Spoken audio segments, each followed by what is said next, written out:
Chapter 1. Murder.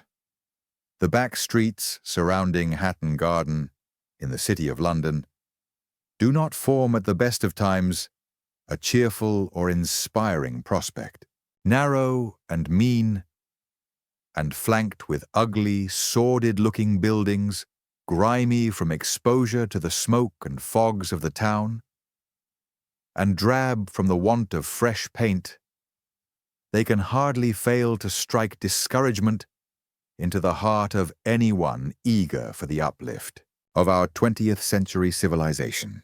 But if on a day of cheerful sunshine the outlook is thus melancholy, it was vastly more so at 10 o'clock on a certain dreary evening in mid-November. A watery moon, only partially visible through a damp mist, lit up pallidly the squalid, shuttered fronts of the houses. The air was cold and raw, and the pavements showed dark from a fine rain, which had fallen some time earlier, but which had now ceased.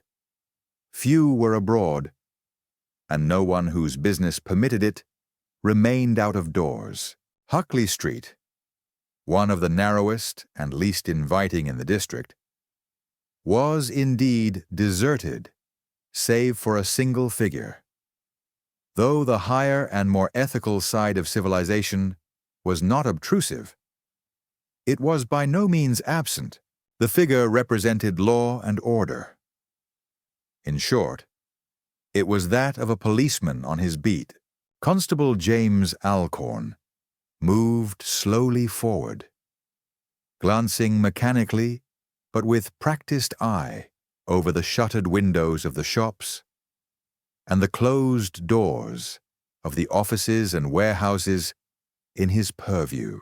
He was not imaginative, the constable, or he would have rebelled even more strongly than he did against the weariness and monotony of his job.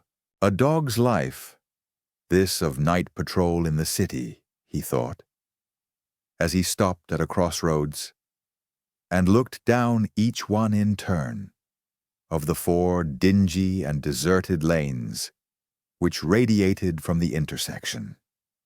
How deadly depressing it all was. Nothing ever doing, nothing to give a man a chance. In the daytime, it was not so bad, when the streets were alive and fellow creatures were to be seen, if not spoken to. But at night, when there was no one to watch, and nothing to be done but wait endlessly for the opportunity which never came, it was a thankless task. He was fed up. But though he didn't know it, his chance was at hand. He had passed through Charles Street and had turned into Hatton Garden itself, when suddenly a door swung open a little way down the street, and a young man ran wildly out into the night. The door was directly under a street lamp, and Alcorn could see that the youth's features were frozen into an expression of horror and alarm. He hovered for a moment, irresolute, then, seeing the constable, made for him at a run. "Officer!" he shouted. "Come here quickly! There's something wrong!" Alcorn, his depression gone, hurried to meet him. "What is it?" he queried. "What's the matter?" "Murder, I'm afraid," the other cried. "Up in the office." "Come and see." The door from which the young man had emerged stood open, and they hastened thither. It gave on a staircase upon which the electric light was turned on. The young man raced up and passed through a door on the first landing. Alcorn, following, found himself in an office containing 3 or 4 desks. A further door leading to an inner room stood open, and to this the young man pointed. "In there," he directed, "in the chief's room." Here, also, the light was on, and as Alcorn passed in, he saw that he was indeed in the presence of tragedy. And he stood for a moment motionless, taking in his surroundings. The room was small, but well proportioned. Near the window stood a roll-top desk of old-fashioned design. A leather-lined client's armchair was close by, with behind it a well-filled bookcase. In the fireplace, the remains of a fire still glowed red. A table, littered with books and papers, and a large Milner safe completed the furniture. The doors of this safe were open. Alcorn mechanically noted these details, but it was not on them that his attention was first concentrated. Before the safe lay the body of a man, hunched forward in a heap, as if he had collapsed when stooping to take something out. Though the face was hidden, there was that in the attitude which left no doubt that he was dead, and the cause of death was equally obvious.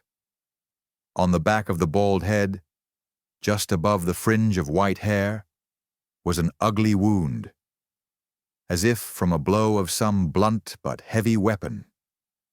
With an oath, Alcorn stepped forward and touched the cheek. "Cold," he exclaimed. "He must have been dead some time. When did you find him?" "Just now," the young man answered. "I came in for a book and found him lying there. I ran for help at once." The constable nodded. "We'd best have a doctor anyway," he decided. A telephone stood on the top of the desk, and he called up his headquarters, asking that an officer and a doctor be sent at once. Then he turned to his companion. "Now, sir, what's all this about? Who are you, and how do you come to be here?" The young man, though obviously agitated and ill at ease, answered collectedly enough. "My name is Orchard, William Orchard, and I am a clerk in this office, Duke and Peabody's diamond merchants, as I have just said. I called in for a book I had forgotten, and I found what you see." "And what did you do?" "Do? I did what anyone else would have done in the same circumstances. I looked to see if Mr. Gething was dead, and when I saw he was, I didn't touch the body, but ran for help. You were the first person I saw." "Mr. Gething?" the constable repeated sharply. "Then you know the dead man?" "Yes, it is Mr. Gething, our head clerk." "What about the safe? Is there anything missing from that?" "I don't know," the young man answered. "I believe there were a lot of diamonds in it, but I don't know what amount, and I've not looked what's there now." "Who would know about it?" "I don't suppose anyone but Mr. Duke. Now Mr. Gething's dead.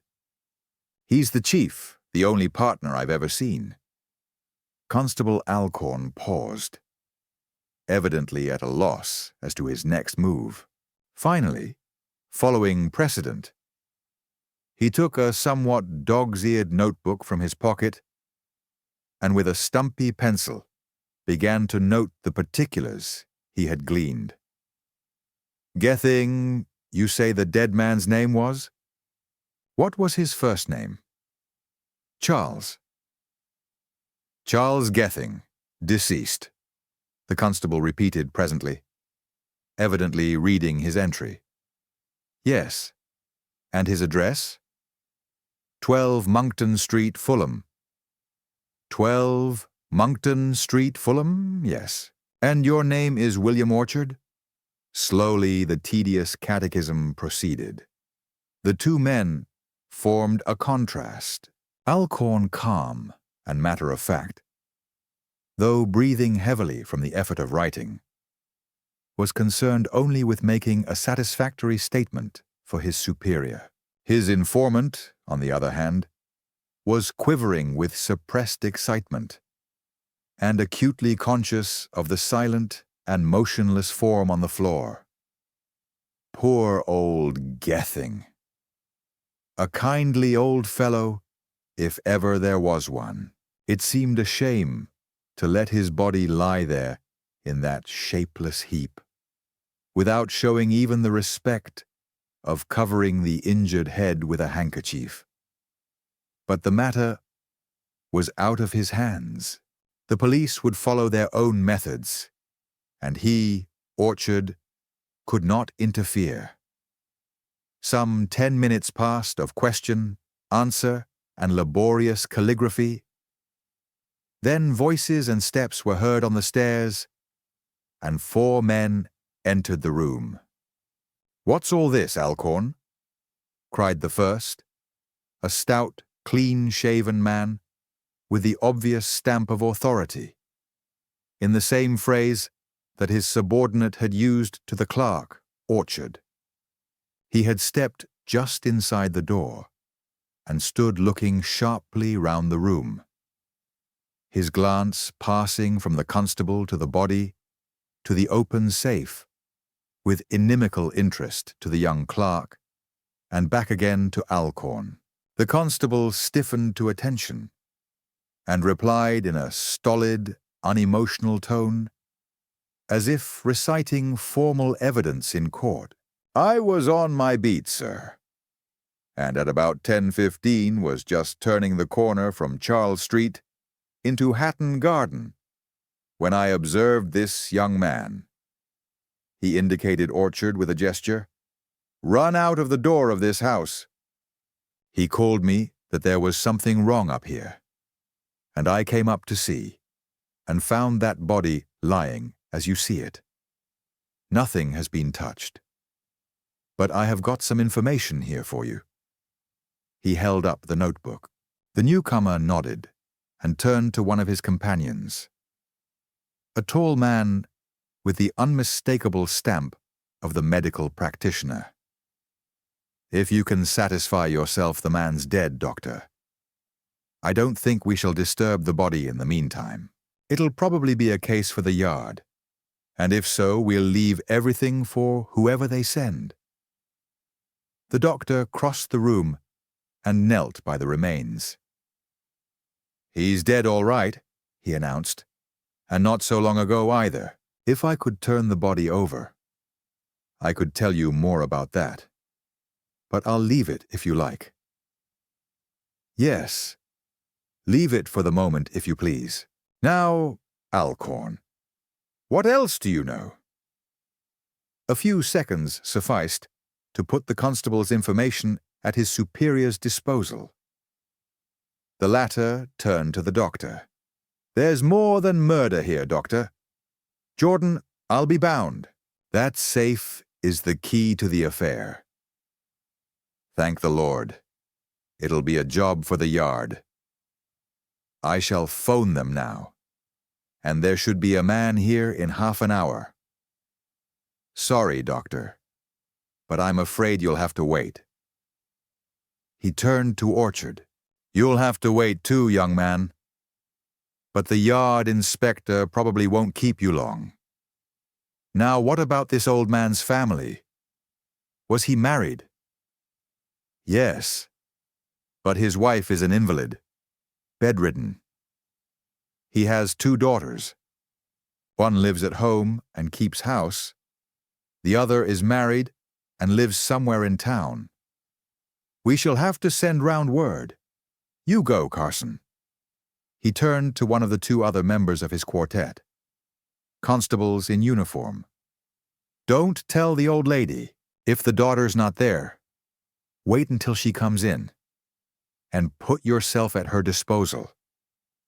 If she wants her sister sent for, you go. You, Jackson, go down to the front door and let the yard man up. Alcorn, remain here." These dispositions made, he rang up the yard and delivered his message, then turned once more to the young clerk. "You say, Mr. Orchard, that no one could tell what, if anything, is missing from the safe, except Mr. Duke, the sole active partner. We ought to have Mr. Duke here at once. Is he on the phone? Gerard, 1417B. Orchard answered promptly. The young man's agitation had somewhat subsided, and he was following with interest the actions of the police, and admiring the confident, competent way in which they had taken charge. The official once again took down the receiver from the top of the desk and put through the call. Is Mr. Duke there? Yes, say a superintendent of police. There was a short silence, and then the man went on. Is that Mr. Duke? I'm speaking from your office in Hatton Garden. I'm sorry, sir, to tell you that a tragedy has taken place here. Your chief clerk, Mr. Gething, is dead. Yes, sir. He's lying in your private office here, and the circumstances point to murder. The safe is standing open. And, yes, sir, I'm afraid so. I don't know, of course. About the contents. No, but you couldn't tell from that. I was going to suggest that you come down at once. I've phoned Scotland Yard for a man. Very good, sir. We shall be here when you come. He replaced the receiver and turned to the others. Mr. Duke is coming down at once. There is no use in our standing here. Come to the outer office, and we'll find ourselves chairs. It was cold in the general office, the fire evidently having been out for some time, but they sat down there to wait. The superintendent pointing out that the furniture in the other room must not be touched. Of the four, only the superintendent seemed at ease and self-satisfied. Orchard was visibly nervous and apprehensive and fidgeted restlessly. Constable Alcorn, slightly embarrassed by the society in which he found himself, sat rigidly on the edge of his chair, staring straight in front of him, while the doctor was frankly bored and anxious to get home. Conversation languished, though spasmodic attempts were made by the superintendent to keep it going. And none of the quartet was sorry when the sound of footsteps on the stairs created a diversion. Of the three men who entered the room, two, carrying black leather cases, were obviously police constables in plain clothes. The third was a stout man in tweeds, rather under middle height, with a clean-shaven, good-humored face and dark blue eyes, which, though keen, twinkled as if at some perennially fresh private joke. His air was easygoing and leisurely, and he looked the type of man who could enjoy a good dinner and a good smoke-room story to follow. "Ah, Superintendent, how are you?" he exclaimed, holding out his hand cordially. "It's some time since we met. Not since that little episode in the Limehouse hairdressers. That was a nasty business. And now, you've some other scheme for keeping a poor man from his hard-earned rest, eh?" The superintendent seemed to find the other's easy familiarity out of place. "Good evening, Inspector," he answered, with official abruptness. "You know Dr. Jordan? Inspector French of the CID, and this is Mr. Orchard, a clerk in this office who discovered the crime." Inspector French greeted them genially. Behind his back at the Yard, they called him Soapy Joe, because of the reliance he placed on the suavity of his manners. "I know your name, of course, Doctor, but I don't think we have ever met. Pleased to make your acquaintance, Mr. Orchard." He subsided into a chair and went on. "Perhaps, Superintendent, You would just give me a hint of what this is all about before we go any further." The facts already learned were soon recited. French listened carefully, and annexing the constable's notebook, complimented that worthy on his industry. "Well," he beamed on them, "I suppose we'd better have a look round inside before Mr. Duke turns up." The party moved to the inner room, where French, his hands in his pockets, stood motionless for some minutes, surveying the scene. "Nothing has been touched, of course?" he asked. "Nothing. From what they tell me, both Mr. Orchard and Constable Alcorn have been most circumspect." "Excellent. Then we may go ahead. Get your camera rigged, Giles, and take the usual photos. I think, gentlemen, we may wait in the other room until the photographs are taken. It won't be long." Though French had tactfully bowed his companions out, he did not himself follow them, but kept prowling about the inner office, closely inspecting its contents, though touching nothing. In a few minutes, the camera was ready, and a number of flashlight photographs were taken of the body, the safe, every part of both offices, and even the stairs and hall. In the amazing way in which tales of disaster travel, news of the crime had already leaked out, and a small crowd of the curious hung open-mouthed about the door. Scarcely had the camera been put away when the proceedings were interrupted by a fresh arrival. Hurried steps were heard ascending the stairs, and a tall, thin, extremely well-dressed old gentleman entered the room. Though evidently on the wrong side of 60, he was still a handsome man, with strong, well-formed features, white hair, and a good carriage. Under normal circumstances, he would have presented a dignified and kindly appearance. But now his face was drawn into an expression of horror and distress, and his hasty movements also betokened his anxiety. On seeing so many strangers, he hesitated. The inspector stepped forward. "Mr. Duke, sir. I am Inspector French of the Criminal Investigation Department of New Scotland Yard. I very much regret to confirm the news, which you have already heard, that your head clerk, Mr. Geething, has been murdered, and I fear also that your safe may have been burgled.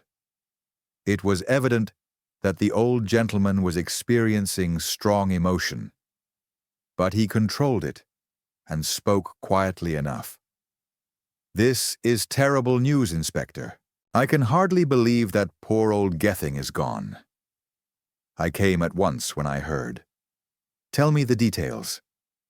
Where did it happen?" French pointed to the open door. "In here, sir, in your private office. Everything is still exactly as it was found."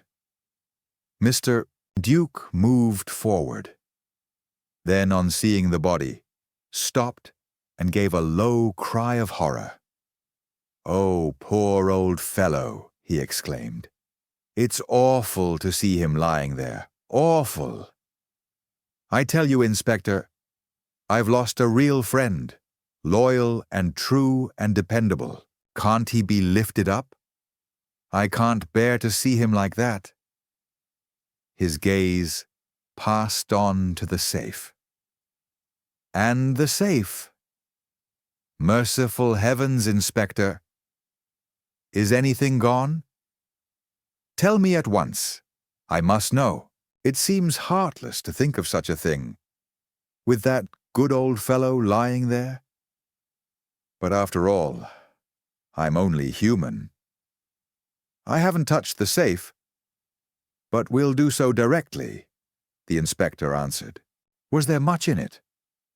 "About £33,000 worth of diamonds were in that lower drawer, as well as 1,000 in notes, groaned the other. "Get the body moved, will you? And let us look." French whistled. Then he turned to his men. "Get that table cleared outside there, and lift the body onto it," he ordered. Then to the doctor he added, "Perhaps, doctor, you could make your examination now?" The remains were lifted reverently and carried from the room. Mr. Duke turned impatiently to the safe, but the inspector stopped him. "A moment, sir, if you please. I am sorry to ask you to stretch your patience a little longer, but before you touch the safe, I must test it for fingerprints. You see the obvious necessity. I would wait all night if it would help you to get on the track of the scoundrels who have done this," the old gentleman answered grimly. "Go on in your own way. I can restrain myself." With a word of approval, Inspector French fetched one of the cases brought by his assistants, and producing little boxes of French chalk and of lampblack, he proceeded to dust over the smooth portions of the safe, using white powder on a dark background and vice versa. On blowing off the surplus powder, he pointed triumphantly to a number of fingerprints, explaining that the moisture deposited from the skin held the powder, which otherwise dropped off. Most of the marks were blurred and useless, but a few showed clearly the little loops and whirls and ridges of thumbs and fingers. "Of course," French went on, "these may all be quite useless. They may be those of persons who had a perfect right to open the safe. Your own, for instance. But if they belong to the thief, if there was one, their importance may be incalculable. See here now, I can open this drawer without touching any of them." Mr. Duke was clearly at the end of his patience, and he kept fidgeting about, clasping and unclasping his hands, and showing every sign of extreme impatience and uneasiness. As the drawer opened, he stepped forward and plunged in his hand. "Gone!" he cried hoarsely. "They're all gone! £33,000 worth! Oh my God! It means ruin!" He covered his face with his hands, then went on unsteadily. "I feared it, of course. I thought it must be the diamonds when the officer rang me up. I have been trying to face it ever since. I shouldn't care for myself. It's my daughter. To think of her exposed to want. But there. It is wicked of me to speak so who have only lost money, while poor old Gething has lost his life. Don't mind me, Inspector. Carry on. What I want most now is to hear of the arrest of the murderer and thief. If there is anything I can do to help in that, command me." He stood, a little stooped and with haggard face, but dignified even in his grief. French, in his pleasant, kindly way, tried to reassure him. "Now, you don't need to give up heart, sir," he advised. "Diamonds are not the easiest things to dispose of, and we're right on to the loss at once. Before the thief can pass them on, we shall have all the channels under observation. With any ordinary luck, you'll get them back. They were not insured?" "Part of them only. About £19,000 worth were insured. It was my cursed folly that the rest were not. Githing advised it. But I had never lost anything, and I wanted to save the money. You understand, our trade has been difficult since the war, and our profits were not the same as formerly. Every little has counted, and we have had to economize. At worst, then, That is £14,000 gone? If the insurance companies pay in full, that is all, besides the 1,000 in notes. But, Inspector, it is too much. To meet my share of the loss will beggar me. He shook his head despondently. But never mind my affairs in the meantime. Don't, I beg of you, lose any time in getting after the criminal. You are right, sir. If, then, you will sit down there for a few minutes, I'll get rid of the others, and then I shall ask you for some information. The old gentleman dropped wearily into a chair, while French went to the outer office. The policeman who had been sent to inform Gething's family of the tragedy had just returned. French looked at him inquiringly. "I called, sir, at the address you gave me," he reported. "Miss Gething was there, and I told her what had occurred. She was considerably upset, and asked me if I could get a message to her sister and brother-in-law at 12 Dealey Terrace, Hawkins Street, in Battersea. I said I would fetch them for her. The brother-in-law, name of Gamage, was from home in Leeds, being a traveller for a firm of fur dealers. But Mrs. Gamage was there, and I took her across. It seemed the old lady had wanted to know what was up, and Miss Gething had told her, and she had got some kind of stroke. They asked me to call a doctor, which I did. The two daughters say they can't get across here on account of being occupied with the mother." "So much the better," French commented. And having added the names and addresses of Mr. and Mrs. Gamage to his list, he turned to the doctor. "Well, doctor," he said pleasantly, "how do you get on?" The doctor straightened himself up from his position over the corpse. "I've done all I can here," he answered. "I don't think there's any doubt the man was killed instantaneously by the blow on the head. The skull is fractured, apparently by some heavy, blunt weapon. I should think it was done from behind, while the old fellow was stooping, possibly working at the safe, though that, perhaps, is your province. I'm glad of the hint anyway. Now, gentlemen, I think that's all we can do tonight. Can your men remove the body, Superintendent? I want to stay for a moment to take a few measurements. You'll let me know tomorrow about the inquest? Mr. Orchard, you might stay a moment also. There is a question or two I want to ask you." The superintendent had sent one of his men for a stretcher, and the remains were lifted on and carried slowly down to the waiting taxi.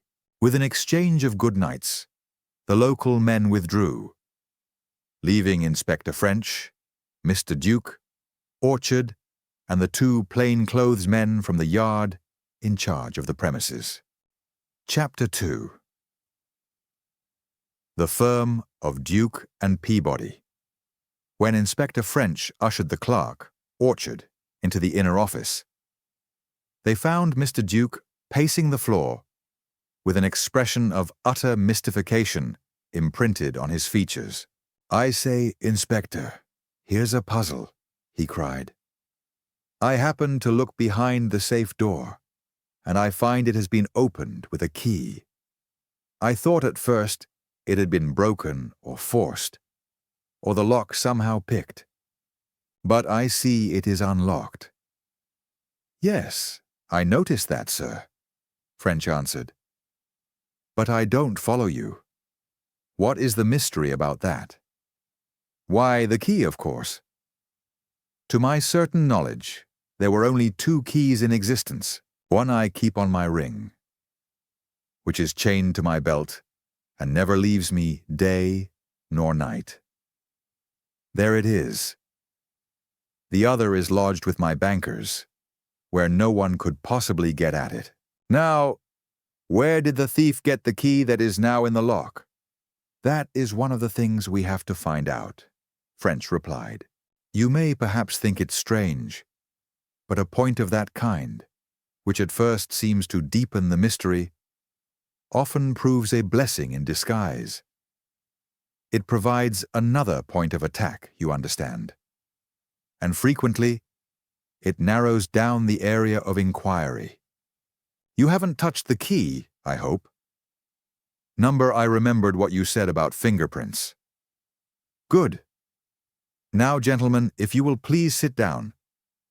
I want to ask you a few questions. I'll take you first, Mr. Orchard. I have your name, and your address is Bloomsbury Square. Now, tell me, is that your home? The young fellow answered the questions without hesitation, and French noted approvingly his direct glance and the evident candor with which he spoke. The Bloomsbury Square address, it appeared, was that of a boarding house, the clerk's home being in Somerset. He had left the office at about 5:30 that afternoon, Mr. Gething being then almost ready to follow. Mr. Gething was usually the last out of the office. Orchard had noticed nothing unusual in his manner that day, though for the last 2 or 3 weeks he had seemed somewhat moody and depressed. Orchard had gone from the office to Liverpool Street, where he had caught the 5:52 to Ilford. There he had had supper with a friend, a man called Forrest, a clerk in a shipping office in Fenchurch Street. He had left about 9:30, getting back to town a little before 10. The rain had stopped, and as he did not get as much exercise as he could have wished, he resolved to walk home from the station. Hatton Garden was but little out of his way, and as he approached it, he remembered that he had left in his desk a book he had changed at the library at lunchtime. He had decided to call in and get it, so as to read for a while before going to sleep. He had done so, and had found Mr. Gething's body, as he had already explained. The outer street door had been closed, and he had opened it with his latchkey. Both the office doors were open, that between the landing and the outer office, and that of Mr. Duke's room. The lights were on everywhere, except that in the outer office only the single central bulb was burning, the desk lamps being off. He had seen no one about the offices. French, having complimented the young fellow on his clear statement, bade him good night and sent him home. But as he passed out of the room, he whispered to one of his men, who promptly nodded and also disappeared. French turned to Mr. Duke. "That seems a straightforward young fellow," he observed. "What is your opinion of him?" "Absolutely straightforward." The acting partner spoke with decision. "He has been with me for over 4 years, and I have always found him most conscientious and satisfactory. Indeed, I have been very fortunate in my whole staff. I think I could say the same of them all. I congratulate you, Mr. Duke. Perhaps now you would tell me something about your firm and your various employees." Mr. Duke, though still extremely agitated, was controlling his emotion and answered in calm tones. "The business is not a large one, and at the present time is virtually controlled by myself. Peabody, though not so old as I am, has been troubled by bad health and has more or less gone to pieces. He seldom comes to the office and never undertakes any work. The junior partner, Cinnamon, is traveling in the East and has been for some months. We carry on the usual trade of diamond merchants and have a small branch establishment in Amsterdam. Indeed, I divide my own time almost equally between London and Amsterdam. We occupy only these 2 rooms, which you have seen. Our staff in the outer office consists, or rather, consisted, of 5, a chief and confidential clerk, the poor man who has just been killed, a young man called Harrington, who is qualifying for a partnership, Orchard, a girl typist, and an office boy. Besides them, we employ an outside man, a traveler, a Dutchman named Vanderkemp. He attends sales and so on, and when not on the road works in the Amsterdam branch. Inspector French noted all the information Mr. Duke could give about each of the persons mentioned. Now this Mr. Gething, he resumed, you say he has been with you for over 20 years, and that you had full confidence in him. But I must ask the question, are you sure that your confidence was not misplaced? In other words, are you satisfied that he was not himself after your diamonds? Mr. Duke shook his head decisively. I am positive he was not, he declared warmly, and with something of indignation showing in his manner. I should as soon accuse my own son if I had one. No, I'd stake my life on it. Gething was no thief. I'm glad to hear you say that, Mr. Duke. The other returned smoothly. Now then, your office staff eliminated. Tell me, is there anyone that you suspect? Not a creature. Mr. Duke was equally emphatic. Not a single creature. I can't imagine anyone who would have done such a thing. I wish I could. The inspector hesitated. Of course, sir.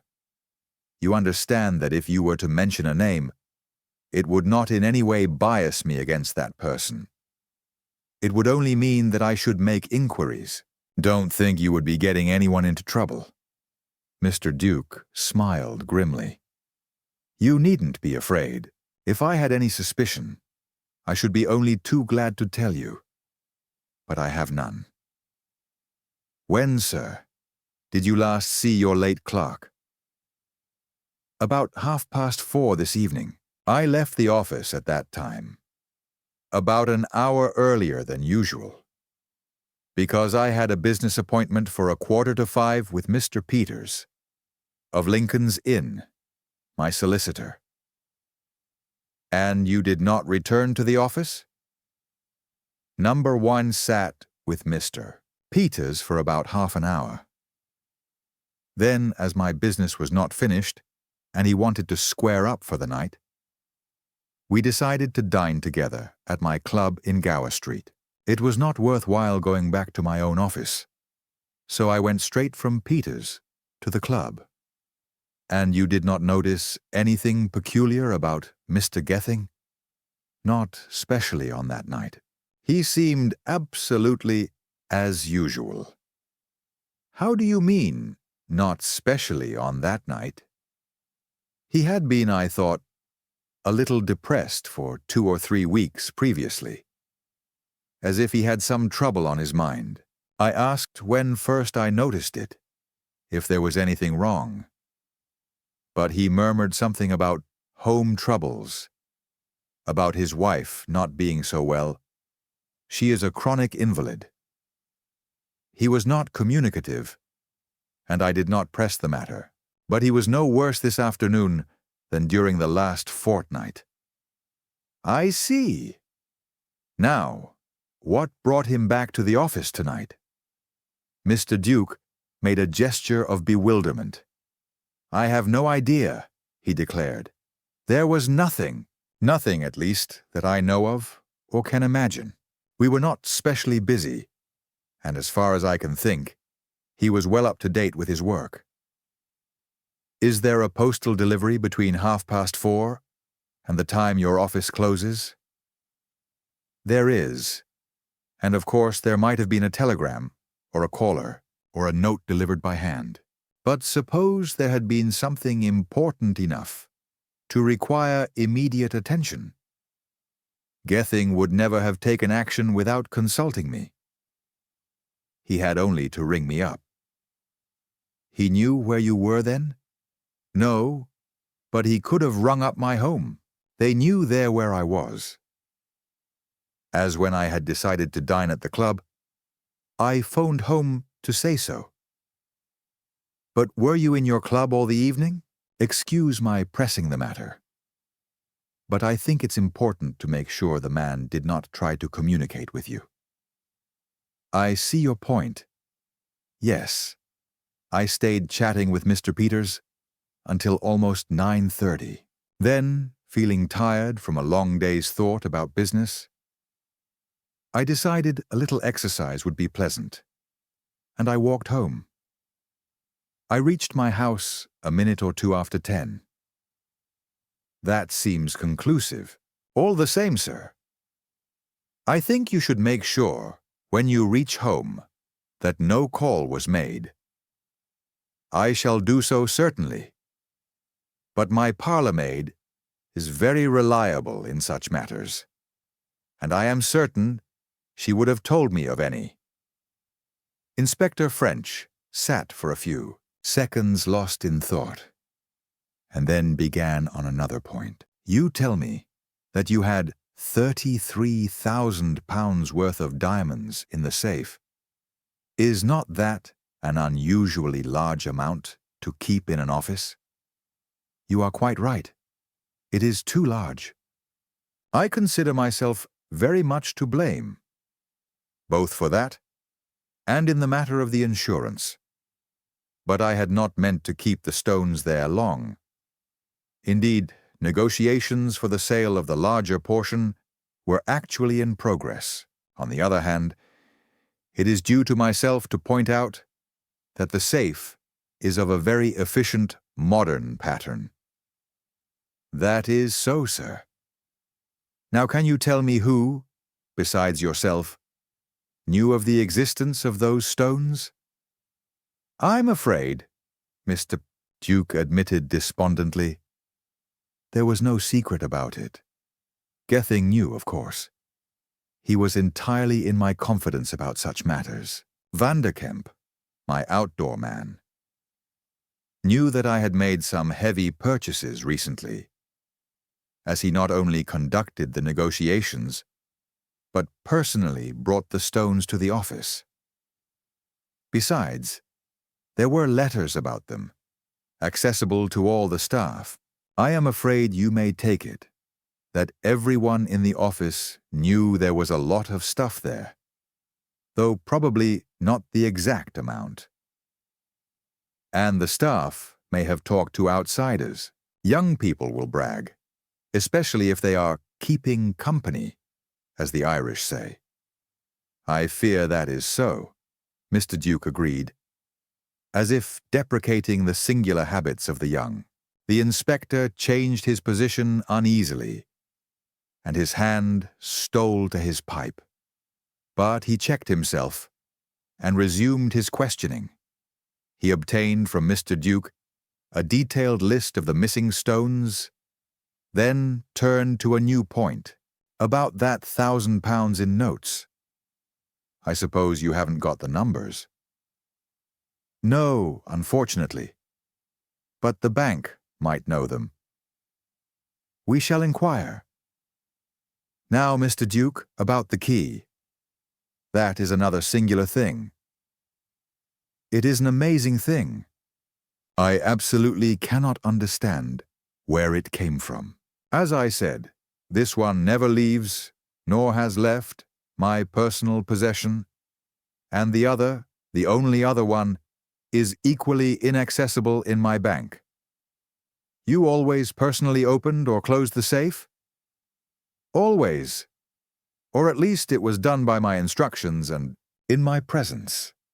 Oh, well, that is not quite the same thing, you know. Who has ever opened or closed it for you? Gething. And not once or twice, but scores. I suppose I might say hundreds of times. But always In my presence. I understand that, sir. Anyone else besides Mr. Gething?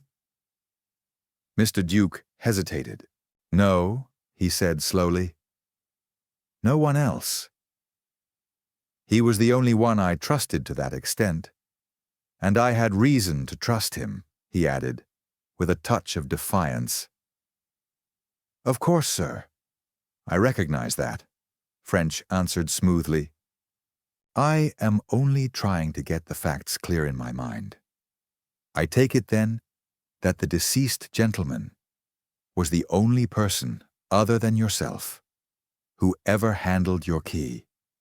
It was not within reach of anyone in your house, your servants, for example. No, I never let it lie about. Even at night, I kept it attached to me. The inspector rose from his chair. Well, sir, he said politely. I'm sorry to have kept you so long. Just let me take your fingerprints to compare with those in the safe, and I have done. Shall I ring up for a taxi for you? Mr. Duke looked at his watch. Why, it is nearly 1, he exclaimed. Yes, a taxi by all means, please. Though Inspector French had said that everything possible had been done that night, he did not follow Mr. Duke from the building. Instead, he returned to the inner office and set himself unhurriedly to make a further and more thorough examination of its contents. He began with the key of the safe. Removing it by the shank with a pair of special pincers, he tested the handle for fingerprints, but without success. Looking then at the other end, a slight roughness on one of the wards attracted his attention, and on scrutinizing it with his lens, a series of fine parallel scratches was revealed on all the surfaces. So that's it, is it? He said to himself complacently. Manufacturers don't leave keys of valuable safes half-finished. This one has been cut with a file, and probably, he again scrutinized the workmanship, by an amateur at that. And according to this man Duke, old Gething was the only one that had the handling of the key. That could have taken a wax impression. Well, well, we shall see. He locked the safe, dropped the key into his pocket, and turned to the fireplace, soliloquizing the while. The fire had still been glowing red when the crime was discovered shortly after 10 o'clock. That meant, of course, that it had been deliberately stoked up, because the fire in the outer office was cold and dead. Someone, therefore, had intended to spend a considerable time in the office. Who could it have been? As far as French could see, no one but Gething. But if Gething were going to commit the robbery, a matter of perhaps 10 minutes at the outside, he would not have required a fire. No, this looked as if there really was some business to be done, something that would take time to carry through. But then, if so, why had Gething not consulted Mr. Duke?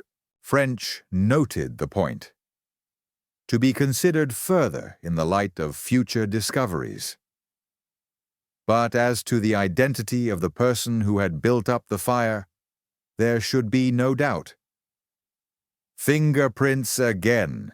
The coal shovel had a smooth, varnished wooden handle, admirably suited for records, and a short test with the white powder revealed thereon an excellent impression of a right thumb. The poker next received attention, and here French made his second discovery.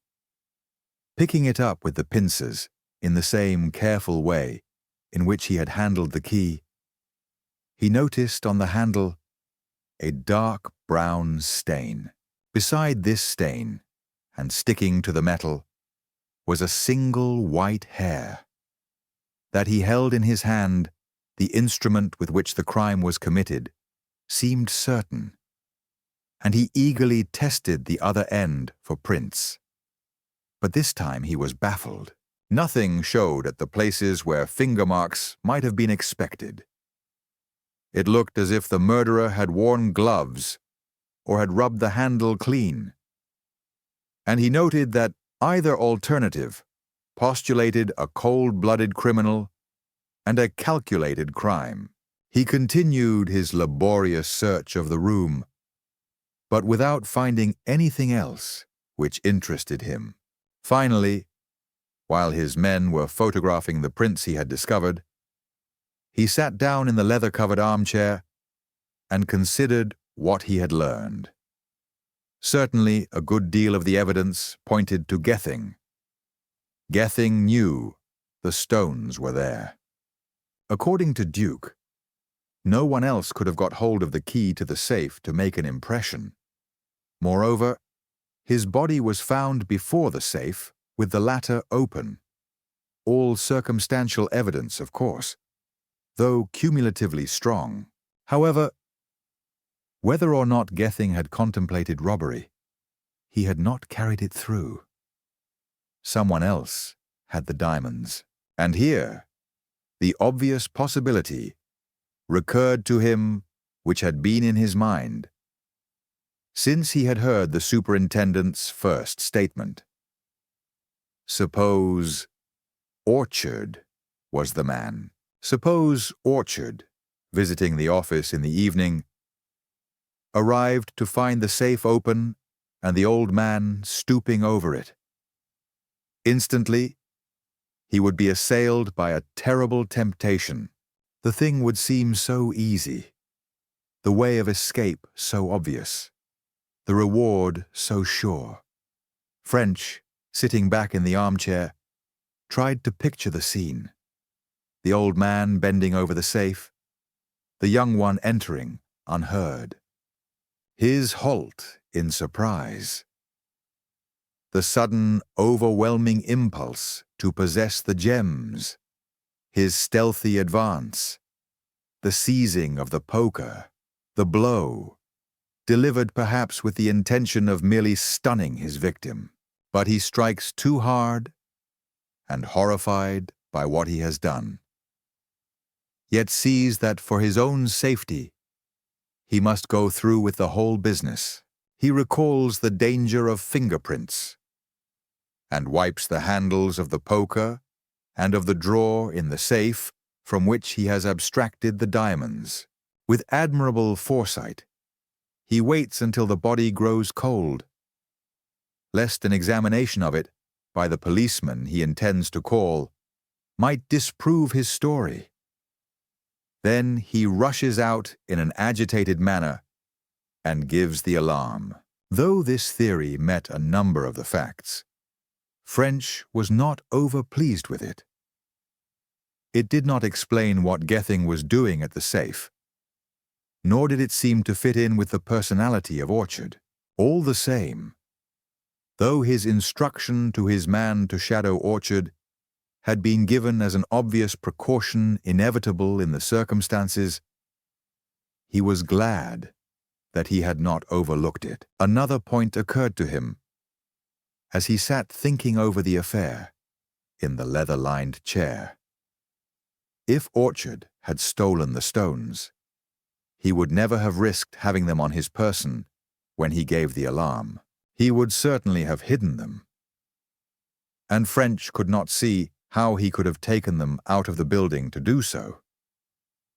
A thorough search of the offices seemed therefore called for. The inspector was tired, but, late as it was, he spent 3 solid hours conducting a meticulous examination of the whole premises, only ceasing when he had satisfied himself beyond possibility of doubt that no diamonds were concealed thereon.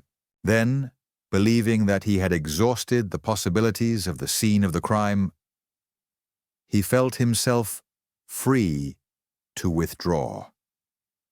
Dawn was appearing in the eastern sky as he drew the door after him and set off in the direction of his home. Chapter 3.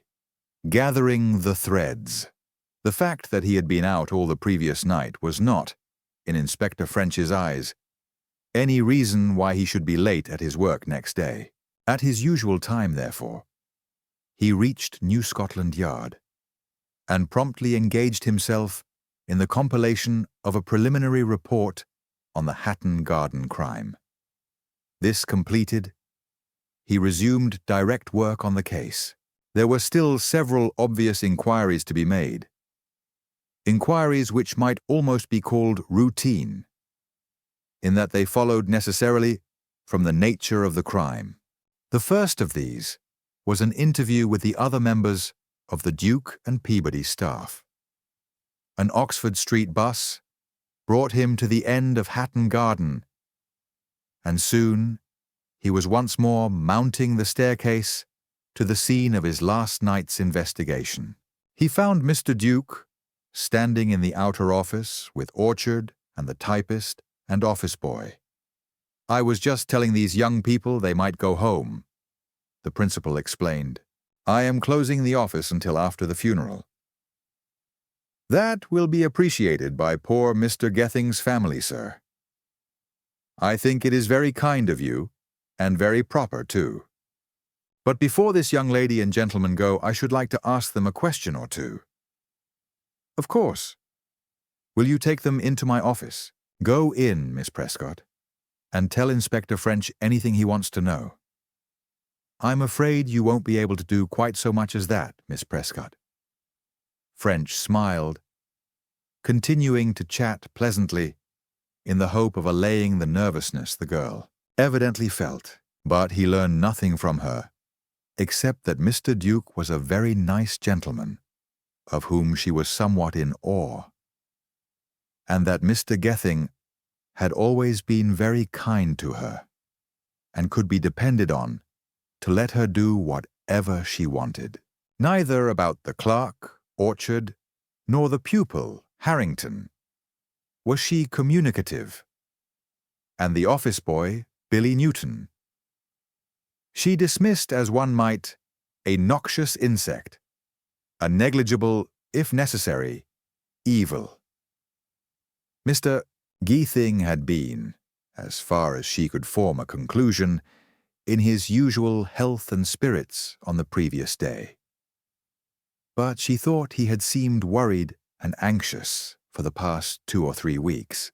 As to herself, she liked the office, and got on well with her work, and was very sorry about poor Mr. Gething.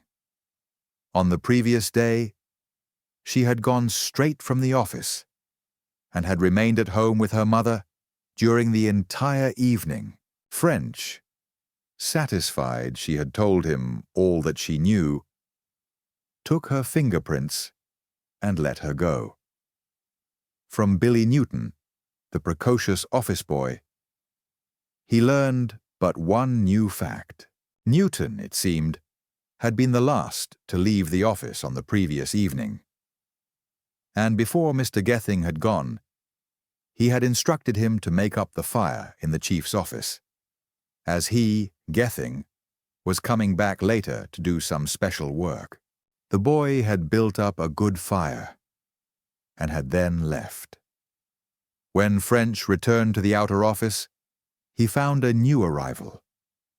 A tall, good-looking young man was talking to Mr. Duke, and the latter introduced him as Mr.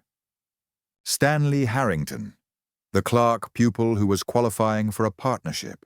Harrington was apologizing for being late, saying that on his way to the office he had met an old schoolfellow of whom he had completely lost sight, and who had asked him to accompany him to King's Cross, whence he was taking the 9:50 a.m. train for the north.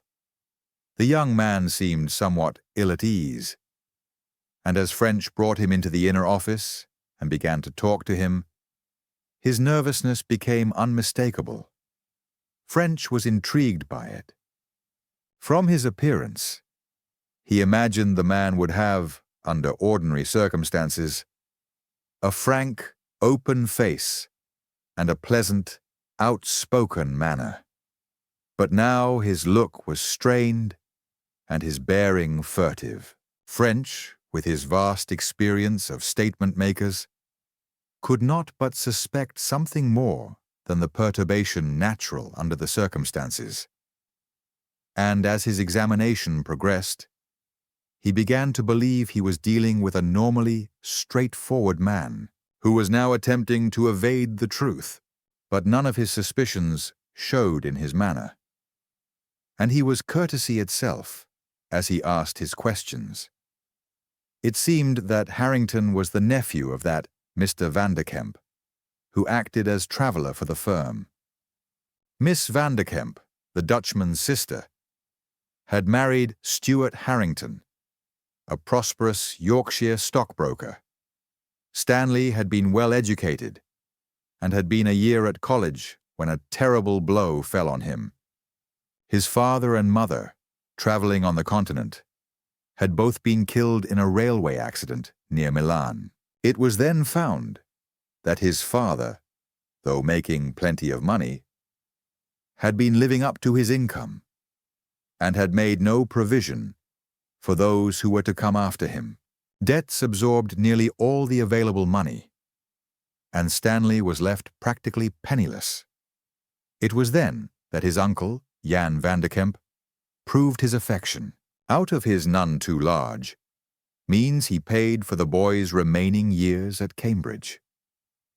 Then, using his influence with Mr. Duke to give him a start in the office.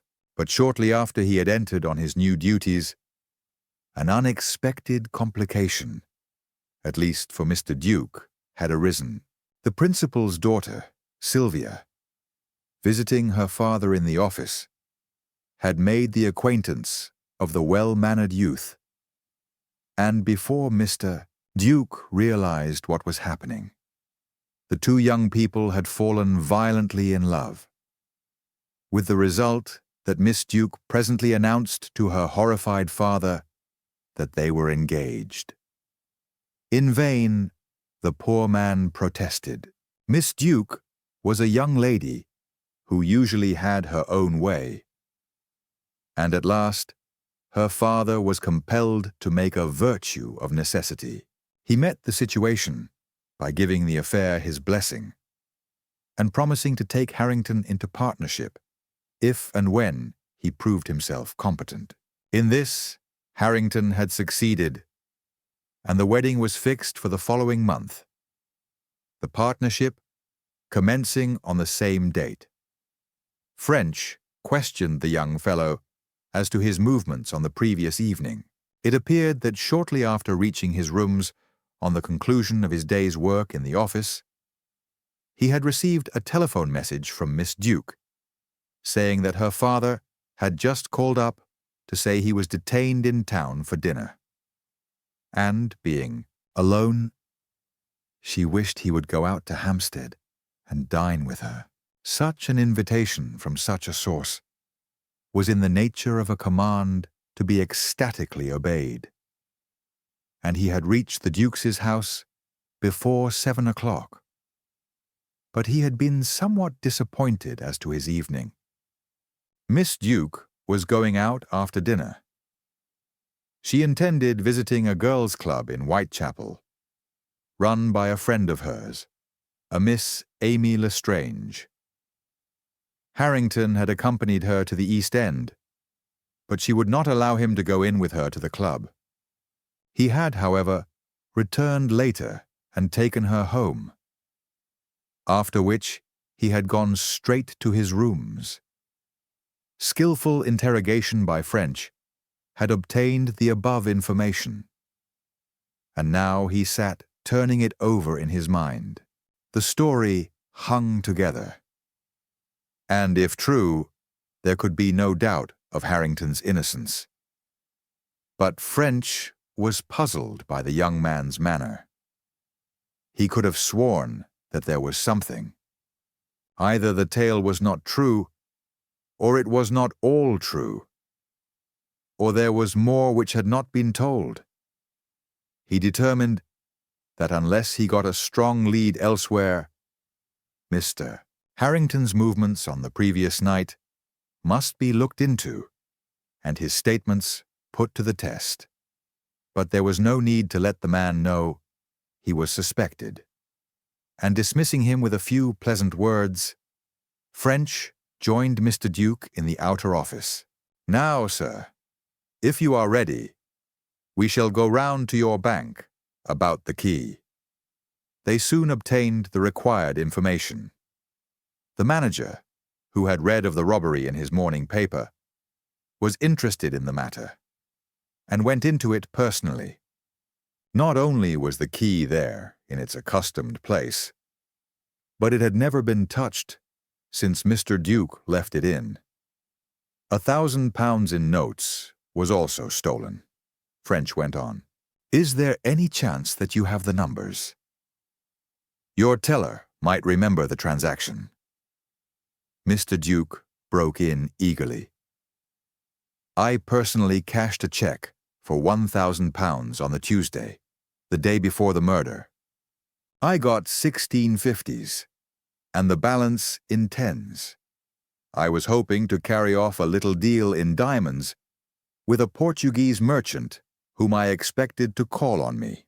I put the money in my safe as I received it from you, and the merchant not turning up, I did not look at it again." "We can but inquire," the manager said doubtfully. "It is probable we have a note of the 50s, but unlikely in the case of the 10s. But it chanced that the teller had taken the precaution to record the numbers of all the notes.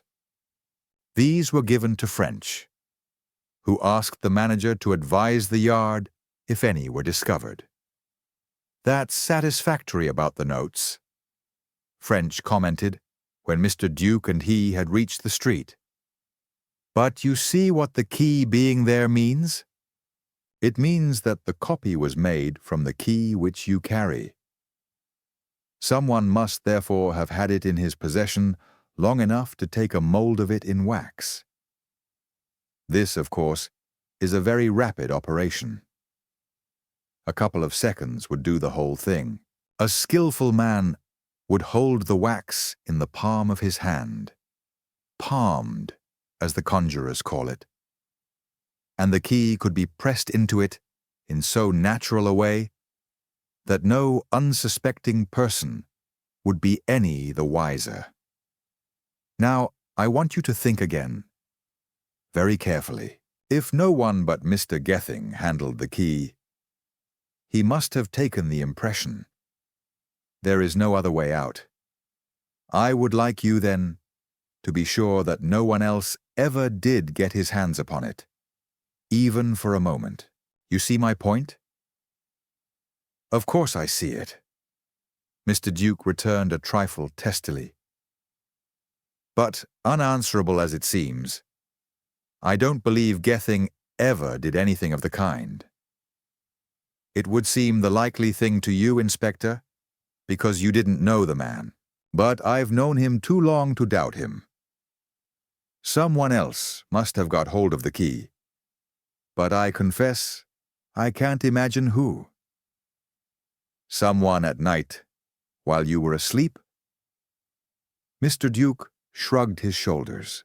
"I can only say it is unlikely." "Well, consider the possibilities at all events. I must go back to headquarters."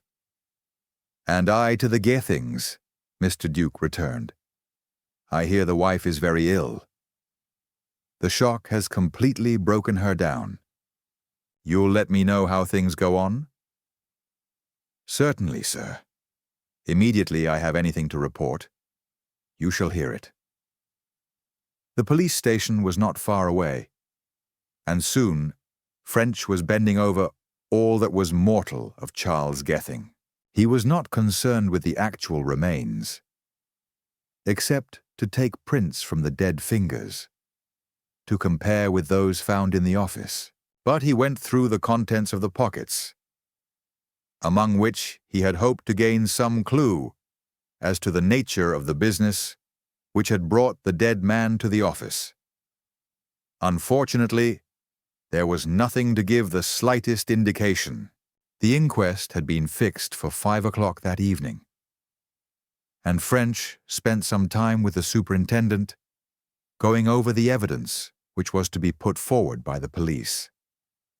Of the verdict, there could, of course, be no doubt. Believing that by this time Mr. Duke would have left the Gethings, French thought that he might himself call there. The more he could learn about the old man, the better. He hailed a taxi, and some 15 minutes later reached Monkton Street, a narrow and rather depressing side street off the Fulham Road. The door of number 37 was opened by a brown-haired woman of some 35, with a pleasant and kindly, though somewhat worn expression. French took off his hat. "Miss Gething?" he inquired. "No, I am Mrs. Gamage. But my sister is in, if you wish to see her." She spoke with a sort of plaintive softness, which French found rather attractive. "I'm afraid I must trouble you both," he answered, with his kindly smile, as he introduced himself and stated his business. Mrs. Gamage stepped back into the narrow passage. "Come in," she invited. "We are naturally anxious to help you. Besides, the police have been very kind. Nothing could have been kinder than that constable who came round last night with the news. Indeed, everyone has been more than good. Mr. Duke has just been round himself to inquire. A time like this shows what people are. I was sorry to hear that Mrs. Gething is so unwell," French observed, and he followed his guide into the tiny front parlour. He was surprised to find the house far from comfortably furnished. Everything, indeed, bore the stamp of an almost desperate attempt to preserve decency and self-respect in the face of a grinding poverty. The threadbare carpet was worn into holes and had been neatly darned, and so had the upholstery of the two rather upright easy chairs. The leg of the third chair was broken and had been mended with nails and wire. Everything was shabby, though spotlessly clean, and evidently looked after with the utmost care. Though the day was bitter, no spark of fire burned in the grate. Here, the inspector thought, was certainly a matter to be inquired into. If Gething was really as poor a man as this furniture seemed to indicate, it undoubtedly would have a bearing on the problem. "My mother has been an invalid for many years," Mrs. Gamage answered, unconsciously supplying the explanation French wanted. "She suffers from a diseased hip bone and will never be well. My poor father spent a small fortune on doctors and treatment for her, but I don't think any of them did her much good. Now, this news has broken her down altogether. She is practically unconscious, and we fear the end at any time. Allow me to express my sympathy," French murmured, and his voice seemed to convey quite genuine sorrow. "What you tell me makes me doubly regret having to force my unpleasant business on your notice. But I cannot help myself." "Of course I understand." Mrs. Gamage smiled gently. "Ask what you want, and I shall try to answer. And when you have finished with me, I'll relieve Esther with Mother and send her down." But there was not a great deal that Mrs. Gamage could tell. Since her marriage, some 4 years previously, she had seen comparatively little of her father. That she idolized him was obvious, but the cares of her own establishment prevented her paying more than an occasional visit to her old home. French therefore soon thanked her for her help, and asked her to send her sister down to him. Esther Gething was evidently the younger of the two. She was like Mrs. Gamage, but better looking. Indeed, she was pretty in a mild, unobtrusive way. She had the same brown eyes, but so steadfast and truthful that even French felt satisfied that she was one to be trusted. Her expression was equally kindly, but she gave the impression of greater competence than her sister. He could imagine how her parents leaned on her. A good woman, he thought. Using an adjective he did not often apply to the sex. And the phrase, in its fullest significance, seemed only just adequate. Under the inspector's skillful lead, she described the somewhat humdrum existence which she and her parents had led for some years past. Her mother's illness seemed to have been the ruling factor in their lives. Everything being subordinated to the sufferer's welfare, and the expenses in connection with it forming a heavy drain on the family exchequer. From Mr. Duke's records, French had learned that the dead man's salary had been about £400 per annum, though quite recently it had been increased to £450, following a visit the merchant had paid to the house during a short illness of his head clerk. Mr. Duke, Miss Gething said, had always acted as a considerate employer. Asked if her father had continued in his usual health and spirits up to the end, she said no, that for some 3 weeks past he had seemed depressed and worried. On different occasions, she had tried to find out the cause. But he had not enlightened her, except to say that he had been having some trouble at the office. Once, however, he dropped a phrase which set her thinking, though she was unable to discover his meaning. And he had refused to explain. He had asked her, did she believe that a man could ever be right in doing evil, that good might come? And when she had answered that she could not tell, he had sighed and said, "Pray God, you may never be called on to decide." On the evening of Ixosm's death, it had been arranged that he would sit with Mrs. Gething, in order to allow his daughter to attend a social connected with the choir of the church to which she belonged. But that evening, he came home more worried and upset than she had ever seen him.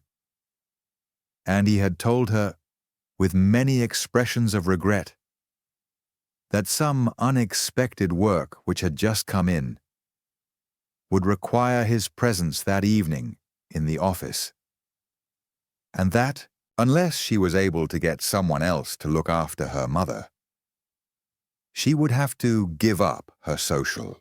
He had been too nervous and ill at ease to make a good meal, and had gone off about 8 o'clock, saying he did not know at what hour he would be back. That was the last time she had seen him alive, and she had heard nothing of him until the policeman had come with his terrible news about 11:30. Miss Gething was clearly at one with her sister in her admiration and affection for her father, and French recognized that she was as mystified as to his death as he was himself. Seeing that he could learn no more, he presently took his leave, with renewed expressions of sympathy for her trouble. When he reached the yard, he found that enlarged photographs of the various fingerprints he had discovered were ready, and he sat down with some eagerness to compare the impressions with those on his cards. He spent some time counting and measuring lines and whorls, and at last reached the following conclusions. all the finger marks on the safe, both inside and out, belonged either to Mr. Duke or to Mr. Geething, the majority being the latter's. The mark on the handle of the coal shovel was Mr. Gething's, and the remaining prints were those of various members of the office staff. His hopes of help from this source were therefore dashed. With a sigh, he looked at his watch. There would be time before the inquest to make some inquiries as to the truth of Orchard's statement of his movements on the previous evening. Half an hour later, he had found the man with whom the clerk had dined in Ilford, and he fully substantiated the other's story. Orchard was therefore definitely eliminated from the inquiry. The proceedings before the coroner were practically formal. Orchard, Mr. Duke, and Constable Alcorn told their stories, and with very little further examination, were dismissed. French and the local superintendent watched the case on behalf of the police, but did not interfere, and the next of kin of the deceased were not legally represented. After half an hour, the coroner summed up, and the jury, without retiring, brought in the obvious verdict of willful murder against some person or persons unknown.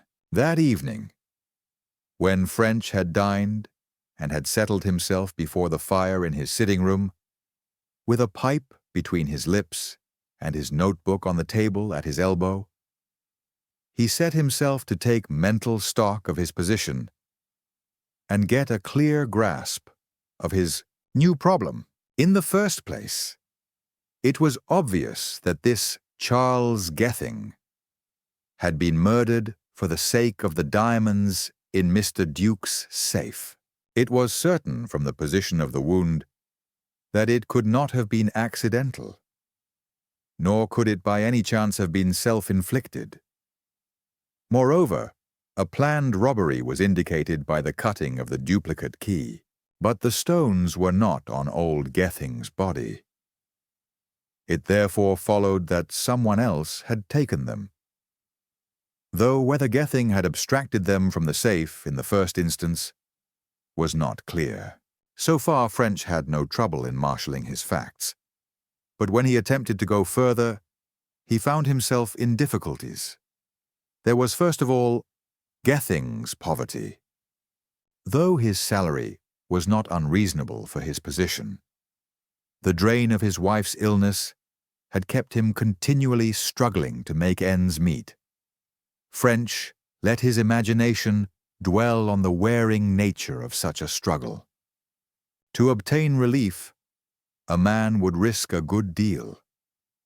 Then there was his knowledge of the wealth which lay within his reach, provided only that he made a spirited effort to obtain it.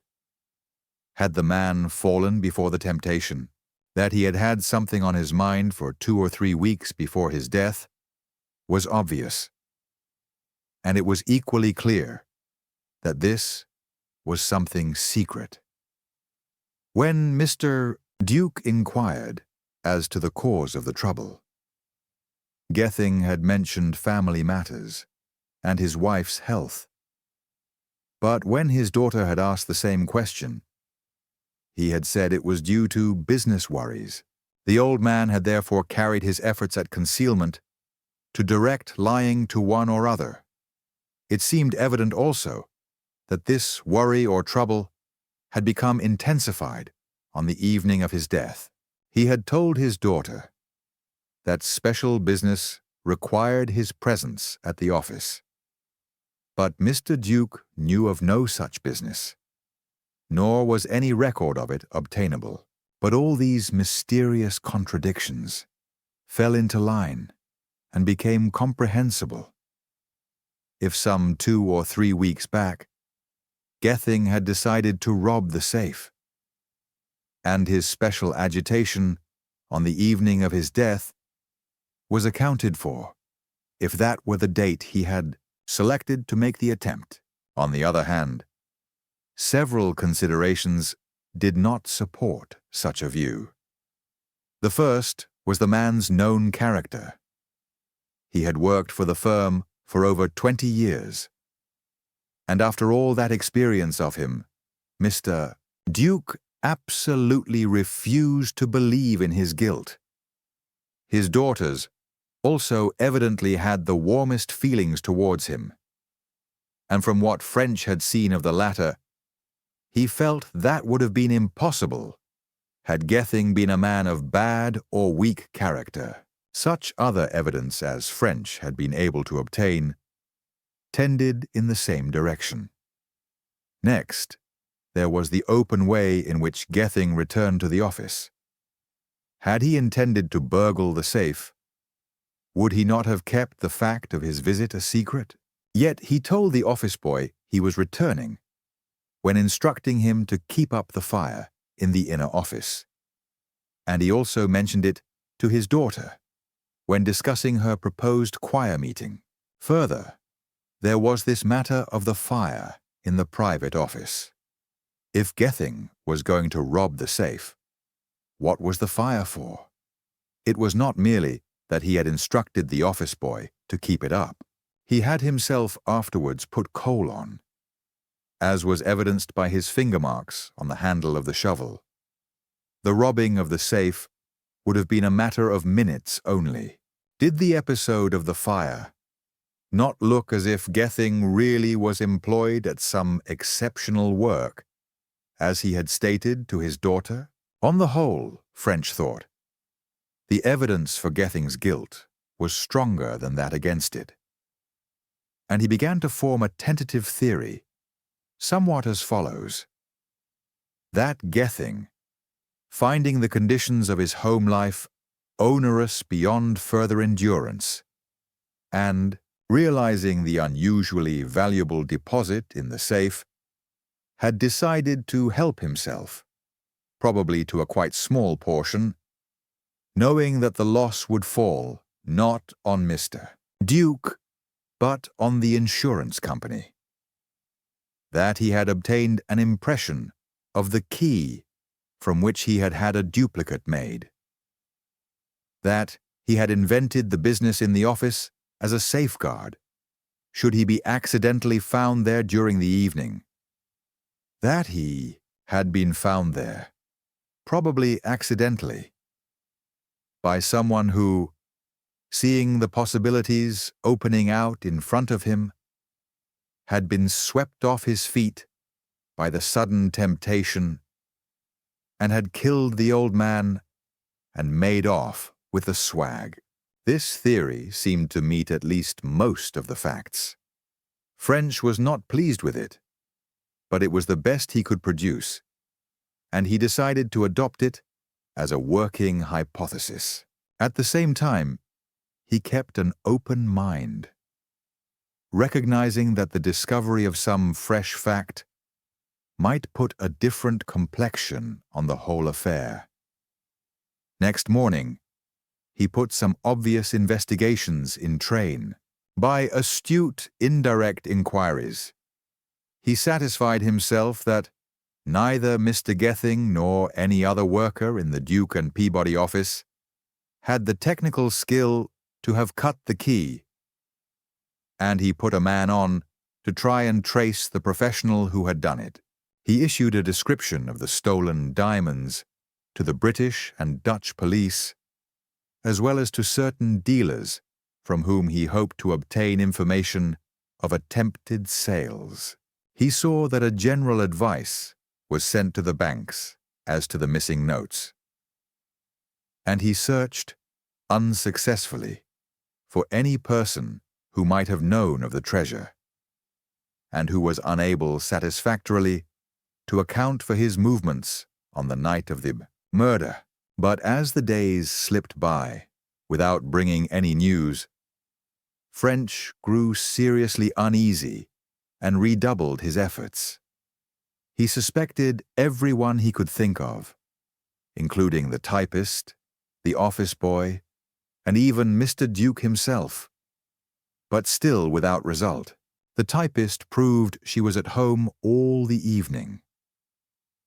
Billy Newton was undoubtedly at a Boy Scouts rally, while guarded inquiries at the principal's club and home proved that his statement as to how he had passed his evening was correct in every particular. Stanley Harrington's movements he had already investigated, and though the young man's alibi could not be absolutely established, he could find nothing to incriminate him. Baffled in every direction, French began to lose heart, while his superiors asked more and more insistent and unpleasant questions.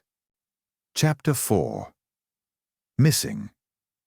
About 10 o'clock on the morning of the 10th day after the murder of Charles Gething, Inspector French sat in his room at New Scotland Yard, wondering for the 1000th time if there was no clue in the affair which he had overlooked, no line of research which he had omitted to follow up. He had seldom found himself up against so baffling a problem, though from the nature of the case, as he told himself with exasperation, a solution should be easily reached, yet he could find nothing to go on. The clues he had obtained looked promising enough, but they led nowhere. None of the stolen notes had reached the bank, nor had any of the diamonds come on the market. No one in whom he was interested had become suddenly rich, and all his possible suspects were able more or less satisfactorily to account for their time on the fatal evening. French had just taken up his pen to write out a statement of what he had done, in the hope of discovering some omission, when his telephone rang. Absent-mindedly, he took up the receiver. "I want to speak to Inspector French," he heard in a familiar voice. "Say that Mr. Duke of Duke and Peabody is on the phone." There was a suggestion of eagerness in the voice that instantly roused the inspector's interest. "Inspector French speaking," he answered promptly.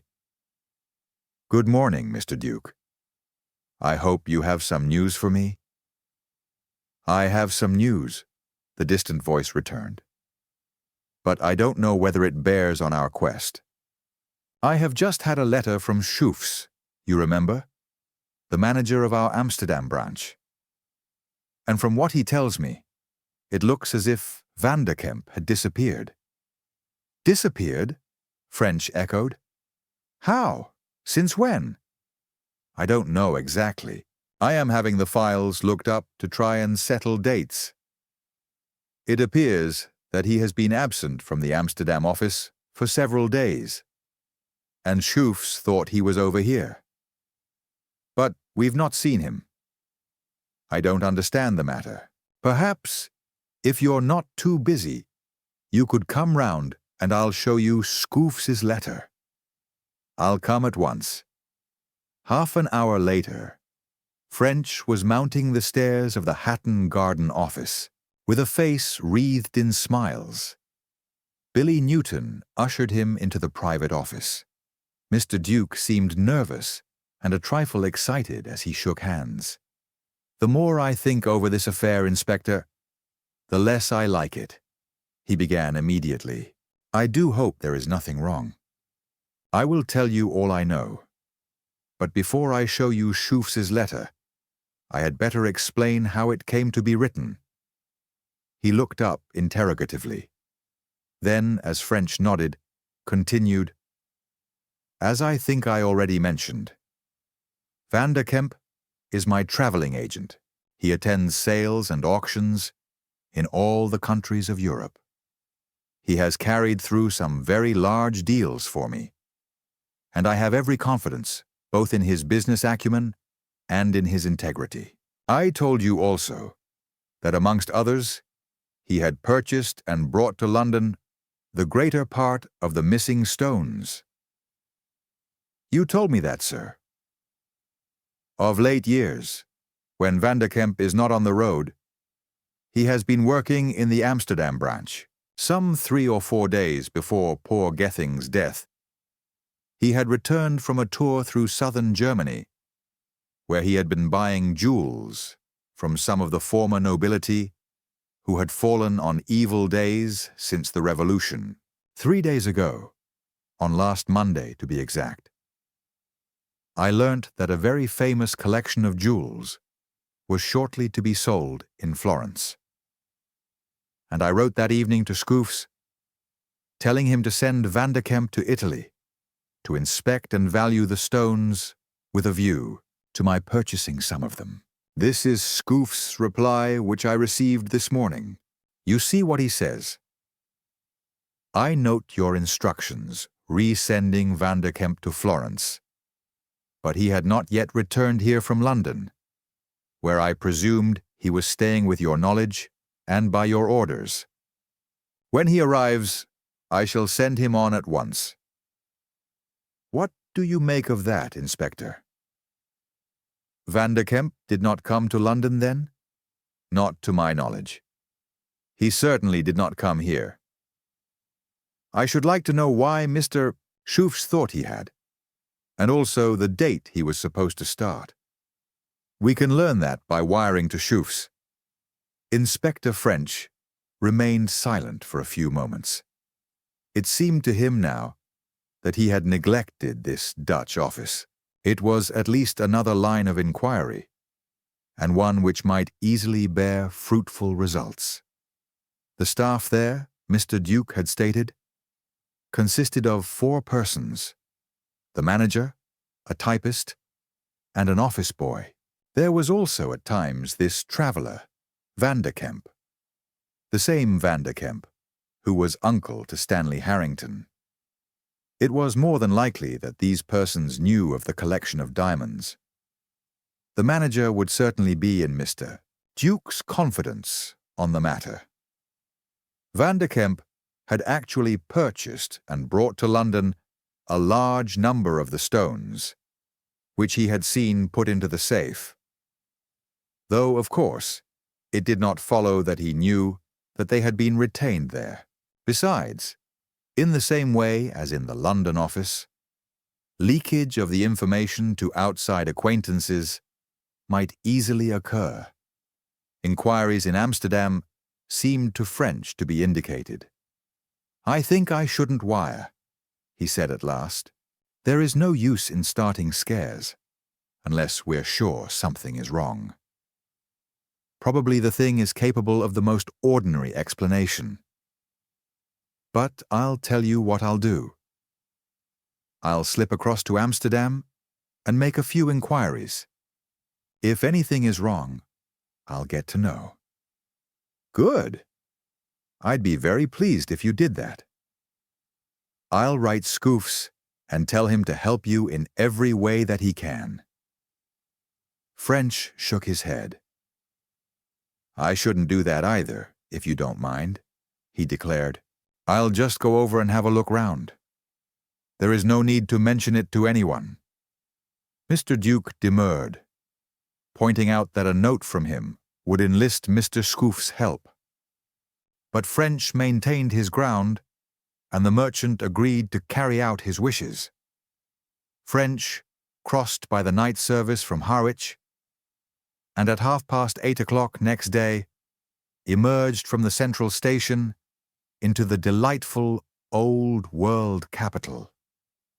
Though bent on sordid enough business, he could not but feel the quaint charm of the city as he drove to the Bible Hotel in the Damrak. And again as, after breakfast, he sauntered out to reconnoitre. Messrs. Duke and Peabody's office was close by in the Singlegracht, a semi-business street with a tree-lined canal down its centre. And crouching at one corner, a heavily gabled church with a queer little wooden tower, not unlike a monstrous candle extinguisher. French had opposed Mr. Duke's offer to write to the manager introducing him, as he did not wish any of the Amsterdam staff to be aware beforehand of his visit. He had on many occasions obtained a vital hint from the start or sudden look of apprehension which an unexpected question had produced, and he was anxious not to neglect the possibility of a similar suggestion in this case. He therefore pushed open the swing door and, without giving a name, asked for the manager. Mr. Crofts was a dapper little man, with a pompous manner and an evident sense of his own value. He spoke excellent English and greeted his caller politely as he motioned him to a chair. French lost no time in coming to the point. "I have called, sir," he began in a harsh tone, not at all in accord with his usual Soapy Joe character, while he transfixed the other with a cold and inimical stare, "with reference to the murder of Mr. Gething. I am Inspector French of the Criminal Investigation Department of New Scotland Yard, but his little plot did not come off." Mr. Crofts merely raised his eyebrows, and with a slight shrug of his shoulders, contrived to produce a subtle suggestion that he was surprised not with the matter, but with the manner of his visitor's announcement. "Ah, yes," he murmured easily. "A sad business truly. And I understand there is no trace of the murderer and thief. It must be disquieting to Londoners to have deeds of violence committed with such impunity in their great city." French, realizing that he had lost the first move, changed his tone. "It is true, sir, that we have as yet made no arrest, but we are not without hope of doing so shortly. It was to gain some further information that I came over to see you. I am quite at your disposal. I needn't ask you if you can give me any directly helpful news, because in that case you would have already volunteered it. But it may be that you can throw light upon some side issue, of which you may not have realized the importance. Such, for example, as the names of persons who were aware of the existence of the diamonds in Mr. Duke's safe. That is one of many lines." "Yes, and others. Suppose we take that one first. Can you, as a matter of fact, tell me if the matter was known of over here?" "I knew of it, if that is what you mean," Mr. Crofts answered in a slightly dry tone. "Mr. Duke told me of his proposed deal and asked me to look out for stones for him. Mr. Vanderkemp also knew of it, as he bought a lot of the stones and took them to London. But I do not think anyone else knew. What about your clerk and office boy?" Mr. Crofts shook his head. "It is impossible that either could have heard of it." French, though he had begun inauspiciously, continued the interrogation with his usual suavity. He asked several other questions, but without either learning anything of interest or surprising Crofts into showing embarrassment or suspicious symptoms. Then he turned to the real object of his visit. "Now, about your traveler, Mr. Crofts. What kind of man is Mr. Vanderkemp?" Under the genial and deferent manner which French was now exhibiting, Crofts had thawed, and he really seemed anxious to give all the help he could. Vanderkemp, it appeared, was a considerable asset to the firm. Though owing to his age, he was just over 60, he was not able to do so much as formerly. Personally, he was not very attractive. He drank a little too much, he gambled, and there were discreditable though unsubstantiated tales of his private life. Moreover, he was of morose temper and somewhat short manners. except when actually negotiating a deal, when he could be suave and polished enough, but he had been known to perform kind actions. For instance, he had been exceedingly good to his nephew Harrington. Neither Crofts nor anyone else in the concern particularly liked him, but he had one invaluable gift: a profound knowledge of precious stones and an accuracy in valuing them which was almost uncanny. He had done well for the firm, and Mr. Duke was glad to overlook his shortcomings in order to retain his services. I should like to have a chat with him. Is he in at present? No, he went to London nearly a fortnight ago. He has not returned yet. But I'm expecting him every day, as I have instructions from Mr. Duke to send him to Florence. French looked interested. He went to London, he repeated. But I can assure you he never arrived there, or at least never reached Mr. Duke's office. I have asked Mr. Duke on several occasions about his staff, and he distinctly told me that he had not seen this Mr. Vanderkemp since 2 or 3 weeks before the murder. But that's most extraordinary, Crofts exclaimed. He certainly left here to go to London on— what day was it? It was the very day poor Gething was murdered. He left by the day service via Rotterdam and Queenborough. At least he was to do so, for I only saw him on the previous evening. Well, he never arrived. Was it on business he was going? Yes, Mr. Duke wrote for him. Mr. Duke wrote for him? French echoed, at last genuinely surprised. What? To cross that day? To see him in the office on the following morning. I can show you the letter. He touched a bell and gave the necessary instructions. There it is, he continued, handing over the paper which the clerk brought in. It was an octavo sheet of memorandum paper, with the firm's name printed on the top, and bore the following typewritten letter. 20th November. H. A. Crofts. Esq. I should be obliged if you would please ask Mr. Vanderkemp to come over and see me here at 10 a.m. on Wednesday, the 26th instant, as I wish him to undertake negotiations for a fresh purchase.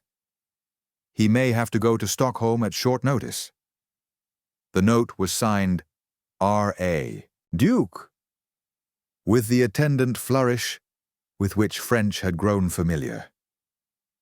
He sat staring at the sheet of paper, trying to fit this new discovery into the scheme of things. But it seemed to him an insoluble puzzle. Was Mr. Duke not really the innocent, kindly old gentleman he had fancied, but rather a member, if not the author, of some deep-seated conspiracy? If he had written this note, why had he not mentioned the fact when Vanderkemp was being discussed? Why had he shown surprise when he received Crofts' letter saying that the traveller had crossed to London? What was at the bottom of the whole affair? An idea struck him, and he examined the letter more closely. Are you sure this is really Mr. Duke's signature? He asked slowly. Mr. Crofts looked at him curiously.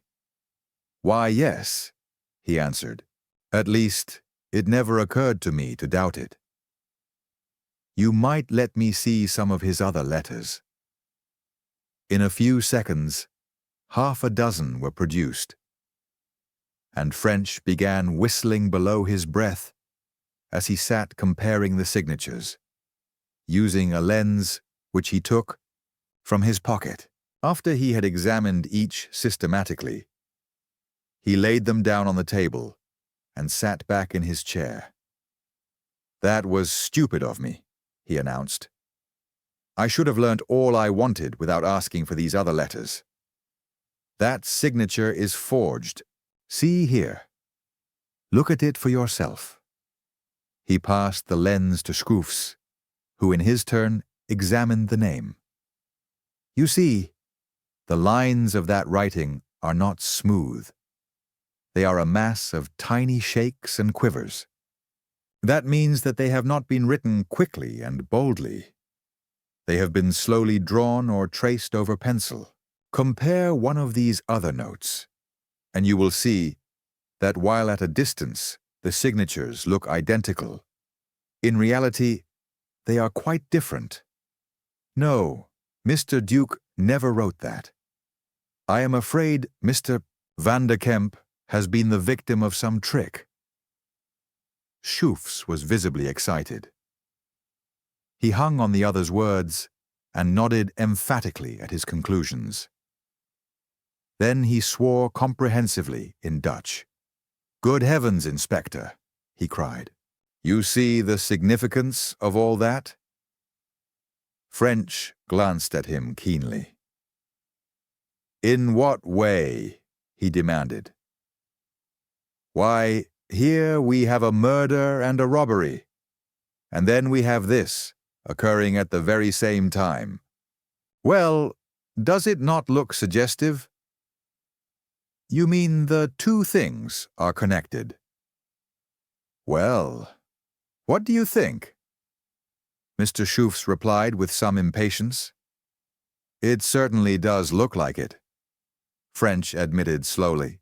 Already his active brain was building up a theory, but he wanted to get the other's views. "You are suggesting, I take it, that Van de Kemp may have been concerned in the crime?" Crofts shook his head decidedly. "I am suggesting nothing of the kind," he retorted. "That's not my job. The thing merely struck me as peculiar." "No, no," French answered smoothly. "I have not expressed myself clearly. Neither of us is making any accusation. We are simply consulting together in a private, and I hope, a friendly way, each anxious only to find out the truth. Any suggestion may be helpful. If I make the suggestion that Mr. Van de Kemp is the guilty man, in order to enable us to discuss the possibility, it does not follow that either of us believes it to be true, still less that I should act on it. I am aware of that, but I don't make any such suggestion." "Then I do," French declared, "simply as a basis for discussion. Let us suppose, then, purely for argument's sake, that Mr. Van de Kemp decides to make some of the firm's wealth his own. He is present when the stones are being put into the safe, and in some way, when Mr. Duke's back is turned, he takes an impression of the key.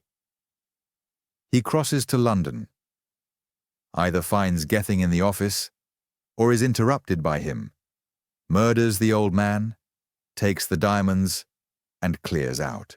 What do you think of that?" "What about the letter?" "Well, that surely fits in. Mr. Van de Kemp must leave this office in some way, which won't arouse your suspicion or cause you to ask questions of the London office. What better way than by forging the letter?" Mr. Crofts swore for the second time.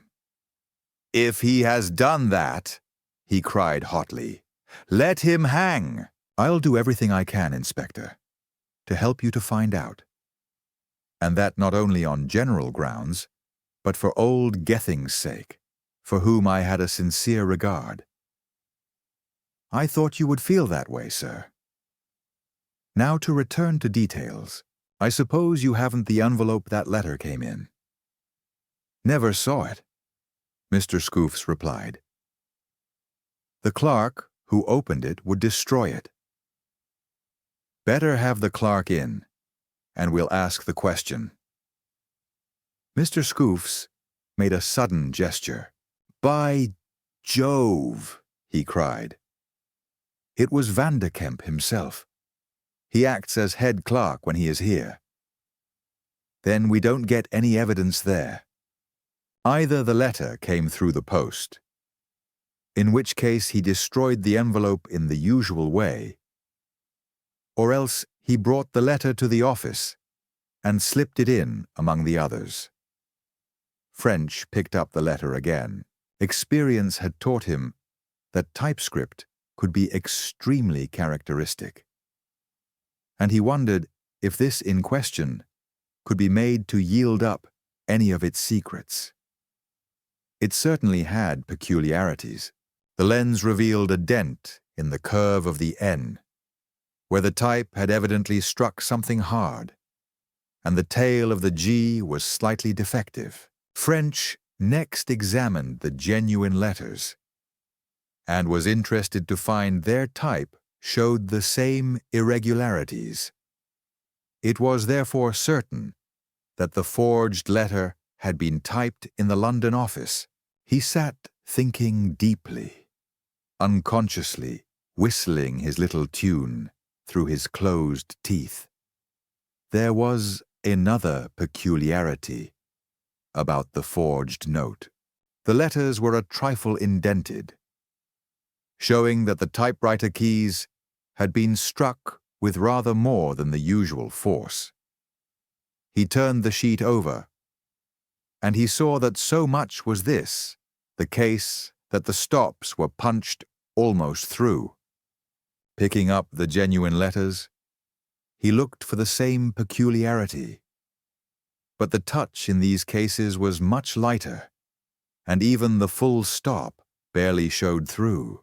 This seemed to justify a further deduction: that the writer of the forged note was unskilled, probably an amateur, while that of the others was an expert. French felt he could safely assume that the forged note had been typed by some unauthorized person, using the machine in the London office. But, so far as he could see, these deductions threw no light on the guilt or innocence of Vanderkemp. The letter might have come from some other person in London, or Vanderkemp might have typed it himself during one of his visits to the metropolis. More data was wanted before a conclusion could be reached. Though from what he had seen of Schooff's, the inspector thought it unlikely that he was mixed up in what he was beginning to believe was a far-reaching conspiracy. He did not mention his discoveries to him, but continued trying to pump him for further information about the missing traveler. Vanderkemp, it seemed, was a tall man, or would have been if he held himself erect. But he had stooped shoulders and a slouching way of walking, which detracted from his height. He was inclining to stoutness, and had dark hair and a sallow complexion. His chin was clean-shaven, but he wore a heavy, dark mustache. Glasses covered his short-sighted eyes. French obtained some samples of his handwriting, but no photograph of him was available. In fact, Mr. Schooffs did not seem able to supply any further information, nor did an interrogation of the typist and office boy, both of whom spoke a little English, produce any better results. "Where did Mr. Vanderkemp live?" French asked, when he thought he had exhausted the resources of the office. It appeared that the traveler was unmarried, and Mr. Schooffs did not know if he had any living relatives other than Harrington. He boarded with Mevrouw Bondix in the Kinkerstraat, and thither the two men betook themselves, French begging the other's company in case he should be needed as interpreter. Mevrouw Bondix was a garrulous little old lady who had but little English, and upon whom Schooffs's questions acted as a push-button does on an electric bell. She overwhelmed them with a flood of conversation, of which French could understand not one word, and from which even the manager was hard put to it to extract the meaning. But the gist of the matter was that Vanderkemp had left her house at 8:30 on the night before the murder, with the expressed intention of taking the 9 o'clock train for London. Since then, she had neither seen him nor heard from him. "But," French exclaimed, "I thought you told me he had crossed by the daylight service on the day of the murder." "He said he would," Schufts answered with a somewhat puzzled air. "He said so, most distinctly. I remember it particularly, because he pointed out that Mr. Duke would probably ask him, after the interview, to start by the afternoon Continental train on his new journey, and he preferred to travel during the previous day, so as to ensure a good night's sleep in London.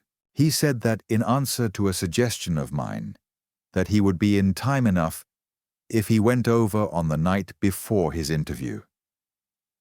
"What time do these trains get into London?" "I don't know, but we can find out at the office." "I'd like to go to the Central Station next, if you don't mind coming along," French declared. "So we could look them up there. But before I go, I want you to tell me if Mr. Vanderkemp figures in any of these."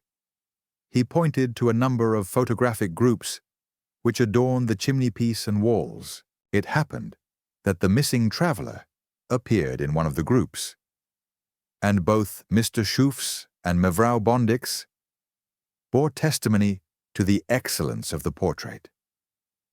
"Then I'll take it," French announced, as he slipped the card into his pocket. The two men next went to the Central Station and looked up the trains. They found that the day service did not reach Victoria until 10:05 p.m. The significance of this was not lost upon French. Orchard stated he had reached the office in Hatton Garden at 10:15, and that it could not have been later was established by the evidence of Constable Alcorn. The body at that time was cold, so that the crime must have taken place some considerable time earlier. A man, therefore, who had crossed by the daylight service from Amsterdam could not possibly have had time to commit the murder. Had Vanderkemp lied deliberately to Schufts when he told him he was using that daylight service? If so, was it in order to establish an alibi? Had he a secret appointment with Gething for an earlier hour on the fatal evening? And had he crossed the night before with the object of keeping it? French felt these were questions which required satisfactory answers, and he made a mental note not to rest until he had found them. With his new friend's aid, he began to interrogate the staff of the Central Station, in the hope of ascertaining whether or not the missing man had actually left by the train in question. But of this, he could learn nothing. None of the employees appeared to know Vanderkemp's appearance, nor after that lapse of time could anyone recall having seen a passenger of his description. That day, and the next, French spent in the charming old city, trying to learn what he could of the missing man's life and habits. He came across a number of persons who were acquainted with the traveler, but no one with whom he had been really intimate. None of these people could give him much information, nor did any of them seem to care whether or no Vanderkemp should ever be heard of again. From all he heard, French concluded that Vanderkemp's character was such as might be expected in the guilty man. But there was but little evidence of motive, and none at all of guilt. He returned to London by the night service, and having ascertained that the steamer he crossed by was the same that had run on the date of Vanderkemp's assumed journey, He made exhaustive inquiries as to the latter from the staff on board, unfortunately with negative results. Next day, his efforts were equally fruitless. He spent most of it in discussing the situation with Mr. Duke and trying to make a list of the persons who could have had access to the typewriter. But nowhere could he get a gleam of light. The authorship of the letter remained as inscrutable a mystery as the murder of Gething. Having circulated a description of Van de Kemp, containing a copy of the photograph, French went home that night, a worried and disconsolate man. But though he did not know it, further news was even at the moment on the way to him. Chapter 5. French takes a journey. Inspector French had not quite finished supper that evening when his telephone bell rang. He was wanted back at the yard immediately. Some information about the case had come in. Cheerful and hopeful, he set off, and in a few minutes was once more seated in his office.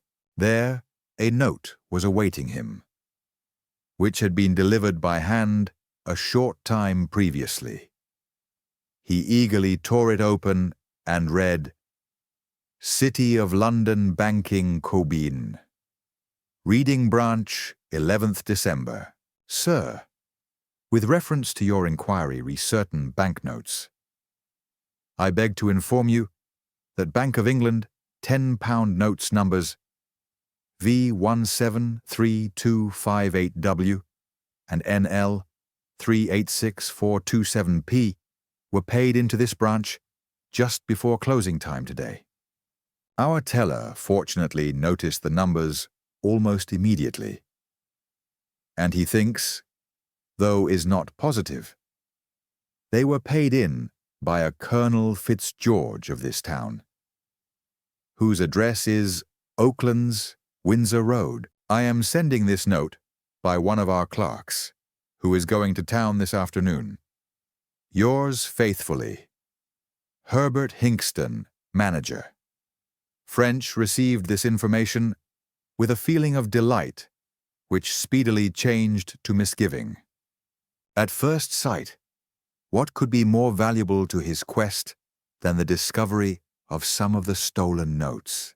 And yet, when he considered that these had been passed in by an army man residing in Reading, the doubt immediately insinuated itself that here also might be a promising clue which would lead to nothing. Obviously, if this Colonel Fitzgeorge had indeed paid in the notes, it did not at all follow that he was the thief, or even that he had obtained them from the thief. Before they reached the bank in Reading, they might have passed through a dozen hands.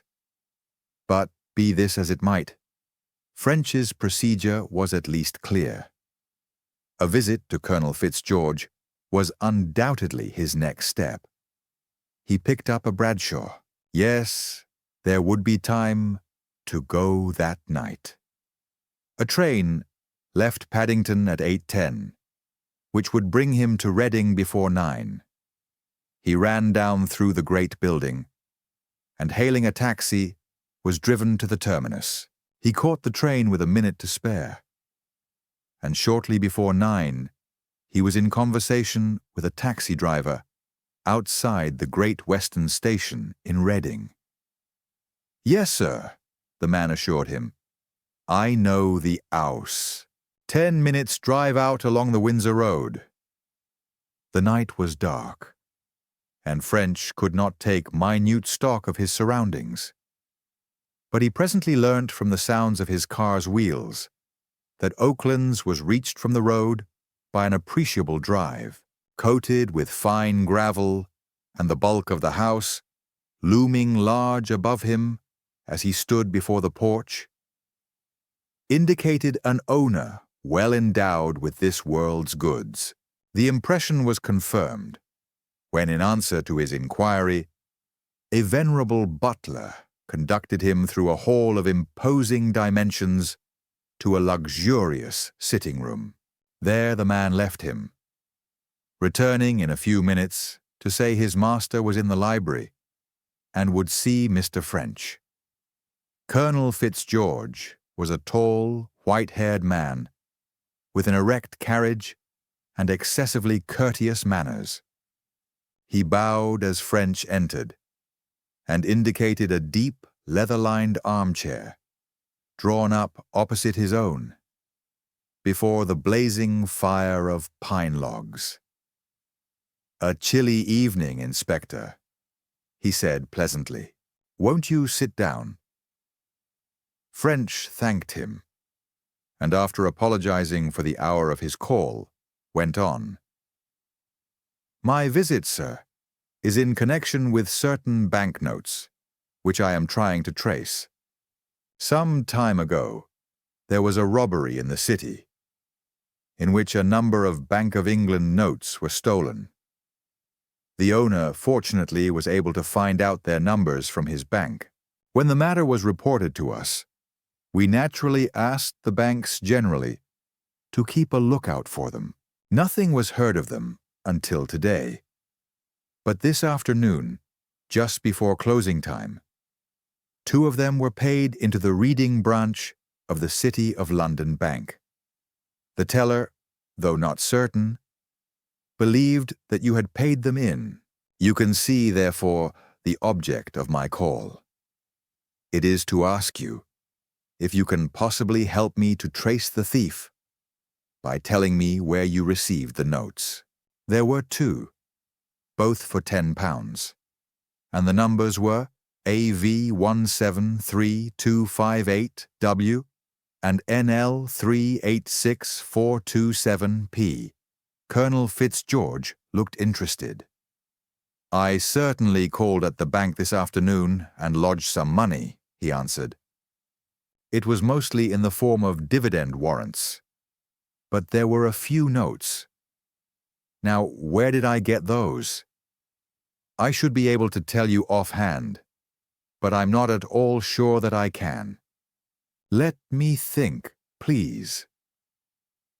For some moments, silence reigned in the luxuriously furnished room. French, always suspicious, surreptitiously watched his new acquaintance, but he had to admit that he could discern none of the customary signs of guilt.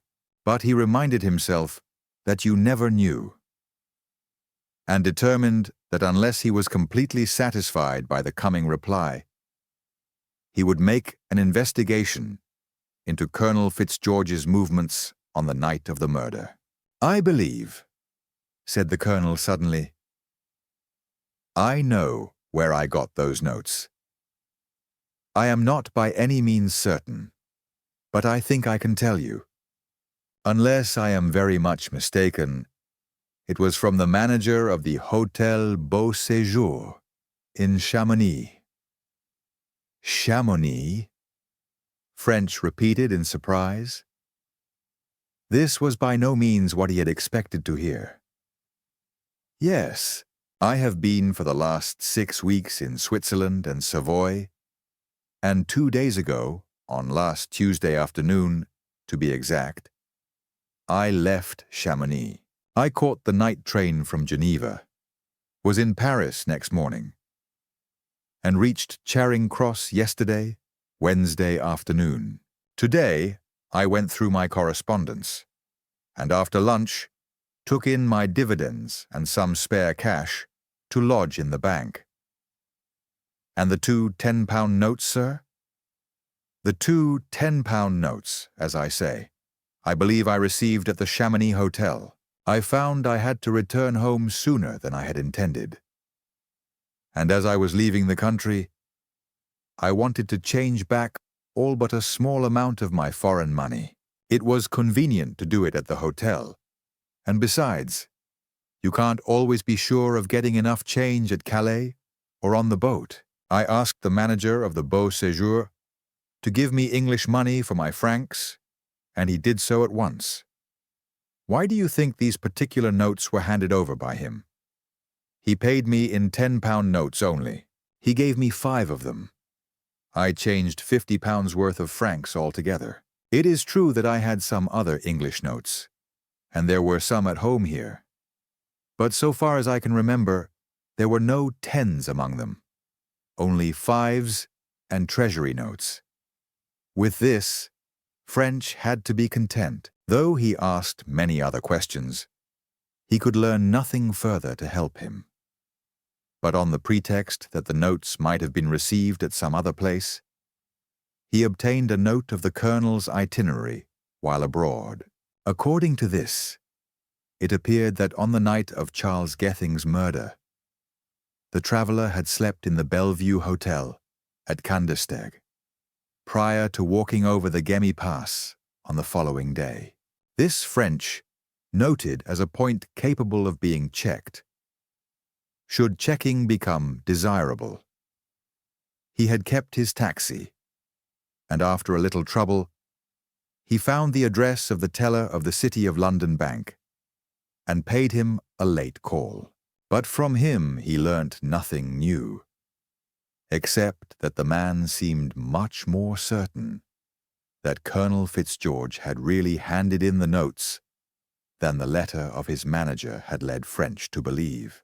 He admitted that he was relying on memory alone, but said he had checked over his money just before the Colonel's visit, and he was positive the stolen notes were not then there. Inspector French was in a distinctly pessimistic frame of mind as he sat in the corner of a smoking compartment of the last train from Reading to town.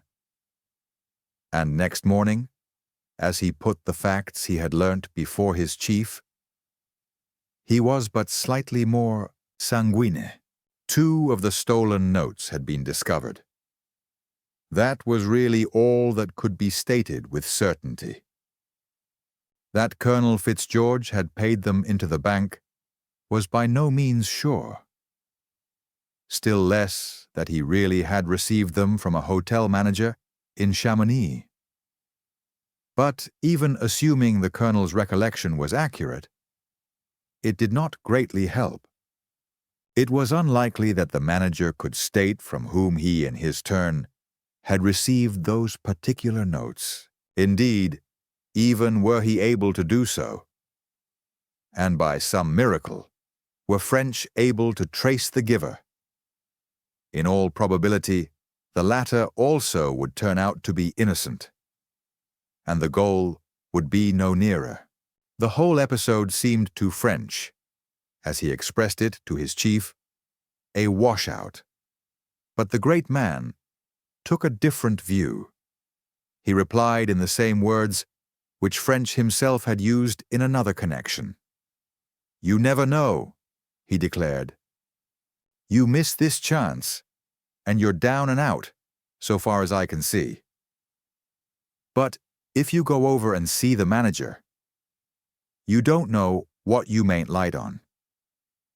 If the thief stayed in that hotel, he must have registered. You might get something from that. Mind you, I agree that it's a thin chance, but a thin chance is better than none." "Then you think, sir, I ought to go to Chamonix?" "Yes. It won't cost a great deal, and you may get something. Have you ever been there?" "No, sir." "Well, you'll enjoy it. I'd give a good deal to take your place." "Oh, I shall enjoy it right enough, sir, but I'm not hopeful of the result." The chief gave a dry but kindly smile. "French, you're not usually such a confounded pessimist. Get along, and hope for the best." French had looked up the positions of Chamonix and Kandersteg on the previous evening, and he had seen that by taking a comparatively slight detour, it would be possible for him to visit the latter place on his way to the former. He decided, therefore, that he might as well set his mind at rest on the question of Colonel Fitzgeorge's whereabouts on the night of the murder. He did not suspect the man, but it would be better to be sure. But to do this, some further information was necessary. He must, if possible, obtain a photograph of the colonel and a sample of his signature. It was not yet 10 o'clock, and he thought it would be possible to get these and catch the afternoon train for the continent. By 11:30, he was back in Reading. There he handed a taximan a note, which he had written during the journey, telling him to take it to Colonel Fitzgeorge's and to bring the answer back to him at the station. The note, he admitted to himself, was clumsy, but it was the best he could think of at the moment. In it, he regretted troubling his new acquaintance so soon again. But he had most stupidly lost the memorandum he had taken of the name of the hotel in Chamonix, at which the stolen notes were obtained, and would Colonel Fitzgeorge be so kind as to let him have it again? The note dispatched, he turned to the second portion of his business. With his usual detailed observation, he had seen on the chimney-piece of the colonel's library a photograph of the gentleman himself, and noted that it was the work of Messrs. Gale and Hardwood of Reading. An inquiry from the taxi driver had given him the address of the studio, and he now set off there in the hope of obtaining a copy. In this, he was unexpectedly successful. Messrs. Gale and Hardwood had a print in one of their showcases, which in 5 minutes was transferred to the inspector's pocket, and he was back at the station before his taximan turned up with the reply to his note. In this, also, his luck was in. The man had found Colonel Fitzgeorge just about to start for Reading. He handed French back his own note, across which was written in a firm, masculine hand, Beau séjour. B.L. Fitzgeorge. Stowing the photograph and the note away in his pocketbook, French returned to town. And the same afternoon at 2 o'clock, he left Victoria on his second trip to the continent. He had been to France and Germany on a previous occasion, but never to Switzerland, and he was looking forward to getting a glimpse of some of the wonderful mountain scenery of that country. He disembarked at Calais, passed through the customs, and took his seat in the Lötschberg Simplon Express with true British disapproval of all that he saw. But later, the excellent dinner served, while the train ran through the pleasant country between Abbeville and Amiens, brought him to a more acquiescent mood, and over a good cigar and a cup of such coffee as he had seldom before tasted, he complacently watched day fade into night. About 6:30 o'clock next morning, he followed the example of his countless British predecessors and climbed down on the long platform at Bale to drink his morning coffee. Then again on through scenery of growing interest, past Bern to Spitz, where he found the Lake of Thun really had the incredible coloring he had so often scoffed at, but secretly admired in the Swiss posters he had seen in London. Finally, after crawling round the loops on the side of the Frutigen Valley, the train stopped at Kandersteg, and bag in hand, he descended to the platform. A porter with the name Bellevue on his cap caught his eye, and a short drive brought him to the hotel. After déjeuner, he sought the manager, a suave functionary whose English accent was a trifle suggestive of New York. No, it was not the matter of his room. French regretted that on that occasion he could not remain overnight in the hotel. He hoped he would soon be free to return and to do so. But for the moment, he was on business. He would take the manager into his confidence. He was a detective. In short, could the manager help him?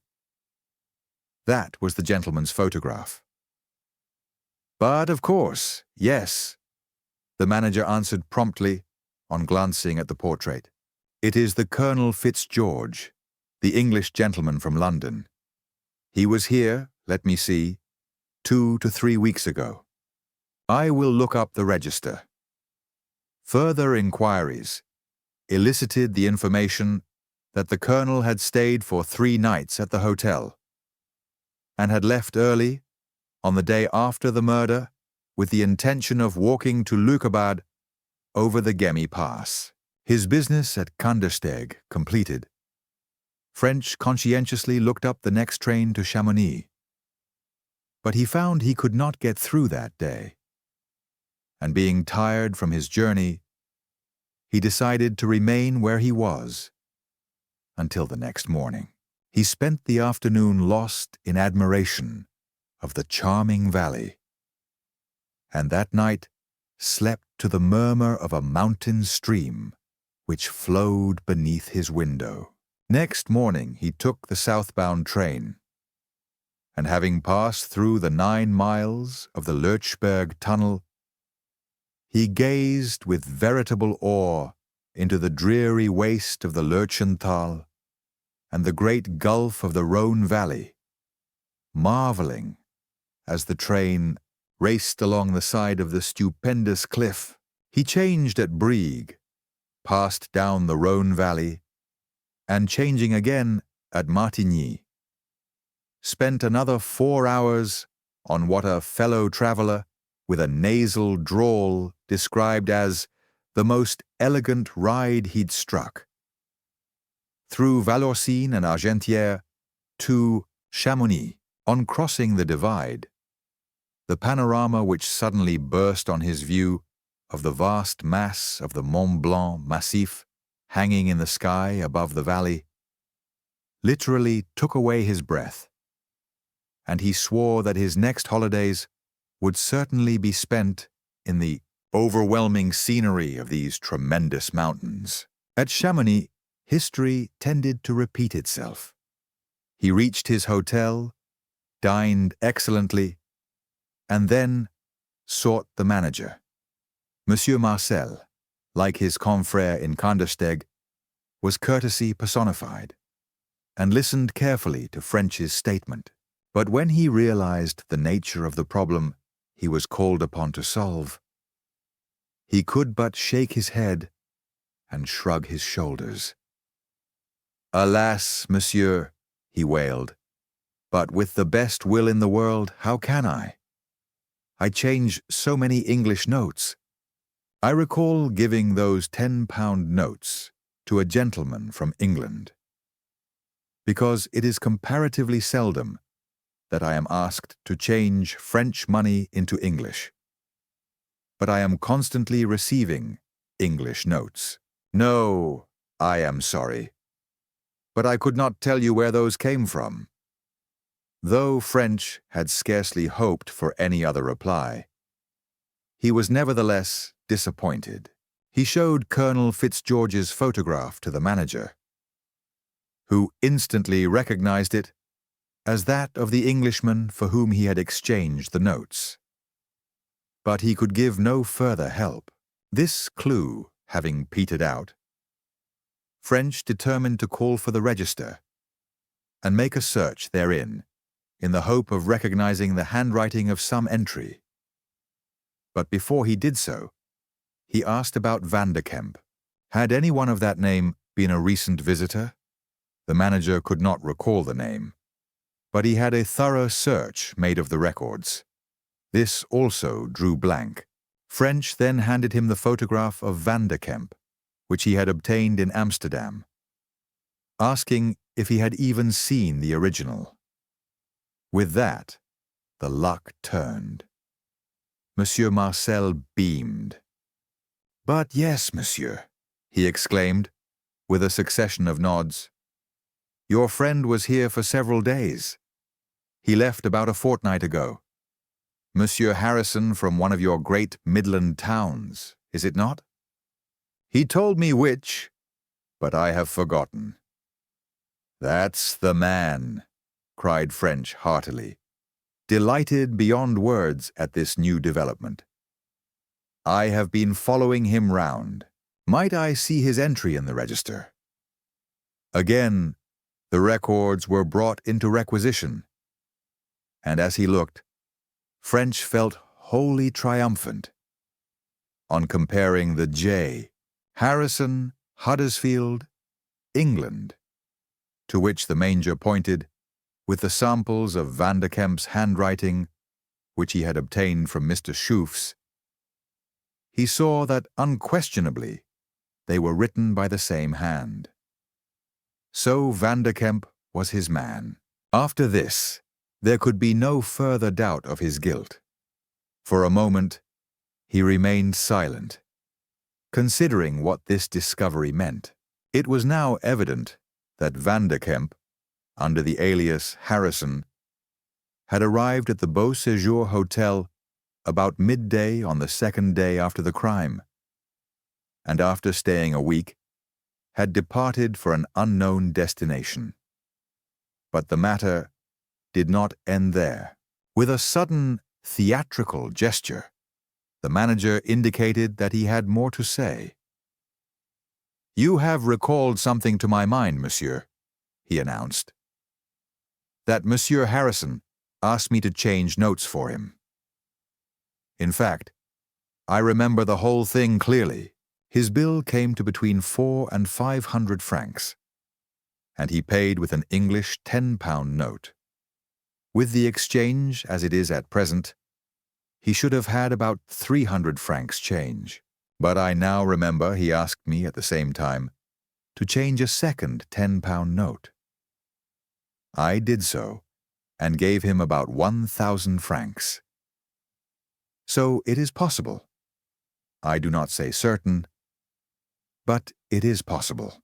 He shrugged his shoulders and threw out his hands, as if to indicate that fate and not he was responsible for the possibility, and looked inquiringly at his visitor. Inspector French was exultant. This news seemed to him to complete his case. When in Amsterdam, he had found cause to suspect Vanderkemp of the crime. And now here was corroborative evidence of the most convincing character. Rapidly, he ran over in his mind the salient points of the case against the traveler. Vanderkemp possessed all the special knowledge necessary to commit the crime. He knew of the collection of diamonds and was familiar with the London office and the characters and habits of the workers there, as he was by no means well off. This knowledge would have constituted a very real temptation, so much on general grounds. Then, as to details, a forged letter, calling the man to London, or some similar device, would be a necessary feature of the case. But this letter existed. Moreover, Vanderkemp had access to the machine on which it had been typed. While telling Mr. Schooffs that he was crossing by a certain train, which arrived in town after the murder had been committed, he had, in reality, gone by an earlier service, which would have brought him there in time to carry out the crime. Such evidence, though circumstantial, was pretty strong. But when was added to it the facts that Vanderkemp had disappeared without explanation from his firm, had arrived in Chamonix on the second day after the murder, had registered under a false name and address, and most important of all, had paid out 2 of the notes stolen from Mr. Duke's safe, the case became overwhelming. It was impossible not to believe in his guilt.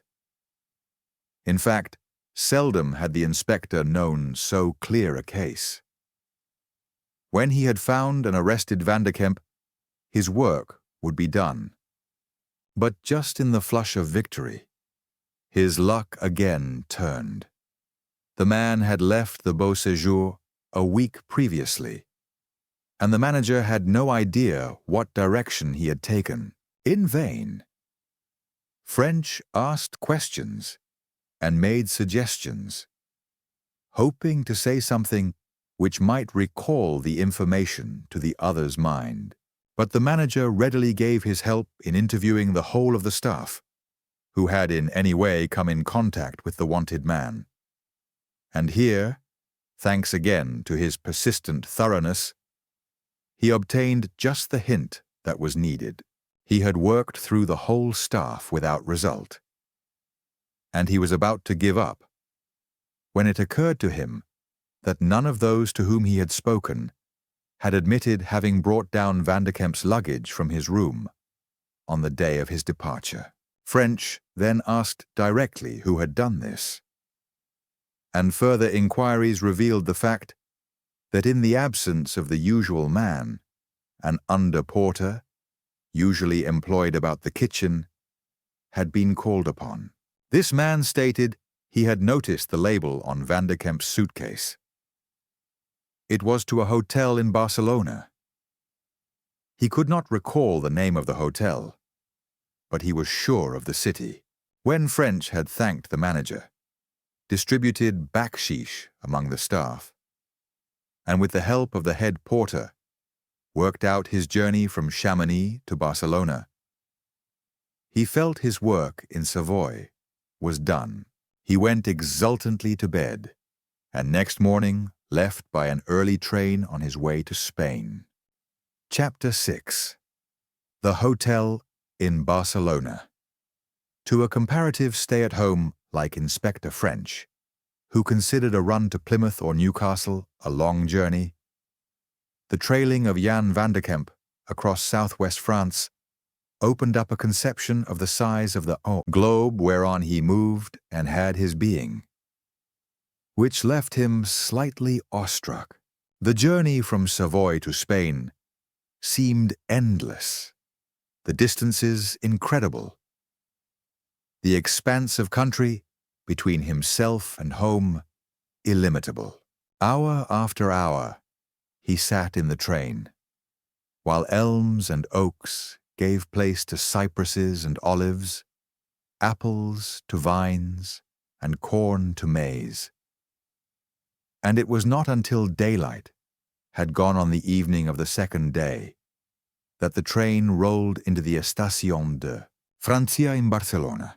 The porter at the Beau Séjour at Chamonix had written down the names of 2 or 3 hotels at which he thought English would be spoken, and passing out of the station, French showed the paper to a taxi driver.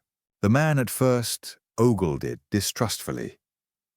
Then, with a smile of comprehension, he emitted a rapid flood of some unknown language, opened the taxi door, bowed his fare in, and rapidly cranking his engine, set off into the night. French was conscious of being whirled down a great avenue, wider than any he had yet seen, brilliantly lighted, and with rows of palms down the center. They turned through a vast square, with what looked like a commemorative column in the middle. Then up a slightly narrower, tree-lined boulevard, where presently the vehicle swung into the curb, and French found himself at his destination, the Hôtel d'Orient. To his extreme relief, the head porter spoke English. He got him to settle with the taximan, and soon he began to forget the fatigues of the journey, with the help of a luxurious bath and dinner. He decided that he had done enough for one day, and presently, soothed by a cigar, he went out into the great street in front of the hotel, with its rows of trees and brilliant arc lamps. He did not know then that this gently sloping boulevard was one of the famous streets of the world. The Rambla, known as is Piccadilly in London, the Champs-Élysées in Paris, or Fifth Avenue in New York. For an hour he roamed. Then, tired out, he returned to the Orient, and a few minutes later was sunk in dreamless slumber. Early next morning, he was seated with the manager, who also spoke English. But neither the manager nor any of his staff could help him. And French recognized that so far as the Orient was concerned, he had drawn blank. He therefore set to work on the other hotels, taking the larger first, the Colon, in the Plaza de Cataluna, the Cuatro Naciones, and such like. Then he went on to the smaller establishments, and at the fourth, he paused suddenly, thrilled by an unexpected sight. The hotel was in a side street off the Paseo de Colón, the great boulevard through which he had been driven on the previous evening. The entrance door led into a kind of lounge, in which were seated half a dozen people, evidently waiting for déjeuner.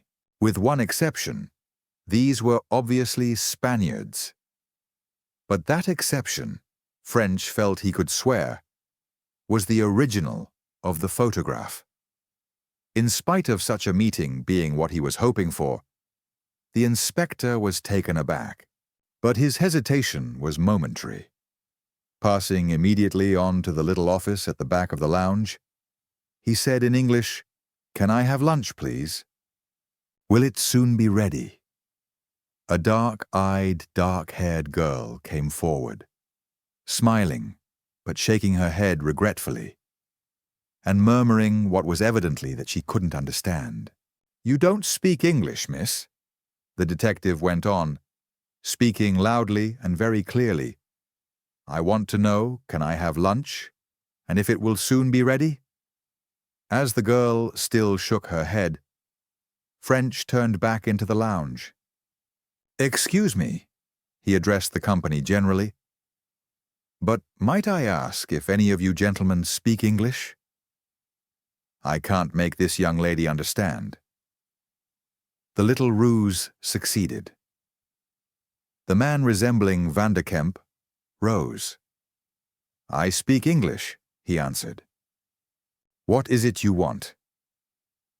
"Lunch," French returned, "and to know if it will soon be ready." "I can answer that for you," the other declared, after he had explained the situation to the girl.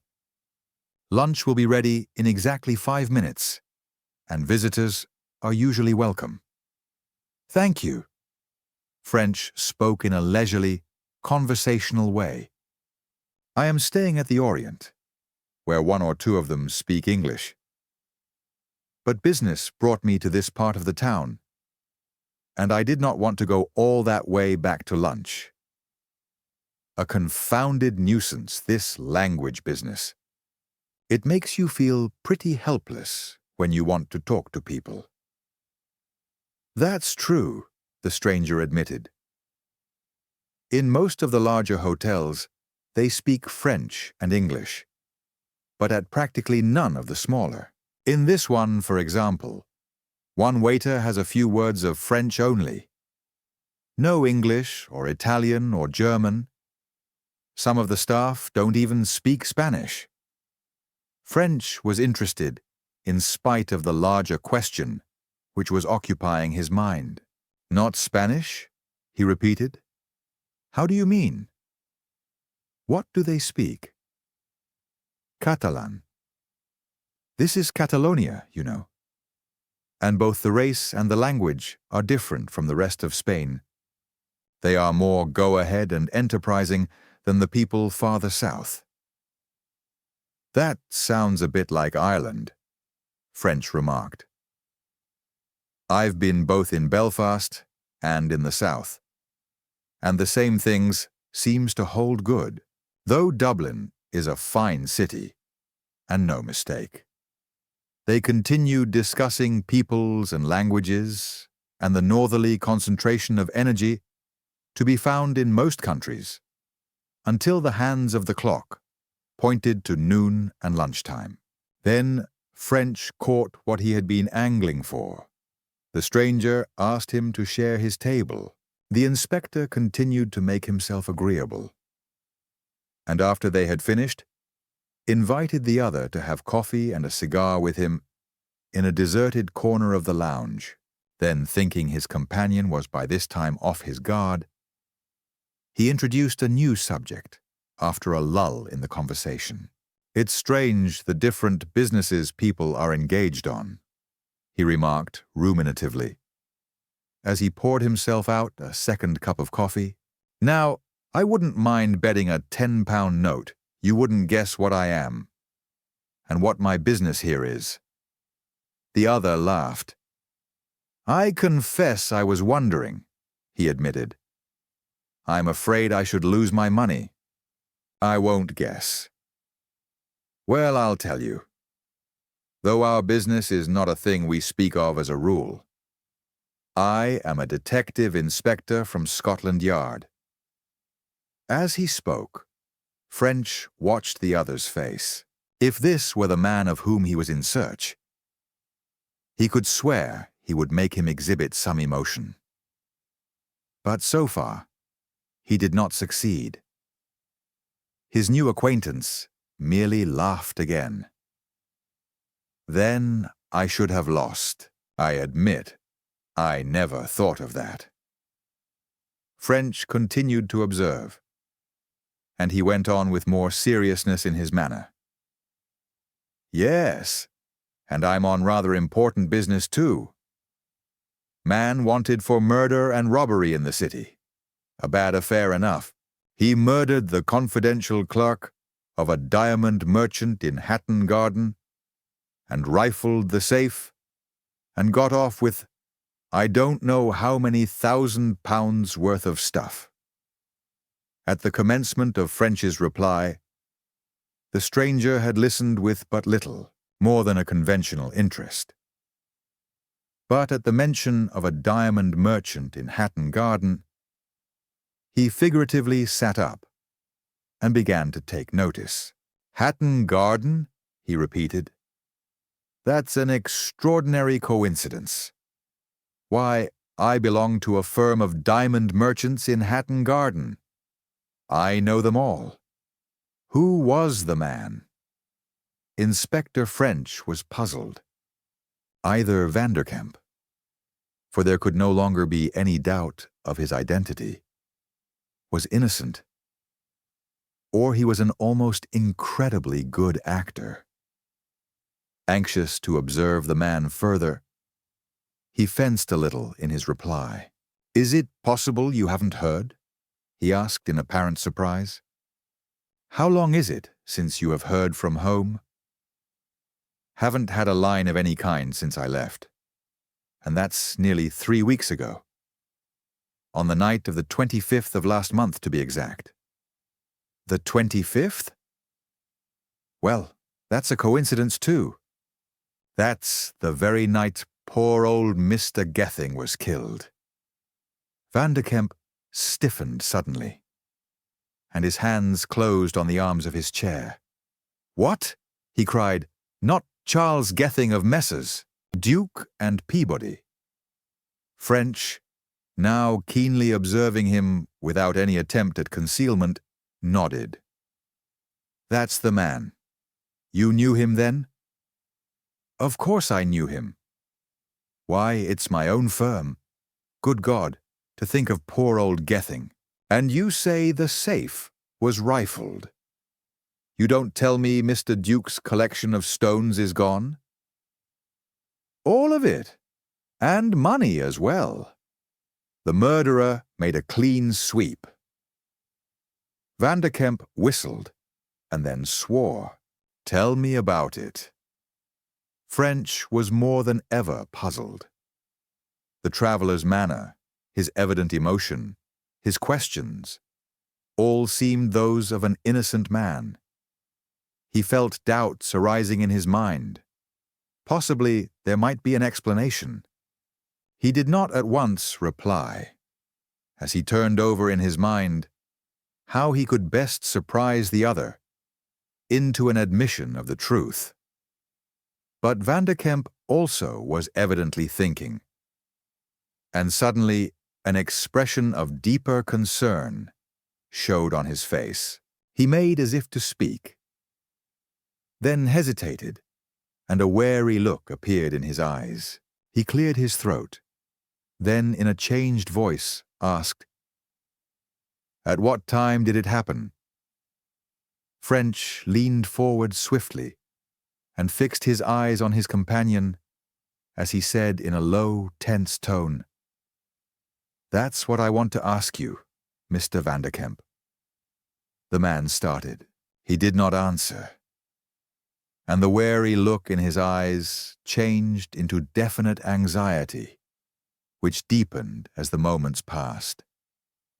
At last he spoke.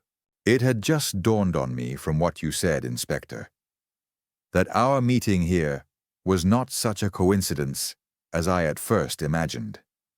I see that you suspect me of the crime. What has happened, I don't know.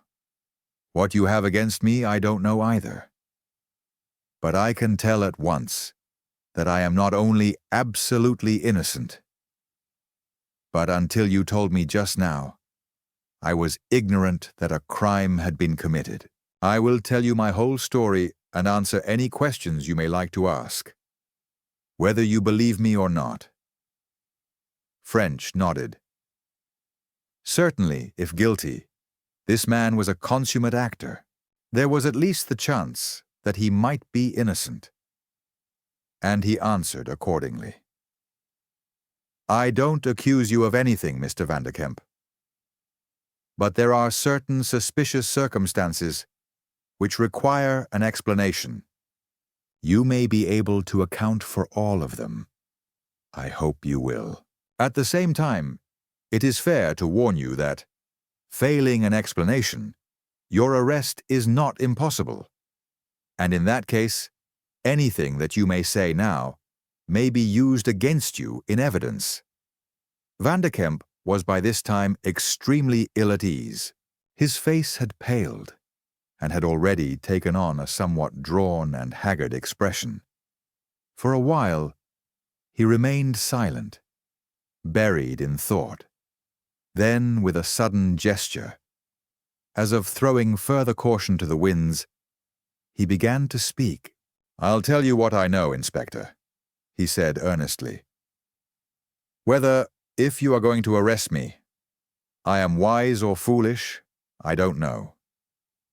But I can at least assure you that it is the literal truth."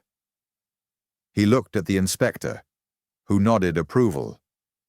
"Of course I can't advise you, Mr. Vanderkemp," he remarked. "But all the same, I believe you are doing the wise thing." "I am in a difficulty," Vanderkemp went on, "as I don't know how much of the circumstances you are familiar with. It would therefore be better if you would ask me questions." "I shall do so. But first, I should like your own statement. I am aware of your name and position in the firm. Also, that Mr. Crofts received a letter on the 21st of last month, asking him to send you to London to undertake an important commission in Sweden. Also, that you left your lodgings in the Kinkerstraat at 8:30 on the evening of the 24th. I have since learned certain other facts as to your subsequent movements, which I need not mention at the moment. What I want you now to do is to let me have a detailed account of your experiences from the moment of your leaving your lodgings until the present time." "I will do so." Vanderkemp spoke eagerly, as if now anxious to get through with the matter. "But there is one thing which comes earlier, in point of time, which I must mention. You have probably heard of it from Mr. Duke, but I shall tell you anyway. I mean about my further instructions as to my London visit, the private instructions. You have seen a copy of them." French, always cautious, was not giving away information. He wondered to what the other was referring, but merely said, "Assume I have not, Mr. Vanderkemp. It is obvious that I must check your statement by the information in my possession." "Well then, though you probably know it already, I may tell you I received additional instructions about my visit. Mr.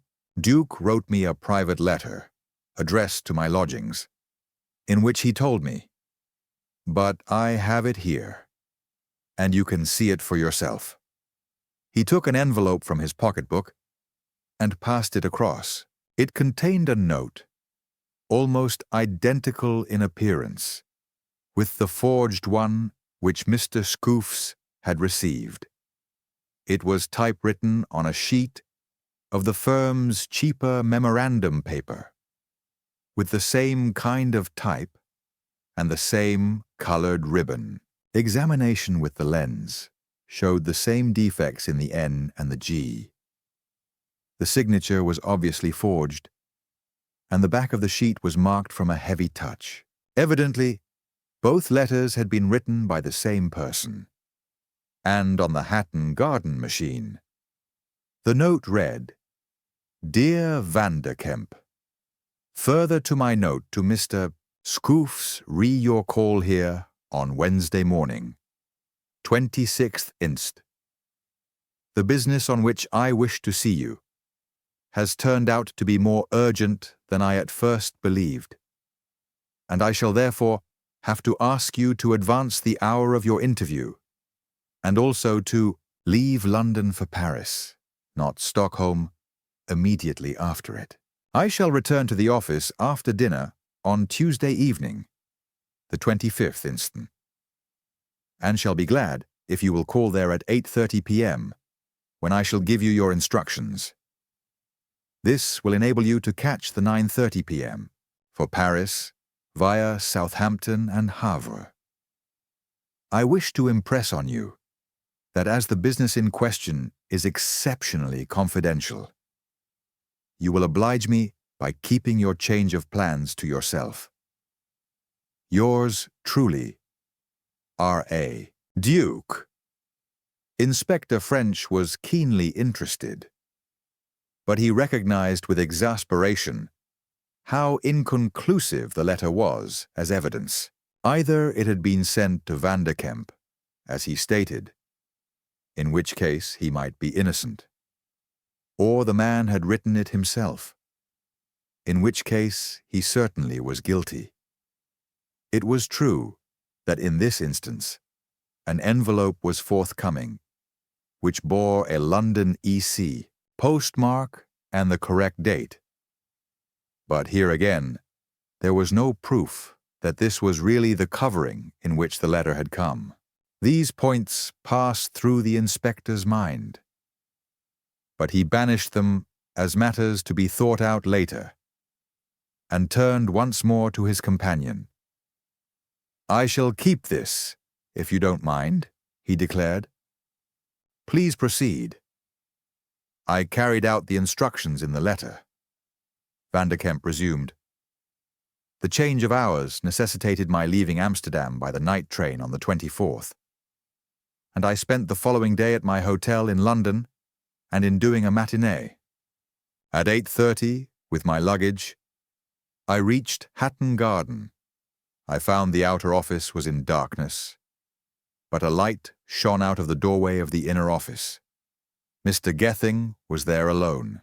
He told me to come in and shut the door, and I did so, and sat down in the client's armchair.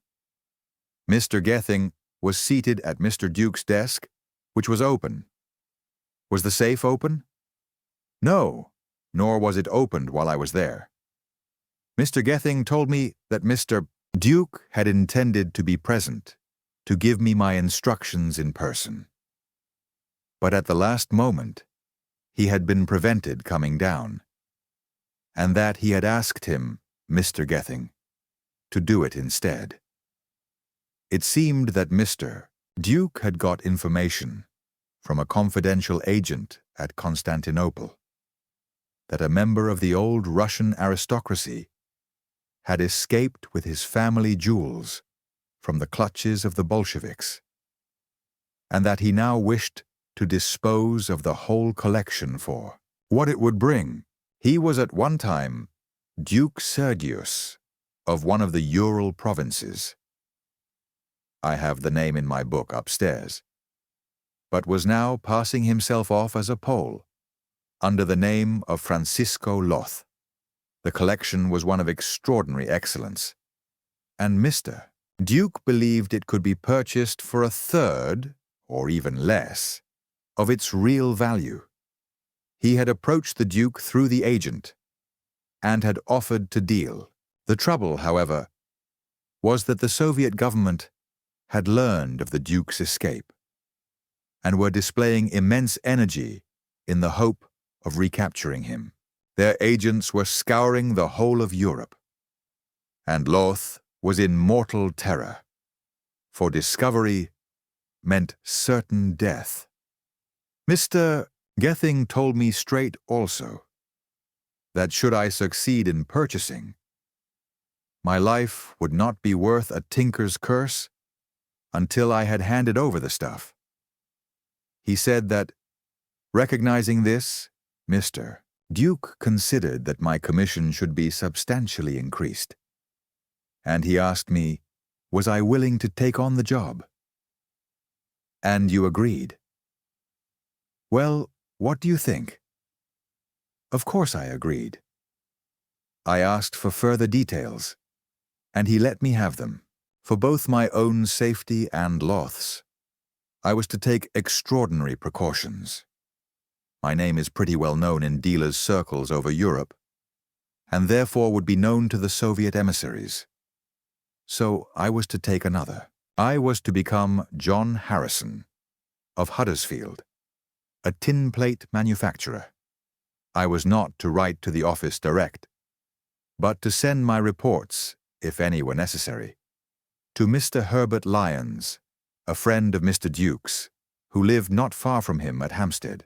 If I had to write, I was to be most careful to phrase my letter, so that were I suspected and my correspondence tampered with, it would not give the affair away. Instructions to me would be sent to Harrison and written on plain notepaper, and would be worded in a similar careful way.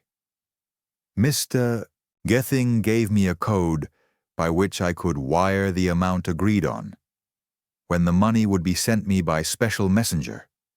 That is, if we could come to terms. Vanderkemp paused and glanced at the inspector. But the latter, not speaking, he continued. Loth was hidden in Constantinople, but was trying to come west. He was not sure whether he could do so best, by land or sea. If he could get out of Turkey by land, he would work his way up the Danube to Austria and Switzerland, and would stop eventually at the Beau Séjour Hotel in Chamonix. If that proved impossible, he would try to leave by sea, and would travel by one of the Navigazione Generale Italiana boats to Genoa, and thence to Barcelona, where he would put up at the Gomez Hotel, that is, this one. He had let Mr.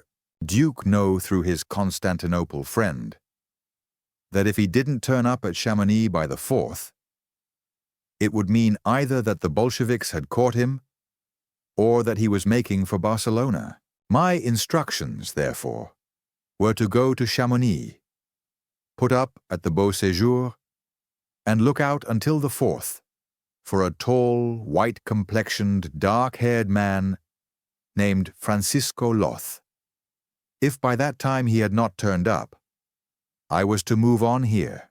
I was to wait here for a fortnight, at the end of which time, if I had still heard nothing of him, I was to go on to Constantinople, look up Mr. Duke's agent, and try for news of Loth's fate. And you carried out the instructions? Yes. I went to Chamonix, and stayed there for a week. Seeing no one who could possibly be the man, I came on here, and have been waiting here ever since. Tomorrow I propose to leave for Constantinople. French threw away the butt of his cigar and selected another. Such a trip could not be accomplished without money, he said slowly. How were you equipped in that way? Mr. Geething handed me £100 in £10 notes. I changed 2 in Chamonix, and I have the remaining 8 in my pocket. You might let me see them. Vanderkemp readily complied, and the inspector found, as he expected, that the 8 notes were among those stolen from the safe. He resumed his interrogation. You say you reached the office in Hatton Garden about 8:30? Yes, and left about 9. My business occupied only half an hour. And you saw no one except Mr. Geething? No one. French, having offered his possible future prisoner another cigar, sat silent, thinking deeply. He had no doubt that the story of the escaped Russian was a fabrication from beginning to end. Besides being an unlikely tale in itself, it broke down on the point of its authorship. Vanderkemp's statement was that Geething had been told the story by Mr. Duke, and that Mr. Duke would have been present to tell it to him, Vanderkemp, in person, were he not prevented by some unexpected cause. This also was an obvious fabrication, but the reason of its insertion into the tale was clear enough. Without it, the story would have no authority. The use of Mr. Duke's name was an essential part of any such scheme, just as the forging of Mr. Duke's signature had been necessary for the letters of instruction to Schoofs and Vanderkemp. But though French felt sure enough of his ground so far, on trying to take a further step, he was held up by the same difficulty with which he had been faced in considering the forged letters. Was Geething guilty? And had he invented this elaborate plan to throw suspicion onto Vanderkemp? Or was Vanderkemp the criminal, and the story his scheme for accounting for his actions since the murder? That was a real difficulty. And French sat wondering if there was no test he could apply, no way in which he could reach certainty, no trap which the victim would be unable to avoid. For some time he could think of none. But presently an idea occurred to him, which he thought might be worthwhile following up. Some information might be gained through the typewriting of the 2 forged letters. Could Vanderkemp type? And if so, was his work done with a light or heavy touch? He turned to his companion. I wish you would write me a short statement of your movements in London on the night of the crime, stating the times at which you arrived at and left the various places you visited. I should prefer it typed, that is, if you can type. Can you? Vanderkemp smiled wanly. I think so, he answered. I type and write shorthand in 4 languages, but I've no machine here. Borrow one from the office, French suggested, as he expressed his admiration of the other's prowess. It took a personal visit to the office, but Vanderkemp, anxious to defer to the inspector's whims, managed to overcome the scruples of the languorous, dark-eyed beauty who reigned therein, and returned triumphant with the machine. 10 minutes later, French had his timetable. Instantly he saw that Vanderkemp typed as an expert, with a light, sure touch that produced a perfect impression. but did not dint the paper. It was a point in the man's favor. By no means conclusive, it was still by no means negligible. Inspector French was puzzled. His experience told him that in this world, the ordinary, natural, and obvious thing happened. A man who secretly visited the scene of a crime at about the hour at which the crime was known to be committed, and who then left the country on a mysterious and improbable mission, the reality of which was denied by its alleged author, a man, further, who had in his pocket banknotes stolen from the scene of the crime. Such a man, in ordinary, prosaic, everyday life, was the criminal. Such, French thought, was common sense.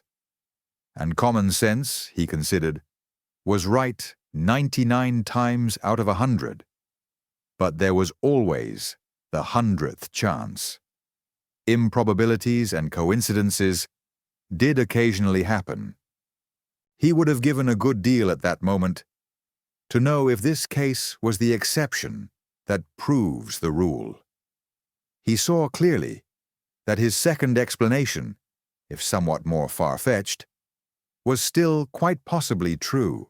It certainly might be that Vanderkemp had been duped, that he had been sent on this wild goose chase by the murderer, with the object of drawing on himself just that suspicion which he had attracted, and thus allowing the real scent to cool.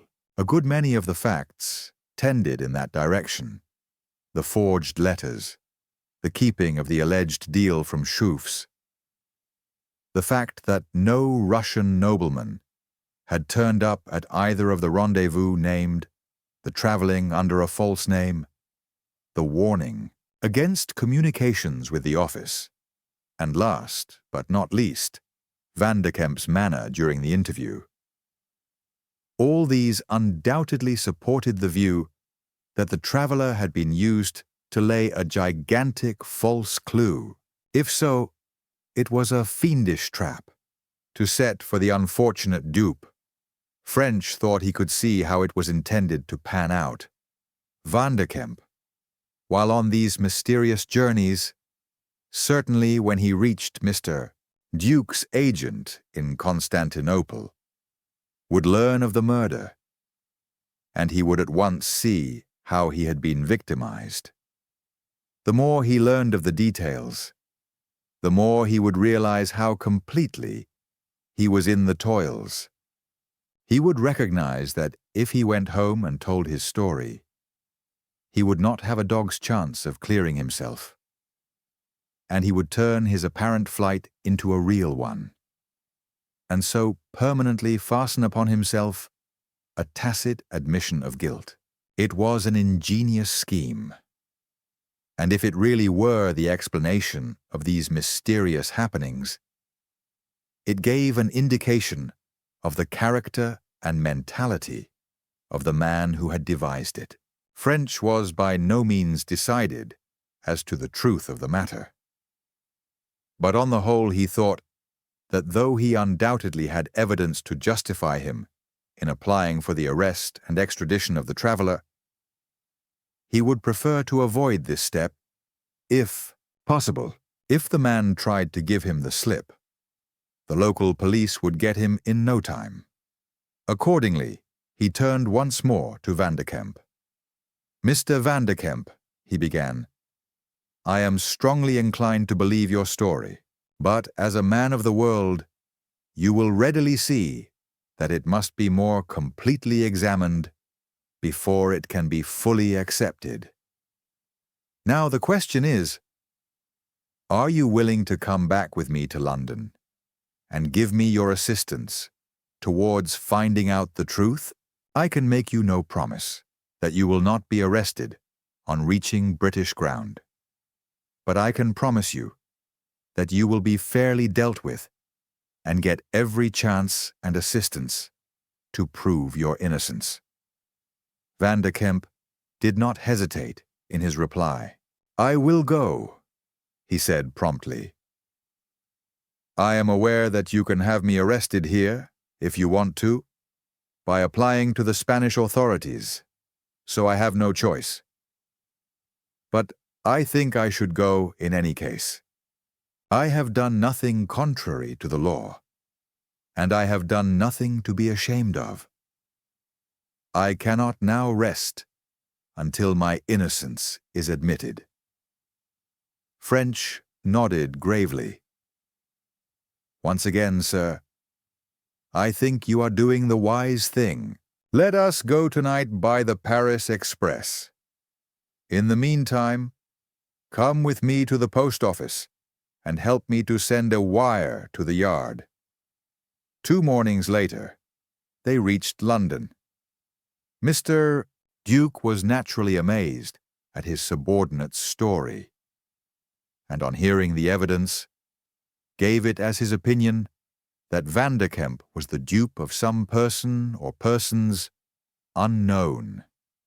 What was more to the point, Chief Inspector Mitchell, French's immediate superior, took the same view, and Vanderkemp, therefore, was not arrested.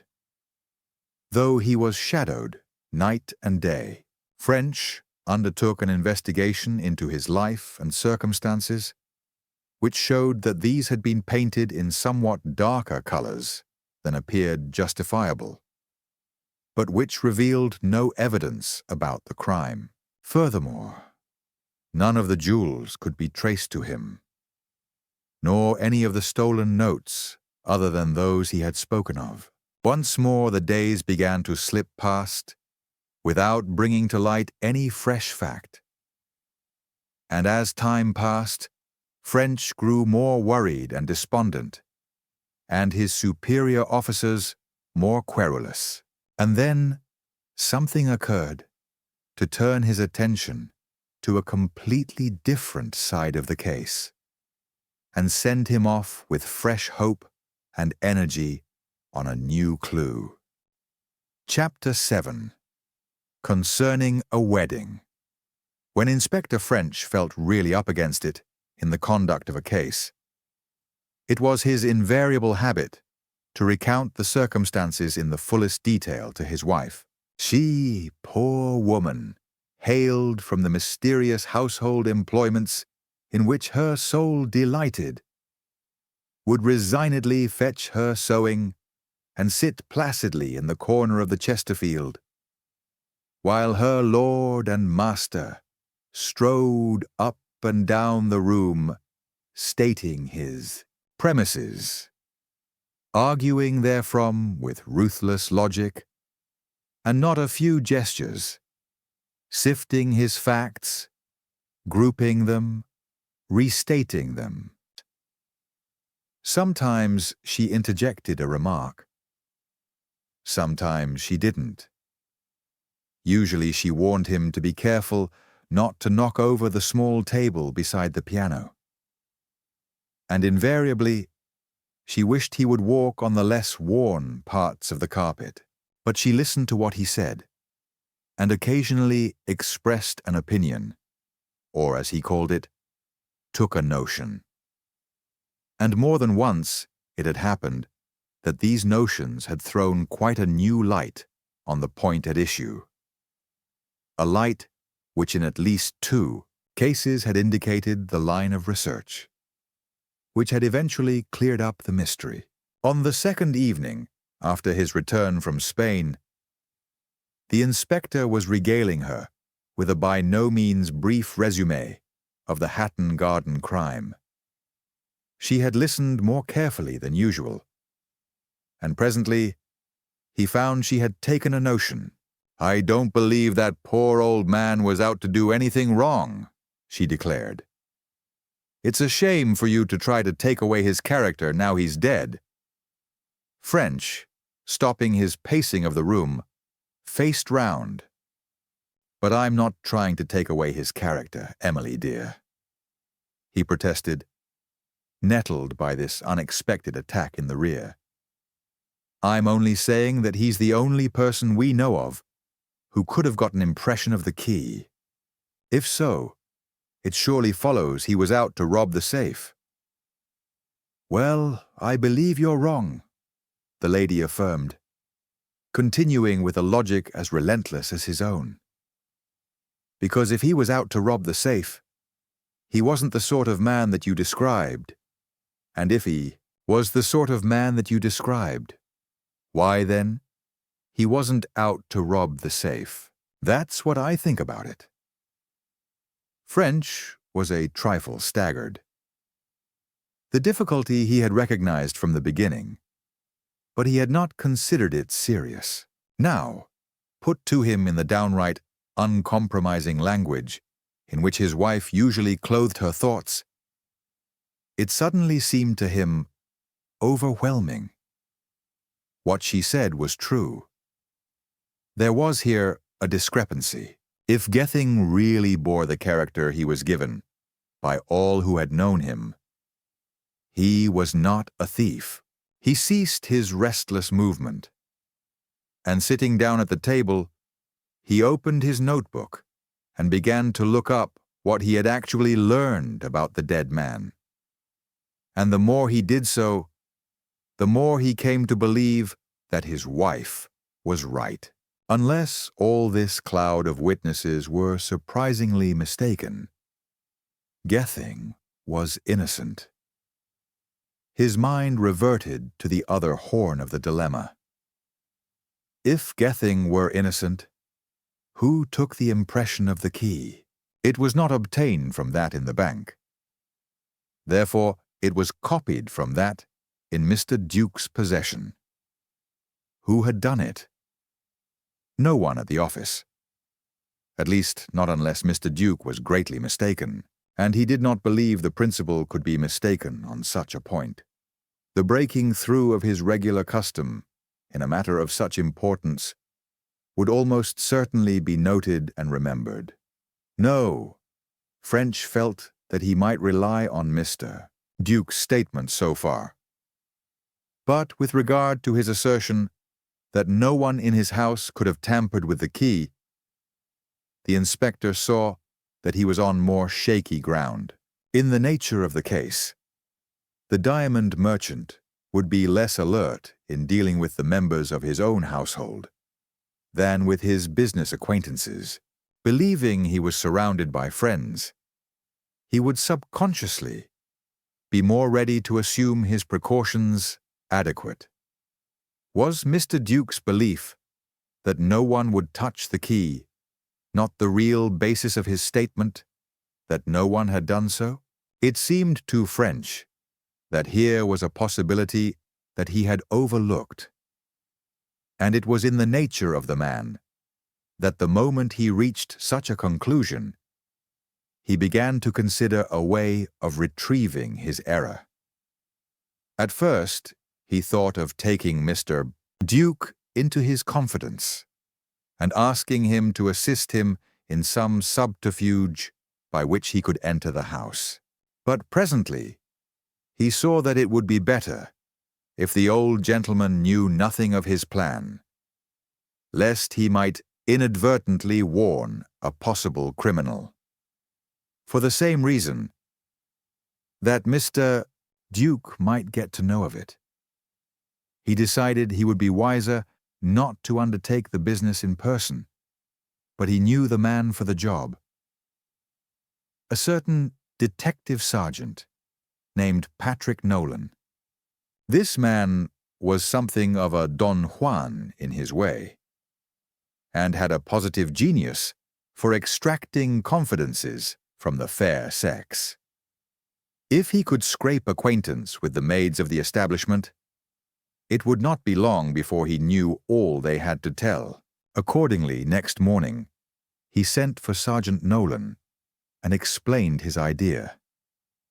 And Nolan, who, where his superiors were concerned, was a man of few words, said, "Yes, sir," and withdrew. The following day, he returned with his first report.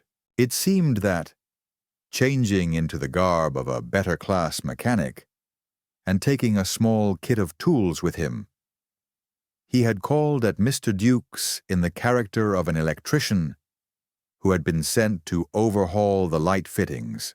Miss Duke happened to be out, and the rather pretty housemaid who opened the door, charmed with the newcomer's manner, admitted him without hesitation. He had gone all over the house, paying particular attention to Mr. Duke's bedroom.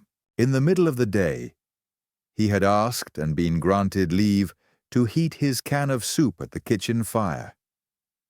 And to such purpose had he used the opportunities thus gained, that before he left, he had prevailed on the pretty housemaid to go with him to supper and the pictures on her next evening out. "Once I get a drop of spirits into her, I'll get all she knows," he concluded, "though I doubt if it'll be much." "That's all right so far as it goes," French admitted. "But what have you actually found out?" "Well, there's first of all the family. It's a small one. There's only the father and the daughter, Miss Sylvia. The mother's alive, but she has been in a lunatic asylum for years. Quite incurable, they said. Miss Sylvia is a nice-looking young lady, and well-liked, by what Rachel says. That's the housemaid. Then there's the servants. This Rachel, and another girl, Annie, and Sarah, the cook. And there's a shover they call Manly. I didn't see him, but the girls seem all right. Not the kind that would be after the keys of jewel safes, anyway." "What's the house like?" "It's a middling big house, and the furniture'll have been good when it was bought, though it's getting a trifle shabby now. Mr. Duke's bedroom is at the end of the left wing, and Miss Duke's is in the front of the house, so anybody could go through Mr. Duke's room without being seen. Anybody could get a mold of that key if he left it in his room, say, while he was having his bath. Did you find out any possibilities? Any tradesmen in, like yourself? Or anyone staying in the house?" The sergeant shook his head. "I did not, sir," he admitted. "I thought I had maybe done enough for one day. I didn't want to be after starting them wondering about me. But I'll get that out of Rachel tomorrow night. Better see that Manly, the chauffeur, or no, I shall see him myself. You stick to what you're at. Anything else?" "No, sir, I think not." What the girls talked most about was Miss Sylvia's engagement. It seems she was engaged to some friend in the city, and they were to have been married at the end of the month. And now they've had some bust-up, and the whole thing's postponed, if not off altogether." "That's so. They didn't tell you the reason?" "They did not, sir. But I can likely find out from Rachel, if you want to know." "I don't suppose I do," French returned. "But you might as well find out what you can on spec. You know who the young man is?" "No, sir. They didn't say." French looked up his notebook. "I seem to know a deal more about it than you do," he grumbled. "He is a clerk in Mr. Duke's office. Name of Harrington. Stanley Harrington. I interviewed him with the others in the office on the day after the murder, and he told me about the engagement. It seemed to be going strong then. When did they postpone it?" "They didn't say that either, sir." "Well, find that out too. That'll do for the present." That evening, French, in the guise of an out-of-work mechanic, took up his stand near Mr. Duke's house, and presently saw the old gentleman arrive back from business in his car. An hour later, he followed the chauffeur from the garage to a house in a small street off Esther Road. There, French hung about for perhaps another hour, when he had the satisfaction of seeing the quarry emerge again, pass down the street, and disappear into the Rose and Thistle bar. This was just what the inspector had hoped for, and after a few minutes he followed him in, To scrape acquaintance was easy enough. French, as a motor mechanic out of work, was provided with a ready introduction to any chauffeur. And over a couple of glasses of beer, he learned first of the chances of jobs in the district, and secondly, by skillful pumping, many details of his new companion's work and of the Duke menage. But he heard nothing that seemed in the slightest degree suspicious or interesting. The man himself, moreover, seemed of an honest, harmless type, and much too stupid to be concerned personally in enterprises with keys of safes. For a day, the inquiry hung fire. And then Sergeant Nolan brought in a report which turned the inspector's thoughts into still another channel. Nolan had, it appeared, taken the pretty housemaid Rachel first to the pictures and then to supper at a popular restaurant. The girl had what the sergeant called the gift of the gab, and it had only been necessary for him judiciously to supply an occasional topic, to have a continuous stream of more or less relevant information poured into his receptive ears. First, he had tried to ascertain whether anyone had recently had access to Mr. Duke's dressing room during the night or early morning, and he soon learned that, prior to his own visit, no tradesman had been in the house for many months. Moreover, the only visitor who had stayed overnight for a considerable time was Mr. Stanley Harrington, Miss Duke's fiancé. The two young people had been feverishly engaged in rehearsals for a play given by a local amateur dramatic society. And for the 4 nights previous to the entertainment, Miss Duke had refused to allow her swain to waste time in going to and from his rooms, and had insisted on his putting up with them. This occurred about a month before the murder, and Harrington had slept in a room just opposite to Mr. Duke's. It was obvious, therefore, that had the key been left in the dressing room at any time, Harrington could easily have taken the necessary impression. Nolan then went on to tell what he had found out as to the postponed wedding, and in this French felt he had food for thought. It appeared that the trouble, whatever it was, had come suddenly, and it had taken place on the day after the murder. On the evening of the crime, so Rachel had said, Mr. Duke was not at home for dinner, but Mr. Harrington had turned up. He and Miss Duke had dined together, and then everything was couleur de rose. They had gone out together after dinner.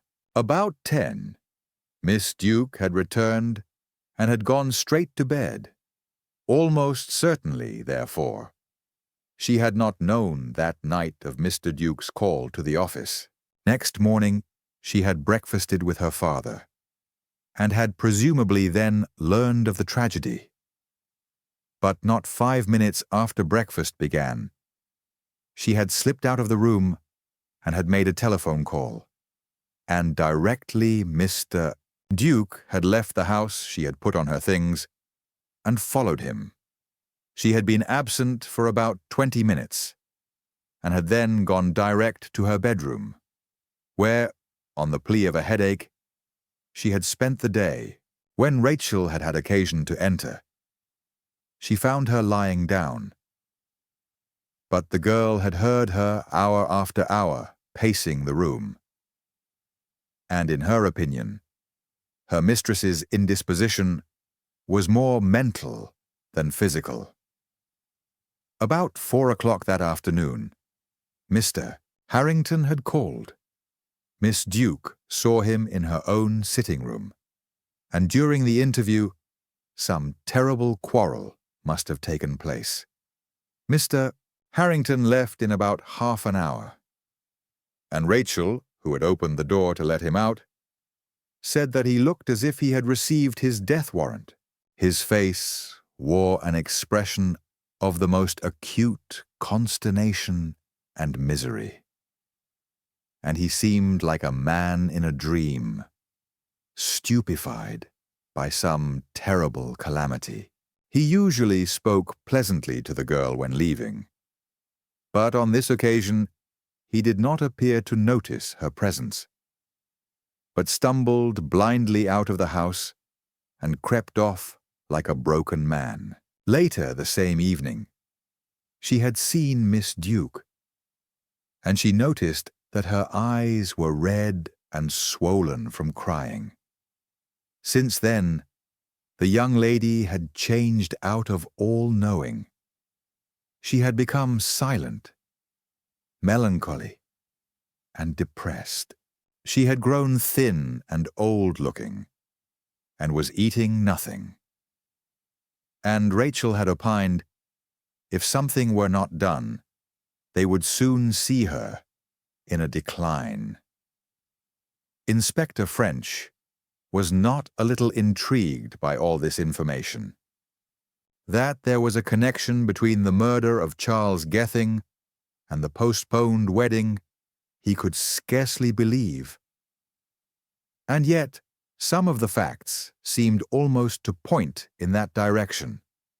If Miss Duke had first learned of the tragedy from her father at breakfast, was this knowledge the cause of her telephone call? To whom was the call made? What had she done during her 20-minute absence from the house? What had taken place at the interview between Miss Duke and Harrington? And, most important of all, why had the wedding been postponed? French felt that he could not rest until he had obtained answers to all these questions. And it seemed to him that the only way he could do so would be to trace the girl's movements in detail during the whole period in question. For a long time, he continued sitting at his desk as he considered ways and means. At last, he telephoned once more for Sergeant Nolan. "Look here," he began, when the man presented himself. "I want you to get something more out of that girl. When can you see her again?" "Sunday, sir," said the charmer. "I left an opening for meeting her for fear it would maybe be wanted." "And this is Friday." "Well, I suppose I shall have to wait. Better see her on Sunday and find out these things in this order. First, in what vehicle Miss Duke drove to her friend's girls' club on the night of the crime. Secondly, what vehicle she came back in. And thirdly, whether she received any note or message between the time she returned that night and Mr. Harrington's call next day, other than what she might have learned during her telephone call and absence from the house after breakfast. Got that?"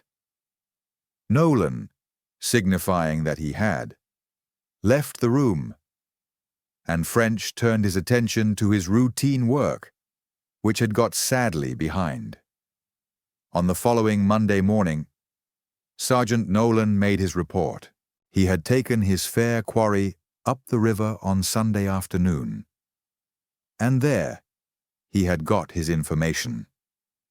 Miss Duke and Mr. Harrington had left in Mr. Duke's car shortly before 8. Manley, the chauffeur, had mentioned to Rachel that his young mistress had told him he need not wait for her, as she expected that Mr. Duke would want him later in the evening to take him home from his club. She had returned about 10 in a taxi, and had come in quickly and gone to her room. So far as Rachel knew, she had received no caller, note, or other message from then, until Mr. Harrington arrived next day, other than those accepted in the question. French was anxious to keep secret the fact that he was looking into Miss Duke's doings, and he was therefore unwilling to question Manley on the matter. He had learned from Harrington the address of the girls' club, and he thought inquiries there might give him his information.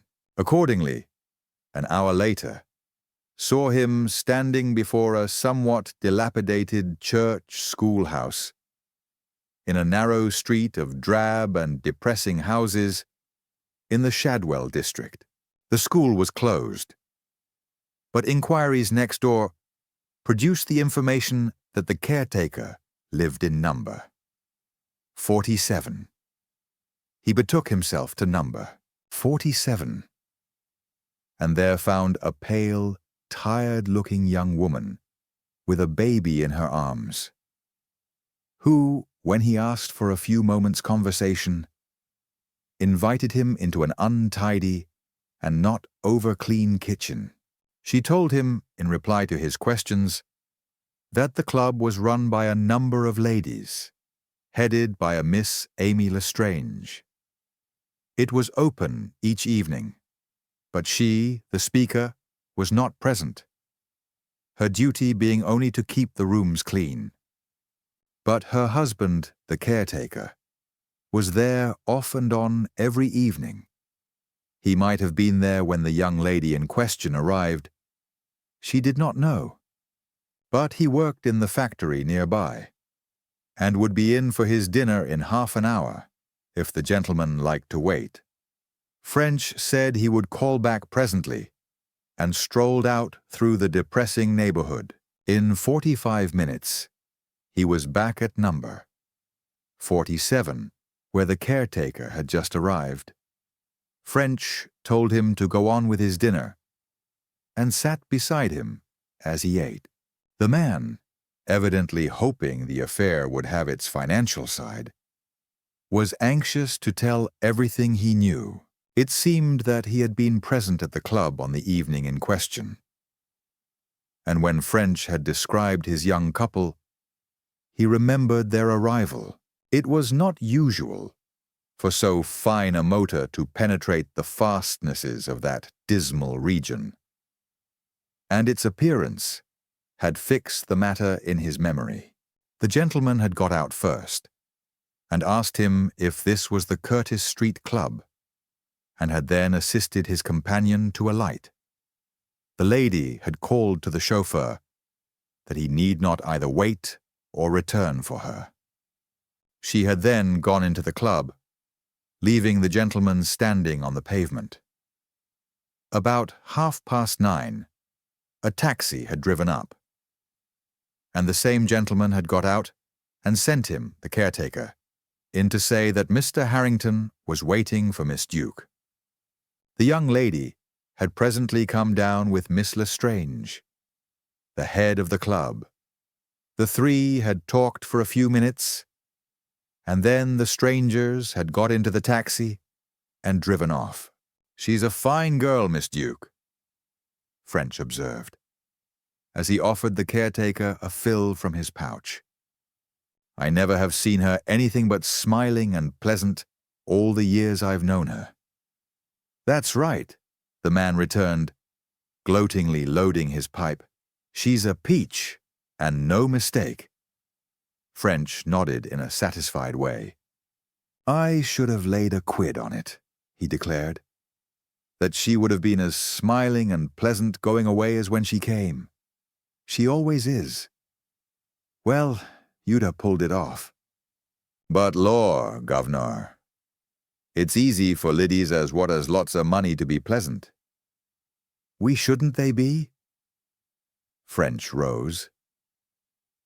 "Ah, well, I expect they've their troubles like the rest of us," he said, slipping half a crown into the man's eager hand. If the caretaker was correct, and Miss Duke was in good spirits on leaving the club, it followed that the upset, whatever it had been, had not up to then taken place. The next step, therefore, was obviously to find the taxi in which the two young people had driven to Hampstead, so as to learn whether anything unusual had occurred during the journey. He returned to the yard and, sending for some members of his staff, explained the point at issue. But, as he would have been the first to admit, it was more by luck than good guidance that on the very first day of the inquiry he gained his information. Taximan James Tompkins had driven the young couple on the evening in question, and by 5 o'clock he was at the yard awaiting French's pleasure. Chapter 8. Sylvia and Harrington. Taximan Tompkins was a wizened-looking man with a surly manner and the air of having a constant grievance. But he was evidently overawed by the situation in which he found himself, and seemed anxious to do his best to answer the inspector's questions clearly. He remembered the evening in question. He had been hailed by a gentleman near Liverpool Street and told to drive to the Curtis Street Girls' Club. There, after some delay, they had picked up a young lady. "What address did you get?" French asked. "I don't just remember," the man said slowly, scratching his head. "Somewhere in Hampstead it was, but I'm blessed if I could tell you where." "The Cedars, Hampstead, perhaps?" "That's right, Governor." That was it. And the two started off together? Yes. The other young Liddy just saw them off. Now tell me, did they meet anyone else on the way home? Not while they were in the cab, they didn't. Or buy a paper, or stop for any purpose. Whatever? They stopped and got out for a arfa mo, but I can't say if it was to buy a paper. Oh, they stopped, did they? Where was that? In Holborn, just past the end of Hatton Garden. What? Cried French, surprised out of his usual calm superiority. Tell me about that. The driver was stupid and suspicious, but in time the details came out. The most direct route led along Holborn, and he had taken it. But when he reached the point in question, the young man had hailed him through the speaking tube. "Hold on a minute, driver," he had called. "Look sharp, please." He had pulled over to the curb.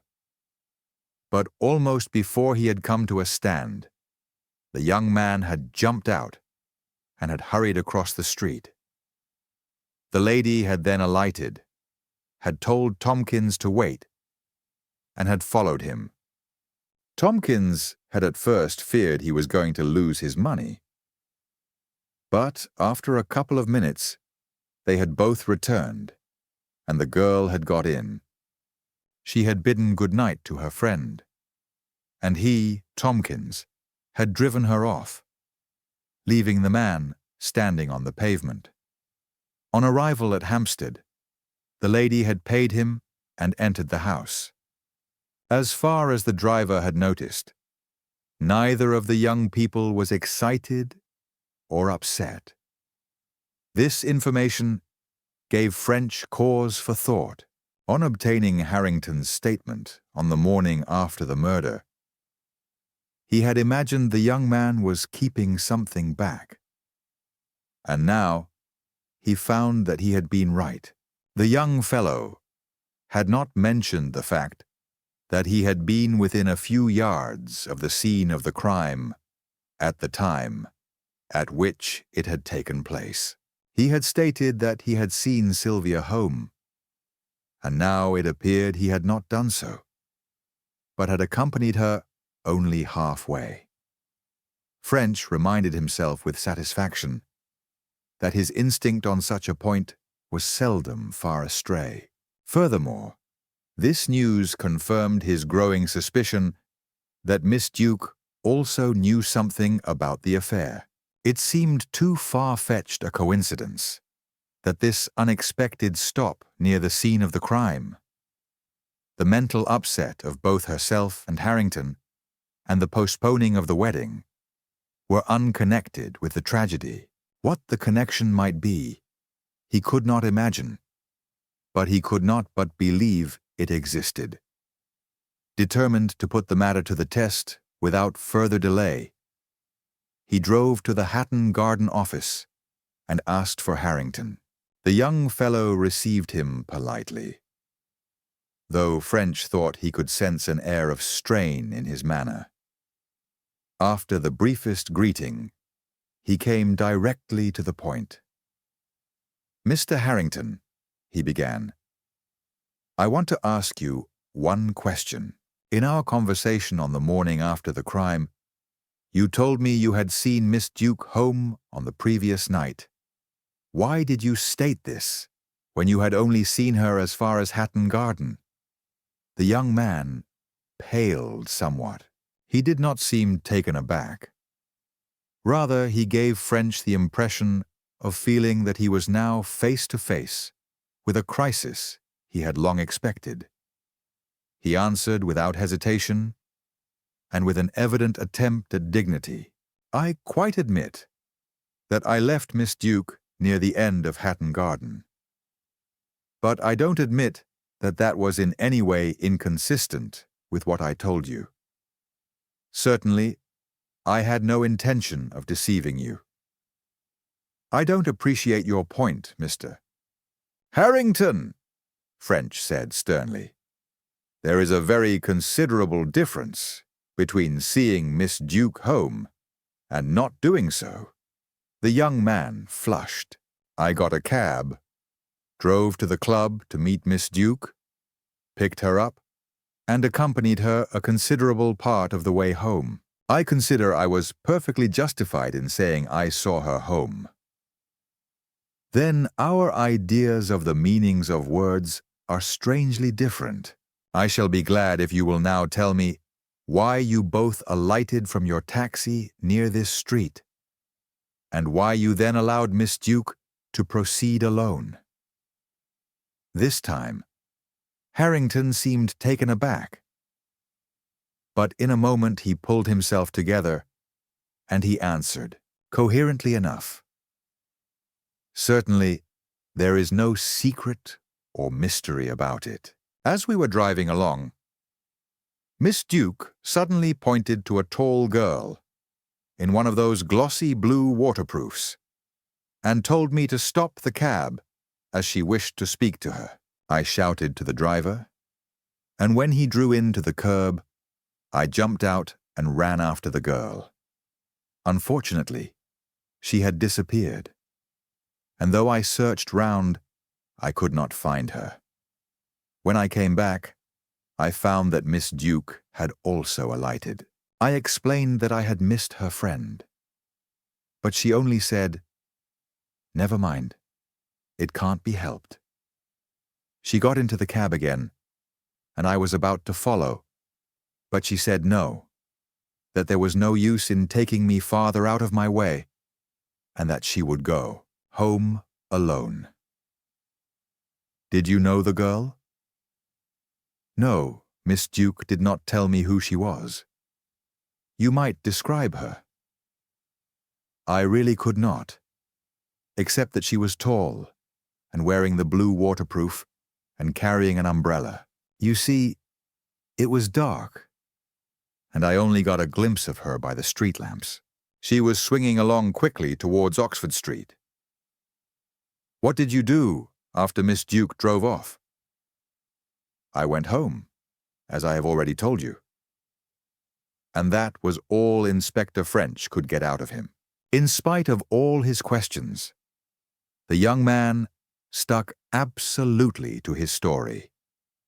It was obvious to French that he must next get Miss Duke's statement. And with this in view, he drove out to the Cedars. He asked Harrington to accompany him, so as to prevent his telephoning to the young lady to put her on her guard. And on reaching the house, he bade him good day with a somewhat sardonic smile. Miss Duke was at home, and presently joined him in the breakfast room, to which he had been shown. She was a comely maiden, slightly given to plumpness, perhaps, but pretty and kindly and wholesome-looking. A sight, indeed, to warm a man's heart. But she looked pale and worried, and French felt that her experience, whatever it was, had hit her hard. "I am sorry to trouble you, Miss Duke, but I am inquiring into the recent crime at your father's office, and I find I require to ask you a few questions." As he spoke, he watched her sharply, and he was intrigued to notice a flash of apprehension leap into her clear eyes. "Won't you sit down?" she invited, with a somewhat strained smile. He seated himself deliberately, continuing, "My questions, I am afraid, are personal and impertinent, but I have no option but to ask them. I will go on to them at once, without further preamble. The first is, what was it that upset you so greatly on the day after the crime?" She looked at him in evident surprise, and he imagined, in some relief also. "Why, how can you ask?" she exclaimed. "Don't you think news like that was enough to upset anyone?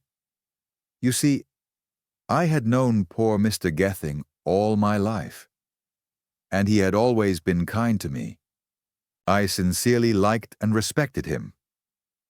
And to learn suddenly that he had been murdered in that cold-blooded way, why, it was awful, awful. It certainly upset me, and I don't see how it could have done anything else." French nodded. "Quite so, Miss Duke. I fully appreciate that. But I venture to suggest that there was something more in your mind than the tragic death of your old acquaintance. Something of more pressing and more personal interest. Come now, Miss Duke. Tell me what it was." The flash of apprehension returned to her eyes, and then, once again, the look of relief. "You mean the loss of the diamonds?" she answered calmly. "I deplored that, of course, particularly on my father's account. But it was Mr. Gething's death that really, as you call it, upset me. The diamonds we could do without, but we could not give the poor old man back his life. I did not mean the loss of the diamonds, Miss Duke. I meant something more personal than that. I'm afraid you must tell me about it." There was now no mistaking the girl's uneasiness, and French grew more and more hopeful that he was on the track of something vital. But she was not giving anything away. "You must be mistaken," she said in a lower tone.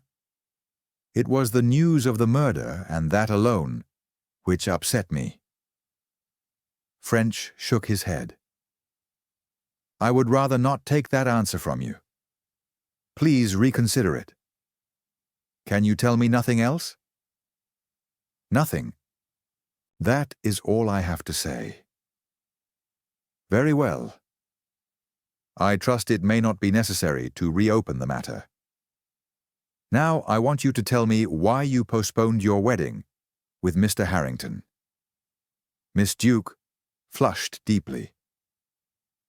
"I will tell you nothing of the sort, Mr. Inspector," she declared, with some show of anger. "What right have you to ask me such a question? That is a matter between Mr. Harrington and myself alone.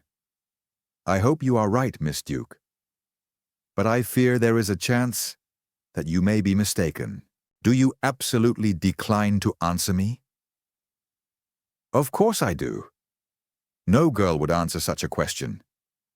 It is an impertinence to ask it." "In that case," French said grimly, "I shall not press the matter, for the present. Let me turn to another subject. I want you next to tell me why you stopped at Hatton Garden, on your way home from the Curtis Street Girls' Club, on the night of the crime." For a moment, The girl seemed too much surprised to reply. Then she answered with a show of indignation. "Really, Mr. French, this is too much. May I ask if you suspect me of the crime?" "Not of committing it," French returned gravely, "but—" He leaned forward and gazed keenly into her eyes. "I do suspect you of knowing something about it. Could you not, Miss Duke, if you chose, put me on the track of the criminal?" "Oh, no, no, no!"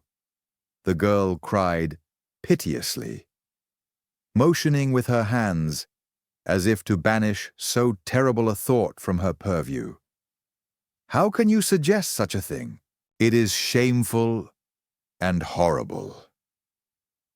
"Of course, Miss Duke. I can't make you answer me if you don't want to. But I put it to you that it is worth your while thinking twice before you attempt to keep back information. Remember that if I am not satisfied, you may be asked these same questions in court. And then you will have to answer them whether you like it or not. Now I ask you once again, why did you leave your taxi at Hatton Garden? I think it is perfectly horrible of you to make all these insinuations against me without any grounds whatever," she answered, a little tremulously. "There is no secret about why I stopped the taxi, and I have never made any mystery about it. Why it should have any importance, I can't imagine." She paused. Then, with a little gesture, as if throwing discretion to the winds, continued. "The fact is that, as we were driving home, I suddenly saw a girl in the street whom I particularly wished to meet. I stopped the cab and sent Mr. Harrington after her, but he missed her." "Who was she?" "I don't know. That is why I was so anxious to see her." "I suppose you want the whole story?" She tossed her head and went on without waiting for him to reply. "Last summer I was coming up to town from Tunbridge, where I had been staying, and this girl and I had a carriage to ourselves. We began to talk and became quite friendly. When they came to collect the tickets, found I had lost mine. The man wanted to take my name, but the girl insisted on lending me the money to pay my fare. I wrote down her name and address on a scrap of paper so that I could return the money to her. But when I reached home, I found I had lost the paper, and I stupidly had not committed the address to memory. I could not send her the money, and I don't know what she must have thought of me. You can understand, therefore, my anxiety to meet her when I saw her from the cab." "But why did you pay your fare a second time? You must have known that all you had to do was to give your name and address to the ticket collector." "I suppose I did," she admitted. "But I preferred to pay, rather than have the trouble of explanations and probably letters to the head office." Inspector French was chagrined. Instinctively, he doubted the story. But Miss Duke had answered his question in a reasonable way. And if she stuck to the tale, he did not see how he could break her down. After this lapse of time, it would be quite impossible to obtain confirmation or otherwise of the details, especially as Miss Duke's hypothetical fellow traveler could not be produced. He pointedly made no comment on the statement as he resumed his investigation. "To whom did you telephone after breakfast on the morning after the murder?" That Miss Duke was amazed at the extent of the inspector's knowledge was evident. But she answered immediately. "To Mr. Harrington, to say what? If I must repeat my private conversations to my future husband, it was to ask him to meet me at once, as I had something to say to him." What was the nature of the communication? Miss Duke flushed again. "Really?" she exclaimed. "I protest against this. What possible connection can our private affairs have with your business? It is your own fault, Miss Duke.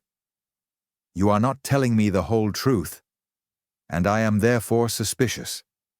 I want to find out what you are keeping back, and I may tell you that I am going to do so. What did you want to see Mr. Harrington about so urgently?" The girl seemed terribly distressed. "If you will have it, it was about the postponement of the wedding," she said in a low voice. "You understand, we had been discussing the matter on the night before, when no conclusion had been come to.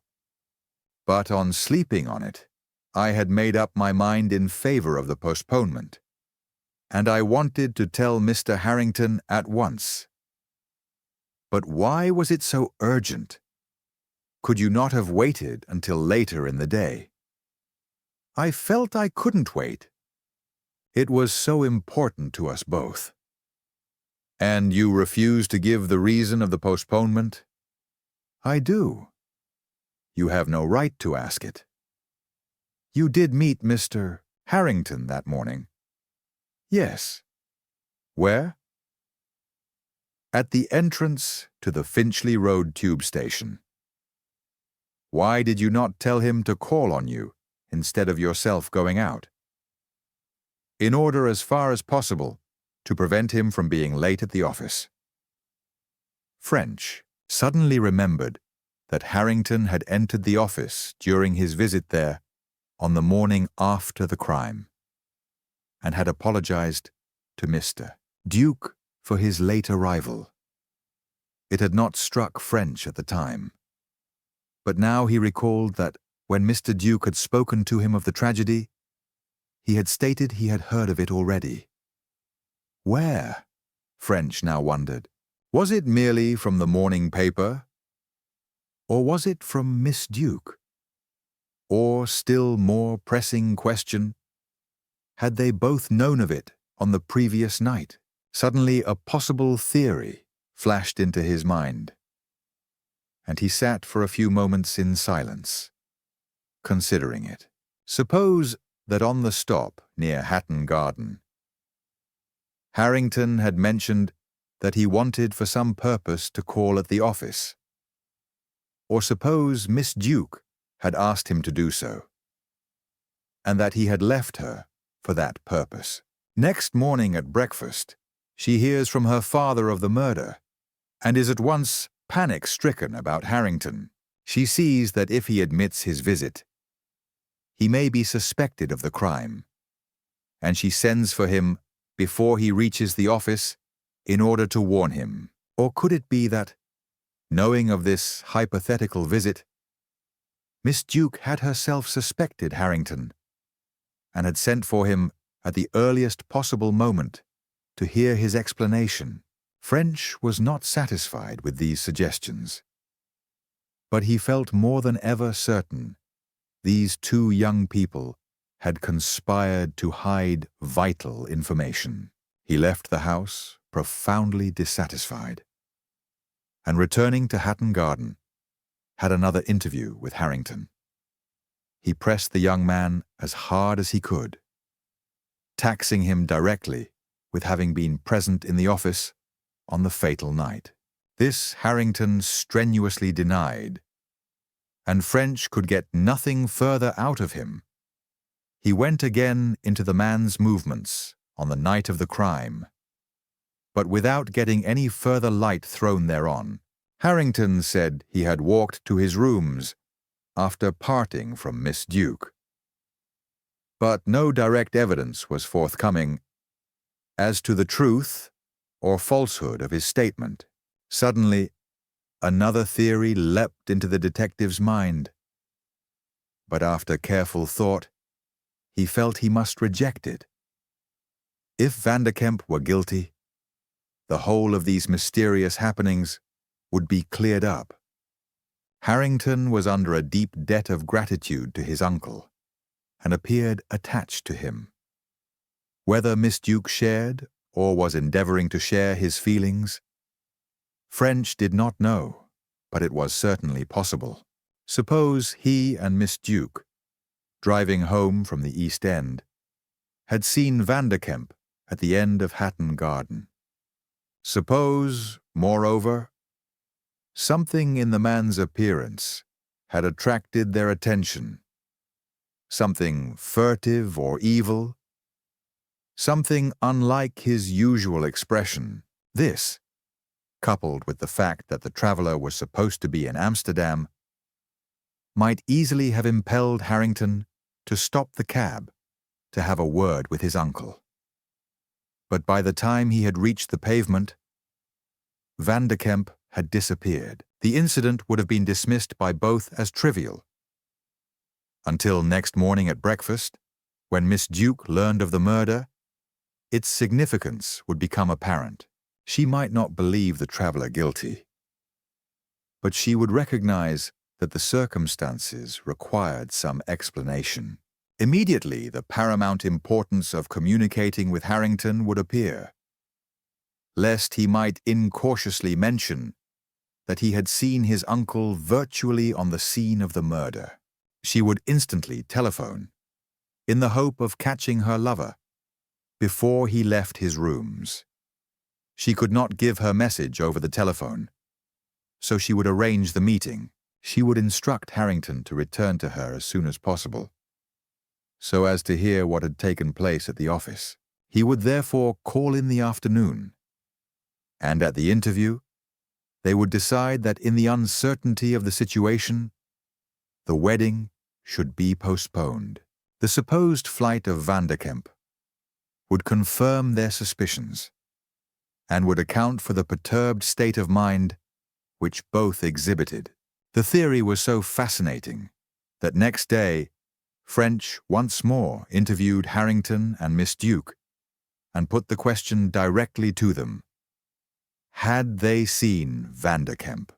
But both denied having done so, and baffled and irritated, he wrathfully watched another promising clue petering out before him. He had the two young people shadowed, and spent a considerable time in investigating their past life, but without result. So the days began to draw out into weeks, and the solution of the mystery seemed as far off as ever. Chapter 9. Mrs. Root of Pittsburgh.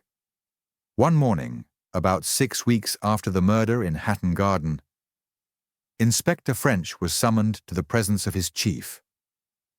"Look here, French," he was greeted.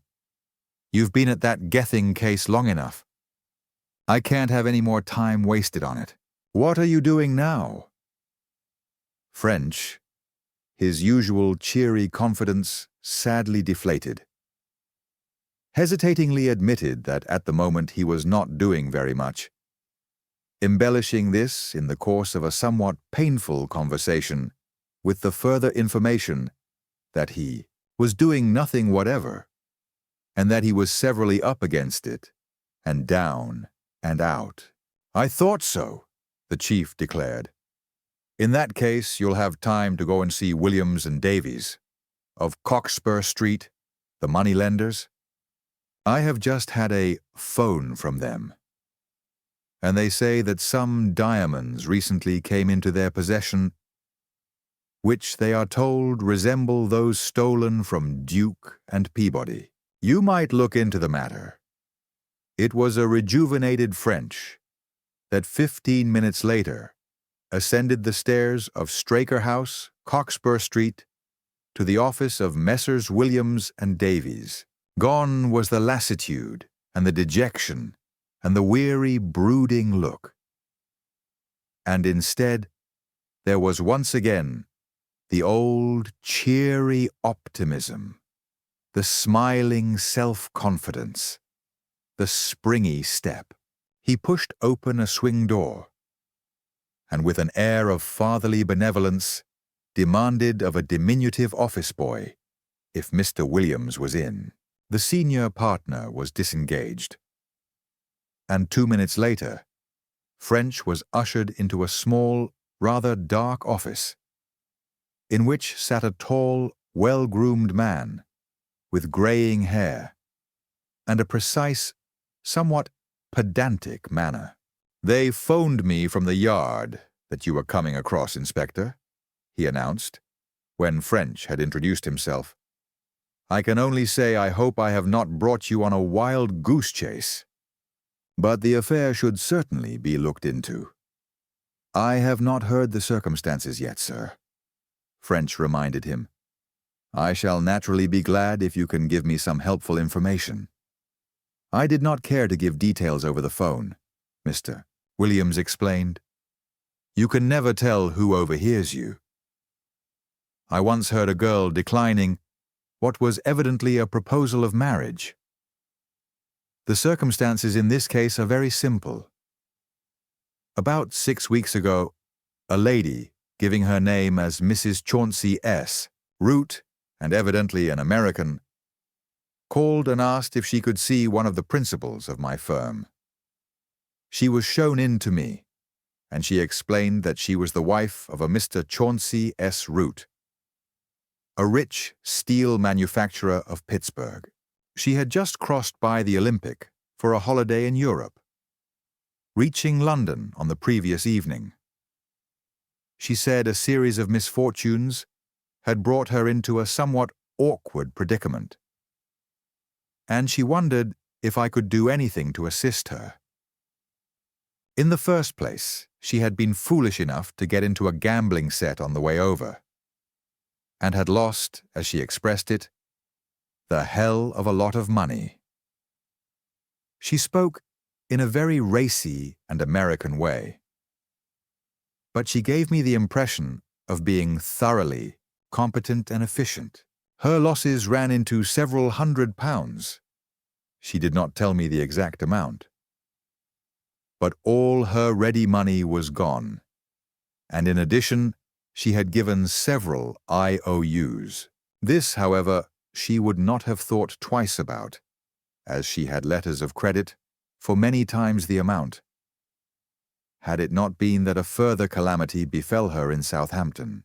There, in the crush on the quays, the small dispatch case in which she kept her ready money and papers had been snatched from her, and she was left practically penniless, as well as without her letters of credit and her passport or other means of identification. She had, of course, reported the matter to the police authorities, but they had rather shaken their heads over it, though promising to do everything possible. She had had, indeed, to borrow a £20 note from one of her travelling acquaintances to get her to London, and now she was practically without money at all. She wished, therefore, to borrow £3,000, which would enable her to pay her gambling debts and to carry on in London until fresh letters of credit could be sent. Fortunately, she had with her a collection of unmounted diamonds, which she intended to have set by London jewellers, of whose skill she had heard great accounts.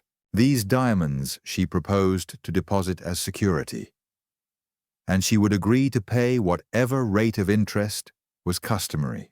She asked me if my firm would be prepared to lend the money on these terms. Why did she not cable to her husband? I asked her that, and she explained that she did not wish to tell Mr. Root, as he had an inveterate dislike to gambling, and they had had several disagreements about her betting proclivities.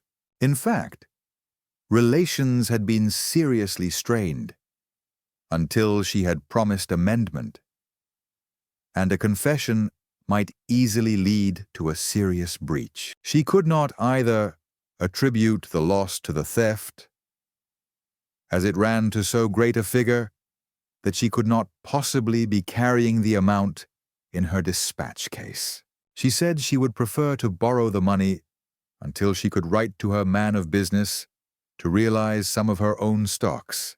I said that her proposition, as such, was acceptable, as we frequently took stones and jewelry as security for loans, but that as she was a stranger to us, before we could do business, we should obviously require some evidence of her bona fides.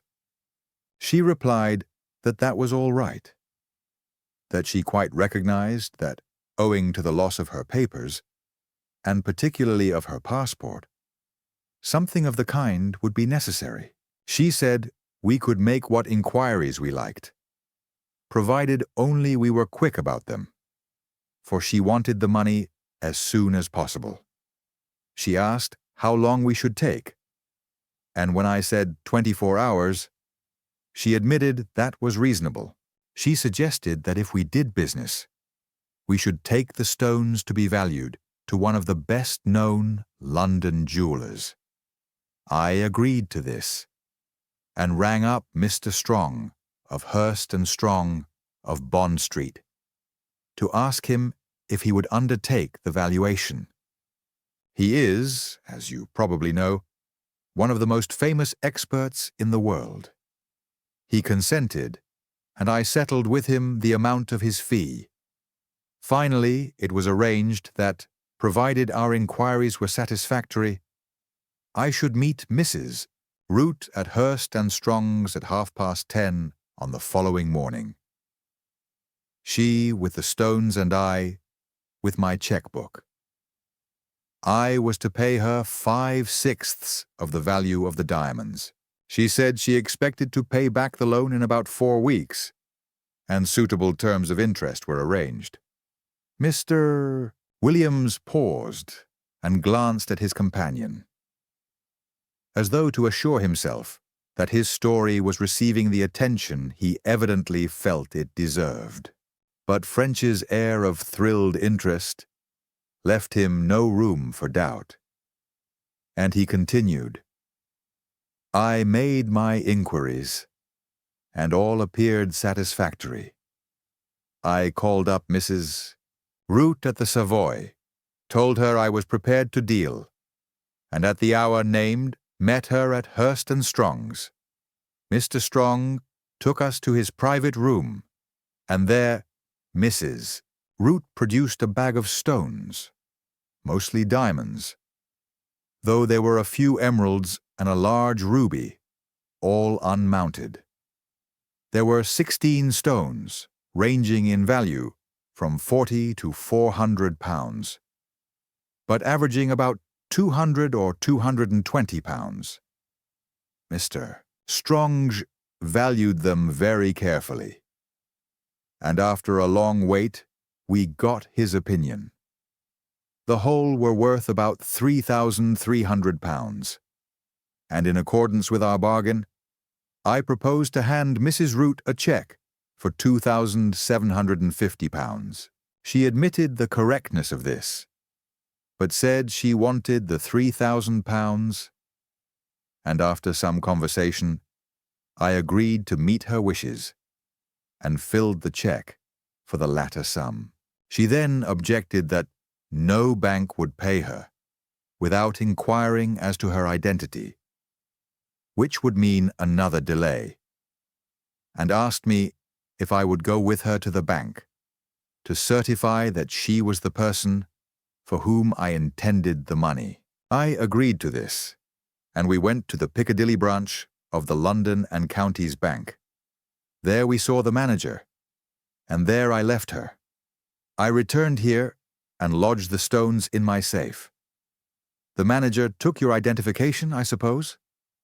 Oh, yes, I know him personally, and there was no difficulty.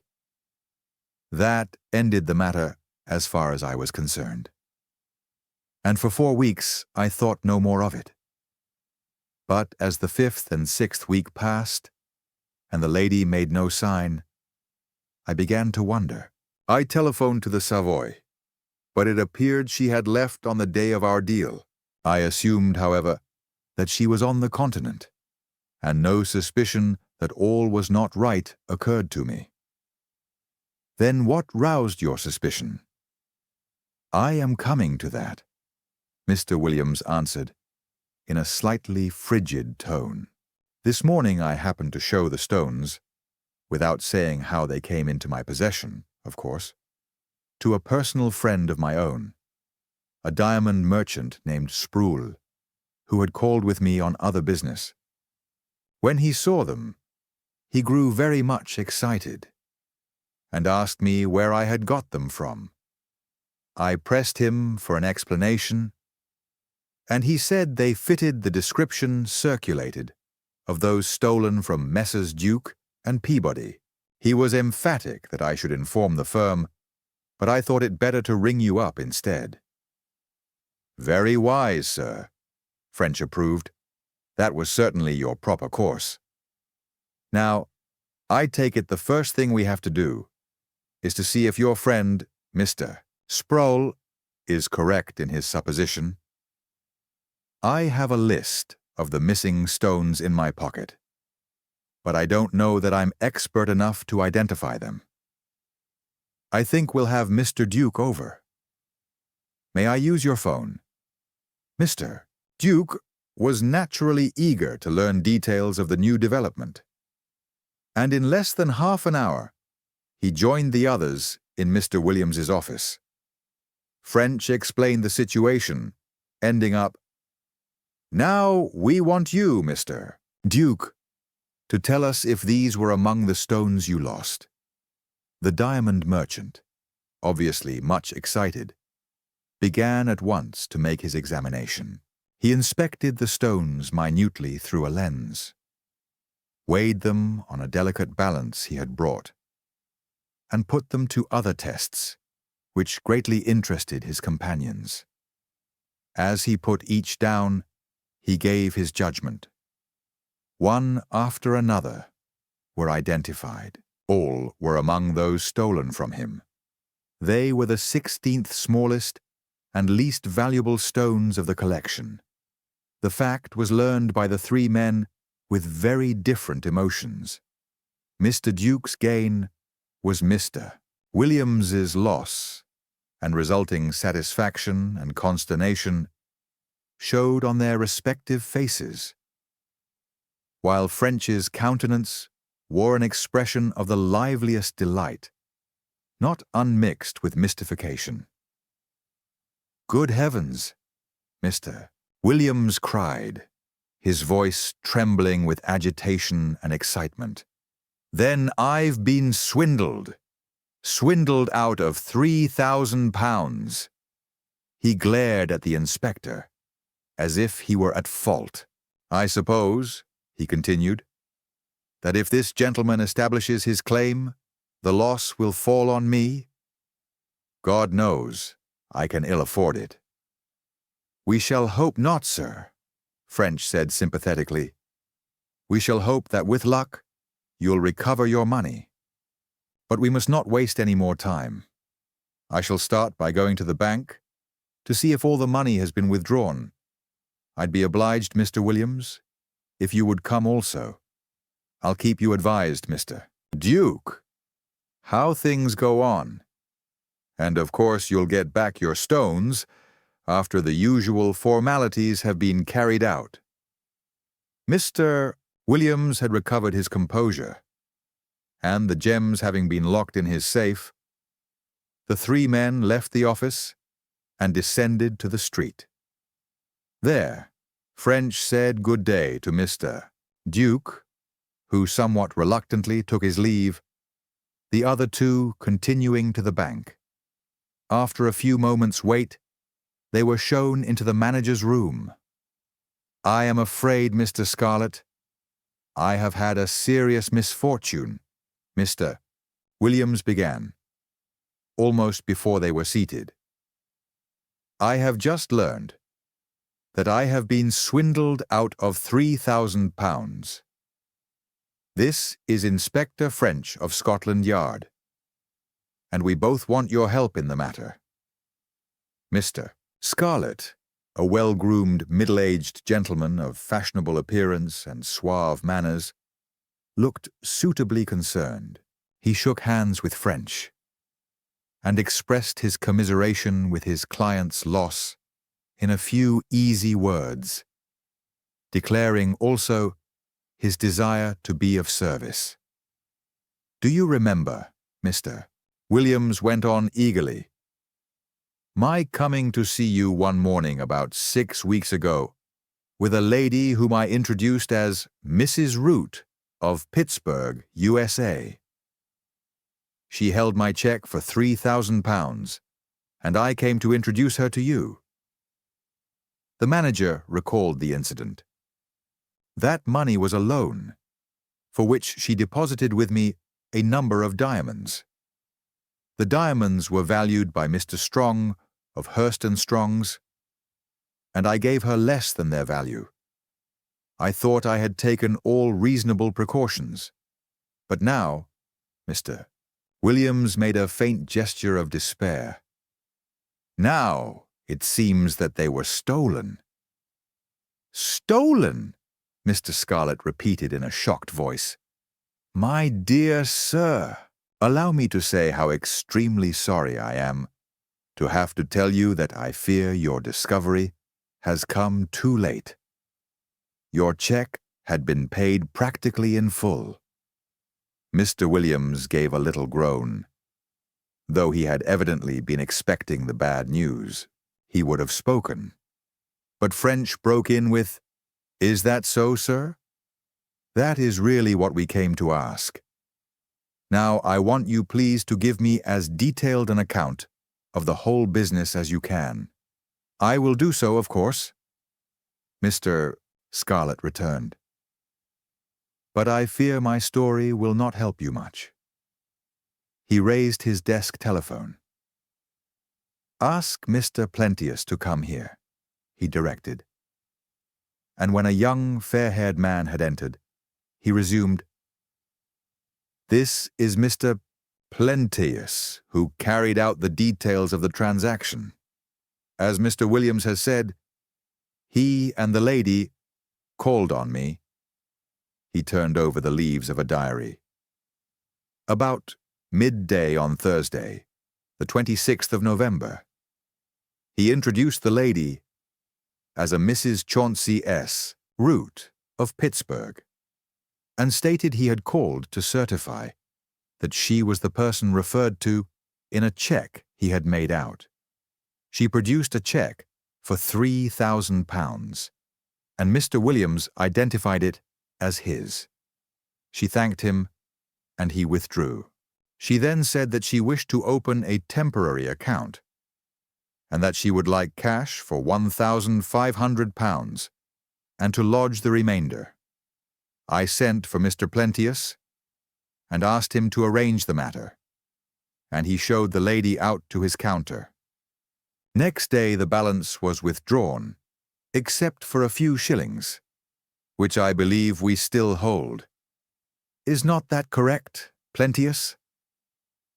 "Yes, sir," the fair-haired young man answered. "Quite correct. I can turn you up the exact balance in a moment." "Presently, thank you, Mr. Plenteous," French interposed. "In the meantime, perhaps you would tell us what took place between you and the lady after you left this office." After a glance at his chief, the clerk answered, "Mrs. Root handed me the check for £3,000, and said she wished to lodge half. I filled the customary forms, took her signature, and gave her a passbook, all in the usual way. Then she told me she would like the other £1,500, cashed in notes of small value. She said she was a stranger to London, but that already she had discovered the difficulty of changing Bank of England notes. Being short of ready money, she had proffered a £20 note in a shop. It was refused, and on asking for change in a bank which happened to be next door, the cashier politely informed her he was not permitted to change notes for strangers. She had indeed to go back to her hotel before she could get it done. She said she therefore wanted nothing larger than £10. And at her further request, I counted her out 100 tens and 100 fives. She stowed them away in a dispatch case she was carrying. I pointed out that that was not a very safe way to carry so large a sum. But she laughed and said she guessed it was all right, that no one would know she had money in it. She said good day and went out, and that was the last I saw of her. You noticed nothing in any way suspicious about her manner or actions? Nothing whatever. You say the lodgment was subsequently withdrawn. You might tell me about that. It was withdrawn in the sense that checks were issued for almost the whole amount. The lady did not herself call again, nor was the account closed. There is still a small balance. French nodded. Yes, I understood you to say so. Could you let me see the ledger and also the checks that were issued? In a few seconds, the clerk returned with a ponderous tome, which he opened at the name of Mrs. Helen Sadie Root. The account possessed but few items. On the debit side, there was but the single entry of £1,500. But on the other side, there were 6 entries, varying from £210, 10 shillings, to £295, and totaling £1,495, 7 shillings. 9th தேதி. 6 cancelled checks corresponded with the entries. As French examined these, he was interested to see that all were made out on fashionable London jewellers. Can you lend me these? He asked, pointing to the checks. The clerk hesitated, but Mr. Scarlett intervened. Certainly, he answered readily, but you will have to give us a receipt for our auditors. This was soon arranged, and after French had asked a few more questions, he and Mr. Williams left the bank. Now, he said briskly, before his companion could frame a remark, I am going round to these 6 jewellers, but first I want some further information from you. Shall we go back to your office? Mr. Williams assented eagerly. He had lost his air of detached precision, and, like a somewhat spoiled child, plied the other with questions as to his probable chances of success. French answered in his usual cheery, optimistic way. And it was not until they were once more seated in Mr. Williams's sanctum that he dropped his air of fatherly benevolence and became once more the shrewd and competent officer of Scotland Yard. In the first place, he began, as he took out his notebook, I want your description of the lady. I gather she was a good-looking woman, attractive both in appearance and manner. Did you find her so? Mr. Williams hesitated. Well, yes, I did, he admitted, somewhat apologetically, as French thought. She certainly had a way with her, something different from my usual clients. From her manner, I never should have suspected she was other than all right. Most women crooks are attractive-looking, French declared smoothly. It's part of their stock in trade.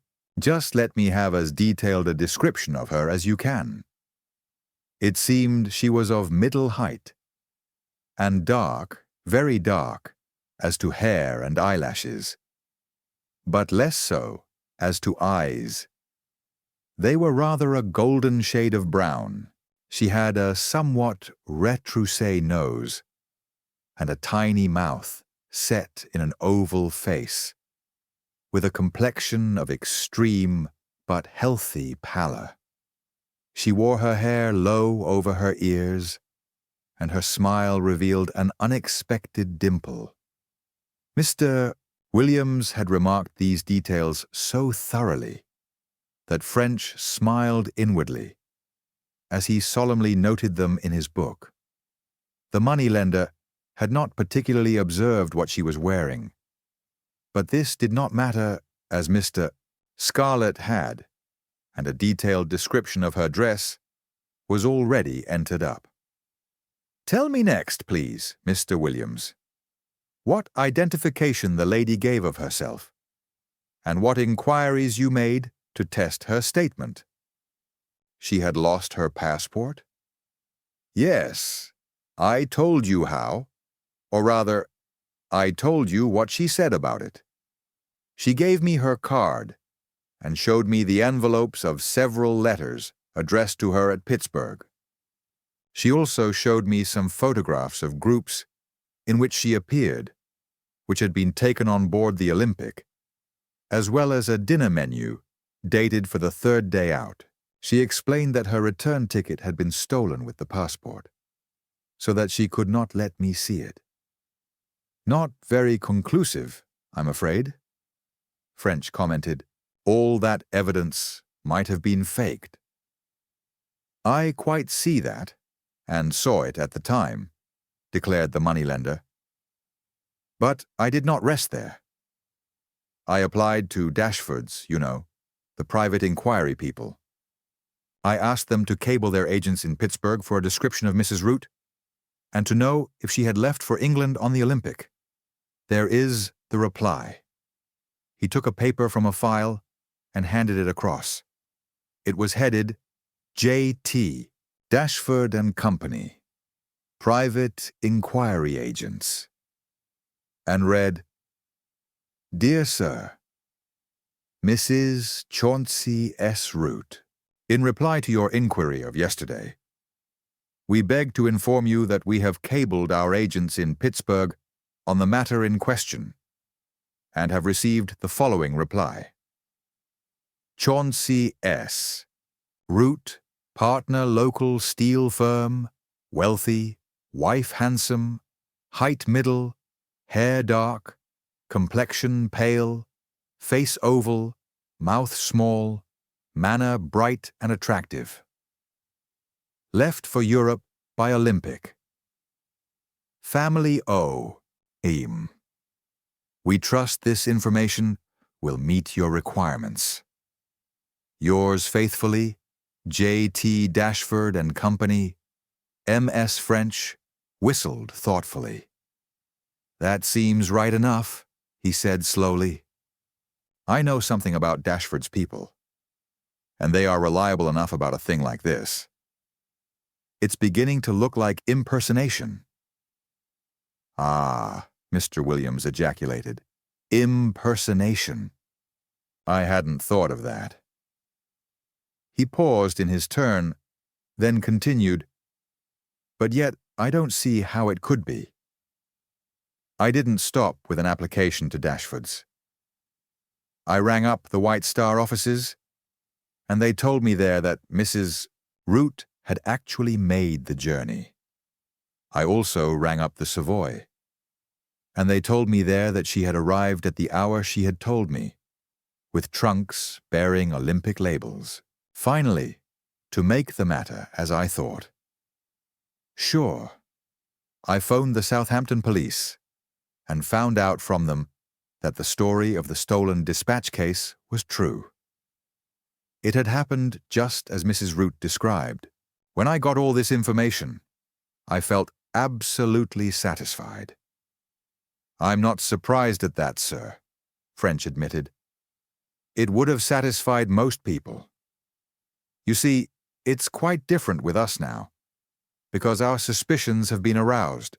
There was nothing in the circumstances of this lady's call to make you doubt her story. I quite sympathize with you, though I'm afraid that doesn't help the situation much. But you see now, of course, that none of the information you collected is really conclusive. I have no doubt that there is a Mrs. Chauncey S. Root of Pittsburgh who traveled to Europe in the Olympic, and that, generally speaking, she resembles your friend. But I very gravely doubt that she was the lady who negotiated the loan. You see, the real identifications, the passport, the return ticket, on which her name would be inscribed, were missing. Moreover, she refused to allow Mr. Root to be consulted. No, I think we may take it that the woman who came here was not Mrs. Root. But on the other hand, she must either have been acquainted with Mrs. Root personally or have known a thundering lot about her. How does that strike you, sir? It sounds right. It certainly sounds right, Inspector. I fear it must be as you say. But if so, what chance is there of getting back my money? French shook his head. I'm afraid the prospects are not very rosy, he admitted. But you never know. We'll try to get our hands on the woman, of course. And we may find she has not spent the money. Now, sir, if there is nothing more than you can tell me, I think I shall get along to the Savoy and to those shops where she paid the checks. Inspector French walked slowly down Cockspur Street, his brain bemused by this unexpected development. The impersonation of Mrs. Root was easy, or at least comparatively easy, to understand. He could see that it would present no serious difficulties to a resourceful woman, though the application to the Southampton police was certainly staggering. But what he could not form the slightest idea of was how this woman could possibly have got hold of Mr. Duke's diamonds. The impersonation must have actually been arranged before the robbery took place. And if this were so, it pointed to a much more far-reaching crime than he had had any conception of, and there must have been more than one in it too. Unless this mysterious woman had actually committed the murder, which he found hard to believe. He smiled with satisfaction as he thought of the vistas of possible information which were opening out before him, and by which he might hope to retrieve the loss of prestige which he had suffered. Suddenly, he thought of Miss Duke. Was there a connection between her and this mysterious woman? Was Mrs. Root the woman in the waterproof? Was she Miss Duke herself? Here were far-reaching questions. As he considered them, he saw that his work for the next few days was cut out for him. Chapter 10. Some pairs of blankets. During Inspector French's brief lunch hour, he continued turning over in his mind the immediate problem which Mr. Williams's story had raised for him, namely, at what point he had best attack his new inquiry. The facts postulated a good deal of obvious detailed investigation, and he felt he should carry this through in his usual systematic way before attempting to evolve a comprehensive theory of the crime. He had first to learn what he could of the mysterious Mrs. Root, and in this connection, he foresaw inquiries at Pittsburgh, from the White Star people, from the Southampton police at the Savoy, and at the various firms of jewelers to whom the checks had been made out. He had, if possible, to find the lady, or her impersonator. These things accomplished, he could turn his attention to an attempt to connect the person found with Miss Duke, or at all events, with Mr. Duke's jewels, and subsequently with the murder of Charles Gething. By the time his meal was ended, he had decided that he would commence operations at the Savoy, and 10 minutes later, he turned into the courtyard, and making his way to the office, inquired for the manager. In due course, he explained his business to the great man. But the latter shook his head when he heard what was required of him, and asked French for suggestions as to how he could help. "First, I should like to see the register," French explained. "That, at least, is easily done." The manager led the way to the office and introduced French to the radiant young woman who presided at the reception counter. Then, turning over the pages of the register, he presently exclaimed, "That looks like it, Inspector, I fancy."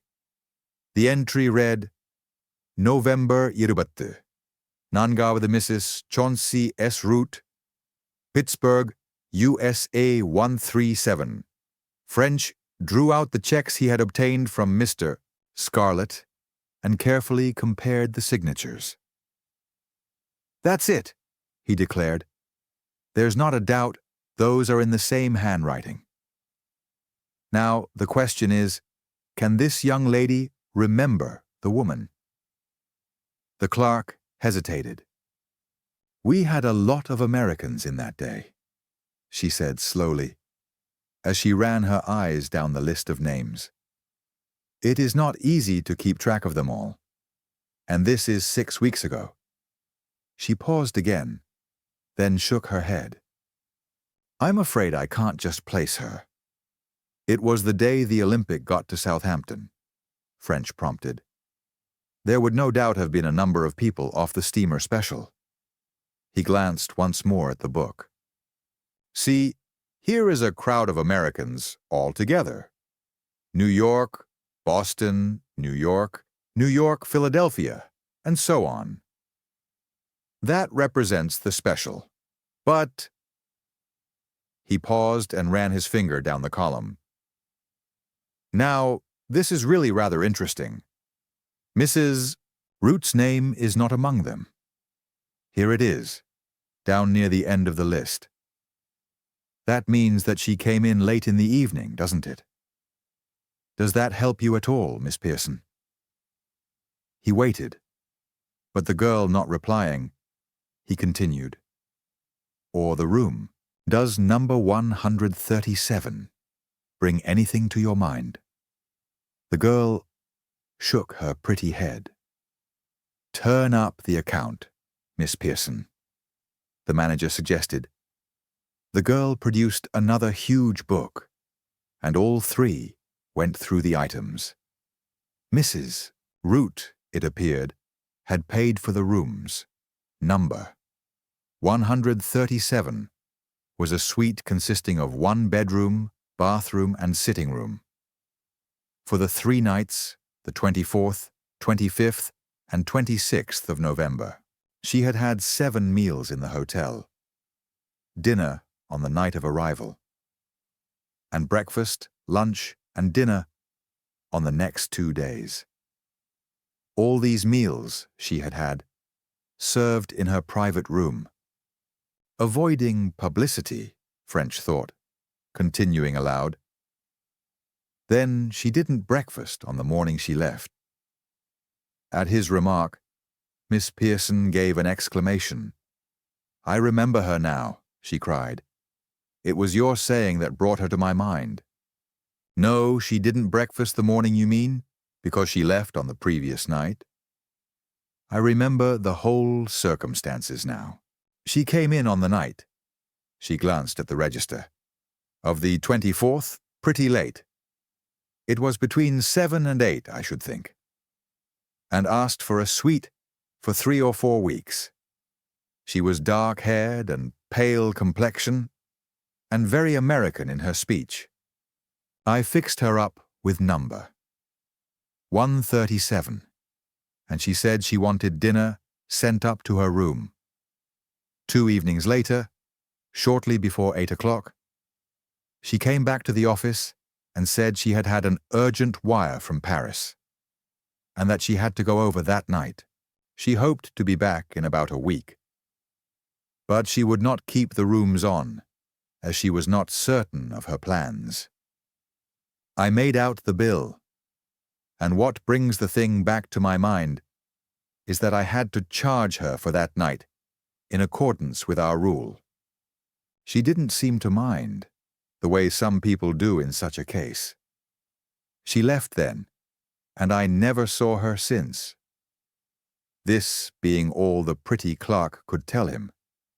French asked next to see the chambermaid who had attended number 137 on the night in question.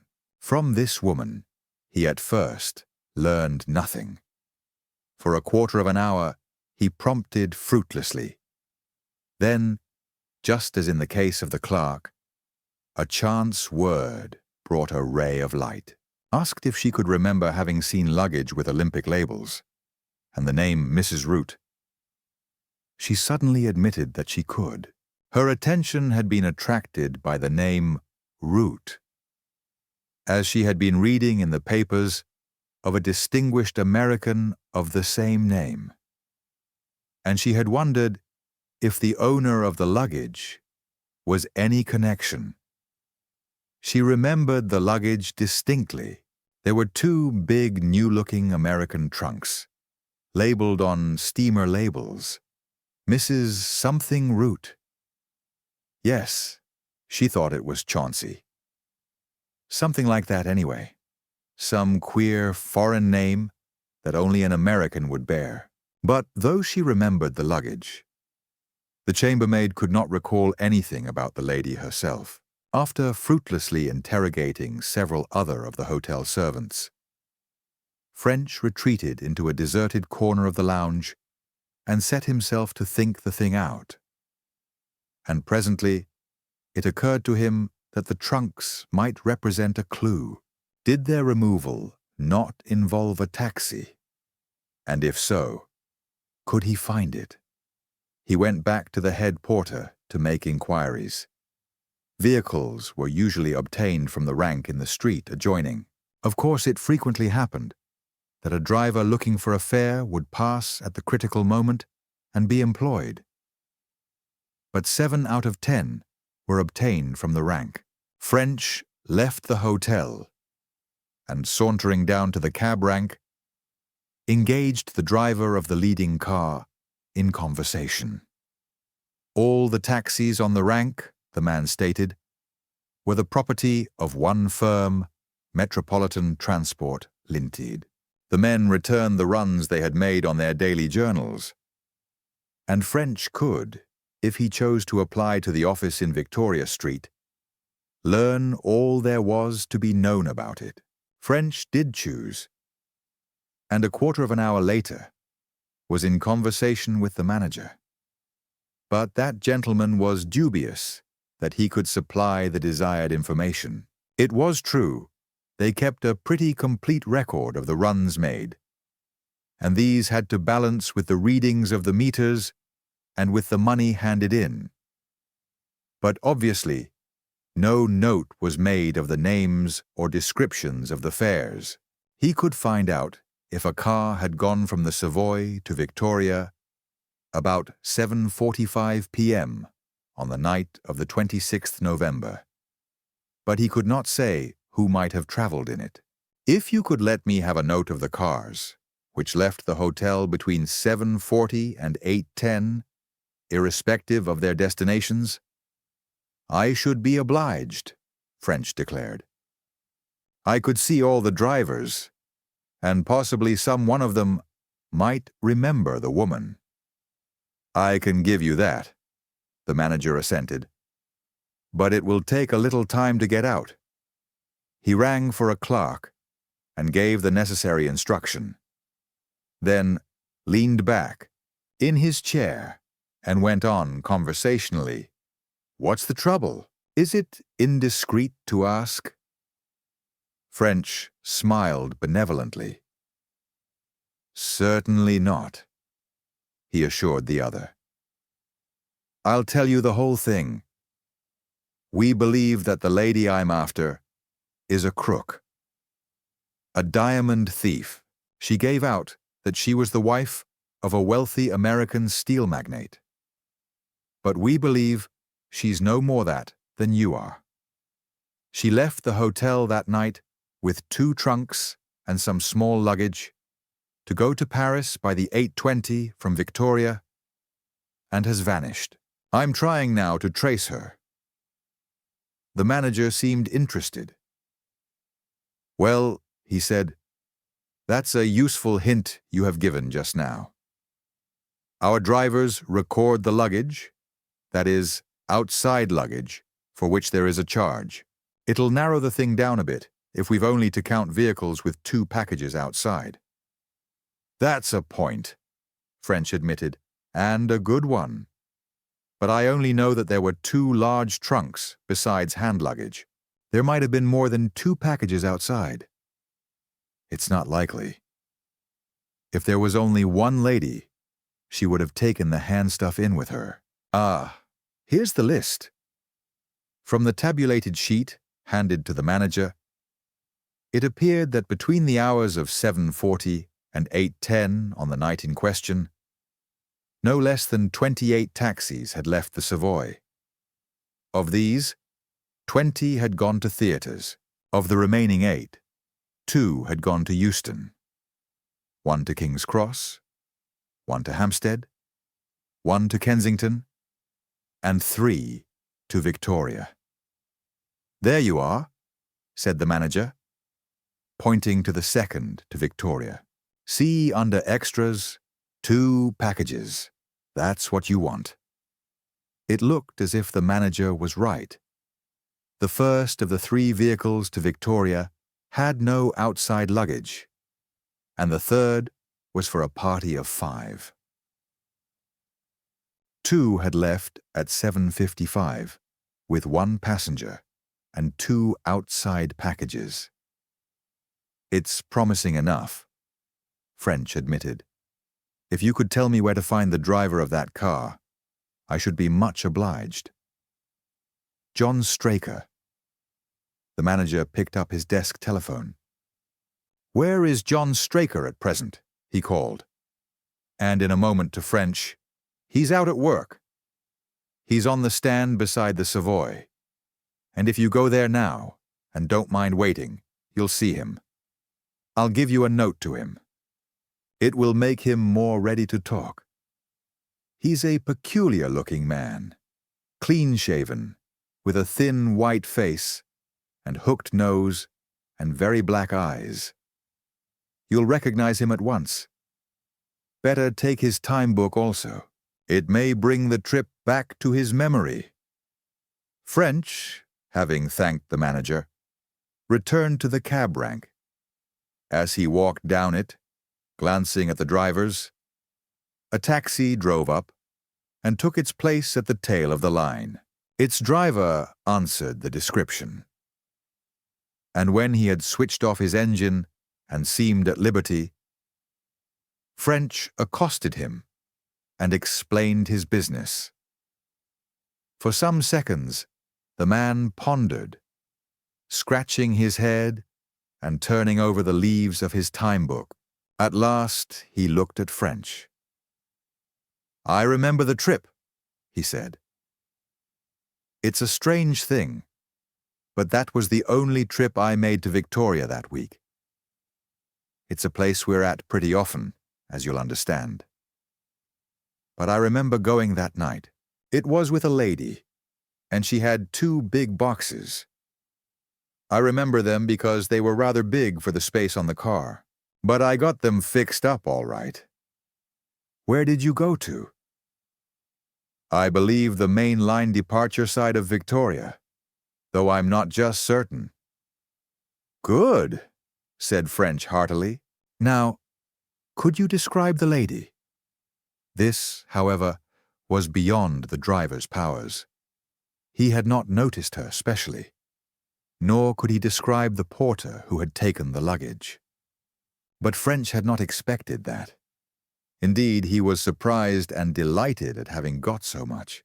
The rest of that day, and most of the next, he spent at Victoria, interviewing porters, inspectors, ticket collectors, and any other officials he could find, who might by chance have seen the quarry. But nowhere, had he any luck. The unknown remained unknown. As he continued turning the matter over in his mind, a further possible clue in connection with the trunks occurred to him. They were large. They could not be taken in the carriage. It was nearly certain, therefore, that they must have been registered through. Were there records, he wondered, of such registration? He went to the registration office and saw the clerk in charge. Yes, there were records. They were kept for a while and then destroyed. He could, with a little trouble, turn up those for the New Haven boat train on the 26th November. And he would certainly do so to oblige the inspector. But the records, when at last they were produced, revealed neither the name of Mrs. Root nor the fact that anyone had registered 2 large trunks by that train. French discussed the possibility of those in question having been taken unregistered. It seemed that this was possible, but most unlikely. In any case, had it been done, the clerk believed the customs people would have noted it. But it would take some time to find out. Don't trouble about it, French told him. At least, not in the meantime. Suppose this woman crook was impersonating Mrs. Root as he believed she was.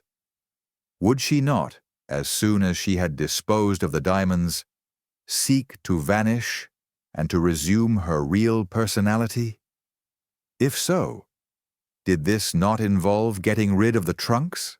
Did she really require them? Or had they served their purpose when they reached Victoria? As a forlorn hope, he decided he would act on this idea. Suppose she wanted to get rid of them, how would she do it? There were several ways, but he felt satisfied that the easiest and best would be simply to leave them in the left luggage office. A considerable time would elapse before any question would arise about them, and it would then probably only take the form of their being opened by the railway company and their contents sold for what they would bring. He went round to the left luggage office and propounded his inquiry, and immediately he received a pleasant surprise. The clerk to whom he was referred smiled, and turning over some papers, pointed to an item. It read, 2 large American trunks, White Star labels, SS Olympic. Mrs. Chauncey S. Root, passenger to Southampton. Bit of luck for you, sir, the clerk remarked. I was looking over the list only today, and I noticed the item. Boxes were left in on the 26th of last month and have not been claimed. I want to open them and perhaps take them to the yard. The necessary authority was soon obtained, and French followed the clerk to a huge room, stored with luggage of all descriptions. Calling the porter in charge, they were conducted to a corner in which stood 2 large boxes, and French, looking at the labels, found they were those of which he was in search. Pull those out, George, the clerk directed, so as this gentleman can open them, and let him take them away if he wants to. That all you want, sir? French, left to himself, began by satisfying himself that the handwriting on the labels was the same as that of the checks. Then, taking a bunch of skeleton keys from his pockets, he set to work on the locks. In a few moments, both stood open. For a space, he stood staring down in amazement at their contents. They were full of blankets. Just new, thin blankets of a poor, cheap quality. They were fairly tightly packed, and completely filled the trunks. He took out the blankets, and opening each out, shook it to make sure that no small article was concealed in the folds. But there was nothing, nor was there any smooth surface within the empty trunks upon which finger impressions might have been left. They were lined with canvas, fine as to quality, but still too rough to carry prints. Inspector French felt more puzzled and baffled than ever. What, under the sun, were the blankets for? And where was the woman who had carried them about? He was certainly no further on as to finding her. Whether she had crossed to France, or travelled to some other point on the southern system, or had simply walked out of the station and been swallowed up in the wilderness of London, she was just as completely lost to him as ever.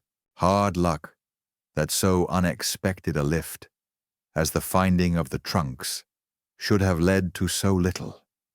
But there was one thing it had led to. It settled the question of the impersonation. On no other hypothesis could the abandonment of the trunks be explained. A point of which he had already thought recurred to him. If the unknown had impersonated Mrs. Root, she either knew her or knew a great deal about her. The chances, therefore, were that Mrs. Root knew the unknown. It also seemed pretty certain that Mrs. X, as he began to call the unknown in his mind, had really crossed in the Olympic. How else would she obtain the labels and the dinner menu? Granted these two probabilities, it almost certainly followed that the real Mrs. Root and Mrs. X had met on board.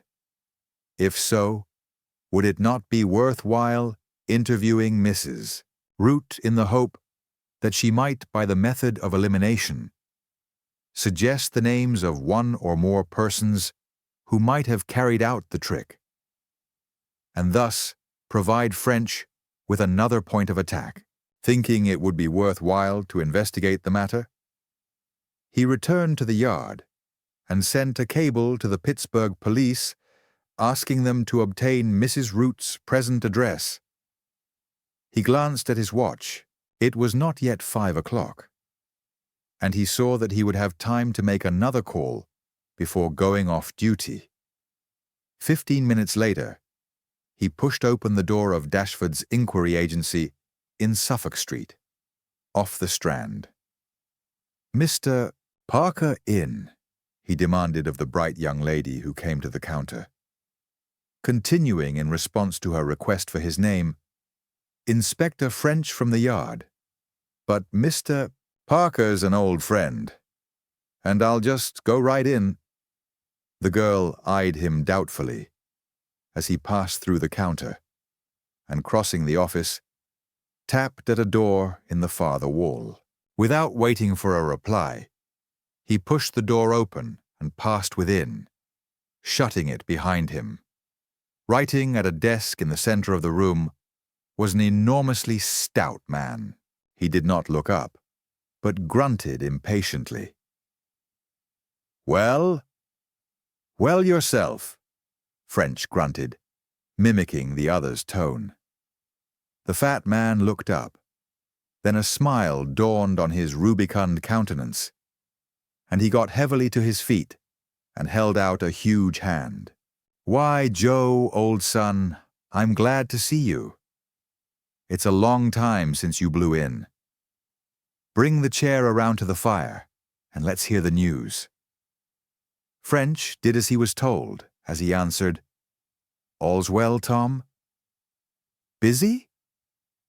Not too busy for a chat with you. How's the yard?" "The yard's going strong. Same old 6 and 8 pence. I often think you did wisely to chuck it up and start in here. More your own boss, eh?" The fat man shook his head. "I don't know," he said slowly, handing a tobacco pouch to his visitor. I don't know. More your own boss, perhaps, but more worry. If you don't get jobs here, you don't get your pay, and no pension at the end, except the interest on what you save up. I've thought of that pension many a time since I left. Rubbish! French exclaimed genially as he filled his pipe. You're too young to be talking of pensions. I was here looking for you about a week ago. But you were in Scotland. Yes, I was at that Munro case. Acting for old Munro. I think he'll pull it off. I dare say. The talk drifted on. Then French turned it to the object of his call. I'm on a case that you people have had a finger in. I wish you'd tell me what you can about it. It's that business of Mrs. Root of Pittsburgh that Williams and Davies of Cockspur Street put you on to 6 weeks ago. They wanted you to find out what she was like, and if she crossed by the Olympic. Huh, said the fat man. Well, we told 'em. I handled it myself. Did they tell you why they wanted to know? Nope, only asked the question. That's where they made the mistake. A woman called on Williams, saying she was Mrs. Root and had crossed by the Olympic. She said she had lost her dispatch case with her passport and tickets and money, and she wanted a loan of £3,000 on the security of diamonds she had in her trunk. Well, was it not right? It was perfectly right so far. Williams was satisfied from what you told him that she was the woman, and he lent the money. French paused, smiling, and his friend swore. Confound it, man! Can't you get on? With a stone's paste? Not at all. They took them to Strong, of Hurst and Strong's, and he valued them. They were perfectly all right. Worth £3,300 odd, but... French paused and became very impressive. They were all stolen from Duke and Peabody the night before. The fat man was visibly impressed.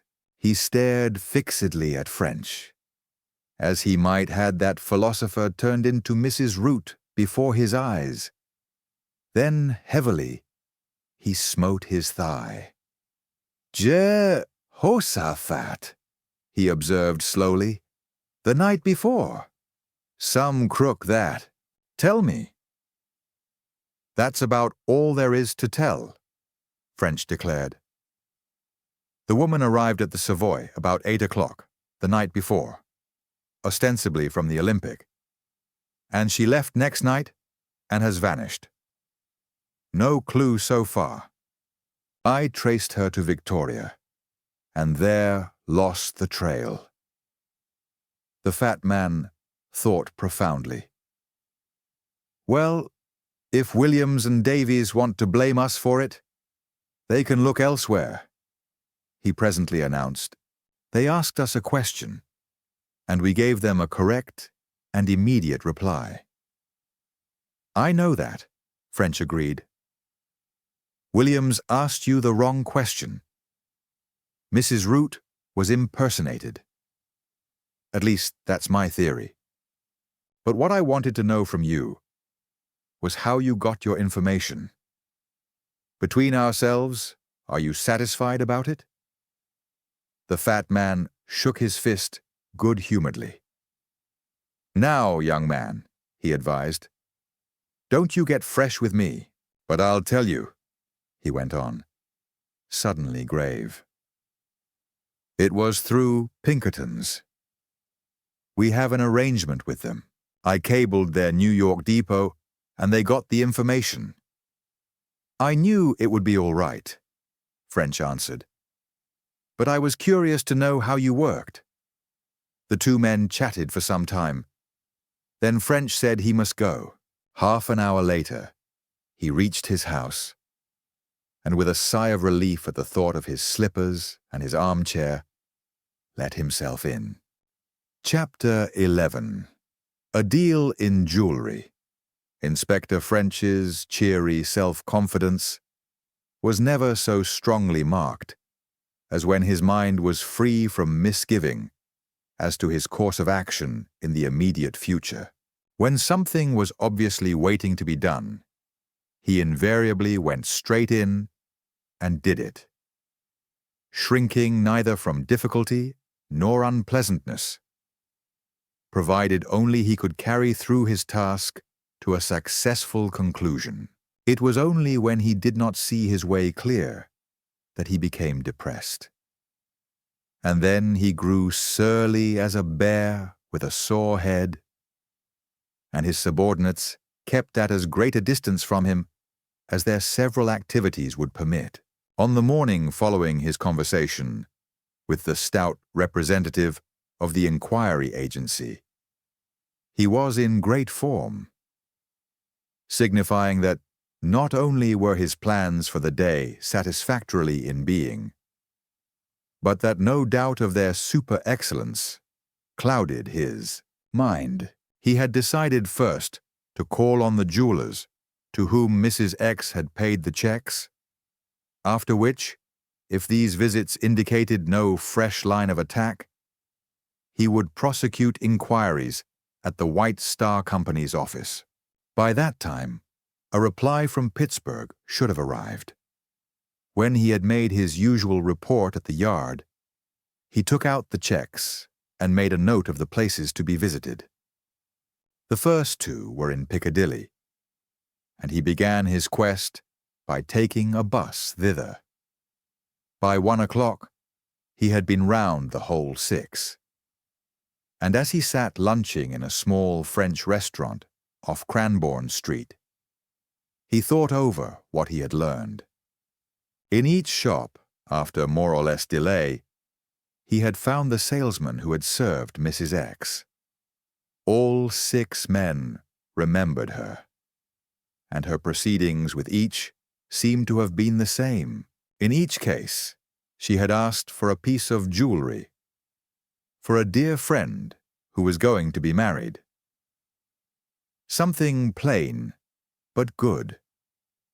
A diamond ring or a jeweled bangle or some costly trifle which would please a young girl's fancy. In each shop, her purchases came to somewhere between £200 and £300, and in each case, she had proffered a check. She had volunteered to wait while a messenger was sent to the bank. As she had admitted that she couldn't expect the shop people to take her check when they didn't know her, the salesmen had all protested that this was unnecessary, and had politely kept her talking while they took the precaution. Finally, a telephone from the bank having reassured them, they had handed her her purchase and bowed her out. None of them had either noticed or suspected anything unusual in the transactions, and all were satisfied everything about them was okay. French was considerably puzzled by the whole business, but under the stimulus of a cup of coffee, a possible theory flashed into his mind. Was it not probable that this purchase of costly but commonplace articles of jewelry at 6 different shops was simply a part of the plan to transform Mr. Duke's 16 stones into money? As he thought over it, French thought he could dimly grasp that plan as a whole. First, the minds of Mr. Williams and of Mr. Hurst were prepared for what was coming by a previous visit. It was impossible that any suspicion could attach to that first visit, as when it was paid, the robbery had not taken place, and now French saw that. But for the accident of the clerk, Orchard, visiting the office, these 2 gentlemen would not have known anything about the robbery when the second call was made. A distinctly clever achievement from the criminal's point of view. However, be that as it might, Mrs. X's bluff carried her through, and she exchanged her stones, or rather Mr. Duke's, for Mr. Williams's check. But she was evidently afraid to cash the whole of the check, and French saw her point, namely, that the opening of an account and the lodging of £1,500 was an astute move, calculated to prevent the suspicion that might possibly be caused by the cashing of £3,000 in small notes. But this safeguard left her with the necessity of devising a plan for cashing her deposit. And here, in the purchase of the jewelry, French saw the plan. Would she not sell what she had just bought? If she could do so, there was the whole £3,000 changed into untraceable notes. Of course, there would be a loss at every step of the operation. There was first of all a loss in disposing of the jewels. Mr. Stronge had valued them at £3,300, and she had received only £3,000 from Mr. Williams. She would lose even more heavily if she really had sold the jewelry she bought in Piccadilly and Regent Street. And she had lost a small deposit which she had left in her bank. But in spite of this, her scheme was well worthwhile. By it, she would obtain perhaps 70 to 80% of the value of the stones, whereas if she had dealt with one of the recognized fences, she would not have received more than from 15 to 20%. Moreover, her plan was safe. Up to the present, she had succeeded in concealing her identity. But application to a fence would have left her either in his power to blackmail or in that of the intermediary she employed to reach him. No, the plan was clear enough and good enough too, and in spite of all French's optimism, there remained at the back of his mind the sinking fear that she might yet pull it off. But if this theory were true, it followed that if he could trace these sales, he would be furnished with another jumping-off place, or places from which to resume his quest of the elusive Mrs. X. His next problem therefore became, had Mrs. X sold the trinkets? And if so, could he trace the sales? He went back to the 6 jewelers and obtained a detailed description of the articles bought. Then he returned to the yard, and with the help of a directory and his knowledge of the city, drew up a list of dealers who might be expected to handle such business. Half a dozen plainclothes men were then impressed into the service, with orders to call on these persons and find out if any of the articles in question had fallen into their hands. Inspector French had just completed these arrangements when a cable was handed to him. It was in reply to his of the previous night, and read, Mrs. Chauncey S. Root, Hotel Bellegarde, Mürren, till end of month. Mürren, that was in Switzerland, wasn't it? He sent for an atlas and a Continental Bradshaw, and looked it up. Yes, it was in Switzerland. Moreover, it was close to where he had already been, past that lake with the marvelous colouring, the Lake of Thun, and so to Interlaken and the far-famed Bernese Oberland, places which he had long desired to visit. It was with more than a little eagerness that he once more ran over his reasons for wanting to see Mrs. Root, and then, satisfied, went to his chief's room. The great man listened and was convinced. And French, jubilant, went to prepare for his departure on the following evening. On his way to the yard next morning, he called at the White Star offices and got a copy of the Olympic's passenger list of the trip in question. The ship, they told him, was in New York, but would be sailing in another 3 days. She would therefore be due in Southampton on the following Wednesday week. He learned also that specimens of the handwriting of each traveler were available. Forms were filled, and declarations signed both in connection with the purchase of the ticket and with the passing of the luggage through the customs.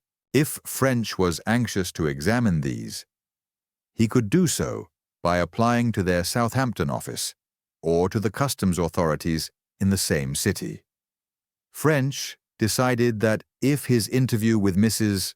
Root led to nothing, he would follow this advice, and he resolved that in this case he would go to Southampton when the Olympic was in, so as to interview the ship's staff as well. When he returned to the yard, he found that some information had already come in about the jewelry. One of his 6 plainclothes men had had a stroke of luck.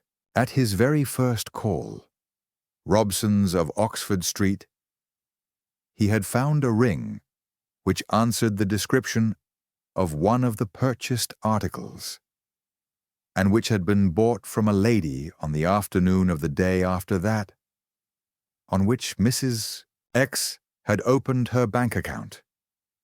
He had taken the ring to Messrs. Lewis and Tottenham, who had made the sale in question, and they identified it as that sold to Mrs. X and paid for by a Mrs. Root's cheque. Robson had paid £190 for it, while Messrs. Lewis and Tottenham had charged £225, so the lady had lost rather badly over the transaction. She had taken her money in notes of small value, the numbers of which had not been observed. The assistant at Robson's, who had served Mrs. X, could not recall her appearance. In fact, it was only when confronted with the records of the purchase that he remembered the matter at all. But he was satisfied the client was an American lady, and he thought she was neither very old nor very young, nor in any way remarkable looking.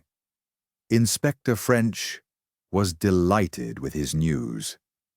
It proved to him beyond possibility of doubt that his theory was correct. The purchase of these jewels was simply part of the plan to turn the stolen diamonds into money in a form which could not be traced. Further, it showed that he had also been right in assuming the lady had not gone to France on the evening she drove to Victoria. On the following day, she was still in London. But so far as he could see, the discovery brought him no nearer to finding the mysterious woman. The dealer's assistant could not describe her, nor had she left any traces which could be followed up.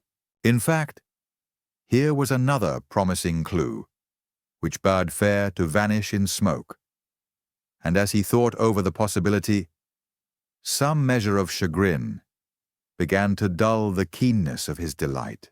During the forenoon, another of the plainclothes men struck oil, and by lunchtime, a third transaction had come to light.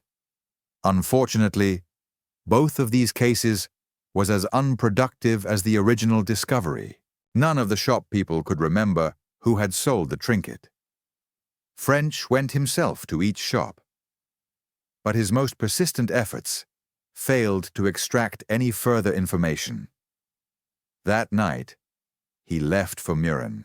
In due time, he reached Bern, and changing trains, travelled down past Speyer, under the great conical hill of Niesen, along the shores of the lake of Thun, and into Interlaken.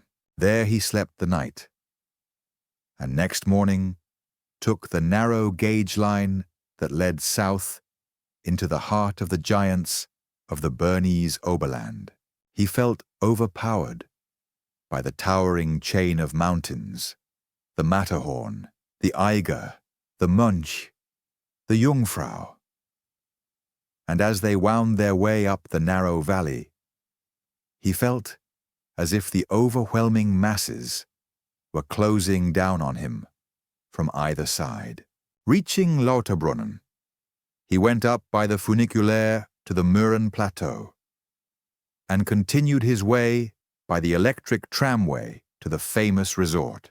There, as he walked to the Bellegarde, he gazed fascinated across the valley at the mighty buttresses of the Jungfrau, one summit of dazzling white succeeding another, up and up and up into the clear, thin blue of the sky. It took more to bring him to earth than a fellow traveler's gratified suggestion that at last they would be able to get a decent drink after all that traveling through the snow. He and his new friend went to the bar of the Bellegarde and had 2 of scotch, and gradually the magic of the mountains faded, and the interview with Mrs. Root began to reassume its former importance. An examination of the register revealed the name Mrs. Chauncey S. Root, Pittsburgh, USA, same as at the Savoy.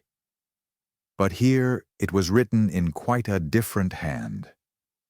The real Mrs. Root this time, French thought, as he turned away from the office. He decided to wait until after lunch before tackling the lady. But he got the head waiter to point her out as she entered the restaurant. She undoubtedly answered the description given by the American detectives as well as by Mr. Williams. But on looking at her, he recognized more than ever the vague and unsatisfactory nature of that description. It was one that would apply to hundreds of women. In the lounge after lunch, he spoke to her. He apologized for intruding, explained who he was, and begged that she would give him an interview and, if possible, some information. "Why, certainly," she agreed. "We'll go right to my sitting room." And French told himself that from nowhere on earth, save the United States of America, could that voice have come. "You are Mrs. Chauncey S. Root?" he began, when they were settled in the private room of the best suite the hotel contained. "I should be glad if, before we begin to talk, you would be good enough to let me see your passport. I shall explain why later." "I guess you'd better tell me first," she returned, leaning back in her armchair and lighting a cigarette. French smiled. "As you will, madam. The fact is that 2 ladies, each calling herself Mrs. Chauncey S. Root of Pittsburgh, USA, crossed by the Olympic to Southampton. I have been sent from Scotland Yard to find out which is the real one." The lady looked incredulous. "Say now, what started you onto that yarn?"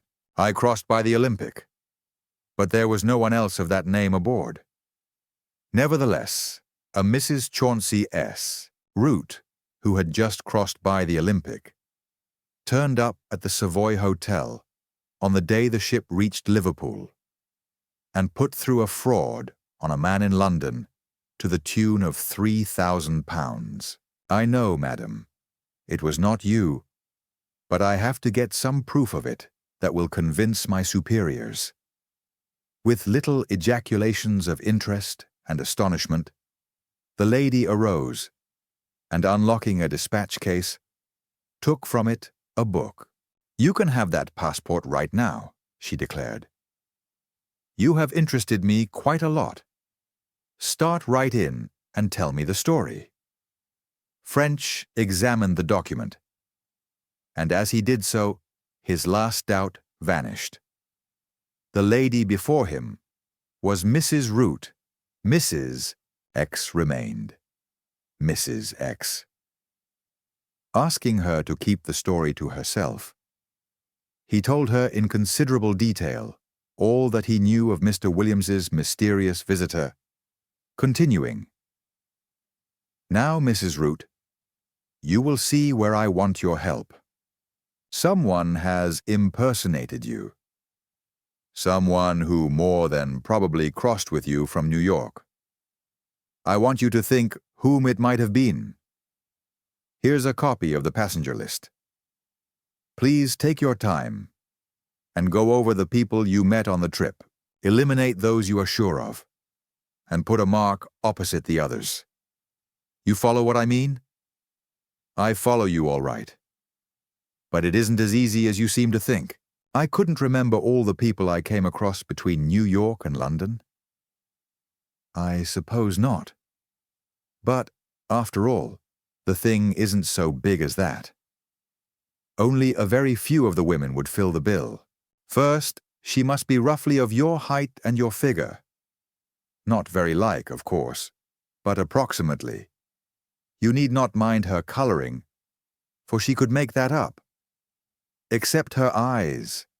Her eyes are a light golden brown. Can you remember anyone with eyes like that?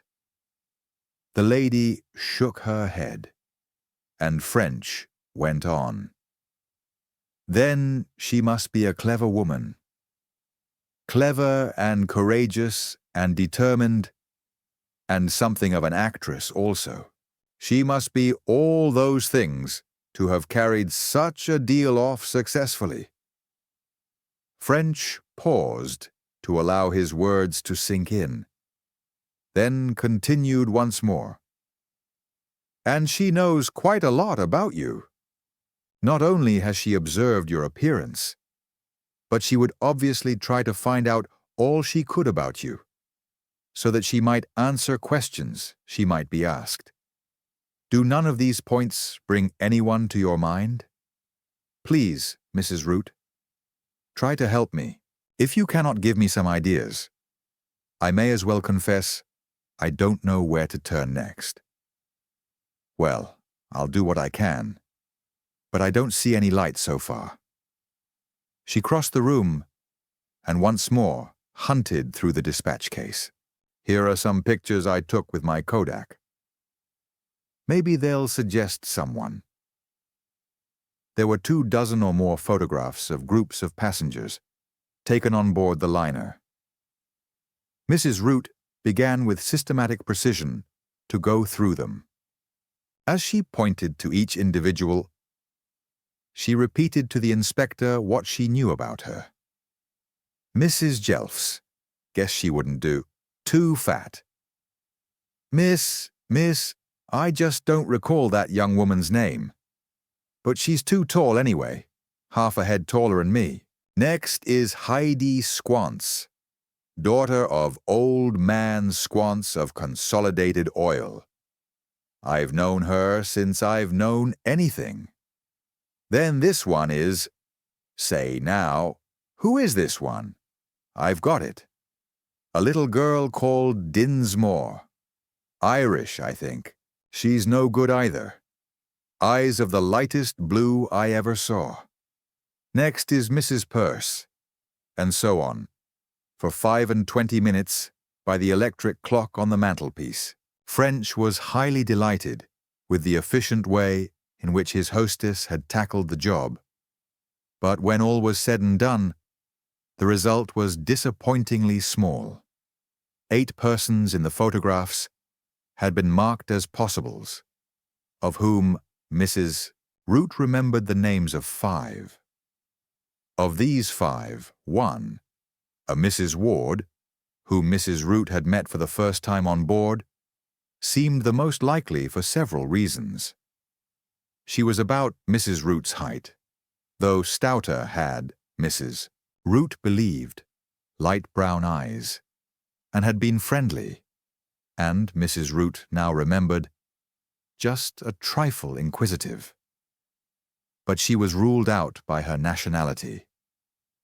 That she really was English, as she claimed, Mrs. Root had no doubt whatever. French showed her the checks, but she could not recall ever having seen the handwriting in which they were filled out. but she did give him one hint that he felt might prove valuable. She said that the stewardess who had looked after her cabin was a peculiarly intelligent and observant woman. Mrs. Root had been surprised on different occasions by the intimate knowledge of herself and her fellow travelers, which this stewardess exhibited. She did not exactly accuse her of spying, but she thought she would be more likely to answer French's inquiries than anyone else he could find. She did not remember the woman's name, but she was rather striking-looking, with dark eyes, a young face, and perfectly white hair, and he would have no difficulty in identifying her. Mrs. Root was extremely interested in the whole affair, and begged the inspector to keep her posted as to developments. This he promised to do, as he took his leave. He had now more reason than ever for visiting Southampton when the Olympic was next in, and he set out on the following morning on his return journey, reaching London on the Tuesday afternoon. At the Yard, he found that 3 more of the transactions of the mysterious lady had come to light. But unfortunately, in each case, without supplying any clue which might lead to her identification.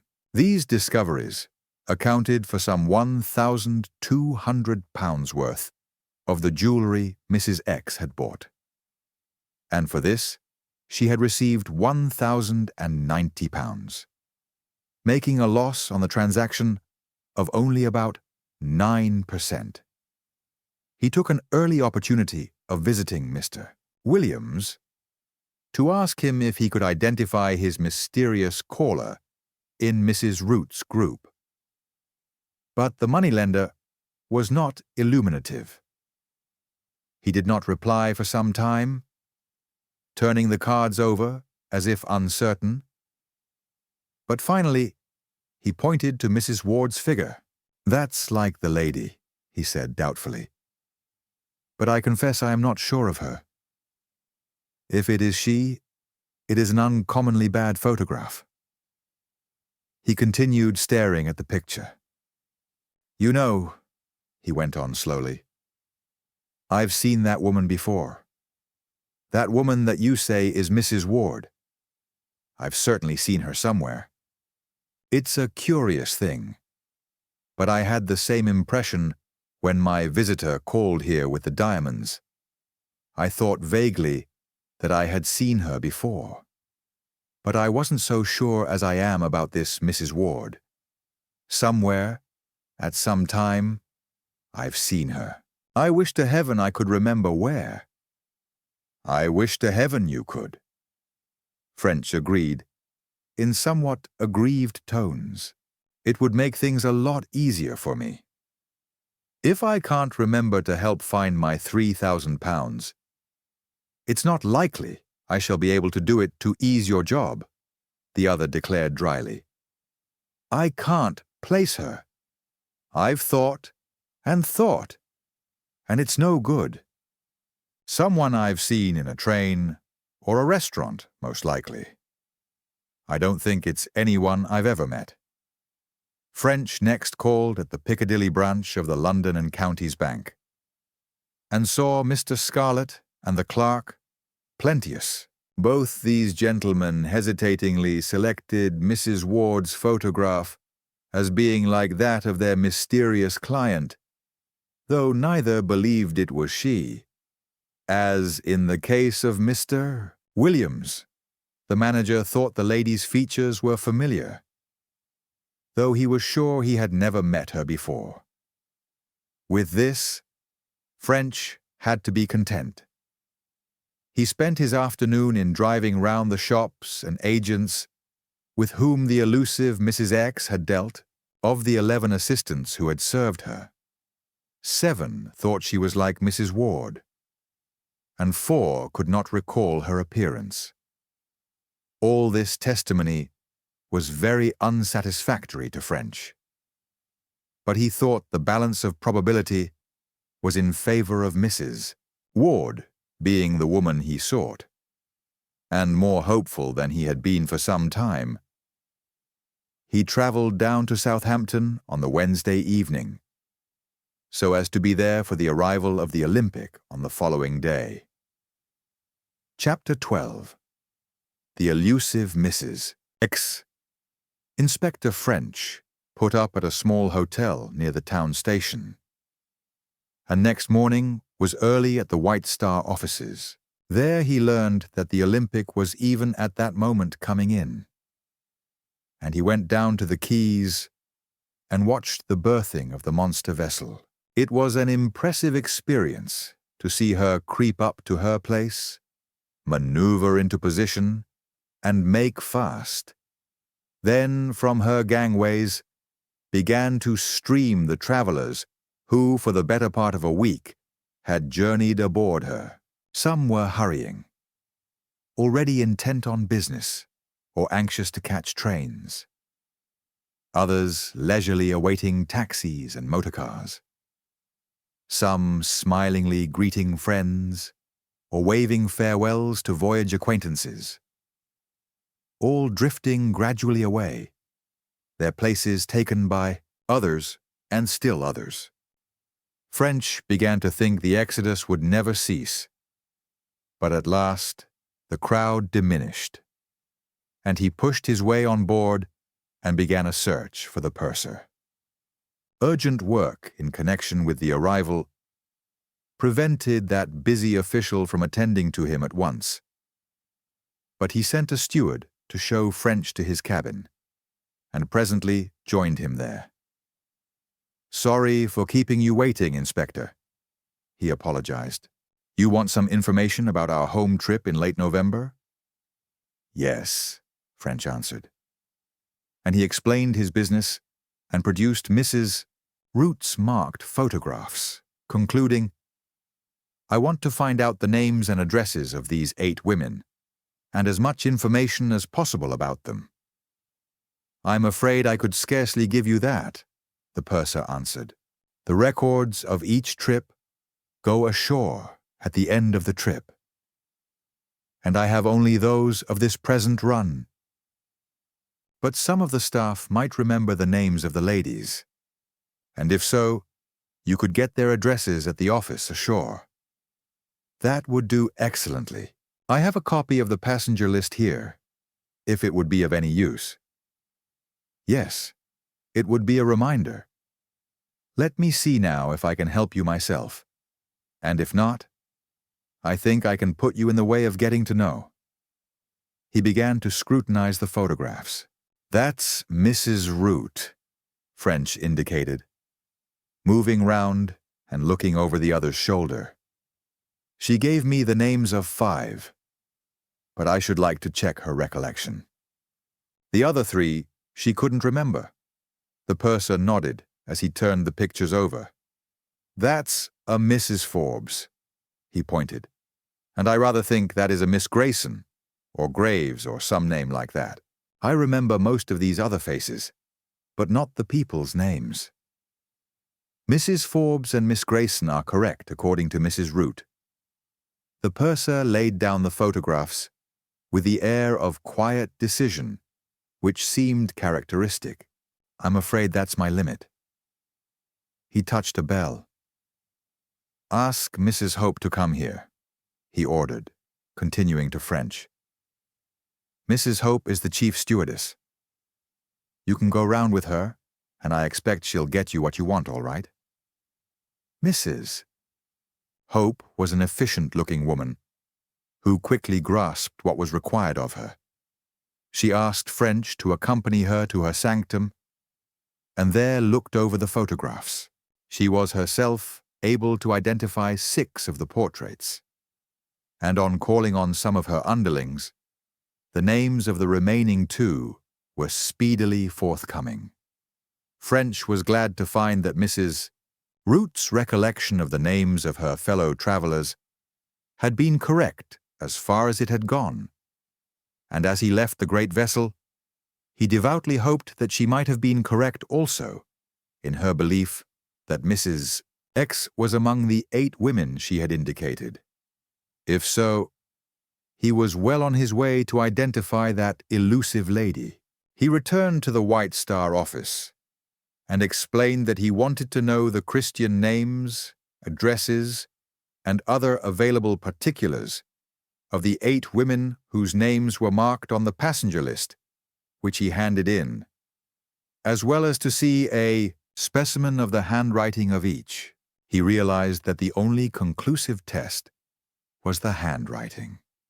If one of the 8 women wrote the hand of the Mrs. X checks, he had reached his goal. If not, he determined to go through the declarations of every woman who had crossed on the trip in question in the hope of finding what he sought.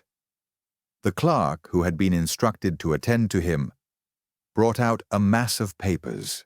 "I wonder," he said apologetically, "if you would mind looking through these yourself. It is our busy day, and I've an awful lot to get through. You see, it's quite simple. These are the embarkation declarations for the trip, and you can turn up anyone you want quite easily. They are arranged in alphabetical order in the different classes. They'll give you what you want to know straight off." "Right you are," French declared, delighted thus to get a free hand. "Don't you bother about me. I'll peg away and come and ask you if I get into trouble." He pegged away, looking up the declaration of each of the 8 women, noting the name, address, nationality, and other particulars, and then comparing the handwriting with the signatures on the Mrs. X checks. He was not a handwriting expert, but he knew enough about the science to recognize the characteristics which remain unchanged when the writing is disguised. He was, therefore, very patient and thorough in his search, never passing a signature, because it looked unlike the model at first sight, but testing each by the rules he had learned, and satisfying himself that it really had been written by a different hand. He went on without incident until he reached the 8th name on his list. But when he turned to the declaration of Mrs. Ward, the lady whom Mrs. Root had thought the most likely of the lot, he gave a sudden little chuckle of delight. There was the hand of the checks, the same hand unquestionably, and written without any attempt at disguise. There it was. Mrs. Elizabeth Ward, aged 39, British subject, etc., etc., of Oaklands, Thirsk Road, York.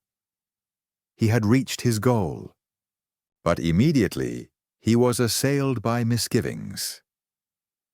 Mrs. Root had thought of Mrs. Ward, but had ruled her out because of her nationality.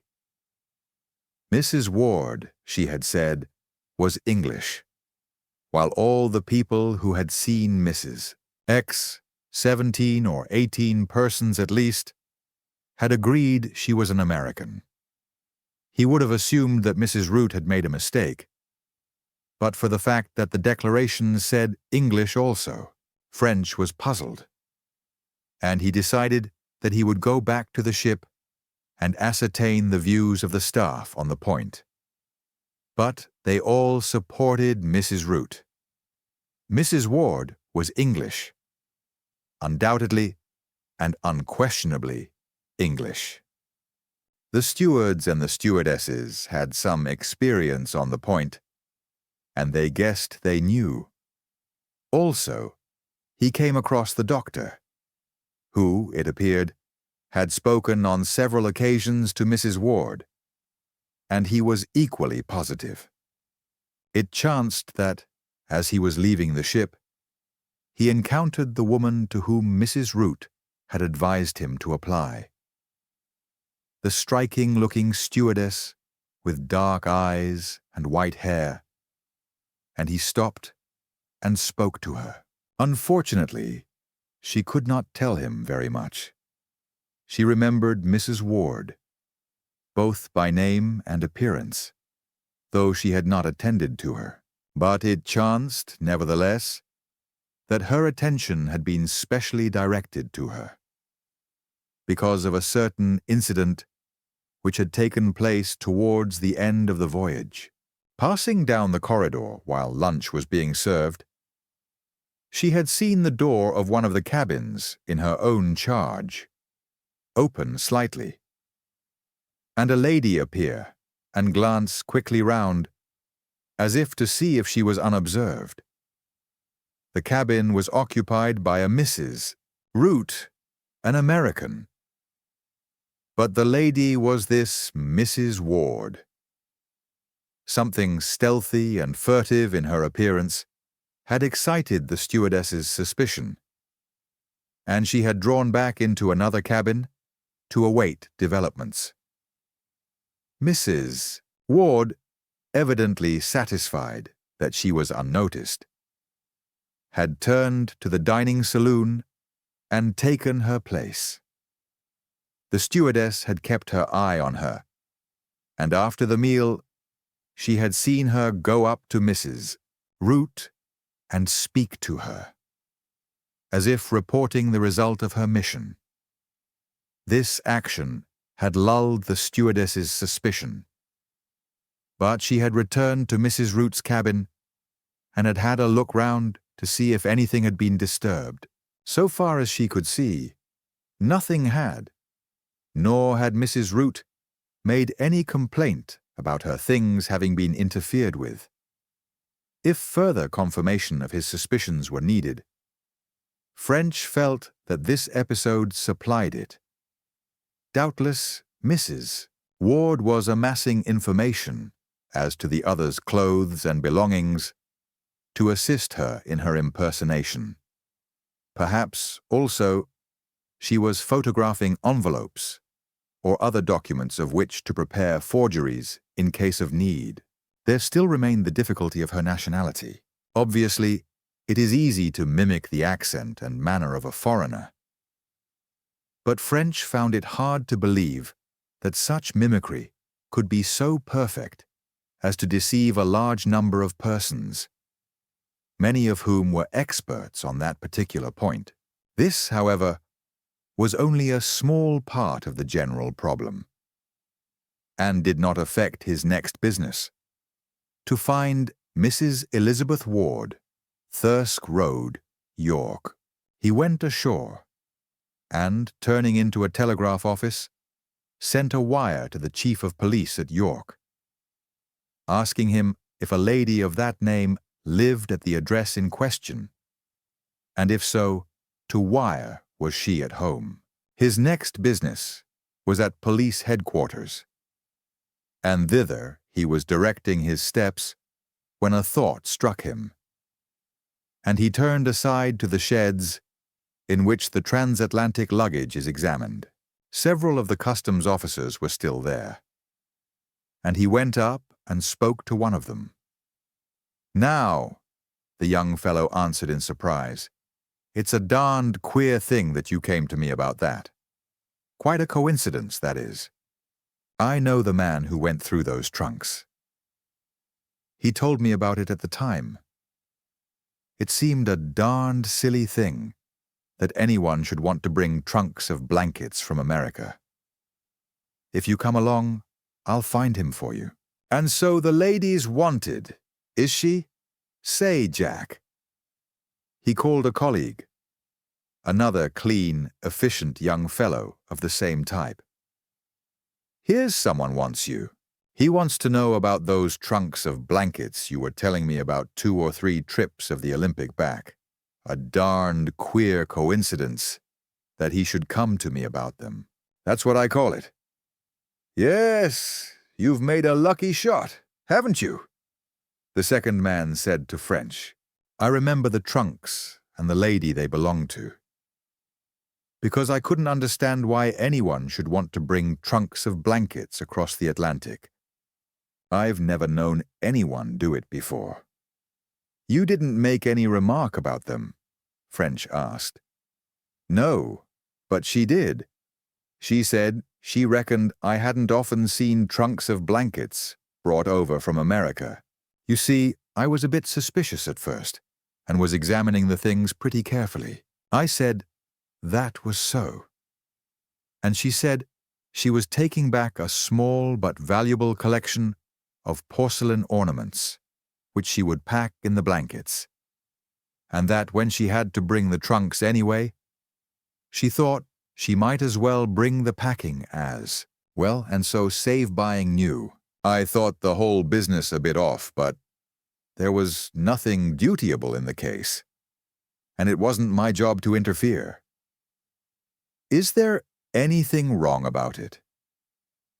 I don't know, French told him. I think the woman was a crook, but I'm not onto the blanket stunt yet.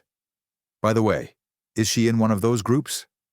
The young man identified Mrs. Ward without hesitation, and French, finding he had learned all that the customs men could tell him, resumed his way to the police station. He wondered what this blanket business really did mean. Then, as he walked slowly along with head bent forward and eyes vacantly scanning the pavement, a possible explanation occurred to him. These trunks, apparently, were required solely as properties to assist in the fraud. Mrs. Root, the wife of a Pittsburgh magnate, would scarcely arrive at the Savoy from America without American trunks. But when Mrs. Root came to disappear, the trunks would become an embarrassment. They would have to be got rid of. And, as a matter of fact, they were got rid of. They must therefore contain nothing of the lady's.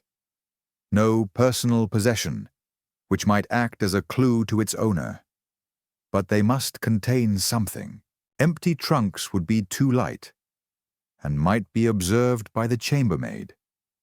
And comments might be occasioned among the hotel staff, which might reach the management, and which would become important if Mr. Williams rang up to make his inquiries. But blankets would exactly fill the bill. Indeed, French could think of nothing more suitable for the purpose. They would give the trunks a moderate weight. They would not supply a clue to Mrs. Ward, and they would be cheap, while their presence could be accounted for sufficiently reasonably to the customs officers. Yes, French thought. It was a probable enough explanation. Arrived at the police station, he sent in his name with a request to see the officer in charge. Superintendent Hayes had been stationed in London before he got his present appointment, and had come across French on more than one occasion. He therefore greeted the inspector cordially, found him a comfortable chair, and supplied him with an excellent cigar. From Trinidad, he explained. I get them direct from a man I know out there. And what's the best news of you? They discussed old times for some minutes. Then French turned to the business in hand. It's an interesting case, he said, as he gave the other the details, continuing, the woman must be a pretty cool hand. She could easily invent that tale about losing her passport, for old Williams's edification. But under the circumstances, her coming to you about it was a bit class. She had a nerve, yes, the superintendent admitted. But, you see, it was necessary. She must have known that the absence of the passport would strike Williams as suspicious, and it was necessary for her to remove that suspicion. She couldn't very well get a bag of that kind stolen without informing the police, so she had to inform them. She would see how easily Williams could check her statement, as indeed he did. No, I don't see how she could have avoided coming to us. It was an obvious precaution. I quite agree with all you say, French returned. But it argues a cool customer for all that. Not only, so to speak, putting her head into the lion's mouth, but at the same time, calling his attention to its being there. Anyway, I've got to find her. And I wish you'd let me have details about her. I've got some from the Olympic people, but I want to pick up everything I can. The superintendent telephoned to someone to send up Sergeant McAfee, and when a tall, cadaverous man entered, he introduced him as the man who had dealt with the business in question. Sergeant McAfee has just been transferred to us from Liverpool, he explained.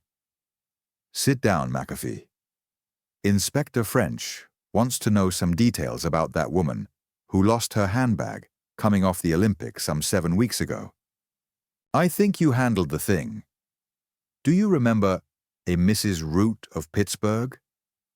I mind her rightly, sir, the man answered, in what French believed was a Belfast accent. But it wasn't coming off the Olympic she lost it. It was later on that same day, though it was on the Keys right enough. Tell us all you can about it.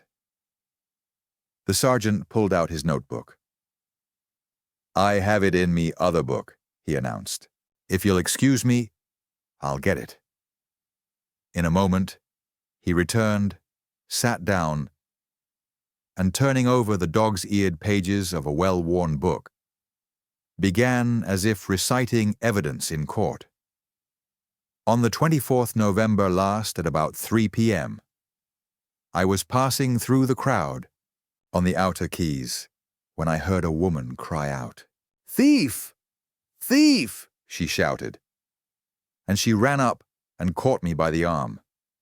She was middling tall and thinnish, her face pale and her hair dark. She spoke in an American voice and seemed upset or excited.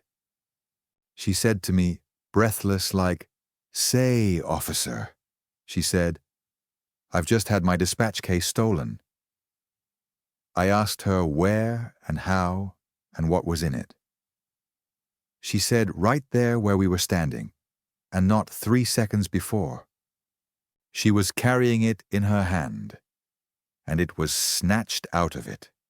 She turned round and saw a man juke away in the crowd. She shouted and made after him, but he was away before she could get near. I asked her what the case was like, and she said a small, square, brown Morocco leather one with gold fittings. I went and told the 2 men on duty close by, and we kept a watch on the exits, but we never saw a sign of it. Sergeant McAfee shook his head gloomily as he concluded. She hadn't any call to be carrying a gold-fitted case in that crowd anyway. That's a fact, Sergeant, the superintendent agreed. And you never came on any trace of it? No, sir. I brought her up to the station and took her name and all particulars. There's the report. He unfolded a paper and laid it on the superintendent's desk. In the document was a detailed description of the lady, of the alleged dispatch case and its contents, and of the means that had been taken to try to trace it. The pawnbrokers had been advised, and a special watch kept on fences and other usual channels for the disposal of stolen goods. When French had digested these particulars, he brought out once more his photographs and handed them to the sergeant. Look at those, Sergeant, and tell me if you see the woman among them. Slowly, the sergeant turned them over, gazing at them in precisely the same puzzled way as had done Mr. Williams, Mr. Scarlett, and the other London men to whom they had been shown. And with the same doubt and hesitation, he presently fixed on Mrs. Ward. That would be to be her, he declared slowly. That is, if she's there at all. It isn't a good likeness, But I believe it's her all the same. You wouldn't swear to her? I'd hardly. But I believe it's her for all that. French nodded. The sergeant's statement, agreeing as it did with those of Messrs. Williams, Scarlett and Company, seemed capable of but one explanation. Mrs. X was Mrs. Ward, all right. But before meeting these men, she had made herself up to impersonate Mrs. Root. They saw a likeness to Mrs. Ward because it really was she. But they were doubtful because she was disguised. The inspector leaned forward and tapped the photograph. Put it this way, Sergeant, he suggested. Here is a picture of the lady as she really is. When you saw her, she was made up to look like another woman. How's that, do you think? In Sergeant McAfee's lackluster eye, there shone a sudden gleam. That's just what it is, sir, he answered, with an approach to something almost like interest in his manner. That's it, and no mistake. She's like the photograph by her features, but not by her makeup. He nodded his head several times in appreciation. Very good. Inspector French invariably liked as many strings to his bow as he could get. Now I want some hint from you that will help me trace her. But this was just what Sergeant McAfee could not supply. The woman had given 2 addresses, the Savoy in London and Mrs. Root's home in Pittsburgh. There was no help in either, and no other information was forthcoming. He lunched with his friend, the superintendent, afterwards withdrawing to the lounge of his hotel to have a quiet smoke and to think things over. While he sat there, a page appeared with a telegram. It was a reply from the police at York and read, "Your wire. No one of that name or address known." French swore disgustedly. He had, of course, realized that the name might be false. But yet he had hoped against hope that he might really have reached the end of at least this portion of his quest. But here he was, as far from the truth as ever. He would now have to make a fresh start to trace this elusive lady.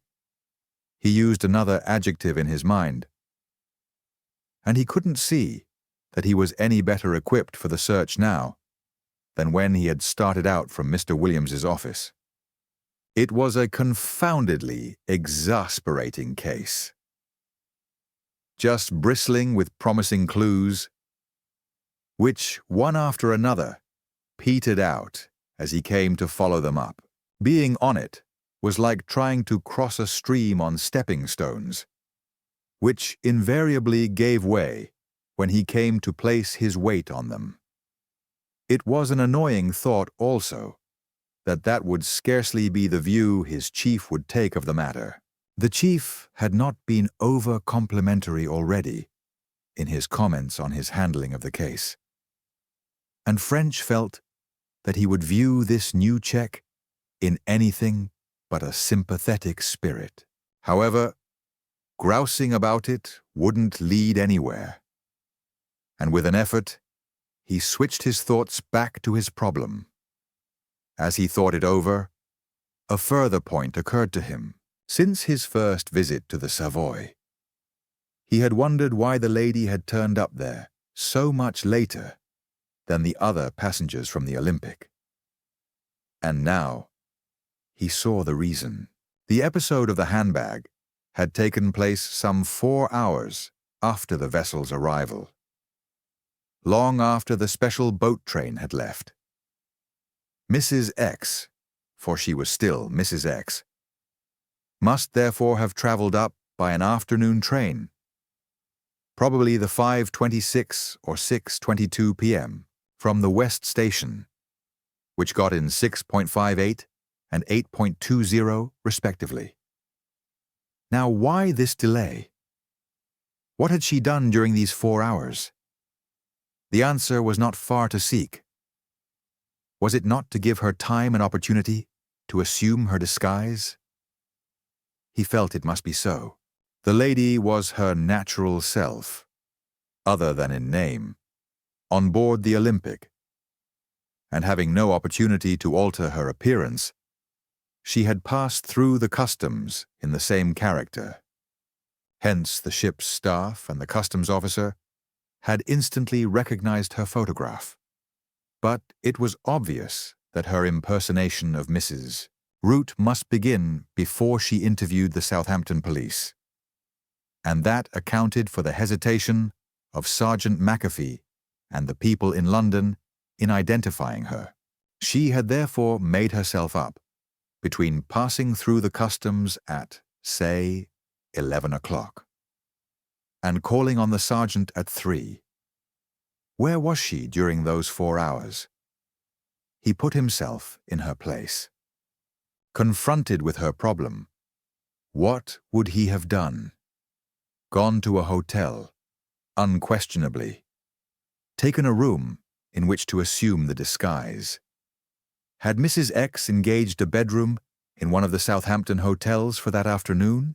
As he thought over the thing, further probabilities occurred to him. The lady would go up to her bedroom as one person and come down as another. Therefore, surely, the larger the hotel, the less chance of the transformation being observed. One of a crowd, she would go to the reception office and engage a room for a few hours' rest, and pay for it then and there. Then, having accomplished the makeup, she would slip out, unobserved in the stream of passers-by. Yes, French felt sure he was on the right track. And, with a fresh accession of energy, he jumped to his feet, knocked out his pipe, and left the building. He called first at the Southwestern and made his inquiries. But here, he drew blank. At the Dolphin, he had no better luck. But at the Polygon, he found what he wanted. After examining the records, the reception clerk there was able to recall the transaction.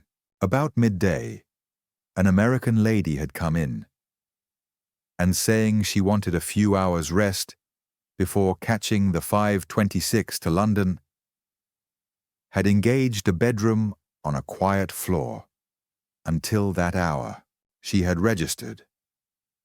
And French, on looking up the book, was delighted to find once more the handwriting of the lady of the checks.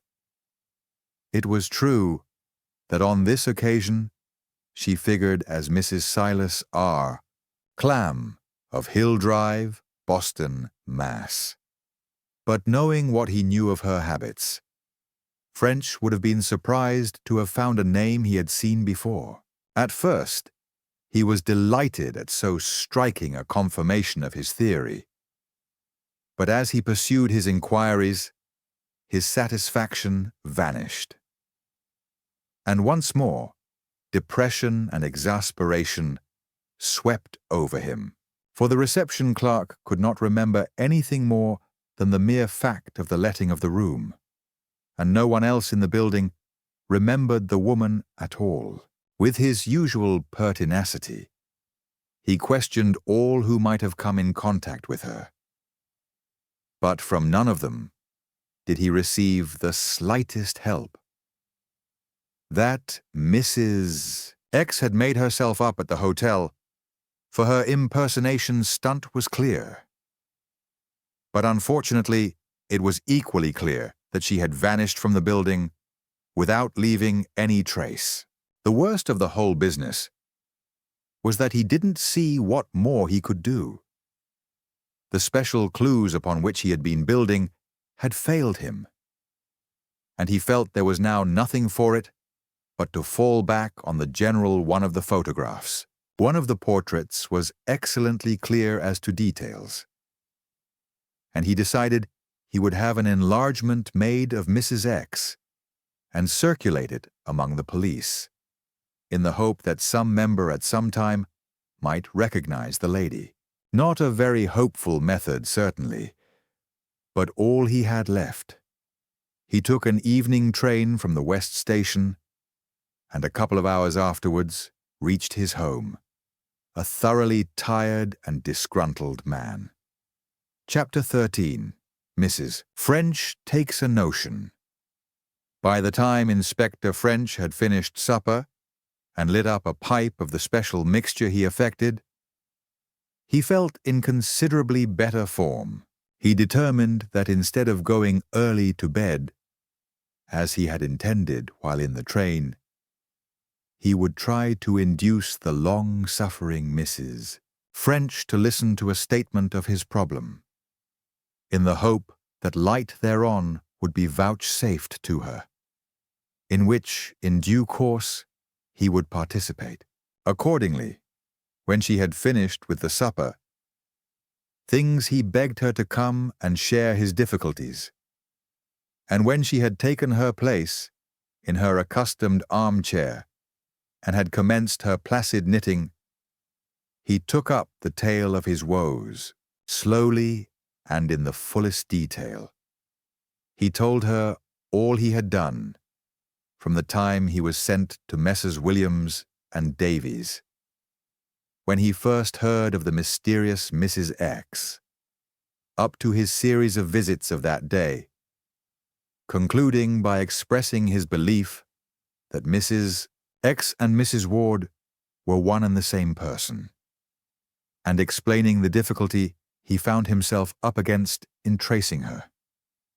She heard him without comment, and when he had finished, asked what he proposed to do next. "Why, that's just it," he exclaimed a trifle impatiently. "That's the whole thing. If I was clear about that, there would be no difficulty. What would you advise?" She shook her head, and bending forward, seemed to concentrate her whole attention on her knitting. This, French knew, did not indicate lack of interest in his story. It was just her way. He therefore waited more or less hopefully, and when, after a few minutes, she began to question him, his hopes were strengthened. "You say that Mrs. Root and those steamer people thought the woman was English?" "That's so." "There were quite a lot of them thought she was English." "Why, yes," French agreed. "There was Mrs. Root and the doctor and the purser and her dinner steward, and at least 4 stewardesses. They were all quite satisfied, and the other passengers and attendants must have been satisfied too, or the thing would have been talked about. But I don't see exactly what you're getting at." Mrs. French was not to be turned aside from her catechism. "Well, do you think she was English?" she persisted. French hesitated. Did he? He really was not sure. The evidence seemed strong, and yet it was just as strong, or stronger, for her being an American. Mr. Williams, for example, was— "You don't know," Mrs. French broke in. "Well now, see here. Mr. Williams said she was American." "That's it," her husband rejoined. "He said, and that bank manager and his clerk, they thought she was American? Yes, but— and the shops she bought and sold the jewelry at, and the Savoy and the Southampton police, they all thought she was American?" "Yes, but we don't—" "Well, that ought surely to give you something. That they were sisters? I thought of that, but the handwriting shows that they weren't. Of course, I don't mean sisters. Think again." French sat up sharply. "What do you mean, Emily? I don't follow what you're after." His wife ignored the interruption. "And there's another thing you might have thought of. she continued. That Williams man thought he had seen the woman before. What age is he? French was becoming utterly puzzled. What age? He repeated helplessly. I don't know. About 60, I should think. Just so, said his wife. And that other man, that Scarlet, he thought he had seen her before. What age is he? The inspector moved nervously. Really, Emily, he protested. I wish you'd explain what you're getting at. I don't take your meaning in the least. You would if you'd use your head, his wife snapped. What age is that Scarlet? About the same as the other, 55 or 60. But what has that got to do? But the young fellow, that bank clerk. He didn't remember her. No, but, well, there you are, silly. What would a woman be who could make up like another woman, and put on an English or American talk, and be remembered by old Londoners? Why, a child could guess that, Watson. When Mrs. French called her husband by the name of the companion of the great Holmes, it signified two things. First, that she was in what he always referred to as a good twist, and secondly, that she felt pleasantly superior, having seen something, or thinking she had, which he had missed. He was therefore always delighted when a conversation reached this stage, believing that something helpful was about to materialize. But on this occasion, he grasped her meaning as soon as she had spoken. Of course, how in all the earthly world had he missed the point? The woman was an actress, a former London actress. That would explain the whole thing, and if so, he would soon find her. Actors' club secretaries and attendants, theatrical agents, stage doorkeepers, the editors of society papers, scores of people would have known her, and he would have an easy task to learn her name and her history. He jumped up and kissed his wife. By Jove, Emily, you're a fair wonder, he cried warmly, and she, still placidly knitting, unsuccessfully attempted to hide the affection and admiration she felt for him by a trite remark anent the folly of an old fool.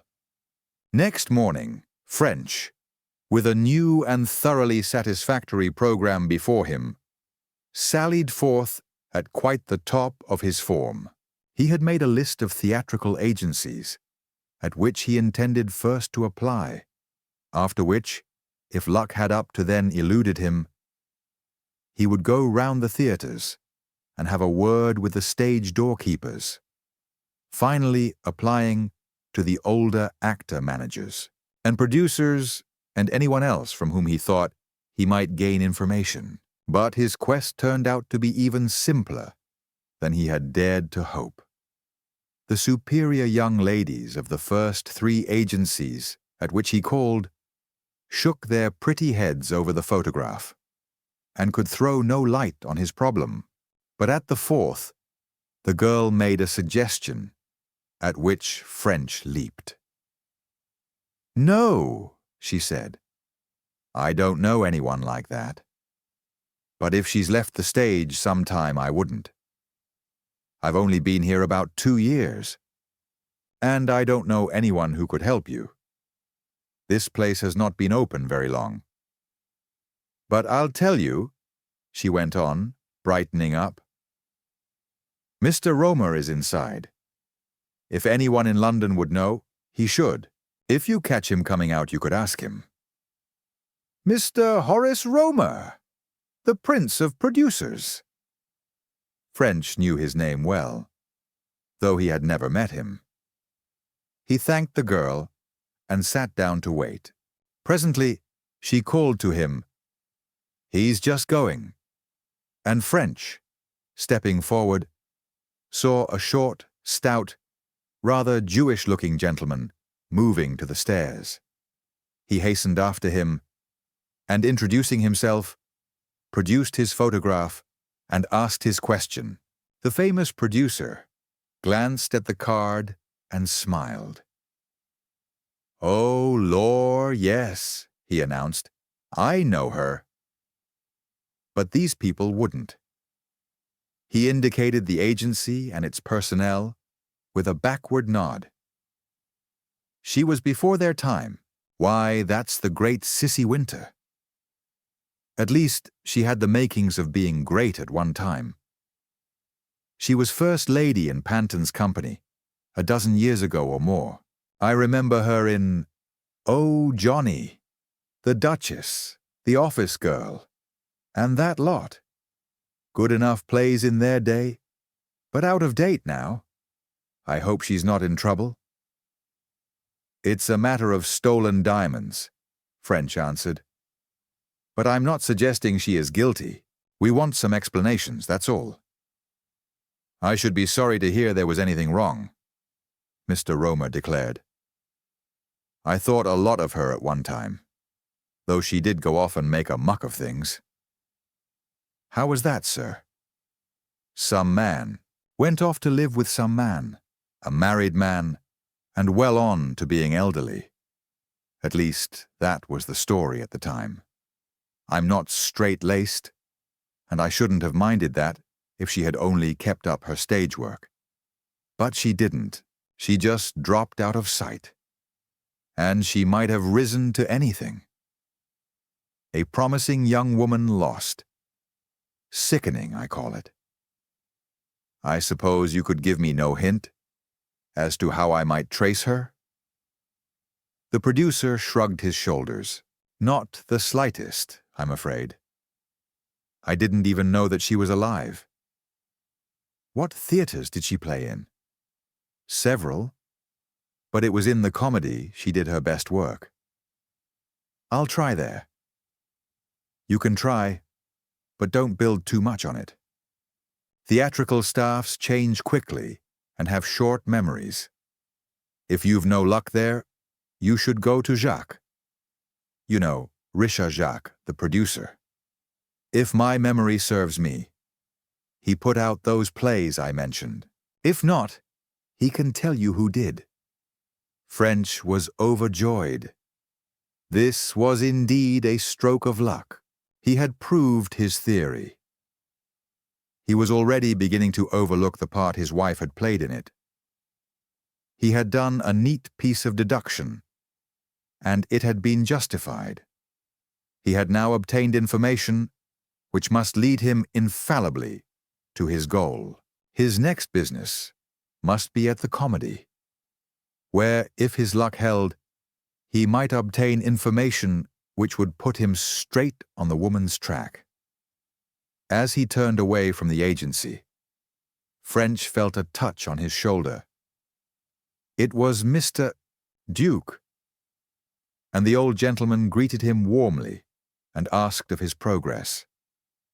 "I'm just going in here for some coffee," he went on, indicating the somewhat old-fashioned and retiring restaurant before which they stood.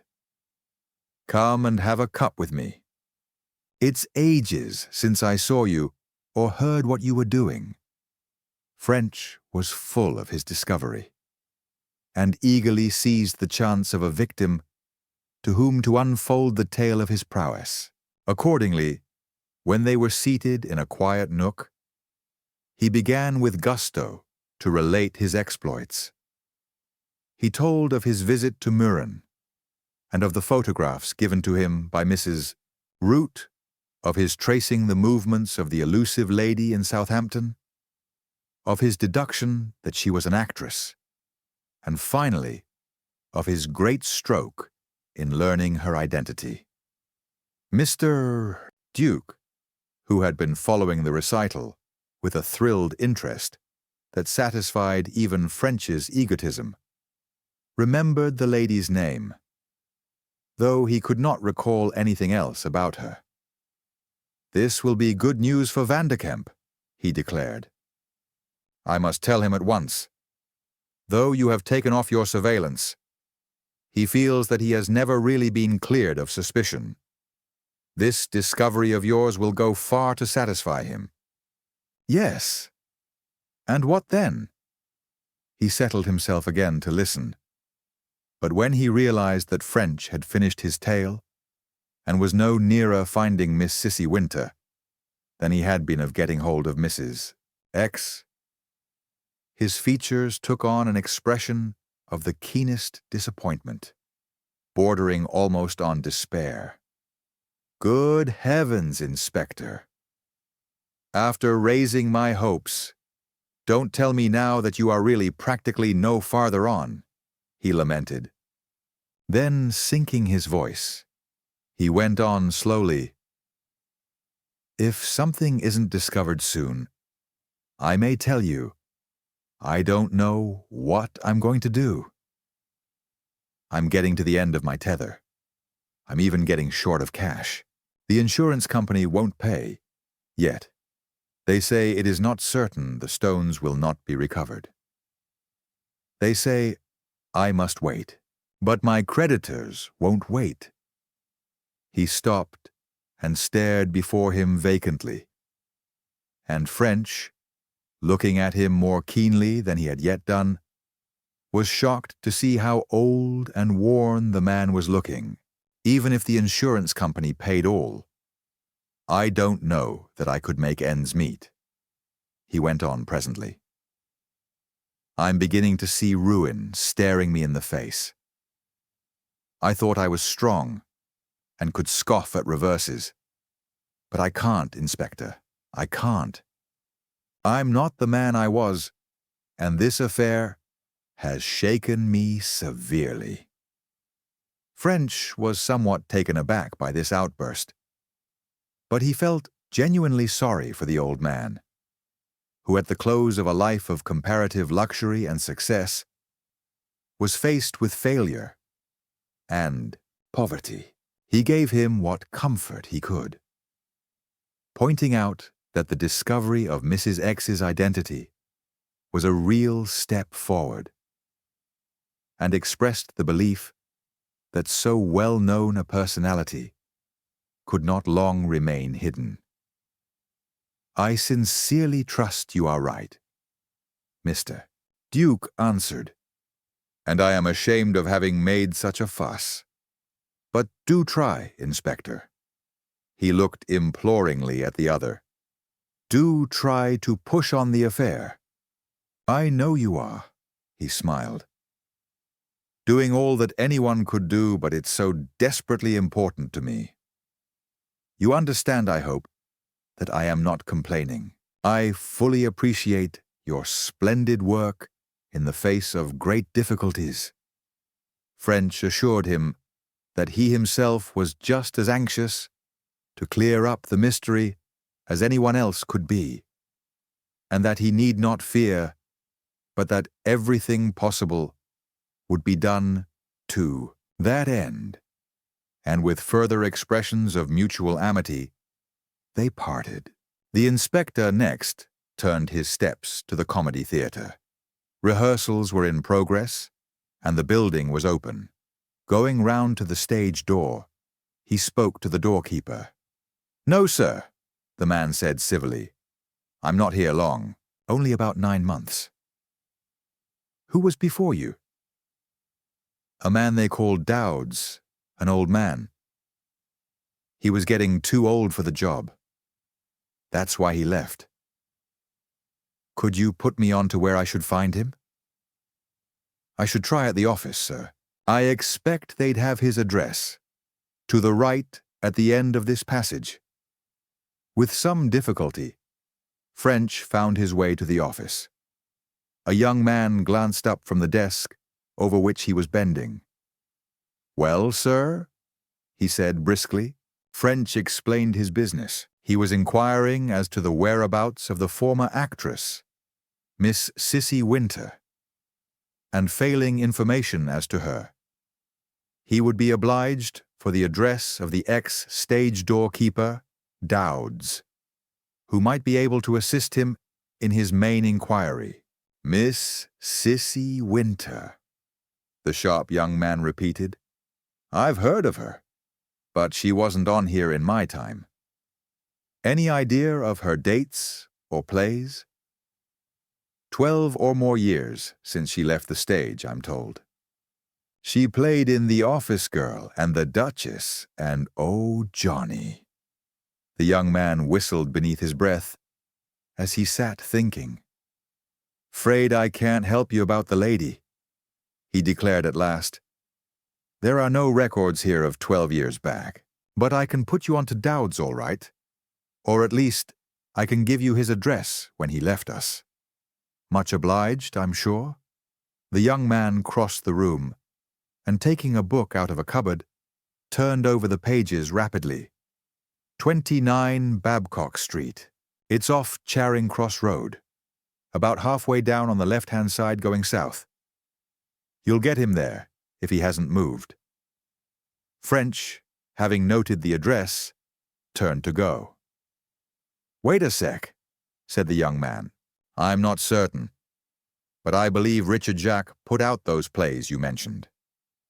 If so, he could probably help you better than anyone. He does business at that new place he has taken over, the Aladdin in Piccadilly. You should try him." French thanked his new friend, and after again traversing the endless corridors of the huge building, found himself once more in the street. At 29 Babcock Street, the door was opened to him by a respectable-looking woman, who said that her husband, Peter Dowds, was within. His health was poor, but if the gentleman would come in, he would make shift to come down to see him. French sat down to wait in the tiny parlor. Presently a shuffling became audible in the hall, and the door, opening slowly, revealed a short but immensely stout man, whose small eyes blinked inquisitively at his visitor. As the latter rose and wished him good day, "Good day, good day," the man wheezed, as he steered himself across the room and sank into one of the chairs. "It's the asthma," he went on in a husky voice. "It's always bad this time of year." He stopped and sat panting, then went on. "You wanted to see me?" "Yes," French admitted, "but I'm sorry to find your asthma so bad. What do you do for it?" The inspector had found from long experience that the time spent in discussing his illness with an invalid was not wasted. The pleasure he gave had the effect of creating a sympathy and good feeling, which assisted him when he came to the second part of the interview, the favor he wanted for himself. He was not altogether a hypocrite in this. It was part of the technique of his business, and besides, he was a good-natured man who really did like giving pleasure. He therefore talked asthma and asthma cures for some minutes before turning to the subject of Miss Sissy Winter. But in the present case, the excellent impression which he undoubtedly produced brought him but little benefit. The stout old doorkeeper remembered Miss Winter well, and instantly recognized her photograph. But he knew nothing about her present whereabouts. She had gone off with some man, a man whom also he remembered well. As on many occasions, they had chatted together while the former waited at the stage door for the lady's appearance. He was tall and well-built, well on in middle age, and with the air of a professional or businessman. His name, Dowds believed, was Vane, but of this he was not positive. asked how he knew that the lady had gone off with this or any other man, it transpired that he did not really know at all, but that this had been the generally accepted theory at the time. He had never learned the man's address, but he seemed to have plenty of money and was liberal in his tips. Since that time, about 13 years previously, Dowds had not heard or seen anything of either. Of Miss Winter, he had but a poor opinion. She might be a good actress, but she was hard and mean and had a sharp tongue. What the man could have seen in her he, Dowds, did not know, but he had evidently been pretty completely bowled over. When French had gleaned these particulars, he found he had reached the end of the old doorkeeper's usefulness, and he was soon on his way to his next call, the Aladdin Theatre in Piccadilly. Mr. Jacques was in the building, but engaged, and French fretted and fumed for nearly 2 hours before being ushered into his presence. But then he felt himself completely compensated for his long wait. Like most others who came in contact with him, French soon fell a victim to the great producer's winning personality and charm of manner. The old gentleman apologized courteously for his engagement, which, he explained, was a troublesome rehearsal, and then listened with close attention to what French had to say. But he could not tell so very much, after all. He remembered Miss Winter, and after a search through some details of her life, he had first seen her in the Tivoli Theatre in New York, some 16 years previously, and had been struck by her acting. She had somehow learned of his presence, for she had followed him to his hotel, and explaining that she was anxious to get a footing on the English stage, had asked him for a part in one of the plays she had heard he was then bringing out. He had agreed, and when she had completed her New York engagement, she had followed him to England, and he had starred her in Oh, Johnny, and certain other plays of that period. In all, she had appeared in 7 productions, and Mr. Jacques had a high opinion of her capabilities. Some 3 years later, she had given him notice that she wished to leave the stage at the end of her then current contract. He had protested, telling her that she was ruining an extremely promising career, but she had insisted, explaining that she was going to be married. This he had not believed, though he had no definite reason for his opinion. It was generally accepted that she had gone off with some married man. But how this story arose, he could not say. He had, at all events, completely lost sight of her. Her age when she left his company 13 years earlier was 29, and her address was 17 Stanford Street, Chelsea. "I'm afraid," French said, "that she has turned crook." And he outlined her impersonation of Mrs. Root.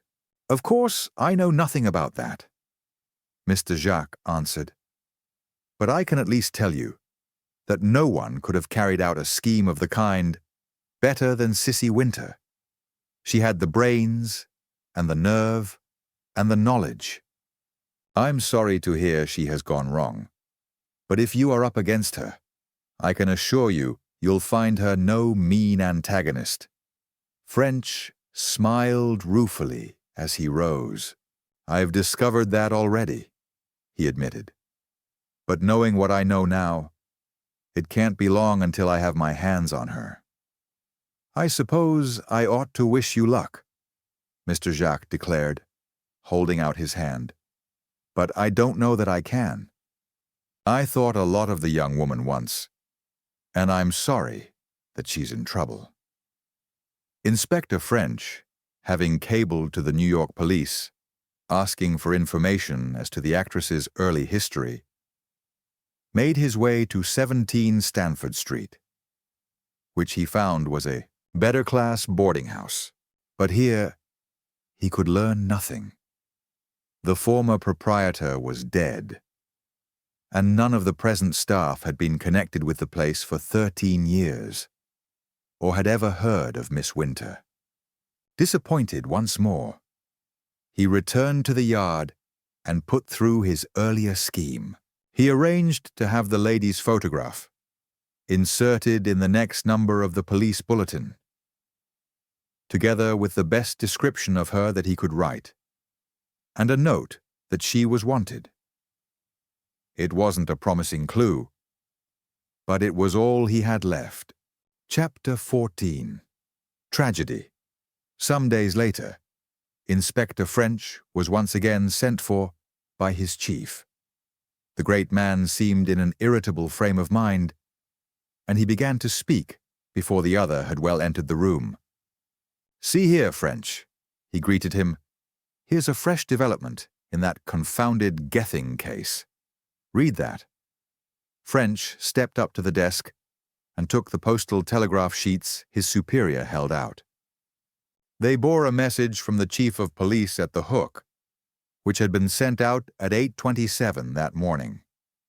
"Captain of the SS, Parkston reports that tall, clean-shaven, white-haired man, apparently named Duke, committed suicide during passage from Harwich last night. Overcoat and suitcase found in cabin with letter addressed Miss Duke, The Cedars, Hampstead. Am sending letter with detailed statement." French was considerably surprised by the news. Though he had never felt actually cordial towards the old gentleman, he had respected him for his kindly conduct towards his subordinates and for the sportsmanlike way in which he had taken his loss.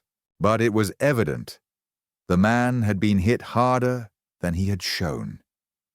French recalled the details of their last interview: the merchant's drawn, anxious face, his weary air, his almost despairing words. "I'm getting to the end of my tether. I see ruin staring me in the face." At the time, French had not taken the complaint as seriously as it had now proved to warrant. Mr. Duke was evidently in difficulties, which nothing less than the return of the stolen diamonds would solve.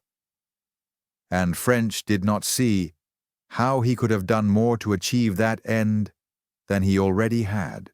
"Unexpected, that, isn't it?" the chief remarked. "Though I don't suppose it will really affect the case."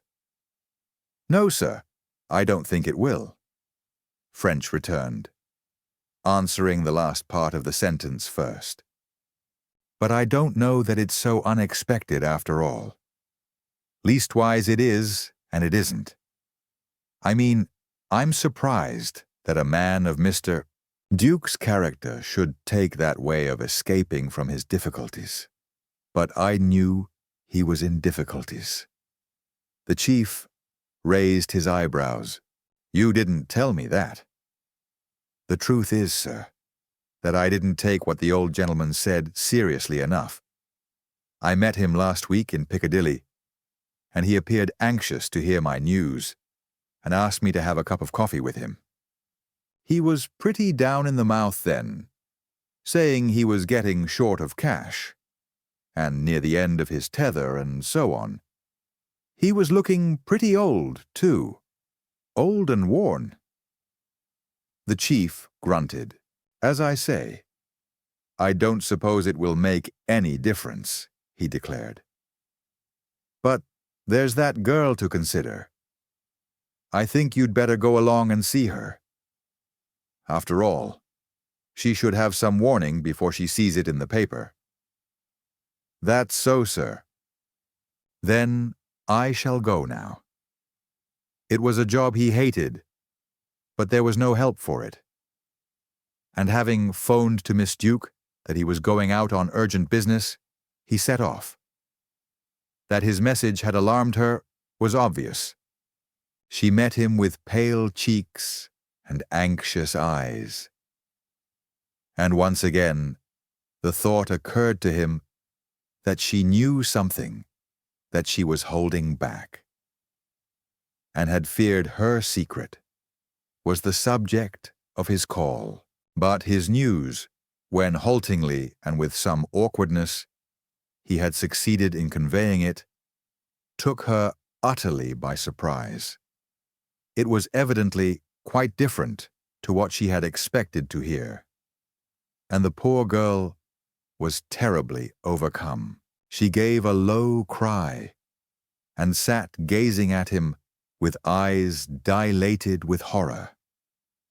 The shock seemed utterly to have benumbed her. And yet French could not help thinking that her emotion contained also an element of relief. He was profoundly sorry for her, but his suspicion remained. Presently, she began to speak. Her voice was dull and toneless, as she explained that she had known her father was lately terribly worried and unhappy, and that though he had made light of it, he had told her enough to show that financial trouble was at the root of his distress.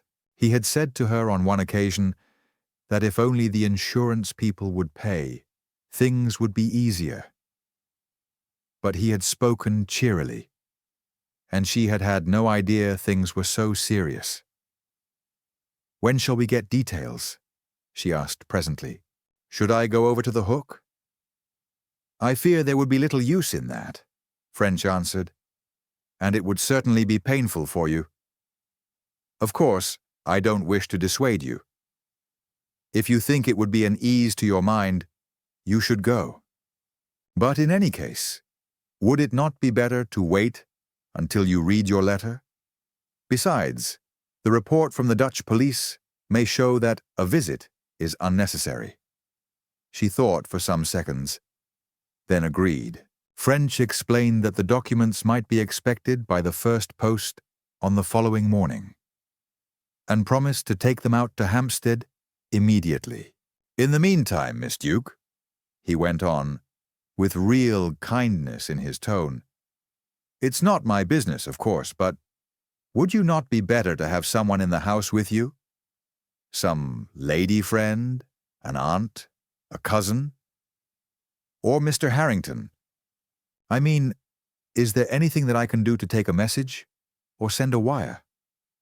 Her eyes filled with tears as she thanked him and asked him to telephone to the office for Harrington. It appeared that she had no near relations. She was an only child, and her father was now dead. And French knew that for many years her poor mother had been worse than dead, dragging out a colorless existence in a mental hospital at Otterham. When he had put through his call, French took his leave. There was nothing more to be done until the details of the tragedy were received. As he sat in the tube on his way back to the yard, he was conscious of some misgivings as to the way in which he had handled the interview. He had done his best to make it easy for Miss Duke. This was, of course, the natural and the kindly thing to do, but was it his duty? Should he not rather have used the news as a lever to startle some admission out of the girl, which would have given him the information which he suspected she possessed? If he had allowed a promising clue to slip, he had neglected his duty and injured himself. And his chief was no fool. He would unfailingly see the possibility and ask what use had been made of it. But though French felt thus a trifle uneasy, he could not bring himself to regret his course of action. He was not only a man of natural kindliness of heart, but he had the gift of imagination. He saw himself in the girl's place, and was glad he had not added to her trouble. Next morning, the report came from Holland, together with Miss Duke's letter. The former was a long document, giving very complete details of the tragedy. The essential portions of it read, 4th January. At 7:21 today, a telephone message was received from the Harwich Boat Wharf office at the Hook that a passenger had disappeared during the crossing under circumstances which pointed to suicide. Inspector Van Bien was sent down to make inquiries, and he obtained the following information. Some little time before the boat berthed, the stewards, according to custom, went round the staterooms to arouse the passengers. There was no reply from stateroom N, a single berth cabin on the port side. And when John Wilson, the steward in question, had knocked a second time, he looked in. The cabin was empty, but bore evidence of having been occupied. The bed had been lain on, though not slept in. A large suitcase was on the floor, and various articles of a man's toilet were scattered about. The steward, thinking the traveller, whom he remembered to be a white-haired old man, was perhaps on deck, passed on. About half an hour later, he looked in again, to find things in the same condition. He was engaged until after the boat berthed. But when the passengers were going ashore, he went back to the stateroom and again found everything as before. Becoming anxious, he reported the matter to the chief steward. The latter accompanied Wilson to cabin N, and they made a search. They found a half-sheet of paper and an envelope propped behind the tumbler in the little wooden shelf above the washstand basin. The former bore the words, "Financial embarrassments. Having made my life impossible, I am going to make an end of it tonight. I shall simply drop off the ship, and my death will be quick and easy. Please oblige by posting my letter. R.A. Duke." The letter was addressed to Miss Duke, The Cedars, Hampstead, London. Both note and letter are enclosed herewith. The tickets on this route are dealt with as follows. There is no check on passengers leaving the wharf, as this would entail too long a delay at the gangway. On coming on board, passengers apply at the chief steward's office, have their tickets either collected or punched, and get their berth numbers and a landing ticket.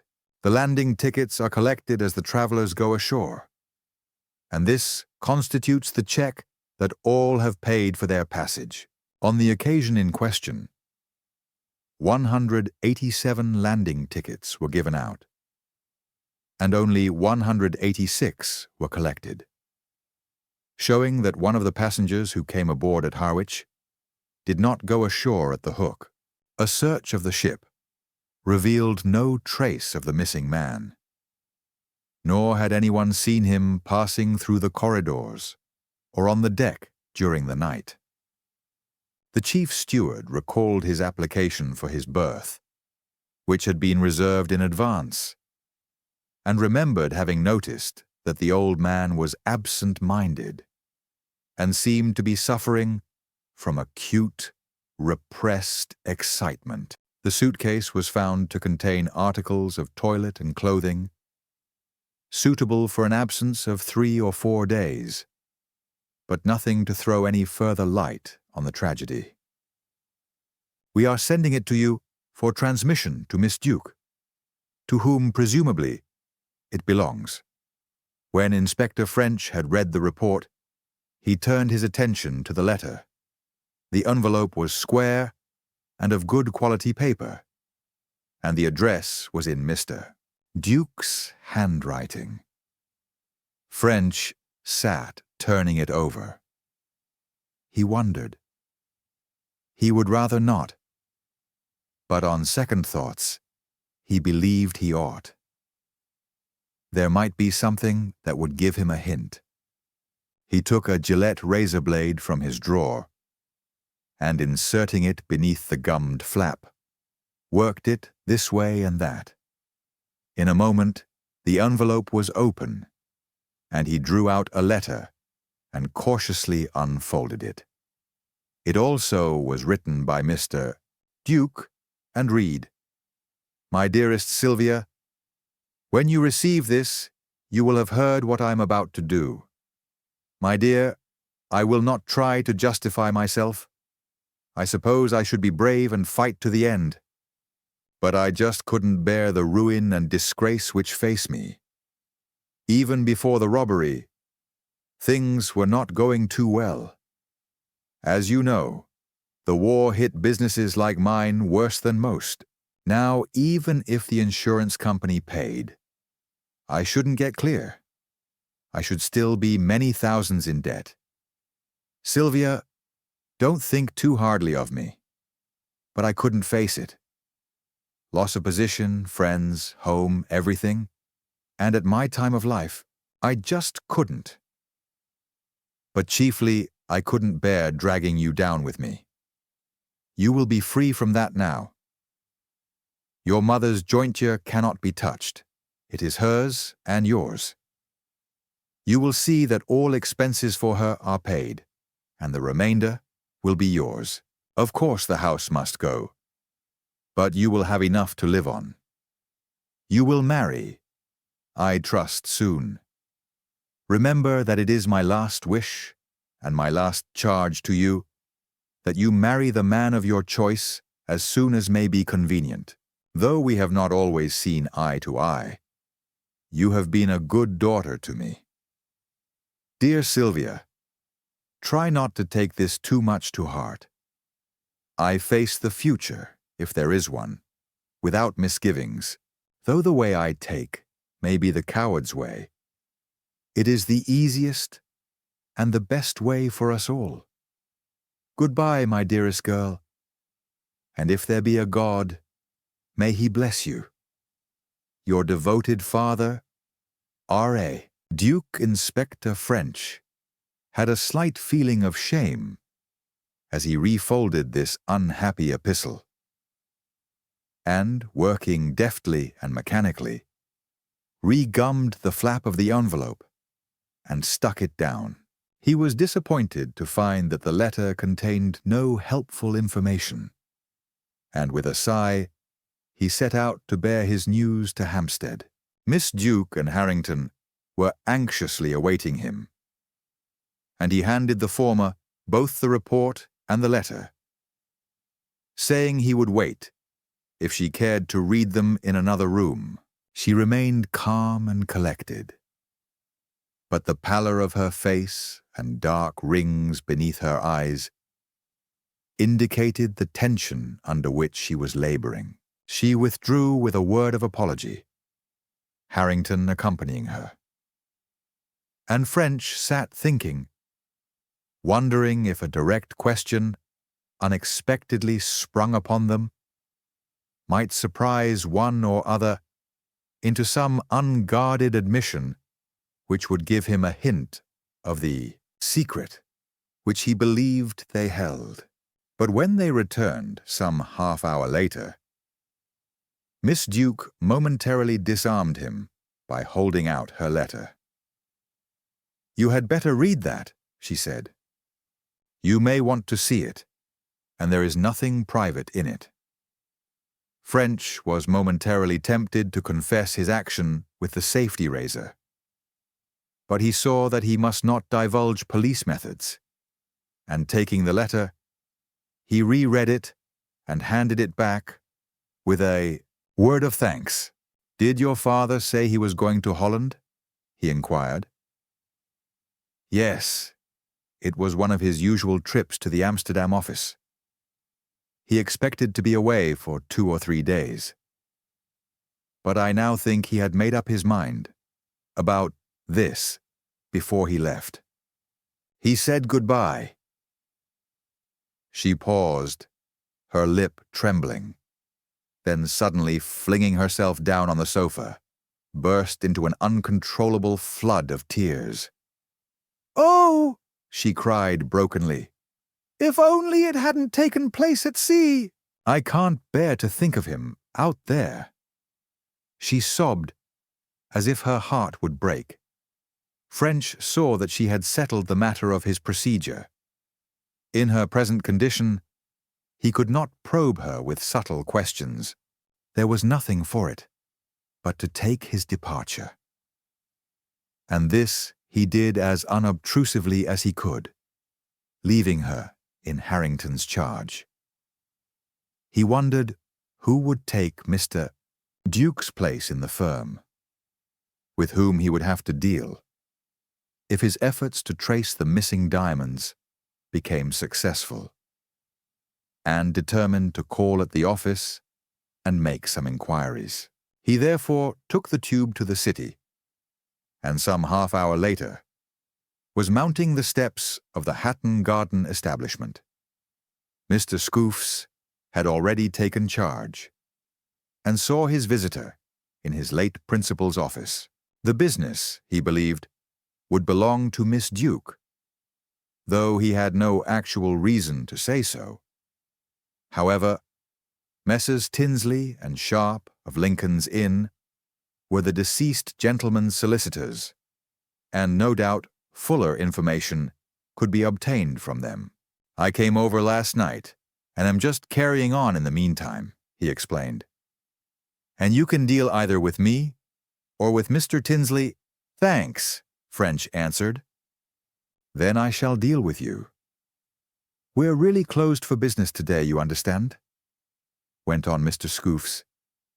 I'm merely taking the opportunity to go through Mr. Duke's papers and see how things stand.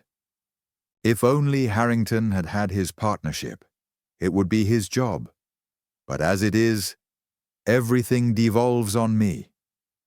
French, having replied suitably, made a move to go. But he lingered and went on. Unexpected, the old man going off like that, wasn't it? I shouldn't have thought he was that kind at all. Mr. Crofts made a gesture of commiseration. Nor was he agreed. But it's not so surprising after all. You possibly didn't see him during the last week or two. But I can tell you, he was in a bad way. Very depressed and getting worse every day. I don't think he was well. I mean in health. And I think it reacted on his mind. He was worrying over the loss of his money. Was he really bankrupt? Mr. Crofts had not the figures, but he very gravely feared it. It was a bad lookout for his daughter. Indeed, it was a bad lookout for them all. It was hard lines on elderly men, when they had to give up their jobs and start life again. It was that damned war, responsible for this as well as most of the troubles of the times. It had probably made a difference to the inspector also. Lost my eldest, said French gruffly, and turned the conversation back to the late principal. He was, it seemed, going to Amsterdam on routine business. He had no stones with him, and there was therefore nothing to suggest that his disappearance could have been due to other than suicide. French had not really doubted the conclusions of the Dutch police. But the death by violence of a man bearing a packet of great value is always suspicious. And he was glad to be sure such had not obtained in this instance. His next visit was to Messrs. Tinsley and Sharp, the Lincoln's Inn solicitors. Mr. Tinsley was the sole surviving partner, and to him French was presently admitted. It appeared that Mr. Duke had left everything to Sylvia. Though, poor girl, Mr. Tinsley added, by all accounts, that won't be much. Mr. Tinsley was executor. Therefore, any further dealings French might have about the robbery would be with him. Mr. Duke and he had been old friends. In fact, he had been Mr. Duke's best man. He didn't like to think how many years previously. He had been shocked by the change in the old gentleman, when 3 days prior to his death, he had called to see him.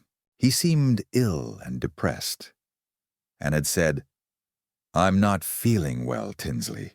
It's my heart, I'm afraid. And this confounded worry about money matters." And had gone on to obtain the solicitor's promise to look after Sylvia, if anything happened. In the light of what has since taken place, Mr. Tinsley concluded, "I am afraid he had made up his mind then that suicide was the easiest way out, though I was terribly surprised and shocked when I heard of it." "I am sure of that, sir," French answered, as he rose to go. "Then, if any further developments occur about the robbery, I shall communicate with you." He returned to the yard, made his report, and when he had attended to a number of routine matters, found it was time to knock off work for the day. Chapter 15. The House in St. John's Wood. It was one of Inspector French's most constant grumbles that a man in his position was never off duty. He might come home after a hard day's work, looking forward to a long, lazy, delightful evening, with a pipe and a book. And before he had finished supper, some development at headquarters might upset all his plans and drag him off forthwith to do battle with the enemies of his country's laws. Not for him was the 8-hour day, overtime at high rates, on-call or country allowances, expenses. His portion was to get his work done, or take the consequences in lack of promotion or even loss of such position as he held. "And no thanks for what you carry off either," he would complain. "Though, if you make a slip, you hear about it before you're an hour older." But his eye would twinkle as he said it. And most of his friends knew that Mr. Inspector French was making an exceedingly good thing out of his job, and was, moreover, destined by his superiors for even greater and more remunerative responsibilities in the early future. But on this evening, his grouse was illustrated, if not justified. Scarcely had he sat down to his meal when a ring came to the door, and he was told that Constable Caldwell wished to speak to him.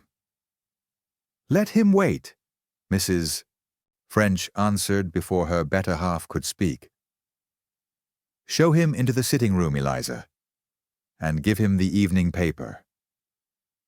French half rose, then sank back into his seat. "Ask him if it's urgent," he called, after the retreating girl, partly from genuine curiosity, and partly to preserve the fiction that he was master of his own movements in his own house. "It's not so urgent as your supper." "Just let him wait," Mrs.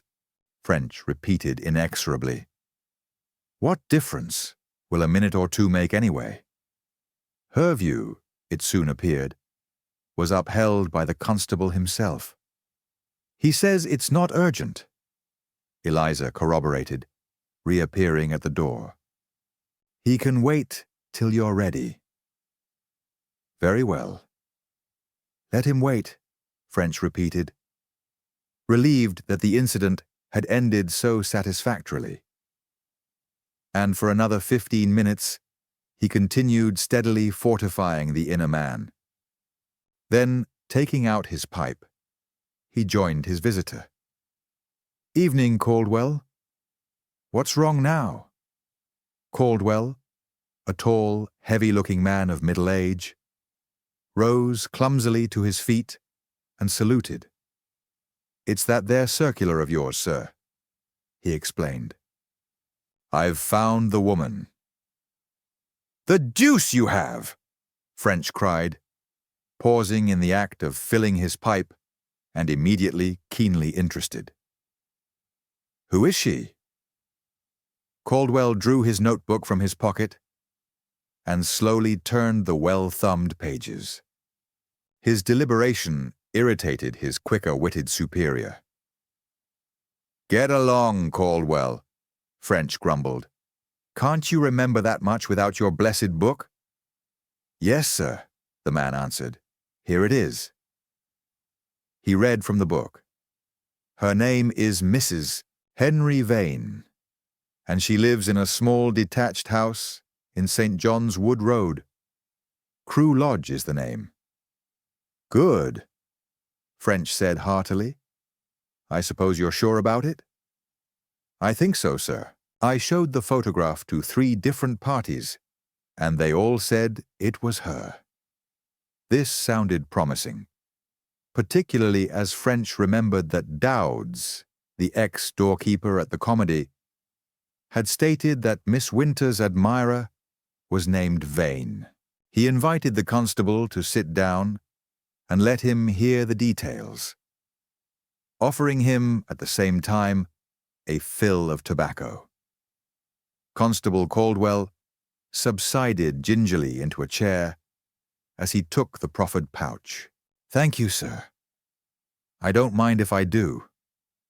He slowly filled and lighted his pipe, ramming down the tobacco with an enormous thumb. "It was this way, sir. I had that there circular of yours, with the woman's photo in my pocket, when I went off duty early this afternoon. On my way home, I happened to meet a friend, a young lady, and I turned and walked with her, for want of something to say, so to speak. I showed her the photo, not expecting anything to come of it, you understand. Well, the moment she looked at it, 'I know that there woman,' she said. 'You what?' I said. 'You know her.' 'Who is she then?' I said. 'She's a woman that comes into the shop sometimes,' she said. 'But I don't just remember her name, though I have heard it,' she said. I should say, the young lady, her I was speaking to, worked in a drapery shop until a couple of weeks ago, though she's out of a job at the moment.' 'Well,' I said, 'I'd like to know her name.' 'Can't you remember it?' 'No,' she said. She couldn't remember it.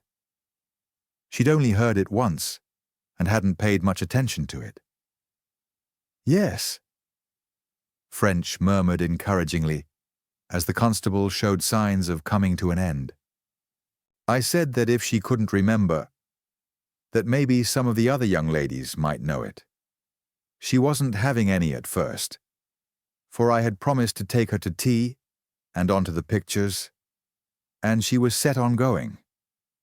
But when she saw I was in earnest, she gave in, and we went round to the shop she used to work in.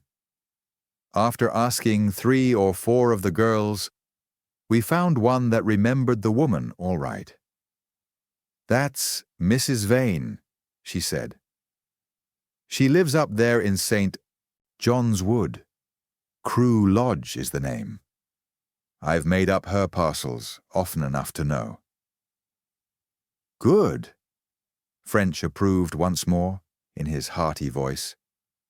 'I thought I had maybe better make sure about it,' went on the constable in his slow, heavy way. 'So I asked Miss Swan, that was the young lady that I was with, to walk round that way with me. I found the house near the Baker Street end. A small place and very shut in. I didn't want to go up and make inquiries. So I asked Miss Swan if she'd go next door and ask if Mrs. Vane was in. She went and asked, and they told her to go next door. That was to Crew Lodge. So when I saw it was all right, I put off going to the pictures for this evening and came straight here to tell you.' French beamed on him. "You've done well, Constable," he declared. "In fact, I couldn't have done it better myself. I shall see that you don't lose by it. Take another fill of tobacco while I get ready, and then call a taxi, and we'll go right out now." He rang up Scotland Yard, asking for certain arrangements to be made, with the result that, by the time he and Constable Caldwell reached the great building, 2 plain clothes men were waiting for them, one of whom handed French a small handbag and a warrant for the arrest of Mrs. Vane, alias Mrs. Ward, alias Mrs. Root of Pittsburgh, USA. Then the 4 officers, squeezing into the taxi, they set off for St. John's Wood Road. Big Ben was striking 9:30 as they turned into Whitehall. The night was fine, but there was no moon, and outside the radius of the street lamps it was pitchy dark. The 4 men sat in silence, after French had in a few words explained their errand to the newcomers. He and Caldwell were both in a state of suppressed excitement. French, owing to the hope of an early solution of his difficulties. The constable to the possibilities of promotion which a successful issue to the expedition might involve. The other 2 looked upon the matter as a mere extra job of work, and showed a lamentable lack of interest in the proceedings. They pulled up at St. John's Wood Road, and dismissing the taxi, followed Constable Caldwell to the gate of a carriage drive, which there pierced the high stone wall, separating the houses from the street. On the upper bar of the gate were the words, "Crew Lodge." To the right hand was a wicket gate, but both it and the larger one were closed. Inside the wall was a thick belt of trees, through which the drive curved back, and, lit up through the interstices of the branches by the street lamps, the walls and gable of a small house showed dimly beyond. No light was visible from the windows, and after a moment's hesitation, French opened the wicket gate, and all 4 entered. "Wait here among the trees, Pye and Frankland," he whispered. "Caldwell, you come on with me."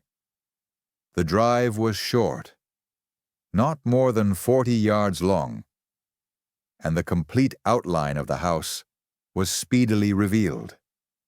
It seemed even smaller than the first glance had shown, but was charmingly designed, with a broken-up roof, large bow windows, and a tiny loggia into which opened a glass-paneled door.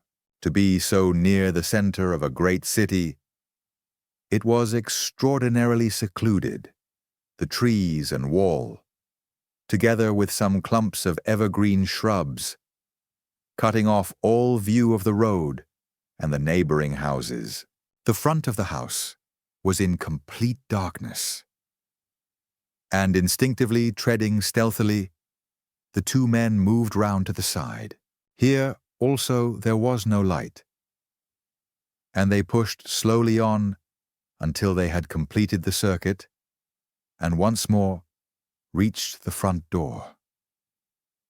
"Looks as if the place is empty," French whispered as he pressed the electric bell. There was no response to his repeated rings. The house remained dark and silent. French turned again to the constable. "Call up those other 2 men," he ordered. And soon, Pye was posted at the corner between the front and side, and Frankland at that diagonally opposite, with orders to keep out of sight and to allow anyone who came to enter, but no one to leave the RI building, electric torch in hand. French then began a guarded survey of the doors and windows. Finally fixing on the door opening on the loggia, he made Caldwell hold the light, while, first with a bunch of skeleton keys, and then with a bit of wire, he operated on the lock. For several minutes he worked, but at last, with a snap, the bolt shot back, and turning the handle, the two men cautiously entered the room and closed the door behind them. They found themselves in a small, expensively furnished sitting room, evidently a lady's. It was fitted up in a somewhat flamboyant and pretentious manner, as if costliness, rather than good taste, had been the chief consideration in its furnishing. It was unoccupied, but looked as if it had been recently used, there being ashes in the grate and books lying about, one of which lay open face downwards on a chair. On an occasional table stood an afternoon tea equipage with one used cup. French did not remain to make any closer examination, but passed on to a tiny hall off which opened 3 other rooms, and from which the staircase led to the first floor. Beneath the stairs was a row of clothes hooks, on which were hanging a man's garments, a couple of hats and coats, and a waterproof. Rapidly, he glanced into the other rooms. The first was a smoking room, a man's room, furnished with dark-colored leather upholstery and walls panelled in dark oak. Next door was a dining room, also small, but containing a quantity of valuable silver. The fourth door led to the kitchen, scullery, pantry, and yard. Here also there were evidences of recent occupation in the general untidiness, as well as in the food which these places contained. Satisfied that no one was concealed on the ground floor, French led the way upstairs. In the largest bedroom, evidently that of the mistress of the house, there was a scene almost of confusion. Drawers and wardrobe lay open, their contents tumbled and tossed, while the floor was littered with dresses, shoes, and other dainty articles of feminine apparel. French swore beneath his breath when he saw the mess. Things were beginning to look uncommonly like, as if the bird had flown. However, it was possible that someone might arrive at any minute, and he hurriedly continued his search. Next door was a man's dressing room and bedroom. Here there was not the same litter, nor was the unoccupied bedroom adjoining other than tidy. But in the maid's room, which he next entered, it was evident there had been a recent clearing out. Here the wardrobe drawers were pulled out, and the door of a hanging press in the wall was standing open. Papers and a few obviously worn-out garments littered the floor. But the room differed from Madame's in that everything of value had been taken. French swore again. There seemed no doubt that he was late. Mrs. X, alias Mrs. Vane, had taken fright and fled. If so, what hint, he wondered, had she received of her danger? He stood for a moment in the disordered room, thinking. Under these new circumstances, what was his proper course? First, it was obvious that he must make absolutely sure that this Mrs. Vane was really the woman he sought. Next, he must learn if she had really gone, and if so, why, and, if possible, where. If her departure was a flight, he must find out how or by whom she had been warned. Lastly, he must follow her to her hiding place and arrest her. But he must not end with Mrs. Vane. Her husband must also be found. If she was Mrs. X, the receiver of the stolen diamonds, possibly the murderer of old Gething, Mr. Vane must be in it too.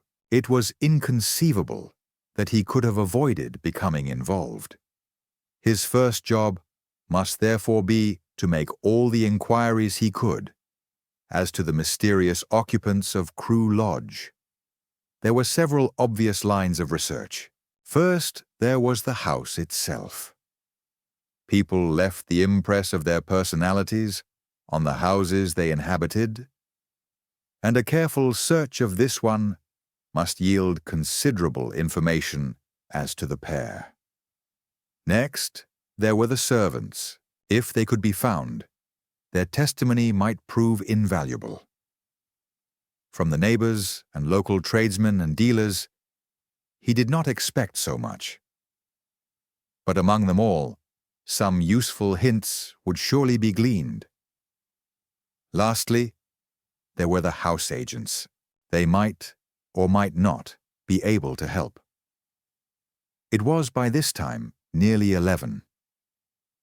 But he decided that his obvious duty was then and there to begin the search of the house, even if it meant an all-night job. He therefore called in Pye and Frankland, who were experienced in such work, leaving Constable Caldwell to patrol the grounds. Then commenced an investigation of the most meticulous and thorough description. Taking the house room by room, the three men went over with the utmost care every piece of furniture, every book, every paper, every article of clothing. Hour after hour, the search proceeded, in spite of a growing weariness and hunger. And it was not until 6:30 on the following morning that it was complete. Then, in the growing daylight, the 3-yard men slipped out one by one onto the road, and joining forces round the corner, walked to the nearest tube station and went to their several houses for breakfast. French rang up the yard from the first exchange they came to, and arranged for a man to be sent to relieve Caldwell, who had been left in charge. As French smoked his after-breakfast pipe before returning to the yard, he jotted down in his notebook a list of the points which had struck him during the search. There was nothing that led him to either Mr. or Mrs. Vane, but there was a certain amount that was suggestive.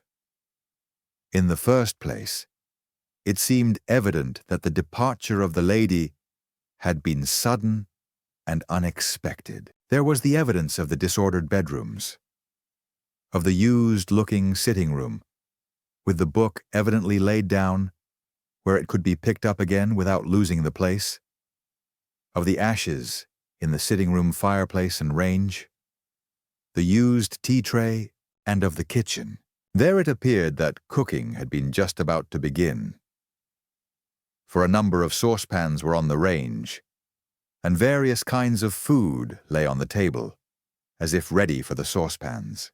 There was a good deal of food of various kinds about the kitchen and larder, and some wine and whiskey in the dining-room sideboard. On the other hand, there was no evidence of any hurried departure on the part of the master of the house. The date of the departure French thought he could roughly fix from the condition of the food. The milk, of which there was a bowl and 2 jugs, was sour, but not thick. Some fresh meat, hanging in the larder, was good. The bread was rather dry and hard. Some lettuces lying on a shelf in the scullery had gone limp. But some bunches of chrysanthemums standing in water in the sitting-room were quite fresh. On the whole, he thought the evidence pointed to a flight some 4 days earlier, and this view was supported by another piece of evidence on which he had come. In the letterbox at the back of the hall door, he had found a letter addressed Mrs. Vane, Crewe Lodge, St. John's Wood Road. The postmark showed that it had been posted in London on the 3rd. It had, therefore, been delivered on the evening of the 3rd or morning of the 4th. But this was the 8th. Therefore, the lady had gone at least 4 days earlier. The letter itself had considerably intrigued him.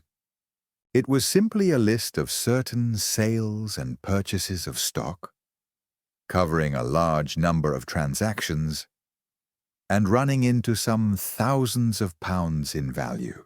The items were not dated, and there was no accompanying letter, nor any intimation of the sender. It was clear that someone was engaged in complicated financial operations, but there was nothing to indicate his or her identity. That the Vanes were at least comfortably off seemed certain from the general appointments of the house. The furniture and fittings were heavy and expensive. The sitting room was small, as has been stated, but French reckoned that the carpet would not have been bought for less than £120. Madame's dresses were of rich silks, and while no actual jewellery had been left behind, there were costly ornaments and personal knickknacks. Moreover, the half-empty box of cigars in the smoking room contained Coronas. There was, however, no garage and no car. But it was obvious that a car might have been kept at some neighbouring establishment. Altogether, it looked as if the couple had been living at the rate of £2,000 or £3,000 a year. But this was a matter that could easily be tested, as the name of Mrs. Vane's bank was among her papers. One other point struck the inspector as curious. Neither the master nor the mistress of the house seemed to have literary tastes. There was a number of well-bound standard works in a bookcase in the smoking room, but it was evident from their condition that they were there purely as part of the decorative scheme. Of actually read books in the smoking room, there were none. In the sitting room were a number of the lighter type of novels, together with a number in French and Spanish, with extremely lurid and compromising jackets. But among these, as out of place as an Elijah at a feast of Baal, lay a new copy of the concise Oxford Dictionary. There were several old bills in Madame's inlaid davenport, but save for the names of firms with whom the lady had recently been dealing, French had learned nothing from them. In the sitting room also was an excellent cabinet photograph of a lady who seemed to him the original of Mrs. Root's steamer snapshot. And this he had slipped into his jacket pocket. Having completed his notes, he knocked the ashes out of his pipe and set out upon the business of the day. Returning to St. John's Wood Road, he interviewed Esler, the constable who had been sent to relieve Caldwell, and learned that no one had as yet approached the house. Then he began to call at the adjoining houses and nearer shops. At each he stated that he was looking for Mrs. Vane, but that her house was shut up, and asked if anyone could tell him how he might find her. Aware that in a great city, neighbours might live beside each other for years without ever meeting, he did not hope for much result, and at the first 2 houses at which he called, he did not get any. But at the 3rd, he had an unexpected stroke of luck. The maid who opened the door seemed to know something about the Vane household. But she was suspicious, and on French's putting his usual questions, showed evident unwillingness to give away information. Keeping any suggestion of eagerness out of his manner, French went on conversationally. "I wanted to see Mrs. Vane about a question of the ownership of a field in the country near Canterbury, where she used to live. I represent Messrs. Hill and Lewisham, the solicitors of Lincoln's Inn, and we want some information about the boundaries of her father's place. It's not exactly important, but it would be worth 5 shillings to me to get in touch with her. And if you could see your way to help me, you'd have very fairly earned it." The girl seemed impressed. She glanced back into the hall, came out into the porch, and drawing the door to after her, spoke rather hurriedly. "I don't know much about it," she explained, "but I'll tell you what I can." And she went on to say that on the previous Friday, that was 5 days earlier, Mrs. Vane had got a cable that her husband in New York had met with a serious accident and was dying, and for her to go at once. She had packed hurriedly and driven off to catch the boat train for Liverpool, closing the house. As to Mr. Vane himself, the girl knew nothing. She seemed to consider him a negligible part of the establishment. He was but seldom at home, and even then was rarely to be seen. French asked her how it came that she knew so much about the family, and she explained that she and Mrs. Vane's housemaid had become acquainted over her young gentleman's model aeroplane, which had flown over the dividing wall into the grounds of Crewe Lodge, and which had been ignominiously handed back by the girl in question. As a result of the incident, an acquaintance had grown up between the two, in the course of which much information as to their respective employers had been exchanged. On that Friday evening, Mrs. Vane's maid had called the narrator to the wall by means of a certain signal which they had devised, and had hurriedly told her of her mistress's sudden call to America, and also that the house was being closed, and the services of herself and the cook dispensed with. "She's in a most terrible fluster to catch the boat train," the girl had said, "and we have to be out before her, so that she may lock up the house." The girl had breathlessly bid her friend goodbye, and had vanished. Though French was delighted to have learned these facts, they were not in themselves all that he could have wished. The story of the husband in New York might be true, in which case a good deal of the theory he had been building up would fall to the ground. It would, however, be an easy matter to find out whether the lady really did sail on the date in question. He turned back to the servant. "I should like very much to find that friend of yours," he said. "Could you give me her name and address?" Her name, it appeared, was Susan Scott, but her address was not known. For a moment, French was at a loss. Then, by judicious questions, he elicited the facts that Miss Scott spoke like a Londoner, and that she probably patronized one of the several registry offices to be found in the region surrounding the Edgware Road. "Now there is just one other thing," he added. "Can you tell me the name of the landlord or agents of Crewe Lodge?" The girl was sorry she couldn't. "Then of this house?" French persisted. "As they are close together, the two places may belong to the same man." The girl did not know that either, but she said that her master would know, and that he had not yet gone out.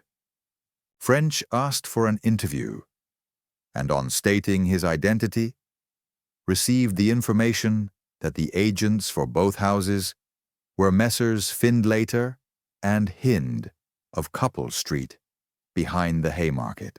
Thinking he had got all the information he could, French paid over his 5 shillings to the maid and took his departure. The next item on his program was a visit to Mr. Williams, and 20 minutes later, he pushed open the door of the office in Cockspur Street. Mr. Williams greeted him with what with him took the place of enthusiasm. "Good day, Inspector," he exclaimed. "I'm glad to see you. You bring me some good news, I hope." French sat down and drew from his pocket the cabinet photograph of Mrs. Vane, which he had found in that lady's sitting room. "I don't know, Mr. Williams," he answered quietly, "whether that will be news to you or not." Mr. Williams's eyes flashed with excitement as he saw the portrait. "Bless my soul," he cried. "Have you found her at last, Mrs. Root?" "That's what I wanted to ask you. Are you sure it is Mrs. Root?"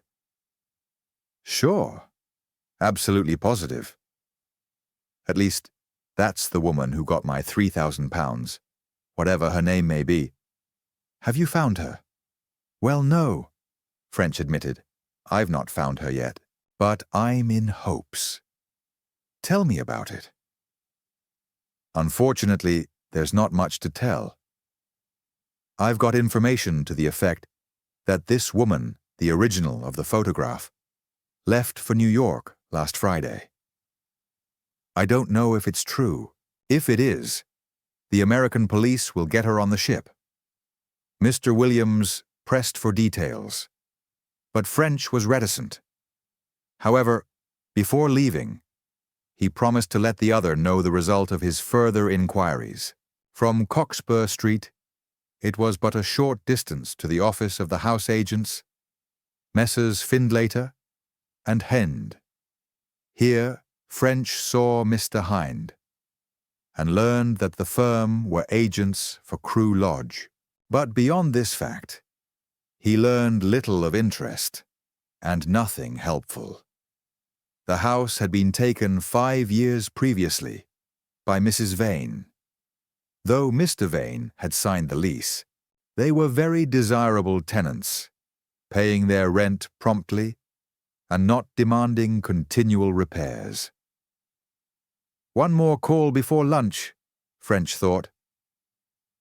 And a few minutes later, he turned into the office of the White Star Line.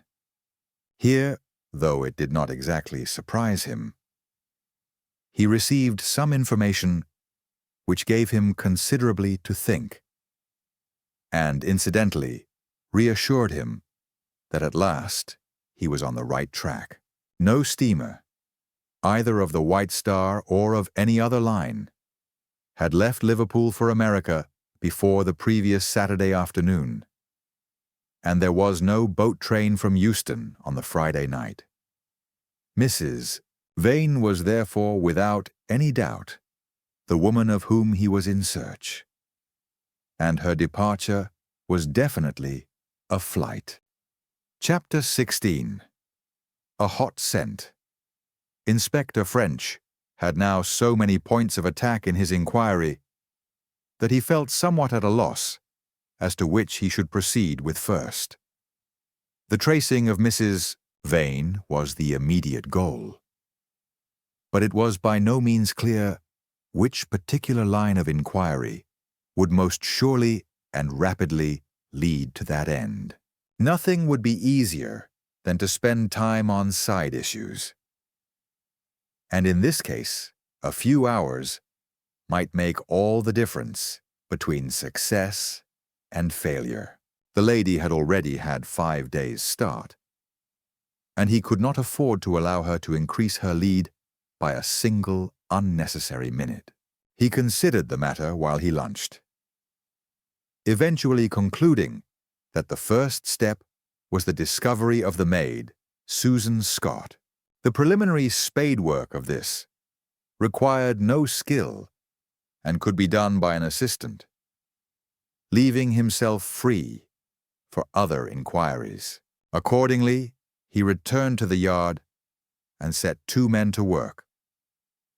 One to make a list of all the registry offices in the Edgware Road district, the other to ring up those agencies one by one and inquire if the girl's name was on their books. Then he went in to see his chief, told him of his discoveries, and obtained the necessary authority to interrogate the manager of Mrs. Vane's bank on the affairs of that lady.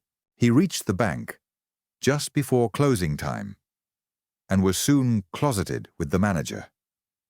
Mr. Harrod, once satisfied that his usual professional reticence might in this case be set aside, gave him some quite interesting information. Mrs. Vane had opened an account with him some 5 years earlier. About the same time, French noted, as the house in St. John's Wood Road had been leased. Her deposit had not been large, seldom amounting to and never exceeding £1,000. It had stood at from 4 to 800 until comparatively recently.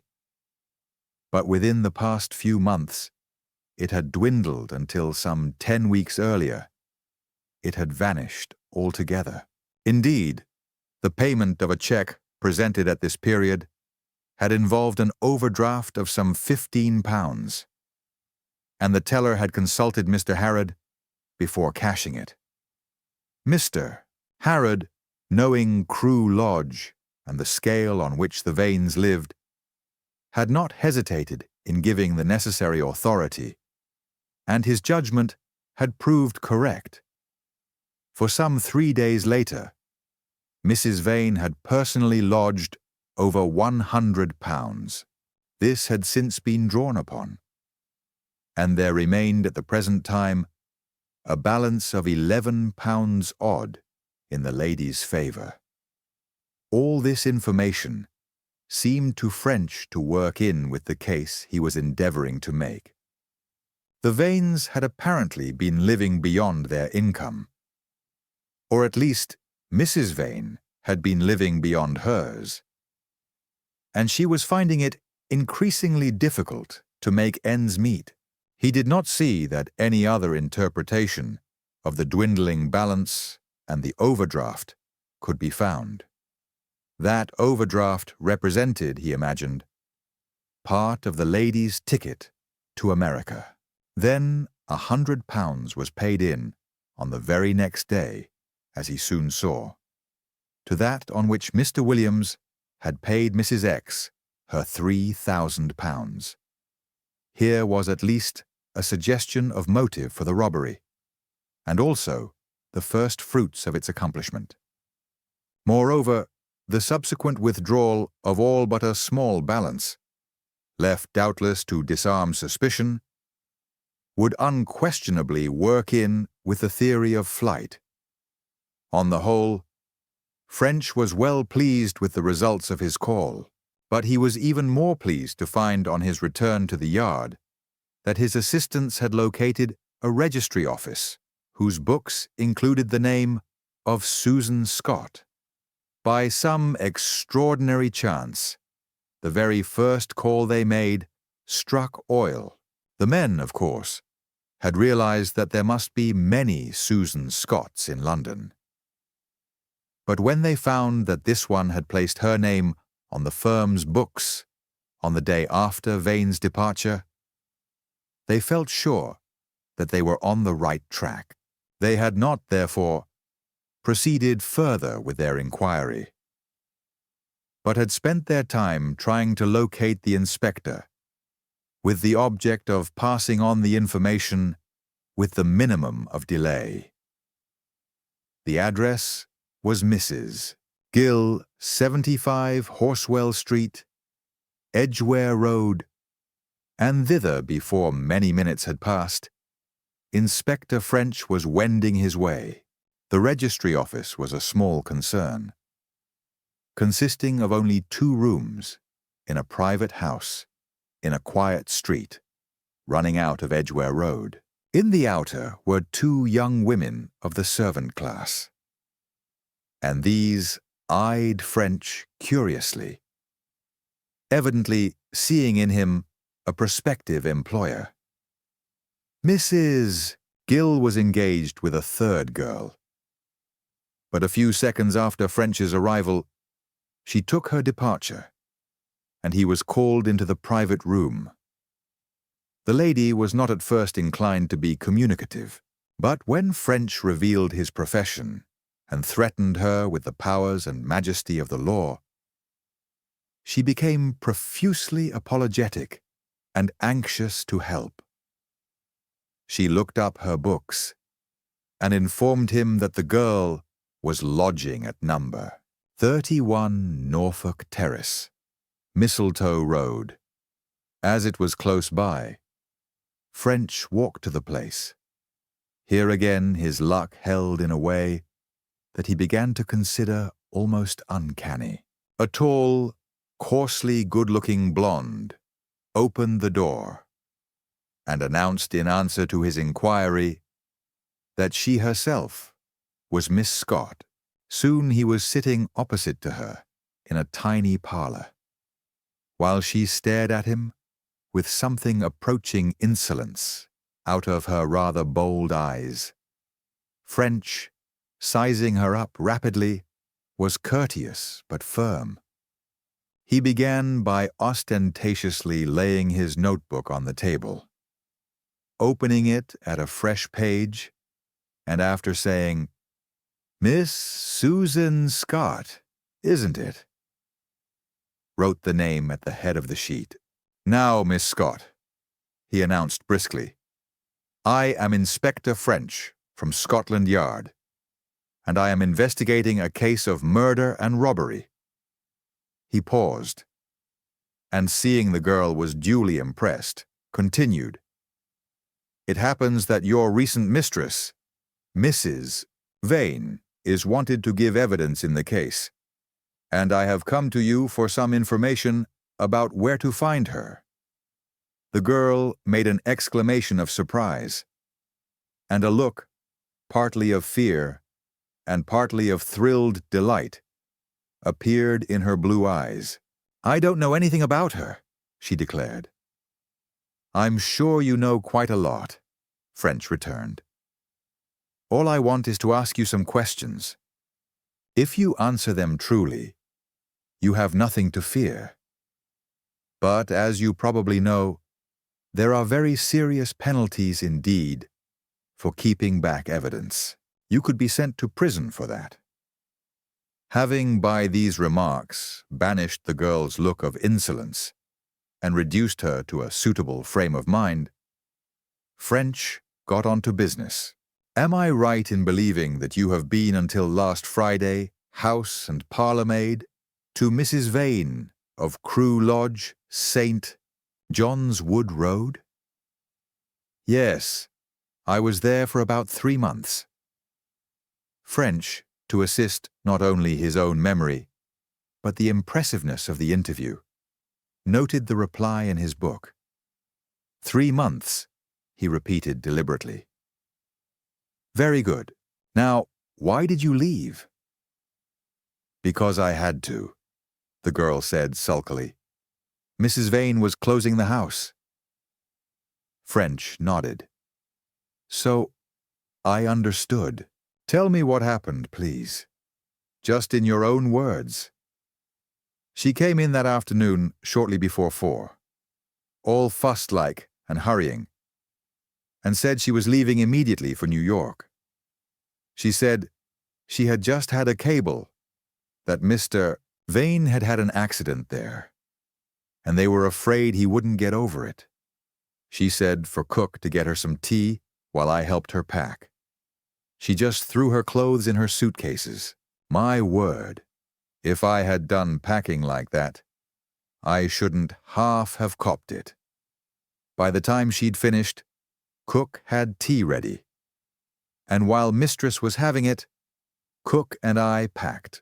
I started to clear away the tea things, but Mistress said there wasn't time for that. For me, just to leave them and run out and get 2 taxis. She said there was a special for the American boat that she must catch. So I got the taxis, and she got into one, and Cook, and I into the other, and we drove away together, and that's all I know about it." "What time was that?" "About 4:30, I should think." I didn't look. "Where did you get the taxis?" "On the stand at the end of Gardner Street." "Who gave Mrs. Vane's taxi man his address?" "I did. It was Euston." "It was rather hard lines on you and the cook, turning you out like that at a moment's notice. I hope she made it up to you?" Miss Scott smiled scornfully. "That was all right," she answered. "We told her about it, and she gave us $5 apiece, as well as our month's wages." "Not so bad," French admitted. "Who locked up the house?" "She did, and took the key." "And what happened to you and Cook?" "We drove on here, and I got out. This is my sister's house, you understand." Cook went on to Paddington. "She lives in Reading or somewhere down that way. Mrs. Vane said that when she came back, she would look us up, and if we were disengaged, we could come back to her. But she said not to keep out of a place for her, as she didn't know how long she might have to stay in America." French paused in thought, then went on. "Was Mrs. Vane much from home while you were with her?" "No, she was only away once, but she stayed over 3 weeks that time. It's a bit strange that it was an accident, too. Her sister in Scotland fell and broke her collarbone, so she told us, and she had to go to keep house till she was better." "Somewhere in Scotland," she said. "When was that?" The girl hesitated. "I don't know that I could say exactly," she answered at last. "She's back about 6 weeks or 2 months, and she left over 3 weeks before that, about a couple of weeks after I went. Say about 10 weeks altogether." This was distinctly satisfactory. Mrs. Vane's absence seemed to cover the period of Mrs. X's visit to America. "I should like to fix the exact dates if I could," French persisted. "Or at least the date she came back. Just think, will you please? Is there nothing you can remember by?" The girl presumably thought, for she was silent for some moments, but her cogitations were unproductive. She shook her head. "Did you stay in the house while she was away?" "Number. I came here, and Cook went home." This was better. The attention of a number of people had been drawn to the date, and some one of them should surely be able to fix it. "On what day of the week did you go back?" French prompted. The girl considered this. "It was a Thursday," she said at last. "I remember that now, because Thursday is my night out. And I remembered thinking that that week I shouldn't get it." French was delighted with the reply. It was on a Thursday night, 7 weeks earlier, that Mrs. X had driven from the Savoy to Victoria, left her boxes there, and vanished. The thing was working in. "What time of the day did she arrive?" "In the evening." Miss Scott answered promptly this time. "It was about 8:30 or 8:45. Better and better. Mrs. X left the Savoy shortly before 8, and it would take her about 3/4 of an hour to drive to Victoria, leave her trunks in the left luggage office, and get out to St. John's Wood Road. Now," French went on, "if you or your sister could just remember the week that happened, I should be very much obliged." Susan Scott sat with a heavy frown on her rather pretty features. Concentrated thought was evidently an unwanted exercise. But at last, her efforts bore fruit. "I've got it now," she said, with something of triumph in her tone. "It was the last week of November. I remember it because my brother-in-law got his new job in the first week of December. And that was the following Monday. I heard that much about his job that I ought to know." French had scarcely doubted that this would prove to be the date. But it was most excellent to have it fixed in so definite a manner. He felt that he was progressing in his weaving of the net round the elusive Mrs. X. "That's very good," he said approvingly. "Now, will you tell me about Mr. Vane?" The girl sniffed.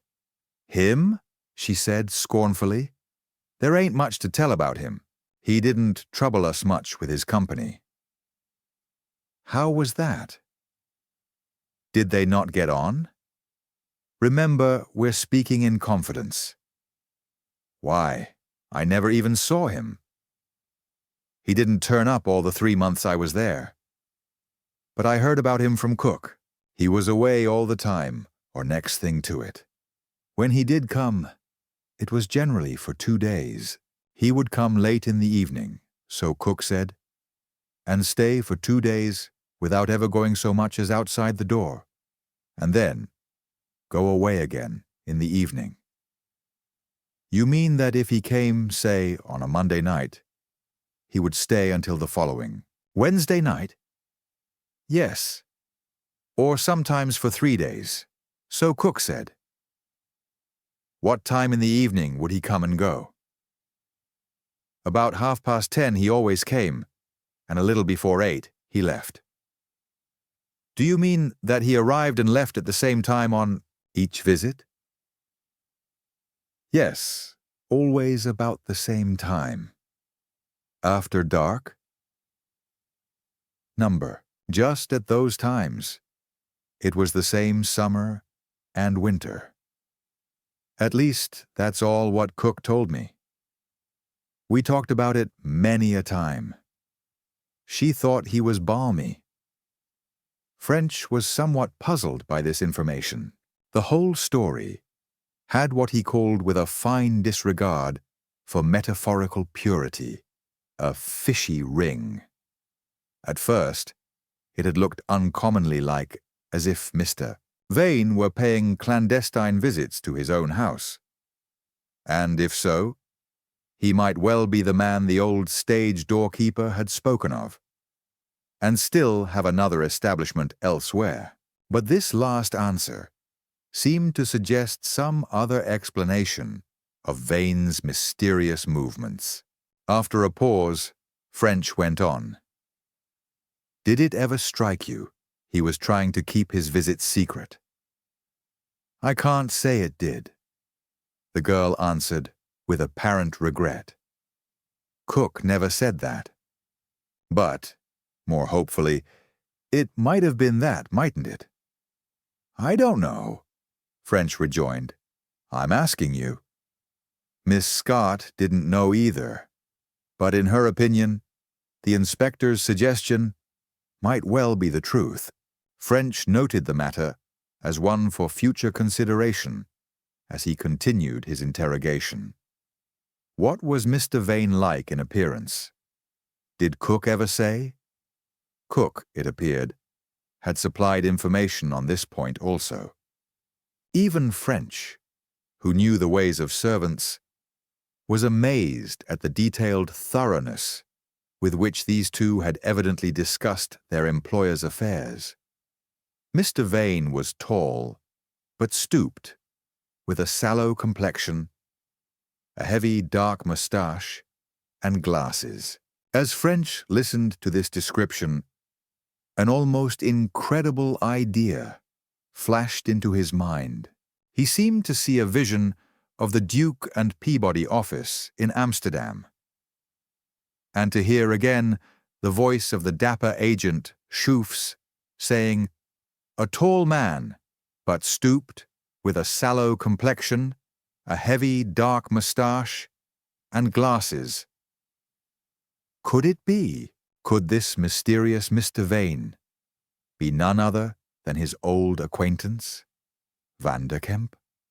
For a time, he sat motionless, lost in thought, as he considered the possibility.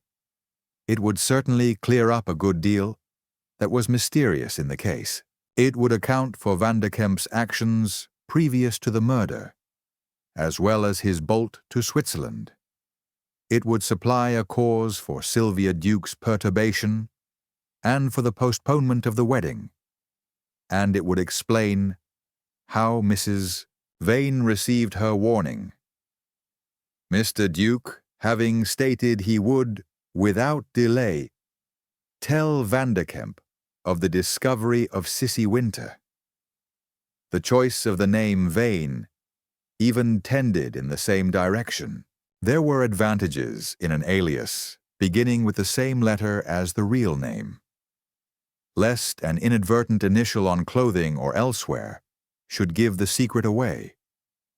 Moreover, the theory involved nothing inherently impossible. Vanderkemp was then, and had been for some time, ostensibly on an extended tour in the United States. So that, as far as he could see at present, an alibi was out of the question.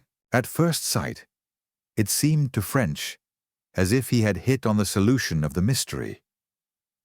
But as he continued turning it over in his mind, he became less and less certain. Several important points were not covered by the theory. First of all, it did not, in his opinion, square with Vanderkemp's personality. The inspector had a very exalted opinion of his own powers as a reader of character. With considerable justification, it must be admitted.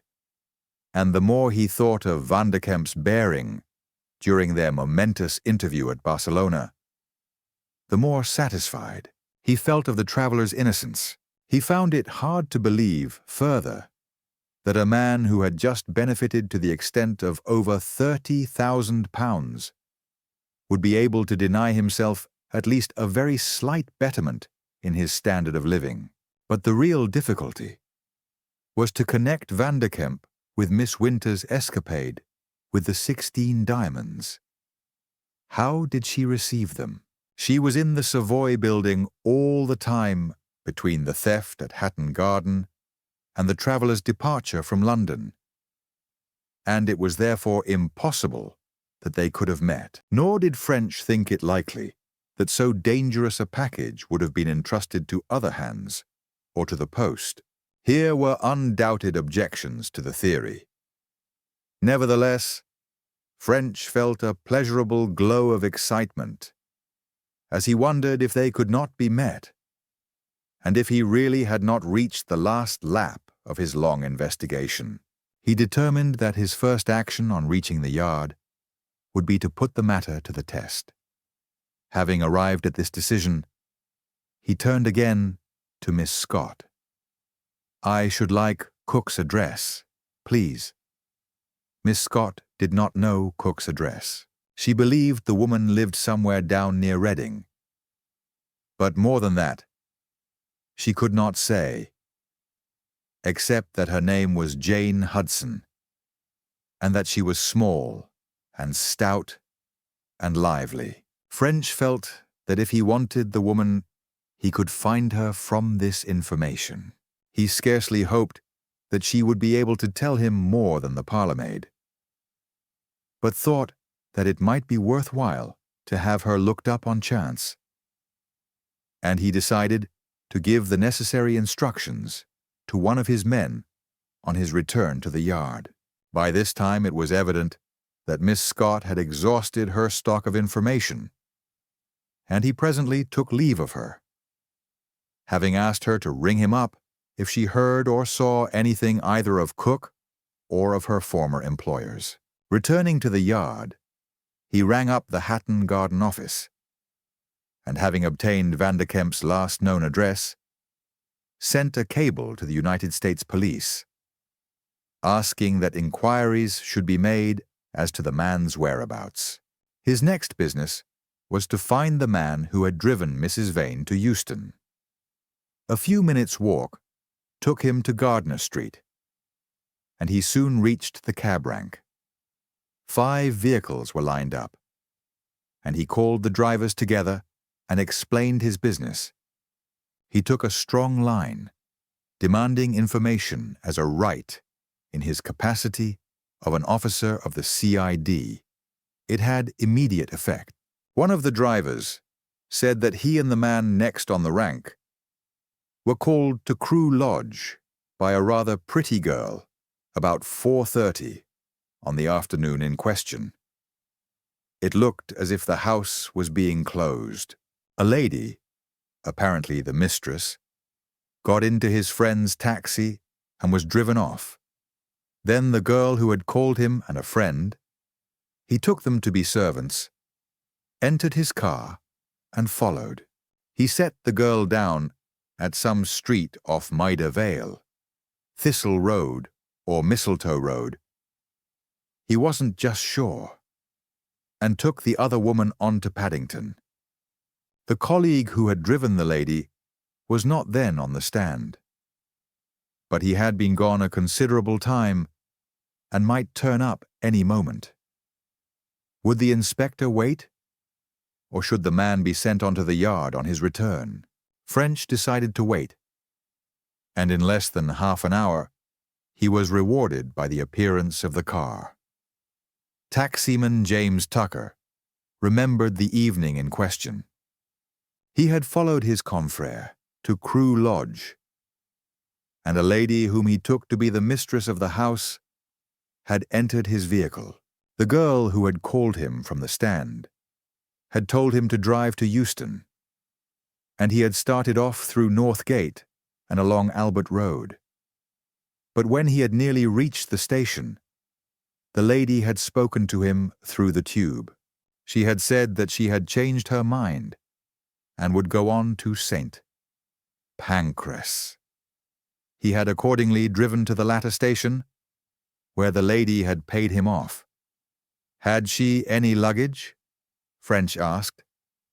Yes, she had 2 or 3. The man could not be quite sure, but either 2 or 3 suitcases. No, there wouldn't be any note of them on his daily return as they were carried inside the vehicle. The lady got a porter at St. Pancras, he believed, but he could not identify the man now. No, she had spoken to no one during the journey, and he could not suggest any reason why she should have changed her mind. Inquiries at St. Pancras seemed to French to be the next item on his program, and entering Tucker's vehicle, he was driven to the old Midland terminus. Where, French wondered, had his quarry been going? With Tucker's help, he fixed a few minutes before 5 as the hour of the lady's arrival. And then, after paying the man off, he went to the timetables to find out what trains left about that hour. In the nature of the case, a woman making a hurried flight from the attentions of the police, he thought it more than likely that the journey would have been to some distant place. While a very clever fugitive might recognize that a change to another part of London was perhaps his safest policy, the mentality of the average criminal leaned towards putting as many miles as possible between himself and the scene of his crime.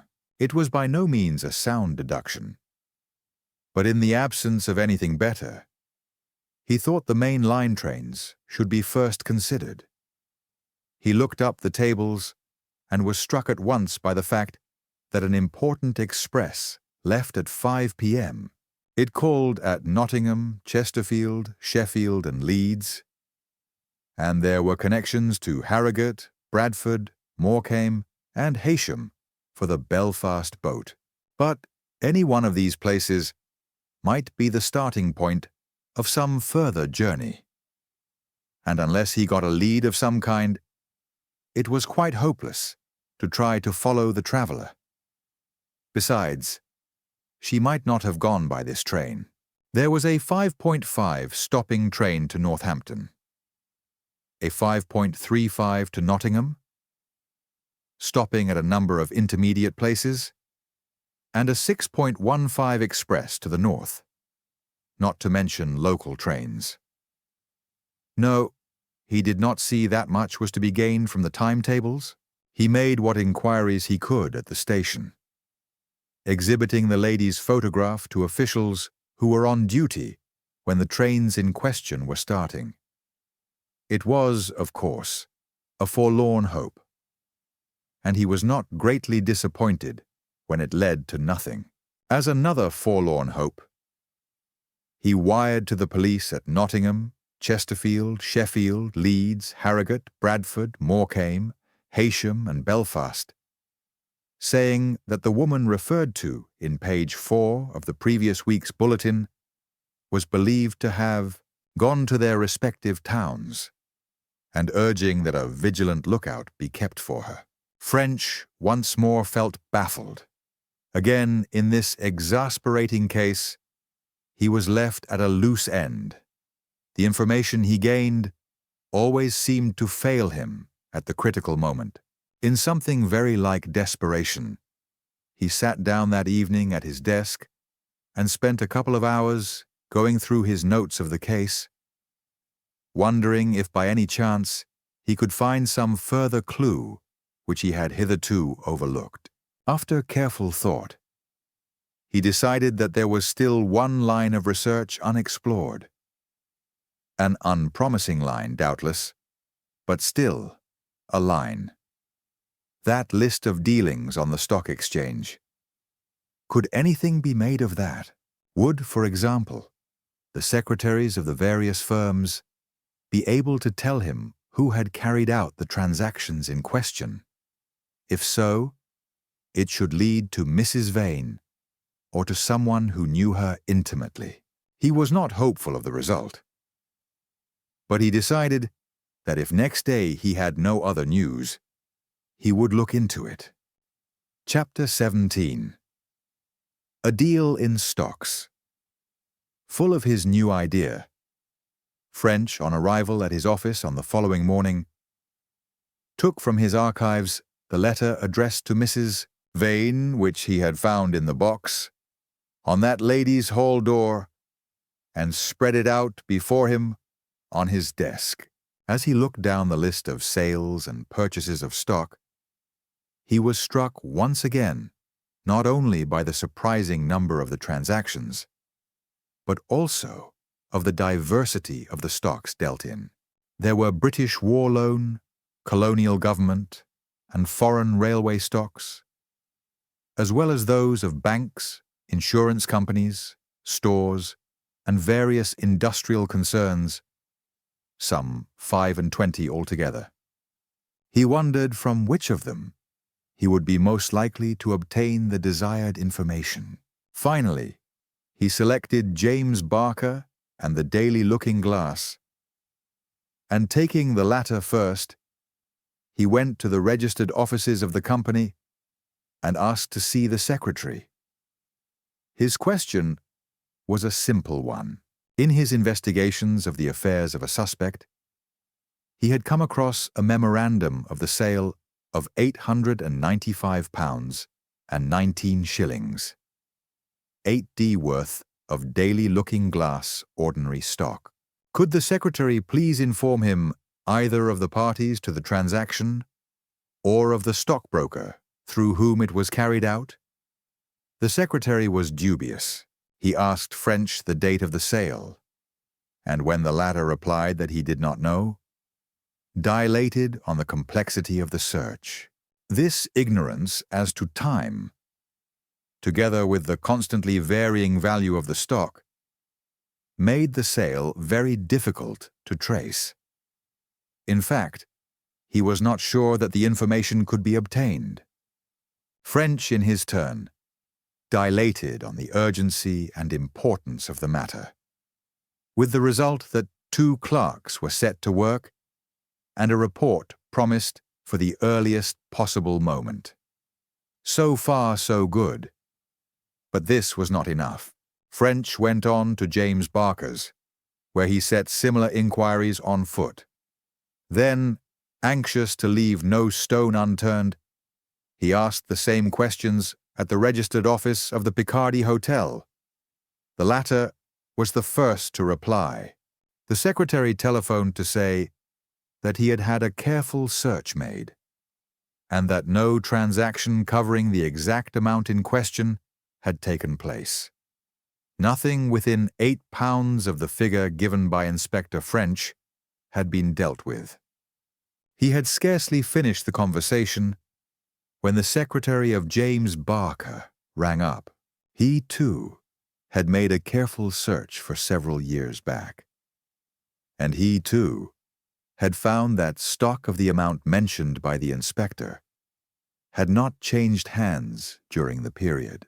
On the 2nd March, previously, a sale had taken place of slightly over £1 more than the inspector's figure, £1, 2 shillings. 1 day to be exact. But with the exception of this, there was nothing very close to it. An hour later, came a similar reply from the Picardy Hotel. No transaction could be traced within £10 of the amount mentioned by the inspector. Could the discrepancies, French wondered, represent broker's commission, stamp duties, or tax of some kind? To make sure of this would, he thought, be a tedious business, involving research through the books of a considerable number of the companies concerned. He was rather ignorant of the business of stockbroking, and he had no idea of the scale of the broker's fees, nor how these were paid. He thought, however, that if in the case of, say, 6 companies, a note were made of the names of those concerned with all transactions, of amounts approximating to those mentioned in Mrs. Vane's letter, and if the same broker, seller, or purchaser occurred in the deals of each company, he would be justified in assuming that person had some connection with Mrs. Vane. It was somewhat complicated, as well as unpleasantly vague, but it did at least represent a clue. French decided he would get on with it, though exactly how he did not see. After some thought, he decided he would put his problem before a stockbroker friend of his own. George Hewitt was junior partner of a small firm with offices in Norfolk Street off the Strand, and French, having made an appointment for 15 minutes later, put the list in his pocket and set off to walk along the embankment. His friend greeted him as a long-lost brother, and after lighting up cigars, they discussed old times as well as the testamentary affairs of one Bolsover, deceased, which had involved a chancery action in which Hewitt had given evidence. That subject exhausted, French turned to his immediate business. He handed his list to the other, and telling his story, ended up by asking for an expert opinion on the whole affair. The stockbroker took the paper and glanced rapidly down it. Then he began to reread it more slowly. French sat watching him, puffing the while at his cigar. Finally, the other made his pronouncement. "Hanged if I know, French. It is evidently a statement of someone's dealings in the money market. But it's not in the form a professional man would use. In fact, I never saw anything quite like it before." "Yes?" French prompted. "In what way is it different from what you're accustomed to?" Hewitt shrugged his shoulders. "I suppose if I said in every way, I shouldn't be far wrong. First place, there are no dates for the transactions. Of course, if the statement was only intended to show the net result of the deals, the dates wouldn't so much matter. but a stockbroker would have put them in. Then it's impossible to get at any idea back of the sales. You see here that 4% war loan was sold and 5% war loan was bought. Great Westerns were sold and Northeasterns bought, while Australian 6% was sold and British East Africa 6% bought. These stocks are all pretty much the same in value, and there was nothing to be gained by selling one and buying another. Same way, no sensible man would sell Alliance Assurance and buy Amalgamated Oils. You get what I mean? Quite, but mightn't the operator have been ignorant or misled as to the values? Of course he might, and no doubt was. But even allowing for that, he's had a rum notion of stock exchange business. Then these small items are unusual. What does balances mean? And why are telegrams shown as a sale and not a purchase? I don't mind admitting, French, that the thing beats me. It's the sort of business you'd expect to be done on the stock exchange in Bedlam, if there is one. I tried to get at the operator, through the secretaries of some of those companies, but that was no good. Which ones? The Daily Looking Glass, James Barker, and the Picardy Hotel. And they couldn't help you? They said no transactions of those exact figures had been carried out. The nearest were within a few pounds of what I wanted. I wondered, would the amounts include broker's fees or stamp duty or taxes of any kind, which would account for the difference? I don't think so. Hewitt pored in silence over the paper for some seconds. Then he turned and faced his visitor. "Look here," he went on deliberately. "Do you want to know what I think?" "That's what I came for," French reminded him. "Very well, I'll tell you. I think the whole thing is just a blooming fraud." "And do you know what makes me sure of it?" French shook his head. "Well, it's a thing you might have found out for yourself. It doesn't add. Those figures at the bottom are not the sum of the lines. The thing's just a blooming fraud." French cursed himself for his oversight. Then suddenly a startling idea flashed into his mind. Suppose this list of sales and purchases had nothing whatever to do with finance. Suppose it conveyed a hidden message by means of some secret code or cipher. Was that a possibility? His voice trembled slightly. As with a haste, verging on something very different from his usual Soapy Joe politeness, he took his leave. He hurried back to the yard, eagerly anxious to get to work on his new inspiration. And reaching his office, he spread the list on his desk and sat down to study it. The first question, which occurred to French, was whether, assuming the list did contain some secret message, this was hidden in the names of the stocks, or in the money, or in both. Taking the former idea first, he began trying to form words out of certain letters of the names, selected on various plans. The initials WAGAA period were not promising, even when read bottom upwards, JDMBC, nor were the final letters, downwards and upwards, any better. Those next, the initials and the penultimates, were equally hopeless. Nor did diagonal arrangements promise better. French tried every plan he could think of, working steadily and methodically through the various cases of each, and not leaving it until he was satisfied that he was on the wrong track. He came on no solution. But he did make one discovery. which seemed to indicate that the message, if such existed, was contained in the money columns rather than in the names.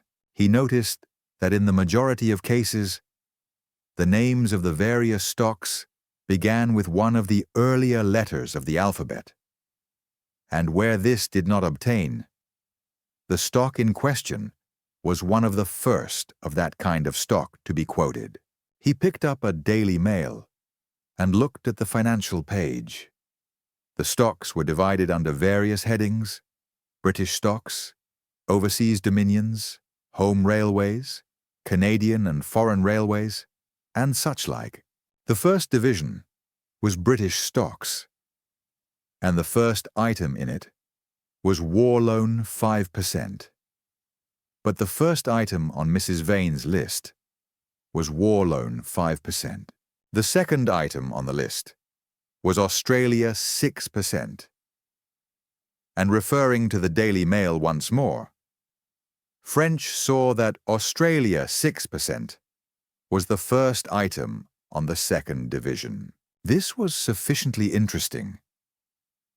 But when he found that the next 5 items, Great Western, Associated News, Aerated Bread, Barclays Bank, and Alliance Assurance, were each the first of their respective divisions, he felt he had stumbled upon something more than a coincidence. He re-examined the list on this new basis, only to find his conclusions verified. Apparently, the person writing it had simply copied down the stocks given in some paper, probably the Daily Mail, in order to obtain variety and to make an unsuspicious-looking list. He had not simply copied them consecutively. He had taken the first out of each division. Then he had gone over the divisions again, using the second name in each case, and so on, until he had obtained the whole 25 names that he had required. It had not been done with absolute accuracy, but there was no doubt of the general method. From this, it followed that any message which the list might convey was contained in the money columns, and French accordingly transferred his attention to the latter.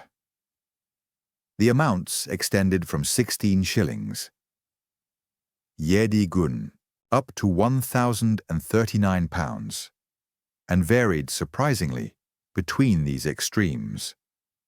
There were none in the hundreds or the 600s, but all the other hundreds were represented. Speaking broadly, there were more of the 800s and 900s than of the lower numbers, but he could not see where any of these facts tended. There being no obvious line of research, he began a laborious and detailed investigation into the possibilities of substitution, that is, one of those ciphers in which a number or other sign is used to denote a letter. It was clear that single numbers were insufficient for this purpose, as in that case, only 10 letters of the alphabet could be used. Some combination was therefore involved, and French tried various schemes of addition to meet the case. But though he got 3 men to assist him in the details of his various tests, he could not find anything which gave the least suggestion of an intelligible combination. While engaged in this manner, he noticed that so far as the pounds were concerned, there were no less than 3 similar pairs, numbers 2 and 22, 3 and 15, and 10, and Yirbati Wandraudi. He examined these pairs for some time, and then he suddenly made a discovery, which seemed to show that at last he was on the right track. He had put the figures down beside each other, so when suddenly he noticed that if the shilling and pence of each item were added, the result would be the same. 5 plus 0 equals 5. 2 plus 3 equals 5. Eagerly, he turned to the other pairs and wrote them out similarly. Here he saw at a glance that the same thing obtained, the pounds alone and the pence and shillings added together, making two similar pairs, and therefore, presumably, standing for the same word. This discovery restored all his eager interest. It seemed definitely to prove three things, each several one of which afforded him the liveliest satisfaction. First, these combinations of figures proved that there really was some underlying scheme, and that, in its turn, involved the hidden message. Secondly, they showed that he, French, was on the direct road towards a solution. And thirdly, they indicated a code or cipher built up of pairs of numbers, a frequent combination. Embracing many well-known varieties of cryptogram, his next step was, therefore, to rewrite the list in dual column, the pounds in front, the pence and shillings added together behind. This gave him a new jumping-off place in the following: 328-6, 568-5 1039-4936-9 713-11, and so on. On this, he started his three men, making them try to work out keys on squares and parallelograms, as well as in other well-established ways. Then, the pounds figure proving too large for this, he tried adding the various digits of these figures together. In this way, 328 became 3 plus 2 plus 8, or 13. And so he compiled a second list, beginning 13-6, 19-5, 13-4. But in spite of all his own and his men's efforts, he was unable to find any clue to the key. They worked until long after the usual quitting time, and at length he had to agree to an adjournment for the night. Next day, he again attacked the problem. But it was not until well on in the afternoon that he made an advance. Tired and dispirited, he had sent for a cup of coffee to clear his brain, and after it, he had, contrary to his custom, lighted his pipe, while he leaned comfortably back in his chair, still turning the matter over in his mind. He was beginning to think the puzzle insoluble, when suddenly an idea flashed into his mind, and he sat up sharply, wondering if he had hit on the solution. He had been considering numerical ciphers, of which the key is some book. These consist usually of sets of three numbers: the first representing the page, the second the line on that page, and the third the word on that line. But he recognized that one of these latter numbers might be a constant. That is, that the word should always be on, say, the fifth line of the page, or that it should be the first or second of the line. In this way, the cipher could be worked with pairs of numbers.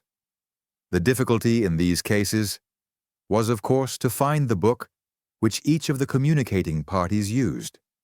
So far had he progressed when he got his great idea. Where had he seen a book which seemed strangely out of keeping with its fellows?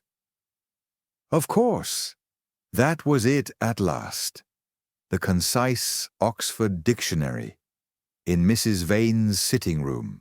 As he thought over this, he felt more and more certain that he had reached the explanation. Not only was there the fact of the book being there, but a dictionary was obviously not only the kind of book best suited for the purpose, but also that best suited for a dual number system. The first number would represent the page, and the second, the word on that page. The idea, further, was confirmed by the fact that while the figure for the pounds, or pages, ran 1 to about 1,000, that for the shillings and pence, or words on the page, never rose above 30. There was no doubt, French thought, that he had got it at last. At Scotland Yard, all things are procurable at short notice. He rang up a subordinate and gave urgent instructions that a concise Oxford dictionary was to be obtained immediately and sent up to him. 5 minutes later, he was eagerly turning over the leaves. It took but a second or two to find page 328, and another second to count down to the 6th word. It was French.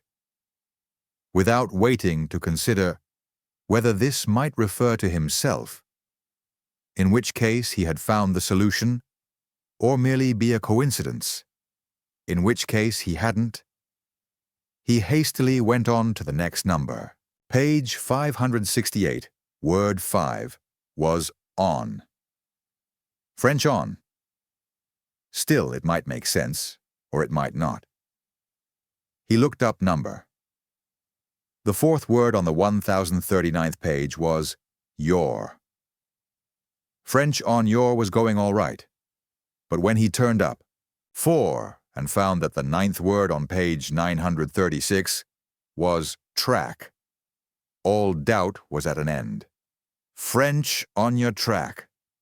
He had got it with a vengeance. The remaining words came easily until he came to number 17. Atlas Assurance, £922, 4 shillings. Einde de. The 9th word on page 922 did not make sense. But he had gone so far that this further problem could not long hold him up. After a very few seconds, he saw that if he added the shillings and pence of the following line, which showed no figure in the pounds column, to those of the 922 pounds, he found the word he wanted. It simply meant that there were more than 30 words preceding that in question on that page of the dictionary. 19 and 11, or 30, was the largest number 1 line of shillings and pence would show. Therefore, a larger number than 30 required 2 lines of shillings and pence to 1 of pounds.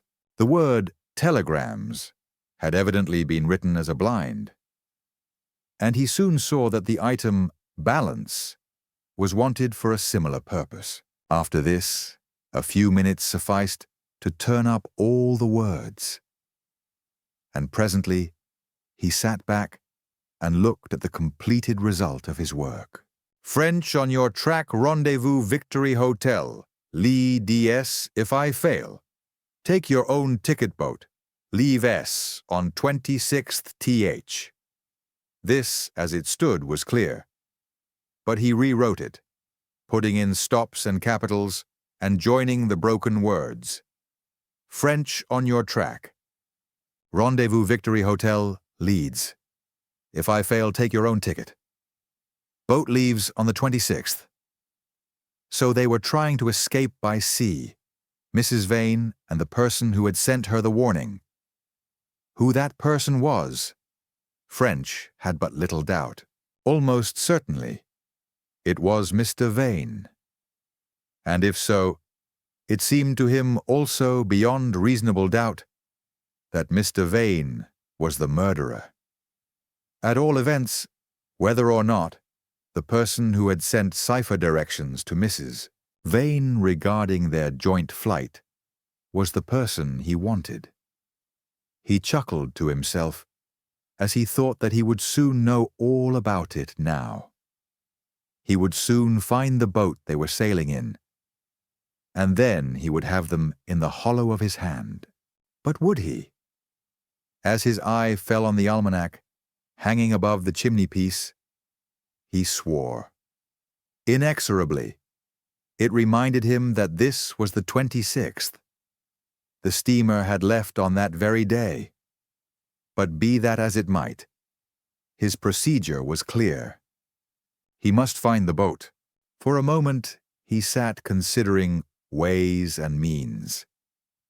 And then his attention was attracted to the wording of the last phrase of the message. Boat leaves on 26th. This surely suggested a clue that the service was other than daily.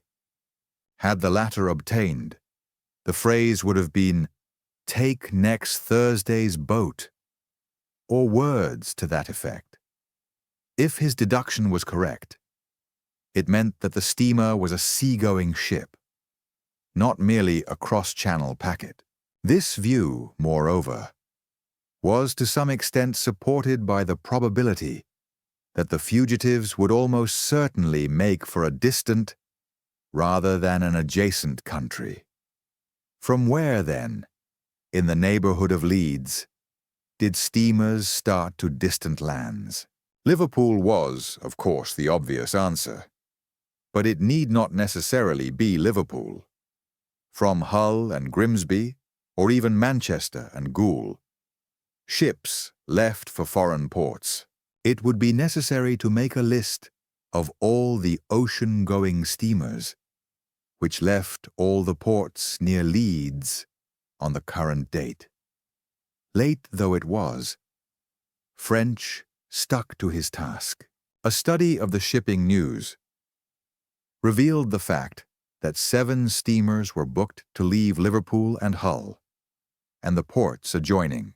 From Liverpool there was a White Star liner to Boston and Philadelphia, a Lamport and Holt boat to Buenos Aires and Rosario, a Booth liner to Para and Manaus, and a Bibi liner to Egypt, Colombo, and Rangoon.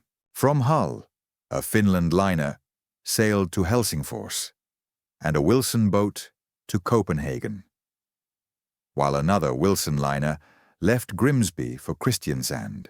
Besides these, there were doubtless numbers of cargo boats, some of which might take passengers, but these were the only regular liners, and French determined to try them first.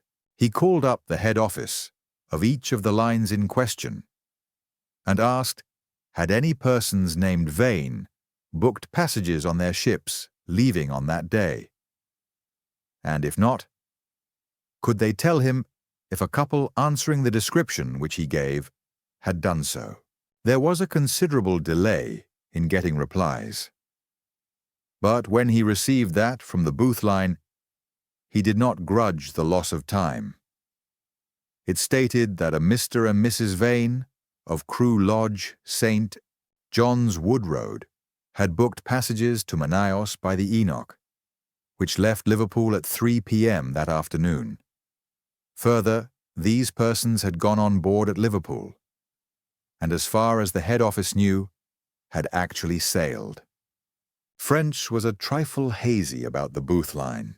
He knew that Manaus was in South America.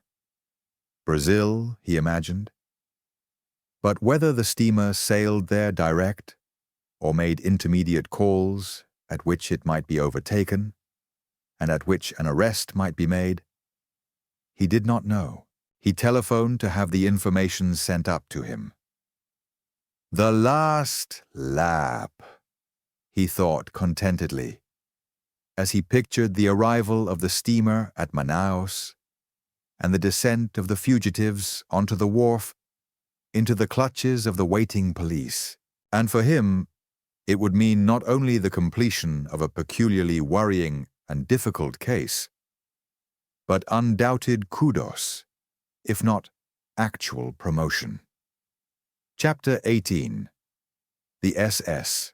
Enoch. In the vast organization of Scotland Yard, the indexing of information on every available subject has been brought to something more than a fine art. If French had wished to know the number of inhabitants of Prague, the favorite recreations of the elder brethren of Trinity House, or the width of the Ganges at Allahabad, some notes or books of reference would immediately have been forthcoming, which would have fully supplied the desired information. How much more when the question was merely one of trains and steamers? He had not long to wait for an answer to his telephone. And this revealed the fact that the Booth liner Enoch, which had left Liverpool on the previous afternoon, called at Havre, Oporto, Lisbon, Madeira, and Para before completing her voyage to Manaus by a sail of 1,000 miles up the Amazon. Moreover, she awaited at Havre the arrival of the Southampton boat, the connection of which left Waterloo at 9:30 on the night of the 27th. Tonight, French thought, as he hastily glanced at his watch. It was just 8:42. What a stroke of luck! He would travel by it. And with any reasonable good fortune, he would have these veins safe in his clutches before another dozen hours had passed. As a man of action, French was unsurpassed. Within 5 minutes, he had called an assistant, a keen, efficient young sergeant named Carter, and instructed him to join him that night on the 9:30 Continental train from Waterloo. Had sent another keen, efficient helper, post haste, to have extradition warrants and other necessaries sent to the same train, and had rung up for a taxi to take him home to tell his wife of his change of plan and to put 2 or 3 things together for the journey. In short, thanks to his energy, the hands of the Waterloo station clock had scarcely reached 9:25 when he and Sergeant Carter reached the platform from which the boat train was about to start. Awaiting them was Manning, the other keen and efficient assistant, who handed over warrants for the arrest and extradition of Mr. and Mrs. Vane, passports, English and French money, as well as an introduction to the French police at Havre. Good, Manning. That's all right. French approved as he took over the munitions of war. In another couple of minutes, the train drew slowly out of the station, and increasing its speed as it passed the myriad lights of South London, was soon roaring through the darkness of the open country beyond. Fortunately, the night was calm, and the boat was not crowded, so that the detectives were able to get berths and a sleep to prepare them for their toils on the following day. They reached Havre on time, and jumping into a taxi, were driven to the berth of the Enoch, which was some distance down the docks. French hurried on board and asked to see the captain, while Carter remained at the gangway, lest the quarry, seeing French and knowing his appearance, might take fright and attempt to slip ashore. Captain Davis saw French immediately. "Sit down, mister." "French," he said pleasantly when he had examined the other's credentials, "and let me know what I can do for you." French took the proffered seat as he drew from his pocket Mrs. Vane's photograph, as well as her description and that of her husband. "I'll tell you, Captain," he answered. "I'm after a man and woman who are wanted for murder and robbery. They call themselves Mr. and Mrs. Vane, though I don't know if this is their real name or even if they are married. I have learned that they booked with you from Liverpool to Manaus, but I only found that out last night, so I came over by Southampton in the hope of making an arrest. There," he passed over his photograph and papers, "are the descriptions." The captain glanced at him as he took the papers.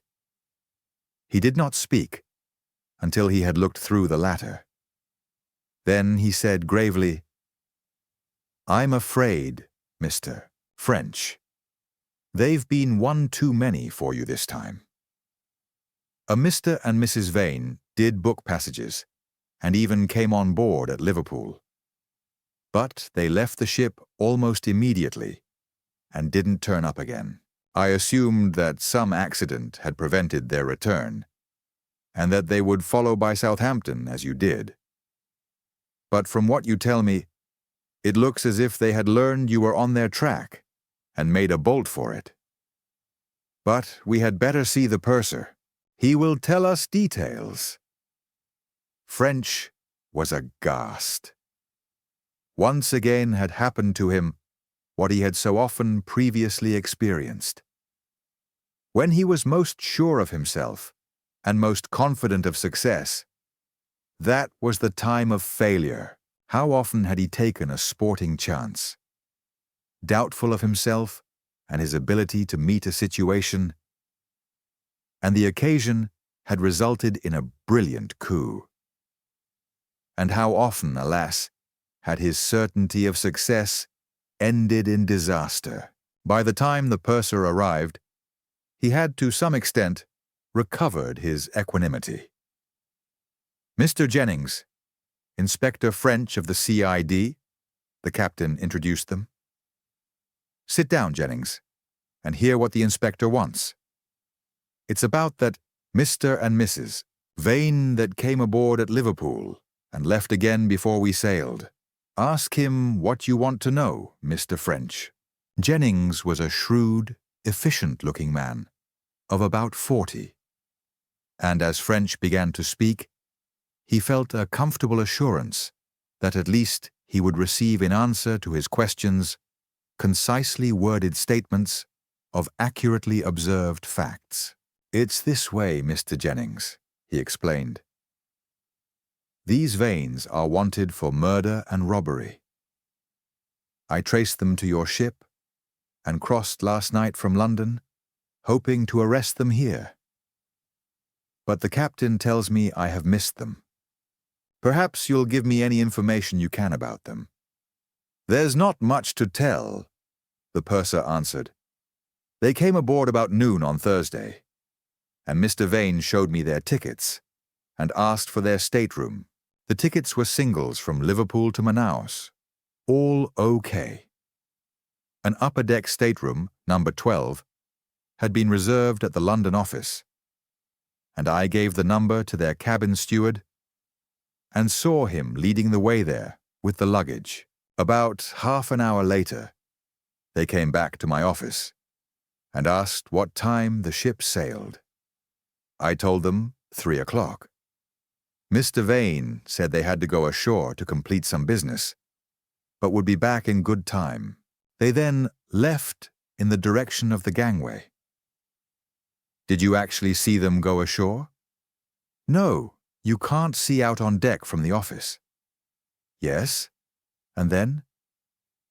After dinner, their cabin steward asked me if I knew anything about them.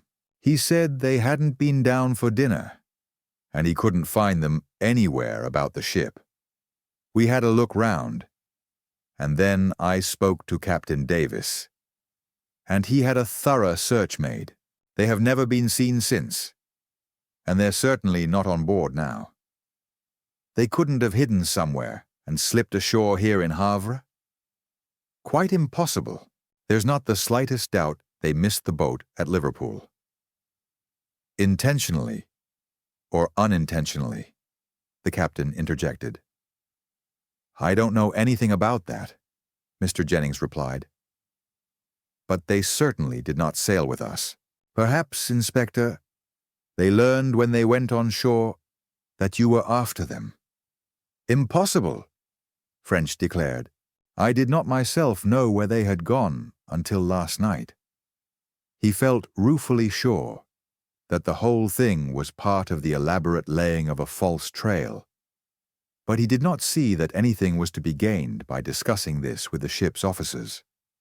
He pushed his papers towards the purser. Can you recognize the parties from those, Mr. Jennings?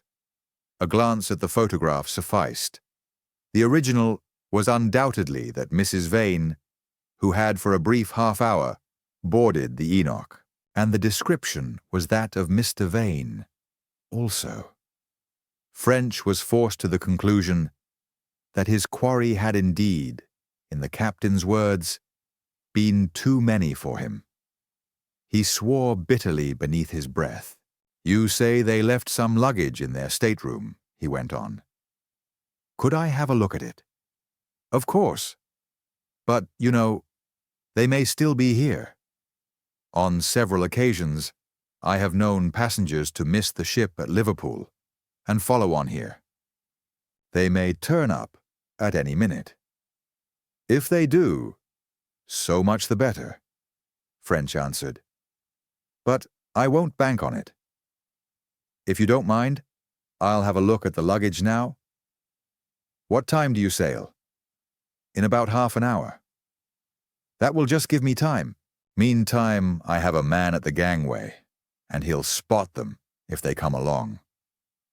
There were 4 large suitcases in the roomy and comfortable stateroom, set apart for the Vanes, as well as a number of articles of toilet and apparel, which might well represent the first hurried attempt at unpacking. The suitcases were locked, but French soon opened them with his bunch of skeleton keys. And here, he got confirmation of his theory that all this journey to Manaus was merely a carefully thought-out plan. The cases were empty, dummy luggage, brought in to bolster up the trick.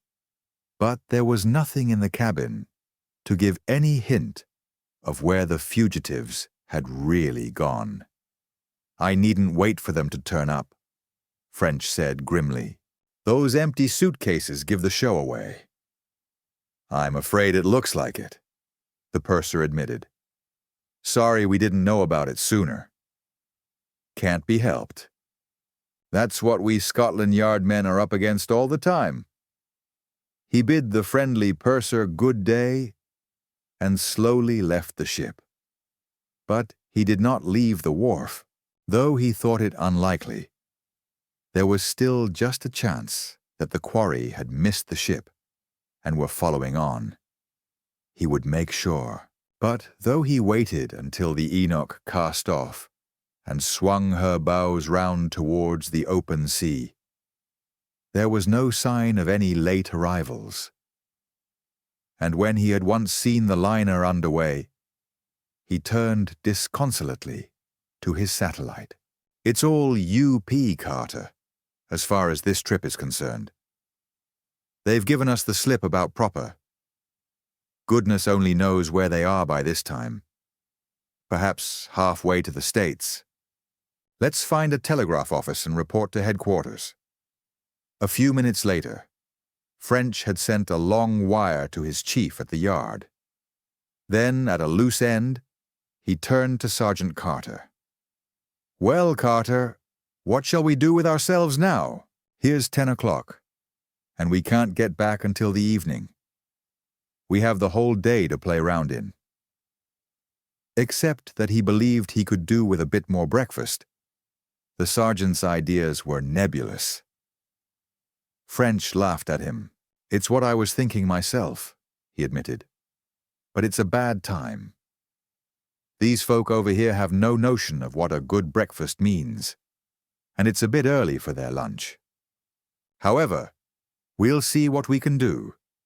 They went into a small restaurant and asked for coffee and ham and eggs. This proving too much for the waiter, the proprietor was summoned. He had a little English, and at last understood.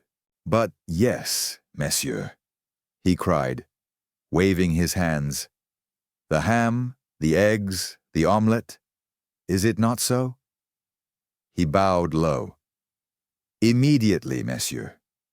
"Will monsieur be pleased to be seated?" Monsieur were pleased to be seated, and in an incredibly short space of time, a smoking omelette arrived, garnished with chipped potatoes and onions, together with coffee and delicious rolls and butter. To this, the hungry men did full justice. And Carter's estimate of the French, which had been low, went up several points. They took their time over the meal, but eventually it was finished. And the problem of how to fill in their time once more became insistent. "We might go round and see some of these coast places," French suggested. "Saint-Malo or some of those? Or I dare say, we could work across somehow to Dieppe and catch the afternoon boat to New Haven. What do you say?" Carter voted for going to the station and looking into the possibilities. And they walked slowly up the town, fascinated by the foreign life of the busy port. Havre is a fine city, with good streets, shops, and public buildings, but it is not an interesting town. And by the time they reached the station, a mile and a half away, they felt they had seen enough of it. An examination of the timetables showed that they were too late for Dieppe. The English boat would have left before they could possibly get there. And Saint-Malo, they discovered, was not in that part of the country at all, but miles away to the southwest. Trouville was only 8 or 10 miles away across the bay, but Trouville in winter did not seem an attractive prospect.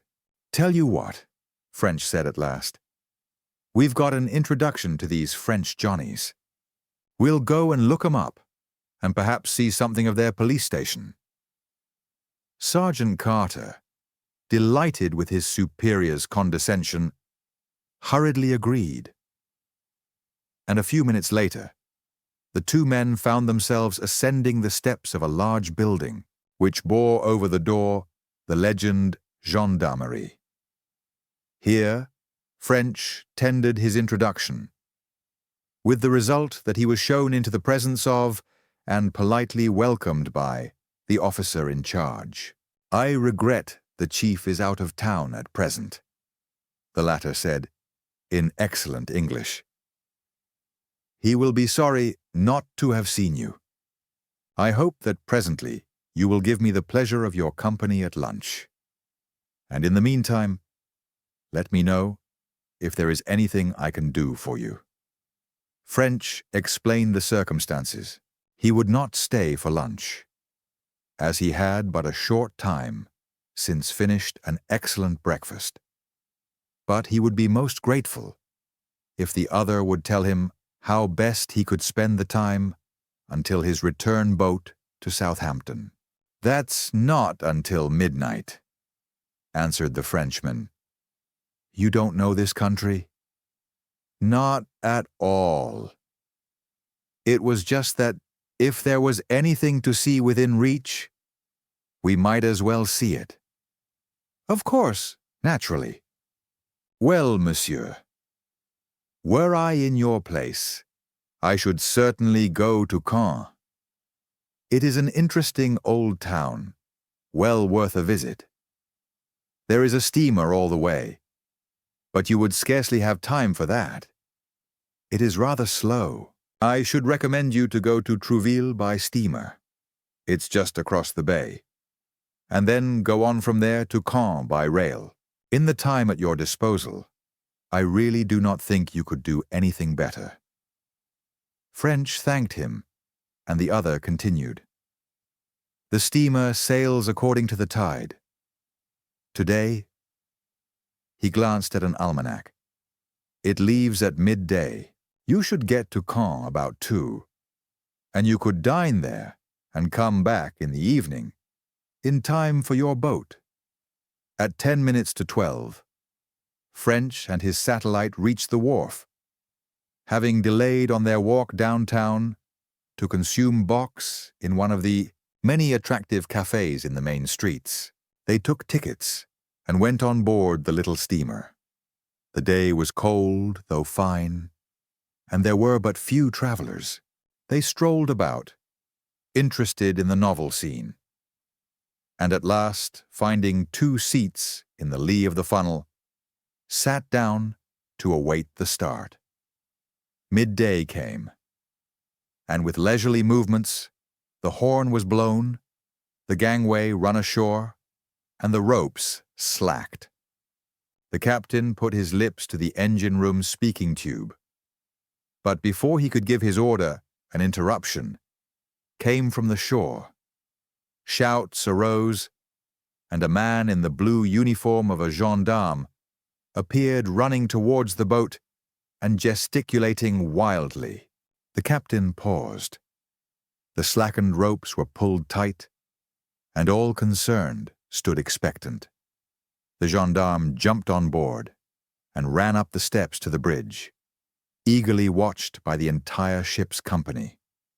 He spoke rapidly to the captain, and then the latter turned to the staring passengers below. "Monsieur Faronche," he called in stentorian tones, looking inquiringly round the upturned faces.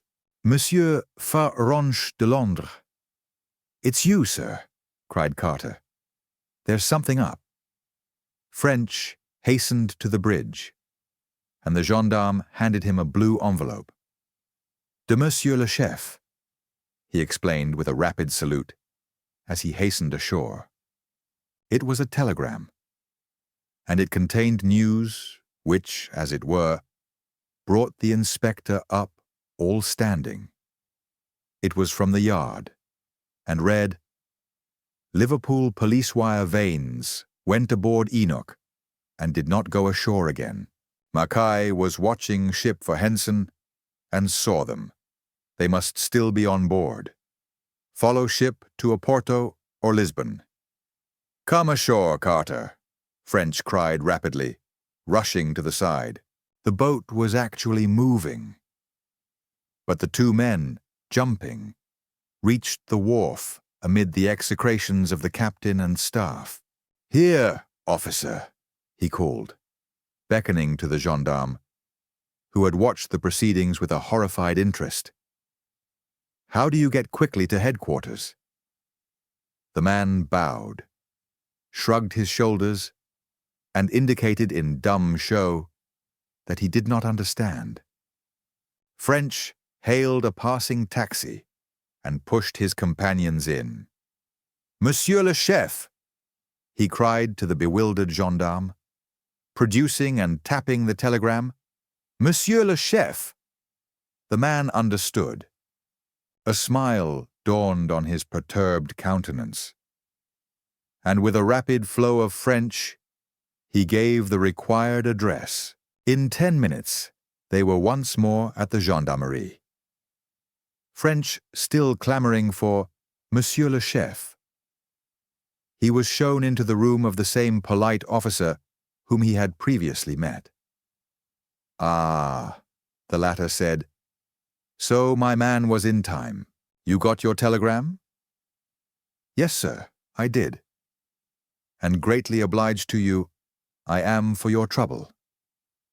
But I can't make head or tail of the thing.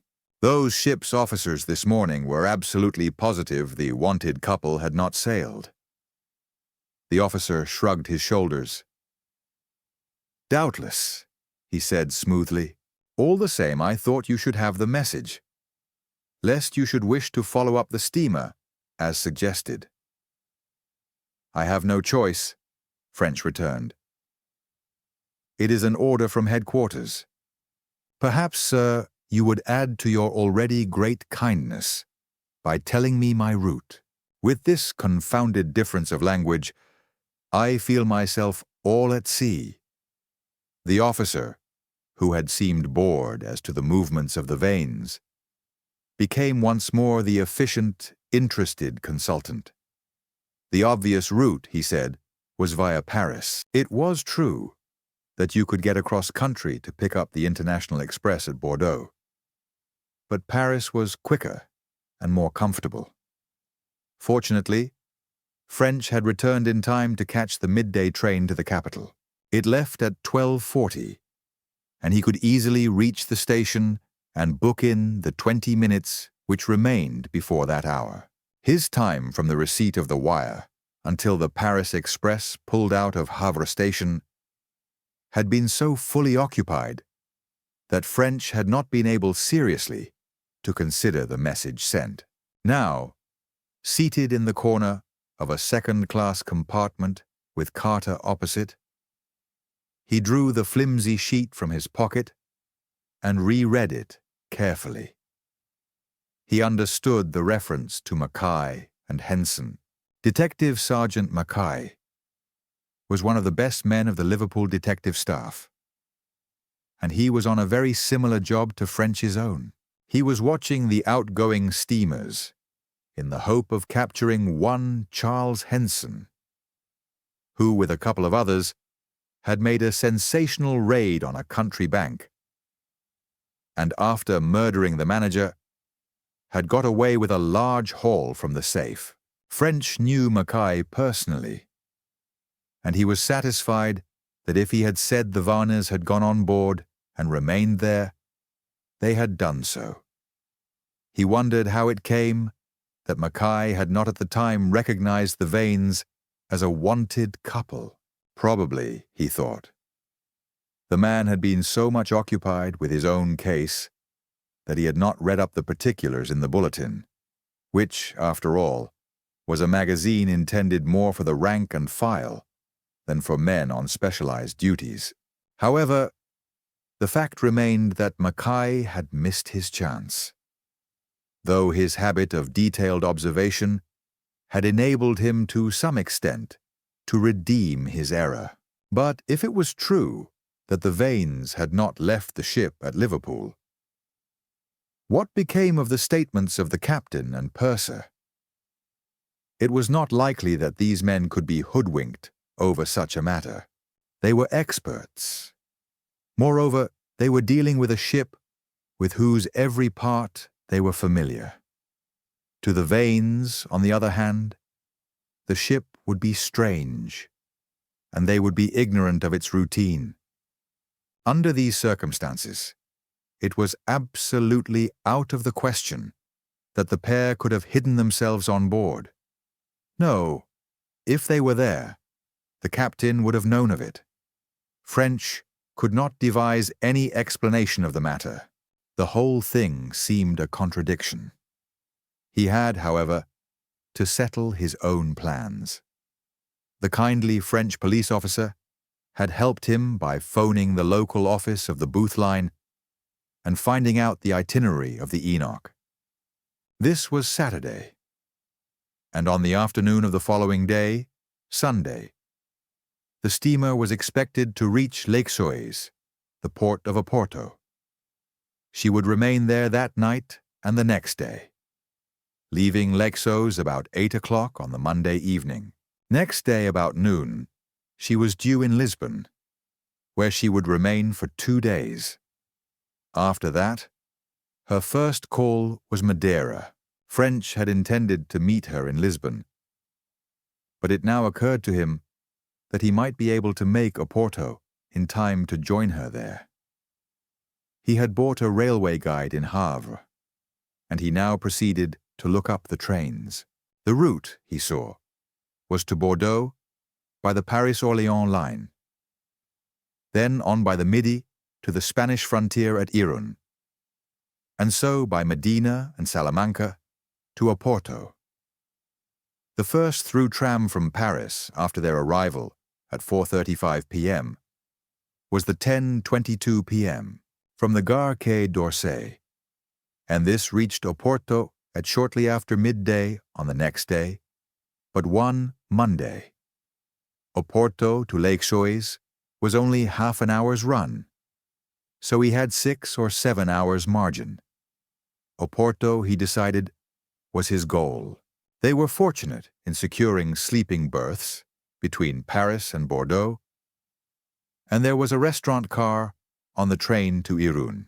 They waited an hour at the frontier station, and French blessed the intelligence of Manning, who had had their identification papers made available for Spain and Portugal, as well as France. French, on his trip from Chamonix to Barcelona, had been amazed by the illimitable extent of the earth. But his feelings of wonder on that occasion were as nothing compared to those he now experienced. The journey from Iron to Oporto was absolutely endless. At least he thought so, as interminable mile succeeded interminable mile, while day turned into night, and night more slowly turned back into day. It was cold, too, through the high tableland of Spain, bitterly cold, and the two men could not get the kind of meals they liked, nor could they sleep well in the somewhat jolting coaches. But all things come to an end, and at 1:30 on the Monday, about an hour late, the train came finally to a stand in the Estacao Central of Oporto. There was plenty of time, and the travelers went straight to the Porto Hotel for a short rest before setting out to find the tramway to Leixões. French was immensely struck with the picturesque old-world city, nestling on the steep, hilly banks of the Douro, and he marveled to feel quiver at every horsehoof the great high-level Dom Lues Bridge, which throws its spidery steel arch in a single span of nearly 600 feet across the placid river flowing far beneath. Then, after passing down the steeply inclined streets to near the water's edge, he and Carter boarded the tram and set off seawards along a road skirting the right bank of the stream. In spite of the business which had brought them so far, both men gazed with intense interest at the unwanted sights they passed. The semi-tropical vegetation, the long, narrow, four-wheeled carts with their teams of oxen, the mole constructed across some 3/4 of the mouth of the Douro to increase the scour through the remainder. Then, passing a stretch of sandhills, they finally reached the houses of Leixões, with lying below them the harbor contained within its two encircling stone piers, and, blessed sight, the Enoch lying at anchor therein. They made a bargain with a dusky boatman for what seemed to French a fortune of race, and 10 minutes later they had ascended the ladder and were once more on the steamer's deck. Chapter 19. French propounds a riddle. If Captain Davis experienced surprise on seeing French reappear at the door of his cabin, he gave no indication of his feelings. "Good afternoon, Inspector," he greeted him quietly. "Come aboard again. You should have stayed with us, you know." He smiled quizzically. "It would have been much less tiring than going all that way round by land. And for the matter of that, a good deal cheaper. Found your criminals?" "Well, I've not," French answered slowly. "Yet. But I hope to soon. Captain, I've had a wire from the yard that those people are on board after all." The captain frowned. "No doubt the yard is a wonderfully efficient organization," he said gravely.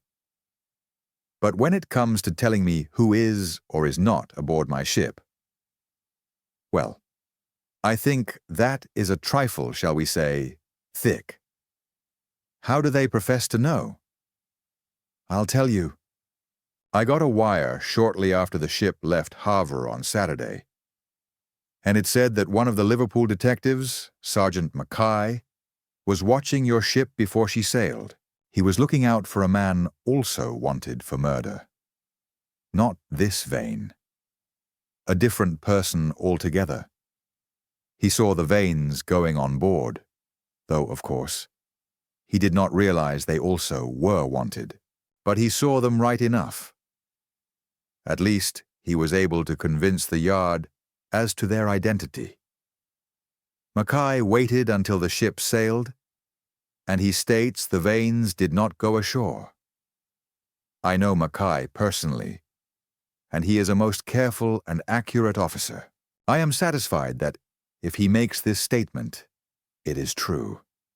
Now, none of your people saw them go ashore, and with all due respect to you and your purser, the suggestion is that they're still on board.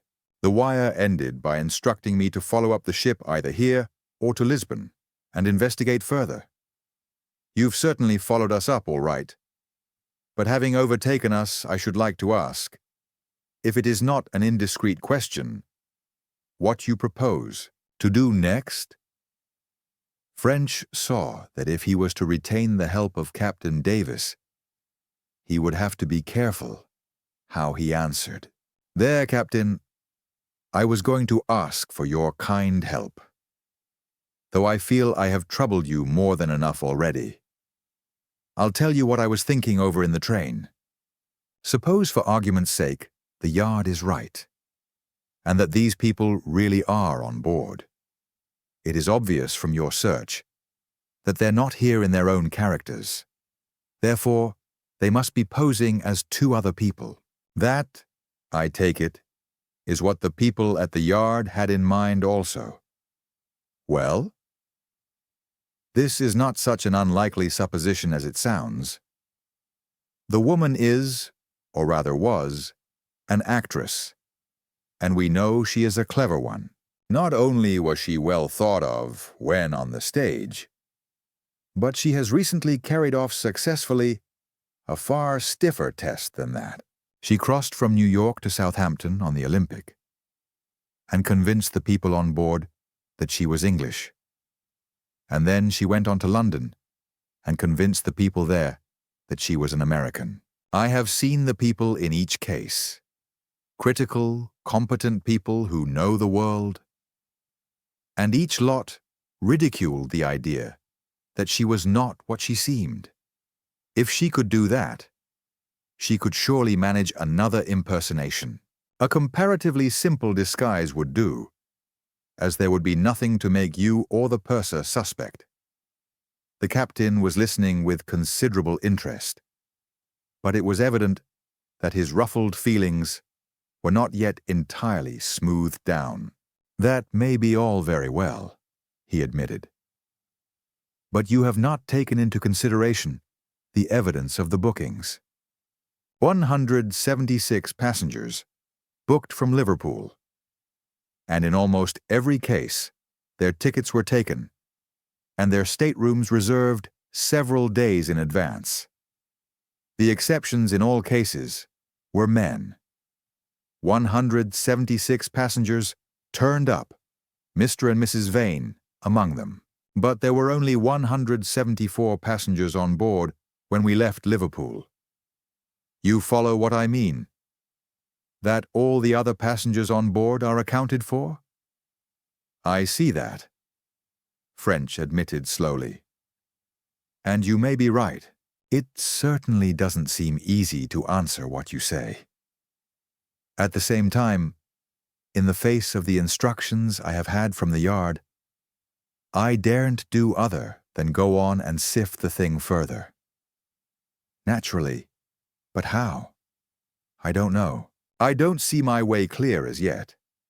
For one thing, I shall have to meet every woman on board, with the special object of trying to penetrate any disguise which may have been attempted.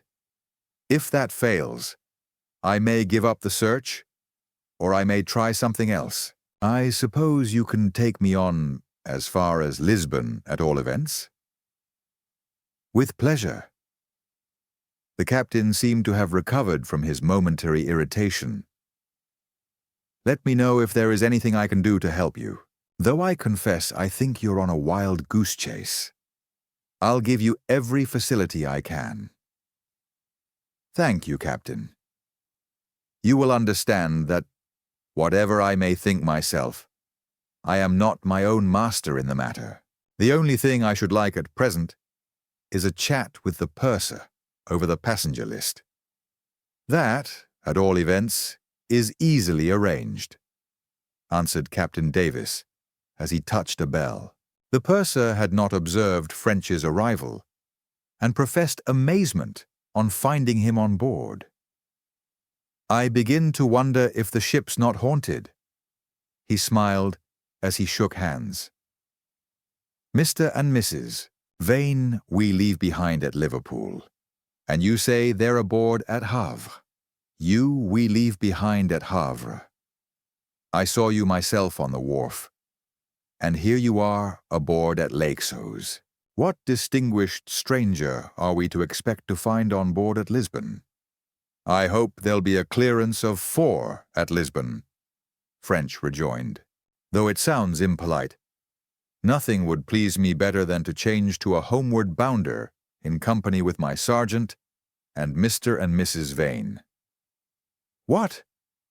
Do you still think they're on board?" "The inspector still thinks so," the captain intervened, "and he wants to talk to you about it. Better take him to your cabin and give him any help you can." "Right, sir." "Will you come along, Mr. French?"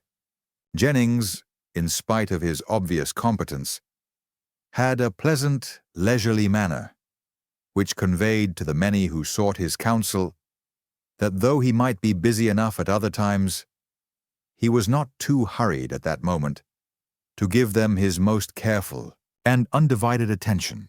So he listened to French's story, and so he took out the passenger list and set himself to discuss the personalities of those enumerated thereon. "I'll deal with the women first," French explained. "You say that there are 67 on board, as against about twice as many men. Besides, I have more information about Mrs. Vane than her husband. Now, if you don't mind, let's get on with them." The purser ran his finger down the list. "Miss Ackfield is the first," he explained. "She is a lady of between 50 and 60, I should say. You can easily see her, but in my opinion, there is not the slightest chance that she could be otherwise than what she seems." French noted the particulars. "Right," he said. "Next, please." "The next is Miss Bond. She's also pretty well on in years. But she couldn't be your friend, because she's at least 4 inches taller." "Very good." "Then there is Mrs. Brent. She is a young girl. Her husband is on board, and they are evidently newly married. She's too young." They worked on down the list, provisionally eliminating the unlikely. Mrs. Cox was too tall, Miss Duffield too short, Mrs. Eaglefield too stout, Miss Felton too thin, and so on. In the end, they had reduced the number to 10, of which French had to admit that not one seemed in the least promising. There was indeed one couple who had at first appealed to him, a Mr. Pereira da Silva and his daughter, Miss Maria da Silva, because they kept almost entirely to their cabins, mixing but little with the life of the ship. Mr. da Silva, a man of over 70, Mr. Jennings thought, was an invalid, and had come on board with difficulty, leaning on a stick and his daughter's arm. He was practically confined to bed, and Miss da Silva was assiduous in her attention to him, reading to him and keeping him company, when many another similarly placed daughter would have been on deck or in the saloon, amusing herself among the other passengers. The two had their meals together, and the lady, though friendly enough when she did go on deck, or when occasionally she sat in the saloon, was but rarely seen. This was, thought French, a likely enough ruse for the fugitives to adopt, and his suspicions were strengthened by the fact that Miss da Silva's general appearance was not unlike that of Mrs. Vane. But Mr. Jennings soon demolished his house of cards. The De Silvas were obviously Brazilian. They, or rather the girl, for the old man had been too feeble even to deal with the business of the tickets, spoke fluent Portuguese, the Portuguese of a native, and her English was not only broken, but was spoken as a Portuguese alone speaks it. Besides, she looked like a Portuguese. They lived at Rio, so Mr. Jennings had gathered, and had visited England to see Mr. De Silva's brother, a London merchant. They had booked to Para, near where other relatives lived, and from where they would return to Rio. They had taken tickets and reserved their staterooms some time before the Vanes. French was disappointed. He booked on to Lisbon on chance. Then, not wishing to be seen, he retired to his cabin, leaving Sergeant Carter to watch the ladder leading to the shore boats. As he sat smoking beside the open porthole, he kept on racking his brains for some method of solving his problem. But, at last, it was a chance word of the purser's that give him his idea. Mr. Jennings had dropped in just after the ship, pushing out between the two great stone moles of the harbor, had dipped her nose into the deep, slow-moving Atlantic swell, and he had said, "Talking of disguises, it's a pity you couldn't disguise yourself and come into the saloon tonight, Mr. French. We are having our first sing-song, and you would have a good chance then of seeing the lady passengers." "That's rather an idea," French had replied. "Could you not hide me somewhere, say near the door of the saloon, through which those attending must enter, so that I could see each as she passed?" Mr. Jennings had believed it might be possible, and had promised to see what could be done. And then, as he was taking his leave, the idea flashed into French's mind, and he had called him back. "Don't trouble about that business in the meantime, Mr. Jennings. Would it be convenient to you to call back again in half an hour? I shall have something to ask you then." Jennings glanced at him curiously, but all he said was, "Right-o," as he went on his business. After the allotted span, he came back, and French spoke earnestly. "Look here, Mr. Jennings, if you could do something for me, you'd put me under a heavy debt of gratitude. I'll tell you what it is. First, I want you to smuggle me into the saloon before the concert begins, without anyone having seen me. I want to sit in some place where I can't be seen by a person entering until he or she is right inside the room. Is that possible?" "Why, yes, I think so. I'll fix it for you somehow. I take it your notion is that if the lady sees you so suddenly and unexpectedly, she will give herself away." "Quite. But there is something else, Mr. Jennings. That scheme would only work if she knows my appearance. But I don't think she does. I want someone to read this out as an item. Will you do it?" He handed over a sheet of paper, which he had covered with writing during his half-hour's wait. It read, "Riddle.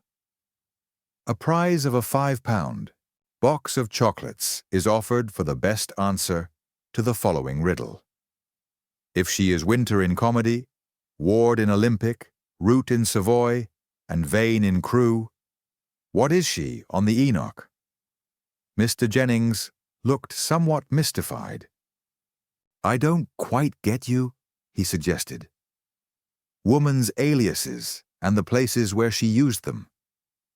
Something like admiration showed in the purser's eyes. My word, some notion that. If the woman is there and hasn't smelt a rat, she'll give herself away when she hears that. But why don't you read it yourself? If she makes a move to leave, I want to be out before her. If she leaves, it will mean that her husband is not present. And I want to get her before she can warn him. Carter'll be on the same job. Well, I'll read it if you like. But frankly, I'd rather you had someone else to do it. What about Captain Davis? Jennings glanced round and sank his voice. If you take my advice, you'll leave the old man out of it altogether. He just mightn't approve. He treats the passengers as his guests, and bluffing them like that mightn't appeal to him. But I'm not bluffing them, French retorted, with a twinkle in his eye. He drew a pound note from his pocket and passed it over. That's for the chocolates, and whoever puts in the best answer gets it.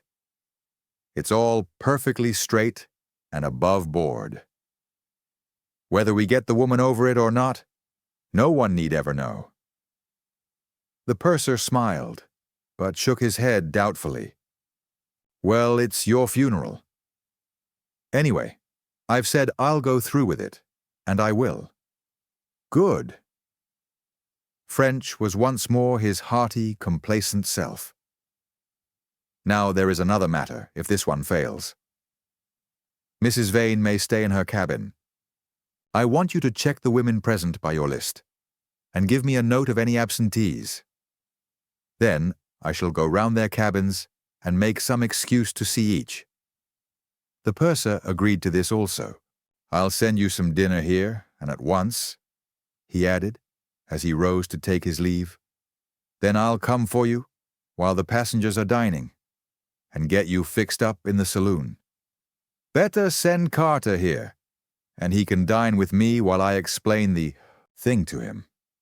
When Mr. Jennings had gone, French stood in front of his porthole, gazing out over the heaving waters. Daylight had completely gone, but there was a clear sky and a brilliant full moon. The sea looked like a ghostly plain of jet, with, leading away across it, a huge road of light, its edges sparkling with myriad flashes of silver.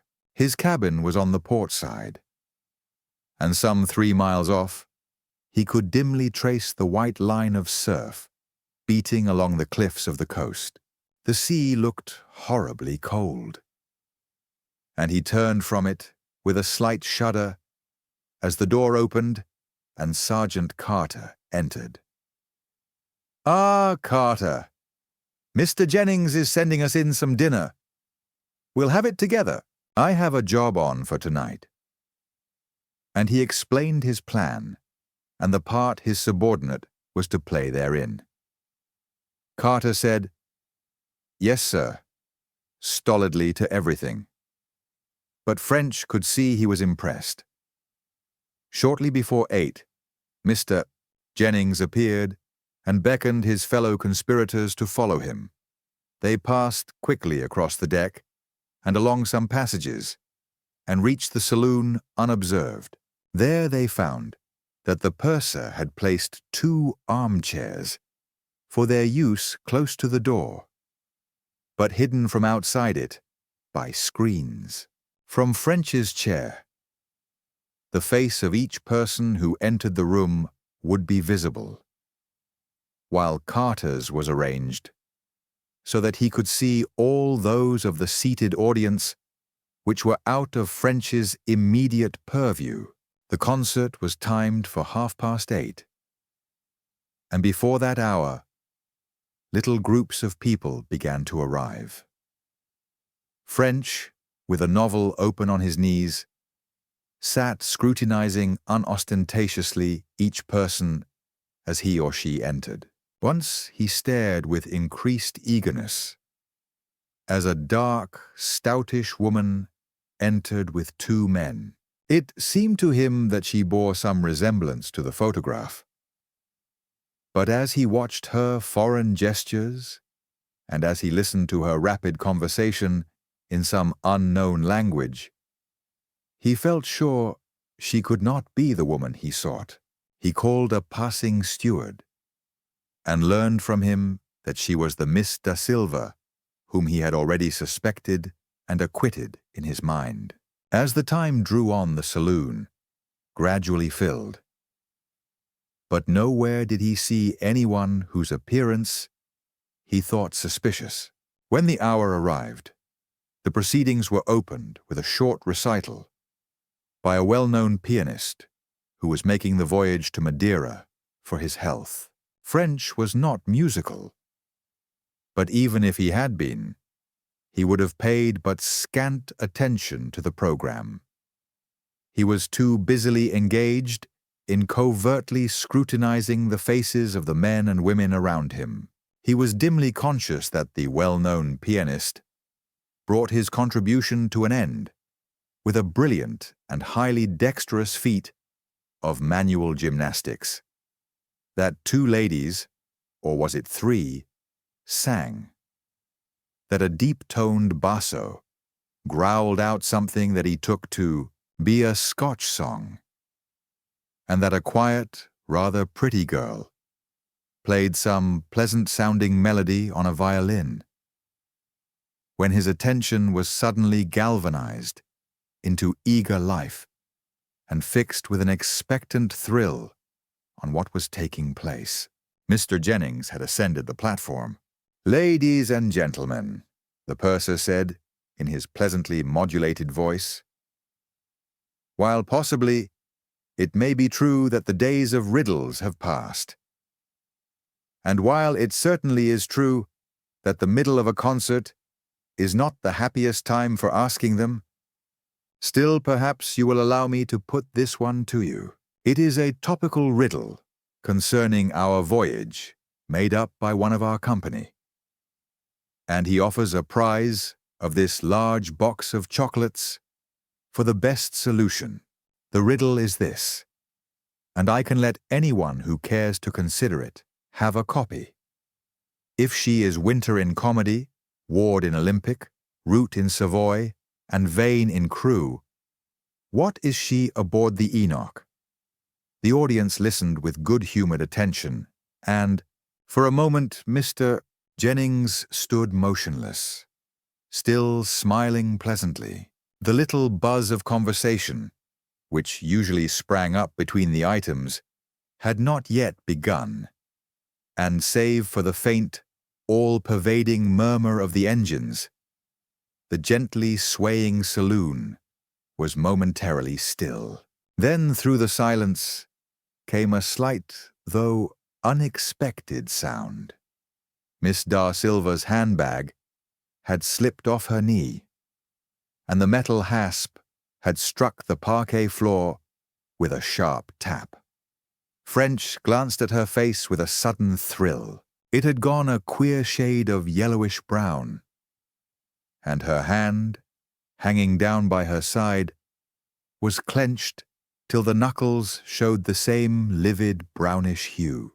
She evidently had not noticed her bag fall, and in her fixed and staring eyes there grew the shadow of a terrible fear. No one but French seemed to have noticed her emotion, and a man beside her stooped to pick up the bag. At the same time, the silence was broken by a stout, military-looking old gentleman who, with some ha-has and be-gads, adjured the company to set about solving the puzzle, and conversation became general. Miss Da Silva rose quietly and moved rather unsteadily towards the door. For French to get up and open the door for her was an act of common politeness. With a slight bow, he held it as she passed through. Then, following her immediately, He closed it behind him.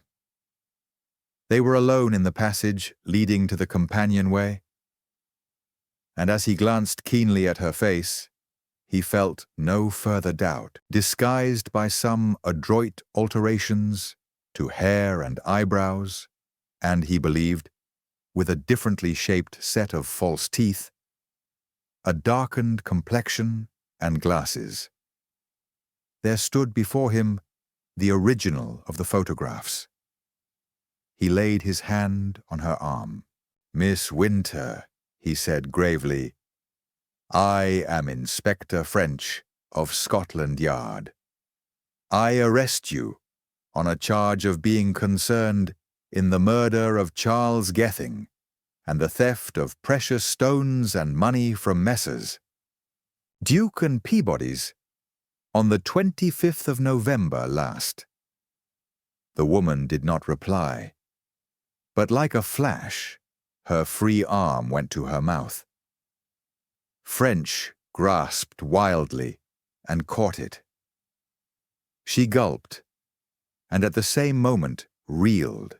French, himself trembling and with beads of perspiration on his forehead, laid her gently on the floor, where she lay unconscious.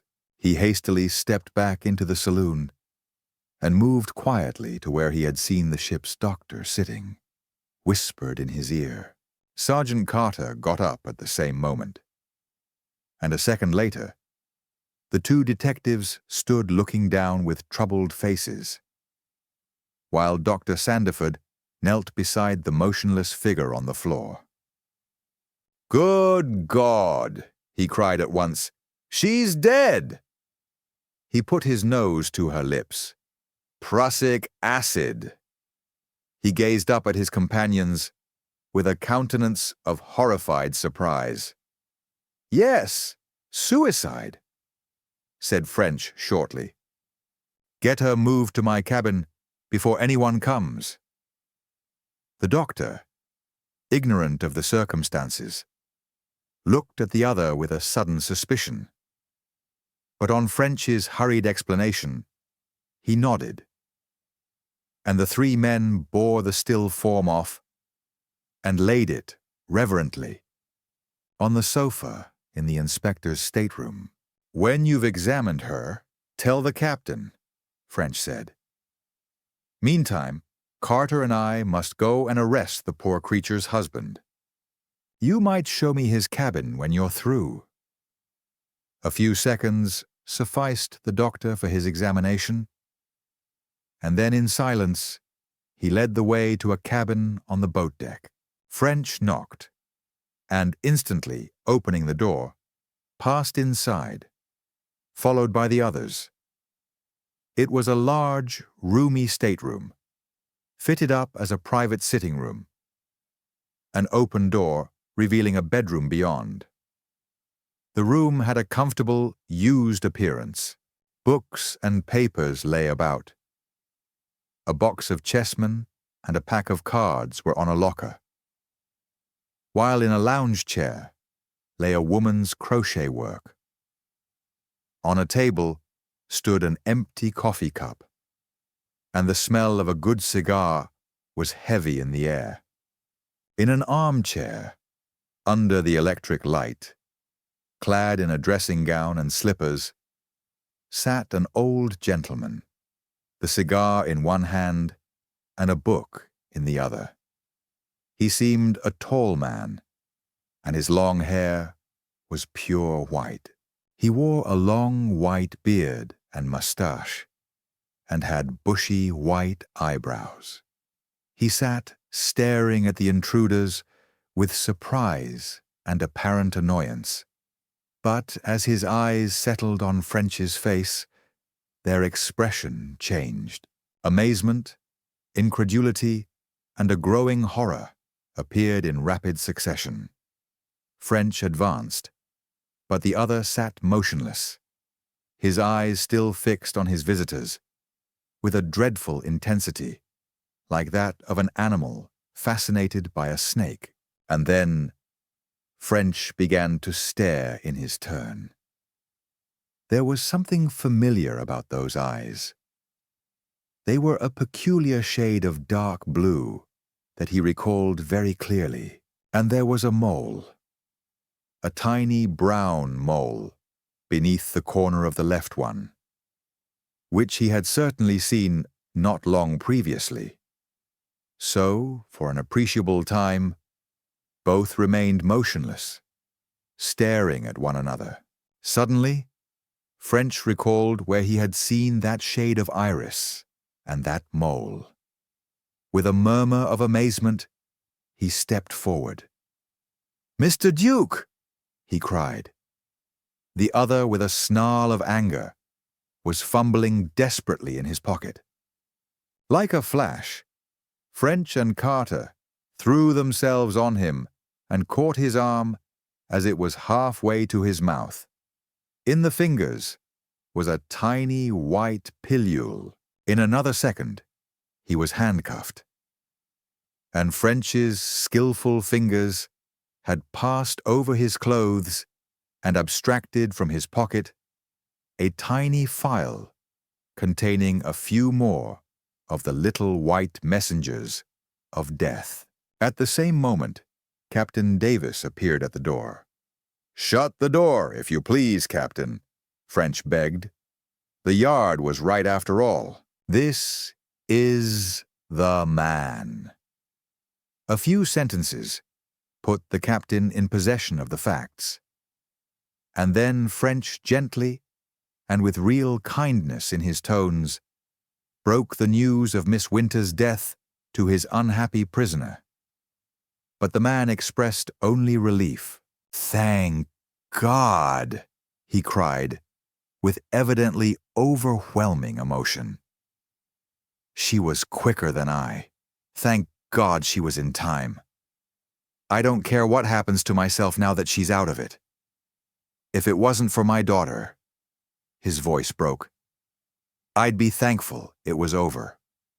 I've lived in hell for the last few months.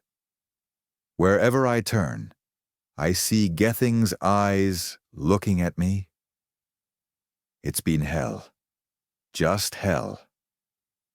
I shouldn't wish my worst enemy to go through what I have. I admit the whole business. All I ask is that you get on and make an end quickly." The whole scene had been enacted so quickly that French, after his first moment of overwhelming surprise, had not had time to think.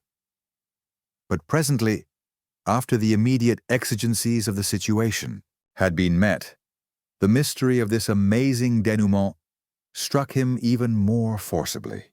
He felt almost as if he had glimpsed the supernatural, as if he had been present and had seen one raised from the dead. Mr. Duke was dead. At least so, until a few minutes earlier, he had unquestioningly believed. The evidence of that death was overwhelming. And yet, it was false. What trick had the man played? How had he managed so completely to deceive all concerned as to the events of that mysterious crossing from Harwich to the Hook? French felt it would not be easy to control his impatience until he learned how the thing had been done. And the more he thought of the whole problem, the more eager he grew to be back at the yard, so that he might once again attack it. This time, with the practical certainty of clearing up all the features of the case which still remained obscure. The next afternoon they dropped anchor in the Tagus off Lisbon, and there French transferred with his prisoner to a homeward-bound liner. On the third morning after they were in Liverpool, and the same night reached London. Chapter 20. Conclusion.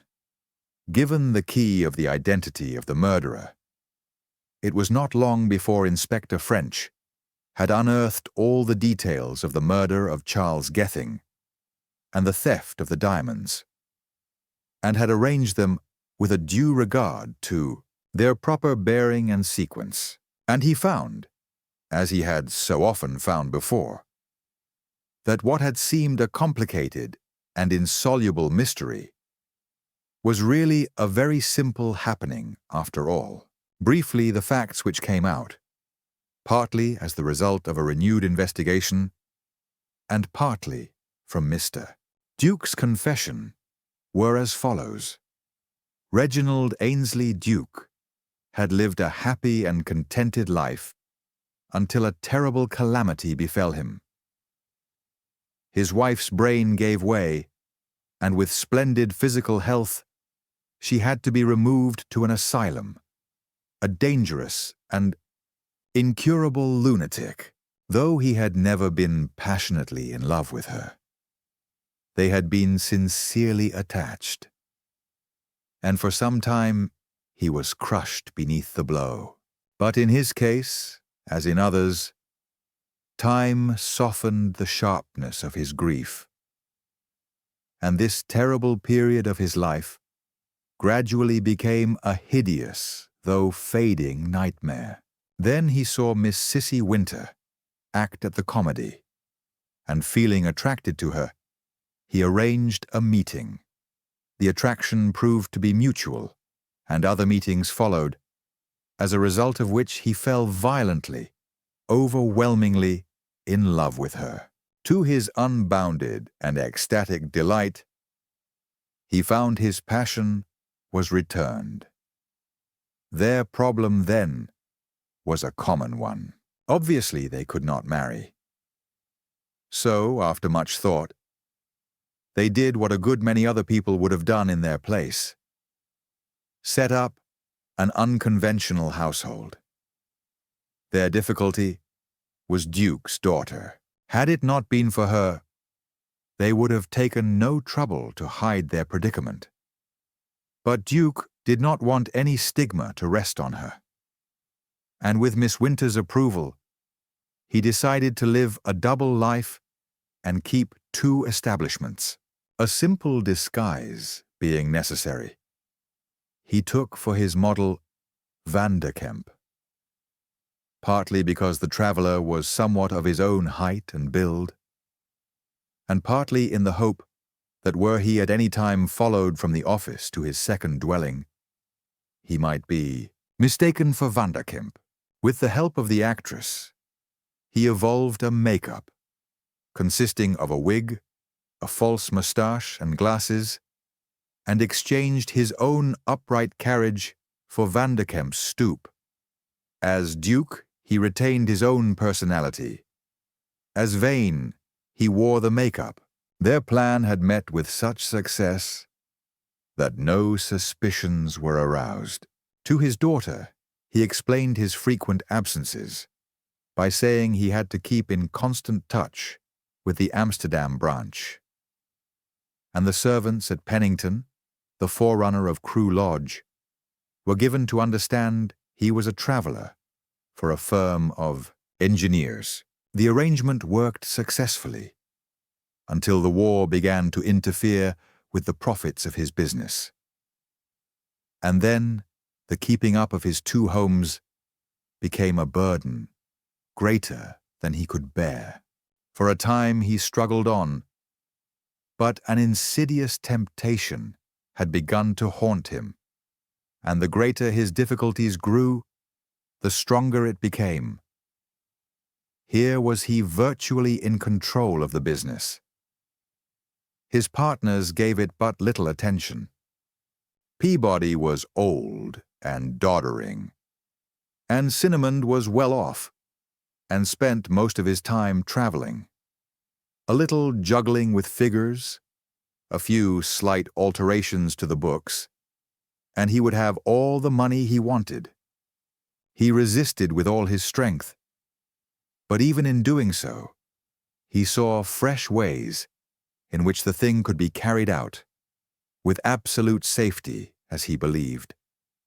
And eventually, he fell. His plans worked as he had expected.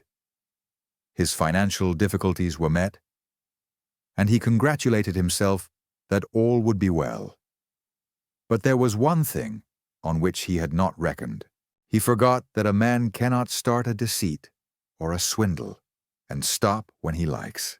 He soon discovered that each falsified entry required some further manipulation to buttress it up. And in spite of all his efforts, he found himself becoming more and more deeply involved. And then came the inevitable, unforeseen catastrophe. His head clerk, Charles Gething, began to suspect. He made an investigation, confirmed his suspicions, and with characteristic straightforwardness showed his discoveries to his employer, declaring that his duty required him to call in the other partners. Duke, seeing he was up against it, played for time by stoutly swearing that Gething had made a mistake and promising him a complete explanation and proof that all the books were in order, if the clerk would only wait until he got some balancing figures from the Amsterdam office. He left that evening for Crewe Lodge, and there he told Miss Winter the whole story. That astute lady saw that though through the simple expedient of wearing a wedding ring she had covered up their first departure from orthodoxy, this was a different matter. Here discovery would mean prison for her lover and destitution for herself. It did not take her long to make up her mind that there should be no discovery. Exercising all her arts, she succeeded after a struggle in bringing Duke round to her way of thinking. And the two set their wits to work to devise a scheme by which to safeguard themselves. Miss Winter supplied the main idea of the plan. Duke, who was thorough rather than brilliant, worked out the details. In short, the scheme was to stage a robbery at the office, murder Gething, get hold of as many stones as possible, and then make a leisurely departure for distant and more healthy spheres. Miss Winter had a complete and first-hand knowledge, both of Brazil and the United States. Her father was English, but having as a young man been sent to Rio as representative of his firm, he had settled down there, married a Portuguese wife, and made his home in the Brazilian capital. His daughter had a genius for acting, and on her parents' death, while she was yet in her teens, she succeeded in getting a start on the Rio stage.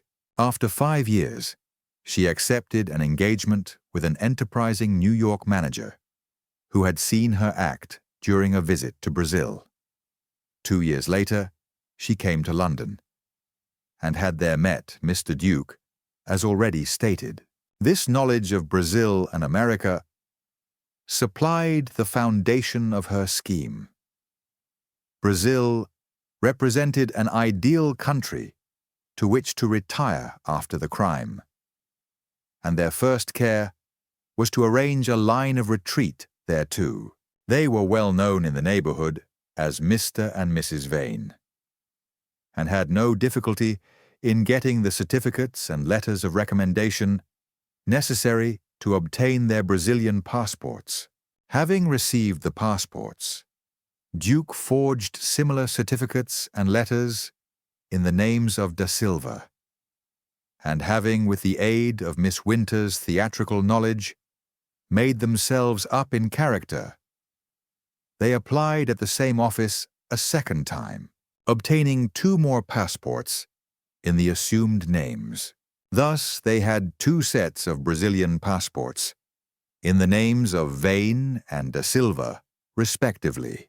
The next point was to procure some ready money immediately after the crime, to enable the fugitives to purchase the necessary tickets to Brazil, and for the host of other expenses which were certain to arise. With this object, the visit of Mrs. Vane to New York was arranged.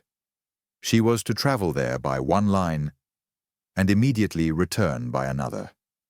During the voyage home, she was carefully to observe the passengers and select the most suitable person she could find to impersonate.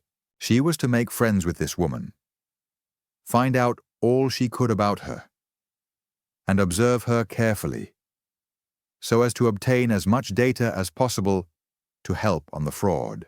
On arrival at Southampton, she was to see her prototype off at the station, ascertaining her destination, then going to some hotel. She was to make the necessary changes in her appearance, proceed to London in her new character, and put up where she was unlikely to meet the other. On the next day, she was to interview Williams, and if all had gone well up to this point, she was to telephone to Duke from a public call office, so that he could proceed with his part of the affair. Finally, she was to meet him at 9:45 on the next evening on the emergency staircase of the Holborn tube station, to obtain from him the portion of the spoils destined for Williams. In the meantime, Duke was to pacify Gething by promising him a full explanation of the apparent discrepancies, together with a sight of the actual cash needed to put matters right, on the receipt of certain letters from America. He was also to get together as large a collection of stones as he possibly could. He was then to ask Gething to meet him at the office on the evening in question, the evening of the day of Miss Winter's first interview with Williams, to go into the whole matter and see the proofs that all was right. Having thus got Gething into his power, he was to murder him, take out the diamonds and some money that was also in the safe, and having handed over to Miss Winter the few stones for Williams, go home as quickly as possible with the remainder.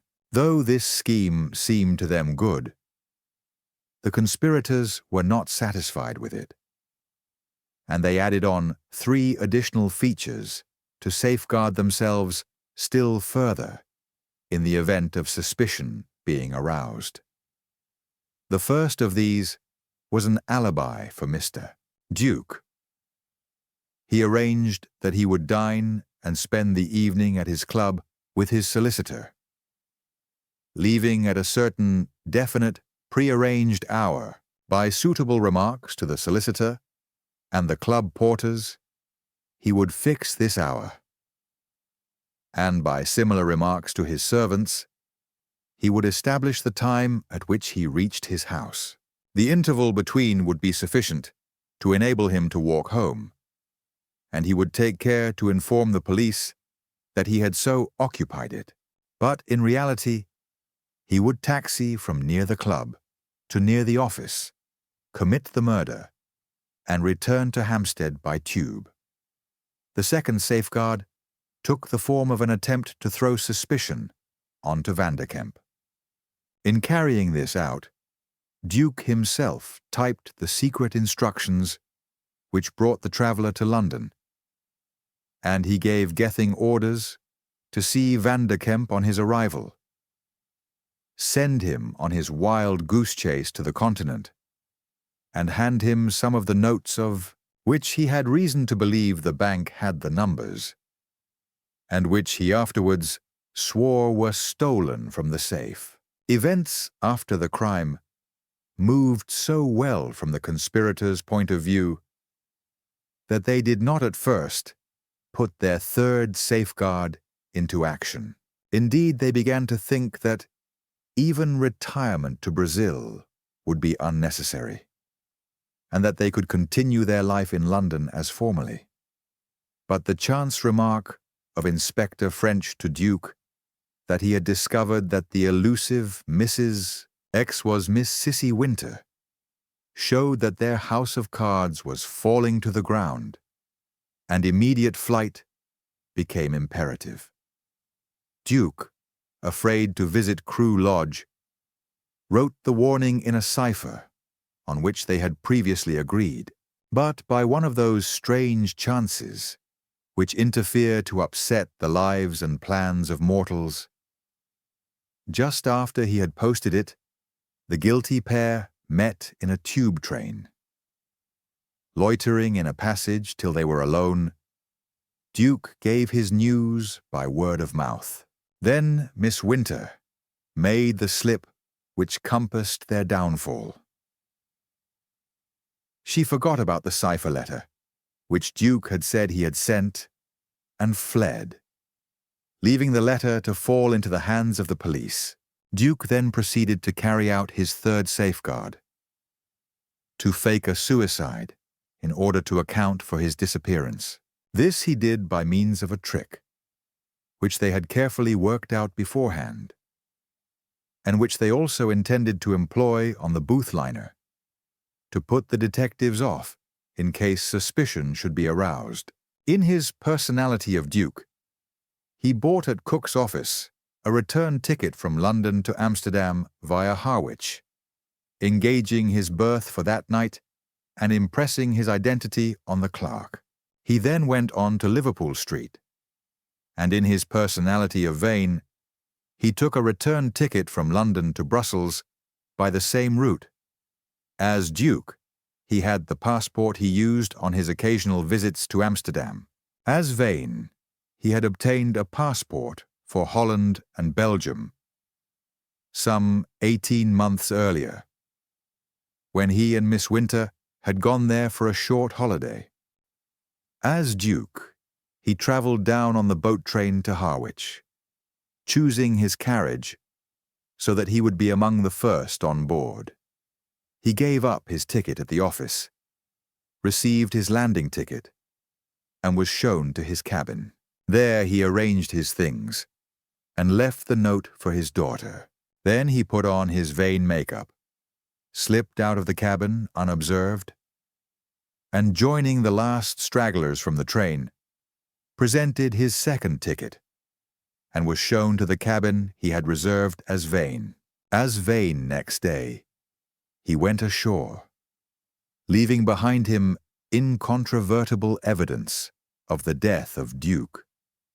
At Rotterdam, he took tickets for return via Hull, and travelling to Leeds, put up at the Victory Hotel until the date of the sailing of the Enoch. He and Miss Winter joined forces in the train between Leeds and Liverpool, and on going on board the liner, they attempted to throw any pursuing detective off the scent by carrying out the same ruse by which Duke had faked his suicide. They had taken 2 sets of tickets, one set at Cook's to Manaus in the name of Vane, and the other at the Booth Line offices to Para in the name of Da Silva, and had engaged staterooms and tried to impress their personalities on the clerks on each occasion. They had further provided themselves with sets of large and small suitcases. The small ones, in which they packed their clothes and the diamonds, they labelled Da Silva. The large ones they labelled Vane. They then put the Da Silva suitcases inside the Vane, went on board as Vane, and were shown to their cabin. As Vane, they went back to Purser and said they were going ashore. They went out on deck in the direction of the gangway, but instead of crossing it, they regained their cabin, made up as the Da Silvas, took out their small Da Silva suitcases, and slipping unseen from the cabin, returned to the Purser as having just come on board. The scheme as a whole worked out according to plan, save for Miss Winter's lapse in omitting to wait for and destroy the cipher letter. But though the principals did not know it, a coincidence took place, which came within an ace of wrecking it. When Sylvia and Harrington were driving home from the East End on the night of the crime, they saw Mr. Duke turn out of Hatton Garden into Holborn. He was hurrying anxiously along the pavement with very different mien to his usual upright, leisurely bearing. There was something furtive about his appearance, and his face, revealed by a bright shaft of light streaming from a confectioner's shop, was drawn and haggard. Fearing some ill news, Sylvia had stopped the taxi and hurried after him. But before she had reached the pavement, he had disappeared. She did not, however, take the matter seriously, until at breakfast the next morning, he told her of the crime. Even then, it never occurred to her to suspect him. In fact, she had forgotten the incident. But when he went on to state, as it were casually, that he had been at his club all evening and had walked directly home from there, she remembered. She realized that he was lying, and suspicion was inevitable. In desperation, lest Harrington should unwittingly give away information which might put the police on her father's track, she rang him up and arranged an immediate meeting at which she warned him of the possibilities. That afternoon, Harrington called to tell her how things had gone at the office. And then she had overwhelmed him by insisting on the postponement of the wedding until the affair should be cleared up.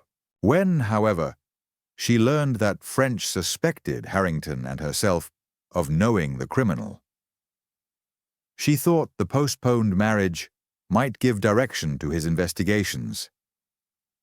And to avoid this, she gave out that the ceremony had once again been arranged. The poor girl's mind was nearly unhinged, thinking of what she should do in the event of the police making an arrest.